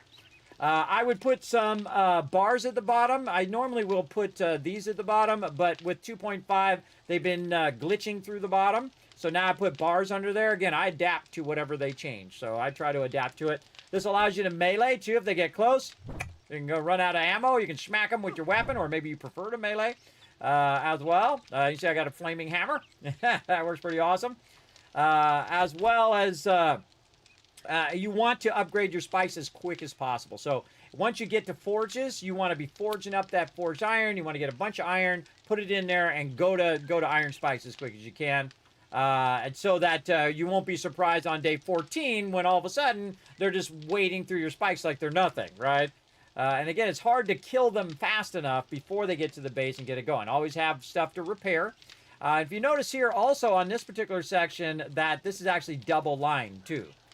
So I have a block on the inside and a block on the outside, and they're going together on the second level, right? So you have your spikes at the bottom with your bars. And then the second one you have here. Oh, hello. Someone's come to say hello. Shoot a few extra times. Screamer right there, everybody. And again, those screamers, they're hardcore, man. Sometimes I get 2 or 3 of them at a time. And they call all their buddies over. And a lot of these ones are ferals, too, because I'm doing really well. When you're doing, remember, the game will rise to how well you're doing. So, oh, see, look at that. That's a radiated mob, everybody, on day 47. Radiated feral mob. You gotta look out. And it's during the daytime, about noon here. Out here. But he dropped me some loot. Now, I'm not gonna jump down until I feel like it's clear. Because they can swarm me easy. And you can see that I have a jump entrance right here, right? So I can jump up, get up on the ladder, which they can't do. Jump entrances are the best. You don't see, I don't have any doors or anything like that. Thanks for the free loot, bro. And I also built a cement pad around the outside, you can see here as well. This jump entrance is a little tricky because I have a ramp right down there. If I had moved it out one more, that jump entrance would be a little easier. I can also indent that entrance. But the reason why I don't indent this entrance so it's not over here against the wall is so I can just pull up this top one and that ladder will fall. So if they do get on there, pull that top one, ladder fall, there's no way for them to get you. Only the leapers can get you, or flying mobs can get you, but all the other mobs cannot. They will try to breach the bottom of the base, try to knock down the supports to get the base to fall down, or get you to fall down, really. Because they don't care about your base, everybody. They don't care about your base. They don't care about your stuff. They don't care about my tree farm that's over there, where I'm basically farming trees perfectly, whatnot. So anytime I need wood, I can run over there and grab it. They don't care about that. They're just trying to get to you, and they're trying to kill you and eat you. That's all they're trying to do. That's their main purpose. So if you know that, you can use some tactics to counter that, so that doesn't happen. Hopefully. We'll see. We'll see how it goes. But yeah, the kill box is the ultimate protection in the wasteland. Really easy to build, simple to build. Remember, you don't have to have your production base where your horde base is. Your horde base's job is to take the brunt of the horde knight and basically take that damage, so you don't have to, and so they don't destroy your storages of a bunch of stuff that you have, right? Your stuff is actually more valuable than you, because that stuff represents time. And if you die, you can just res, go back, get your stuff, right? But if you lose all your loot, you just lost 10 hours, 20 hours, 50 hours, 100 hours, 400 hours, right? Depends on how long you've been playing. And you've lost all of that time, and you have to start over and recollect all that stuff. Now remember, you start with nothing, everybody, so if you do lose everything, well, hey, just go back and collect some more. And even if you do die and lose all your loot, say you're on day 47 like me, well, guess what? You've already earned a bunch of stuff that they can't take away. And that's your skills. Just like in real life, everybody. People can't take your skills away from you. They can take everything you own away from you, but they can't take away your skills. And so if you acquire skills, those are the most valuable things in life and the most valuable things in game. So if I'm in here acquiring tons and tons of skills, like harvesting skills and all of this, and I lose everything and destroys my whole base, destroys everything in there, all my super corn, all my stuff, it caves in, there's nothing left. There's zero. And I drop my bag, and somehow the bag gets destroyed. But guess what? I got the ability to remake it all, right? Because I can go in and I can make a level 6 auger.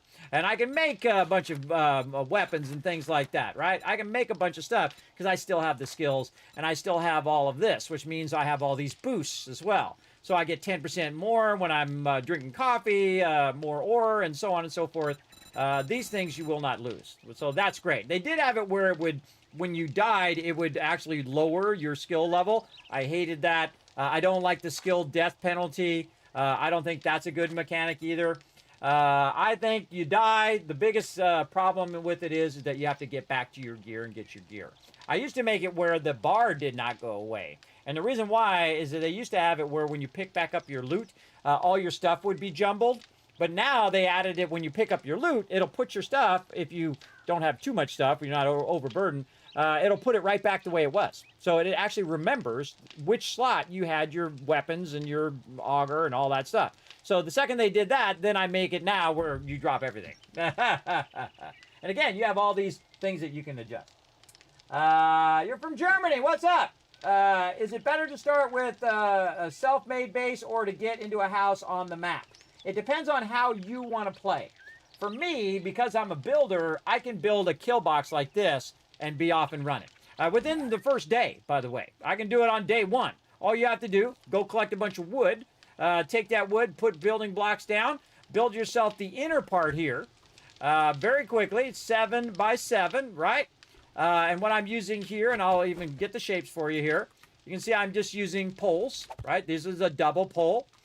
Down here, I'm using the bars like that, and that's it. And just repeat, repeat. Now in the corners, I'm using a corner. I didn't get it. Hold on, let me get it again. There we go. Corner bars, or corner poles in the corner, right? And then same thing with the bars. I'm just using a corner bar, like that. So again, those are the only shapes I'm using, right there. So bars, corner bar, poles, corner poles. And that's the whole entire thing. You can build it just like that. Now, I highly recommend also that you do upgrade the corners of the base. You don't have to necessarily do the center like I have here, but you want to do the corners in case a cop comes in and blows up in the corner. It's going to take out the block underneath, and then they will crawl under because they will go through a single block. So even if they take out one block, which sucks because you can't do it. As a player, you can't go through a single block, but they can. So look out, because they got that contortionist thing going on because they're zombies, I guess. I don't know. I don't know what the actual lore is as why they can get through a single block and you can't. But we'll just say it's an undead perk. I don't know.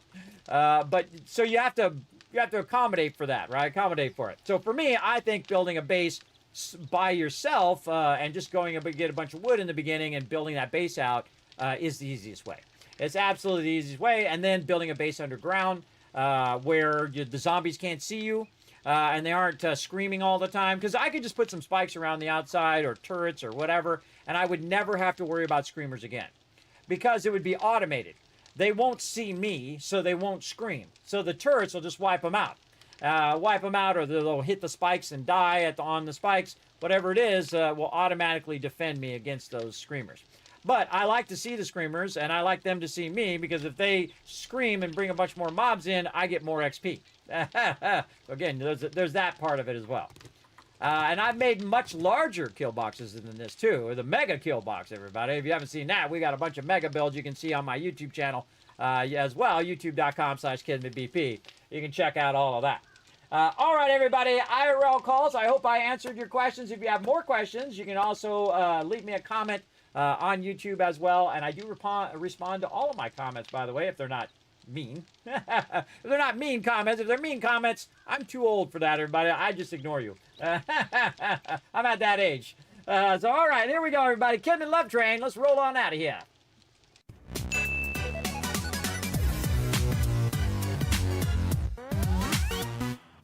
Makes me just want to keep going, everybody. Wants to go get some nitrate, make me some gunpowder, keep me making some bullets. And again, what we're trying to do is scale up our ammo right now. We're trying to use our economic power to scale up our ammo so that when we hit Horde Night, everybody, we got 3,000-4,000 AP ammo that we can just start smoking every single mob that comes in. And then we'll want to boost our ability to get better loot and better drops. And then it's on like Donkey Kong, everybody. That's the way to do it. You get more resources every single time you're using your auger. You're getting more drops every time you kill them on Horde Night. All of that stuff. We're going to really work on that in the next part. We might do a bonus stream tonight, 10 p.m. Eastern Standard Time. We'll see how it goes with how the car goes here. I got to take my car in, which I don't ever drive. That's for my kids are driving it now. So that's the way it goes, everybody. That's the way it goes in life. I own 3 cars and I drive none of them. So right over here, everybody, we just did Sunday. Again, potential bonus stream on Monday. Probably play some 7 days. I don't know. We got to get back to Outer Worlds 2 and some Astroneer at some point. But I'll probably just do 7 days because I'm super inspired to play some 7 days. I really am enjoying 2.5. If you have not played 7 Days to Die in a while, a big love to all of you who gave great feedback to the Fun Pimps. And also, big love to the Fun Pimps, makers of 7 Days to Die, who listened to that feedback and added it to the game. So big love to them. They hit a home run, I think, on 2.5. They brought back all the survival aspects that a lot of people really love. And then, of course, you can tweak all the dials and change it to play the way that you want to play, whether it's harder or easier. You can turn storms on and off. You can turn the smell system on and off. You can do all of that stuff and a whole lot more. You can add mods and all sorts of things into the game to make it even more fun.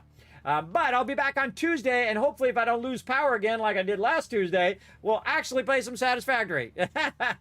We're doing a mega run, of course, building out our massive train system. Then some Fallout 4 Wednesday, Thursday. Again, if IRL doesn't get in the way with Rise of the Tycoon Empire. Potential bonus stream on Friday. And then Saturday, back with my crew as we move to the Wasteland, directly from the forest, by the way, everybody. We're going to skip all the other biomes.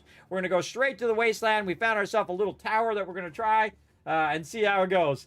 It's always chaos, everybody. Saturdays are the best. Sundays are awesome as well. But definitely hit the follow button no matter where you are. Whether you're at one of these over here. If you're on YouTube, go ahead and hit that subscribe button. If you're not on YouTube, you can also go over there. I'll throw all the links in the chat for you guys.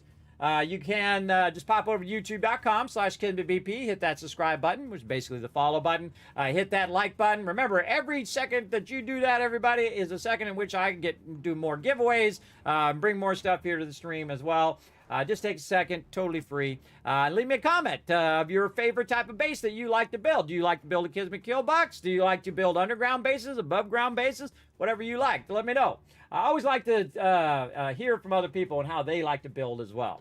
You can also check out twitter.com/KismetBP. Hit the follow button there. Check out the Discord. Check out the website. And especially check out patreon.com/Kismet. And you can become one of my awesome Patreon supporters like those awesome people scrolling down there. Thanks to all these awesome people coming in, showing some sub love as well. And I'm going to show you guys lots of love in the chat right here. Here's a bunch of Kiz Caps for you guys to use. Now, again, reminder everybody, on Wednesday, really Tuesday night into Wednesday night, so we're going to do a bit of Satisfactory, and then on Tuesday, I forgot to mention that, on Tuesday, we're actually going to switch to Fallout 4 when we're on the Twitch homepage. So I forgot to mention that as well. So we'll be switching over on that, or maybe we should just override it. Maybe I'll do that instead. I'll have a special calendar for this rest of this week, everybody. I'm going to do it later, where you guys will see what's going on the rest of the week. So again, I'll be on the Twitch homepage again for my 10-year Twitch anniversary and 8-year partner anniversary as well. Showing some love to you guys, doing tons of giveaways, all that kind of fun stuff. So again, super smart for you to hang out all the way to the end of the stream. Give me some more caps, because I feel like it. All right, we're out of here, everybody. Thank you so much for being here. I will see you guys again, potentially tonight, 10 p.m. Eastern Standard Time. If I don't see you tonight, Monday night, I will see you Tuesday night for sure, because we're going to be streaming live on the homepage. So Tuesday night at 10 p.m. Eastern Standard Time. Again, we might override it. Now that I think about it, I should probably override it with Fallout 4. Play Fallout 4 into the homepage segment, which I did tell Twitch I was going to be playing Fallout 4 on that segment. So I'll figure it out, run out of schedule, let you guys know what's going to happen then. All right. So again, that's it for me, everybody. We'll see you guys potentially tonight, 10 p.m. If not, Tuesday night, 10 p.m. Eastern Standard Time. See you then. Bye, everybody.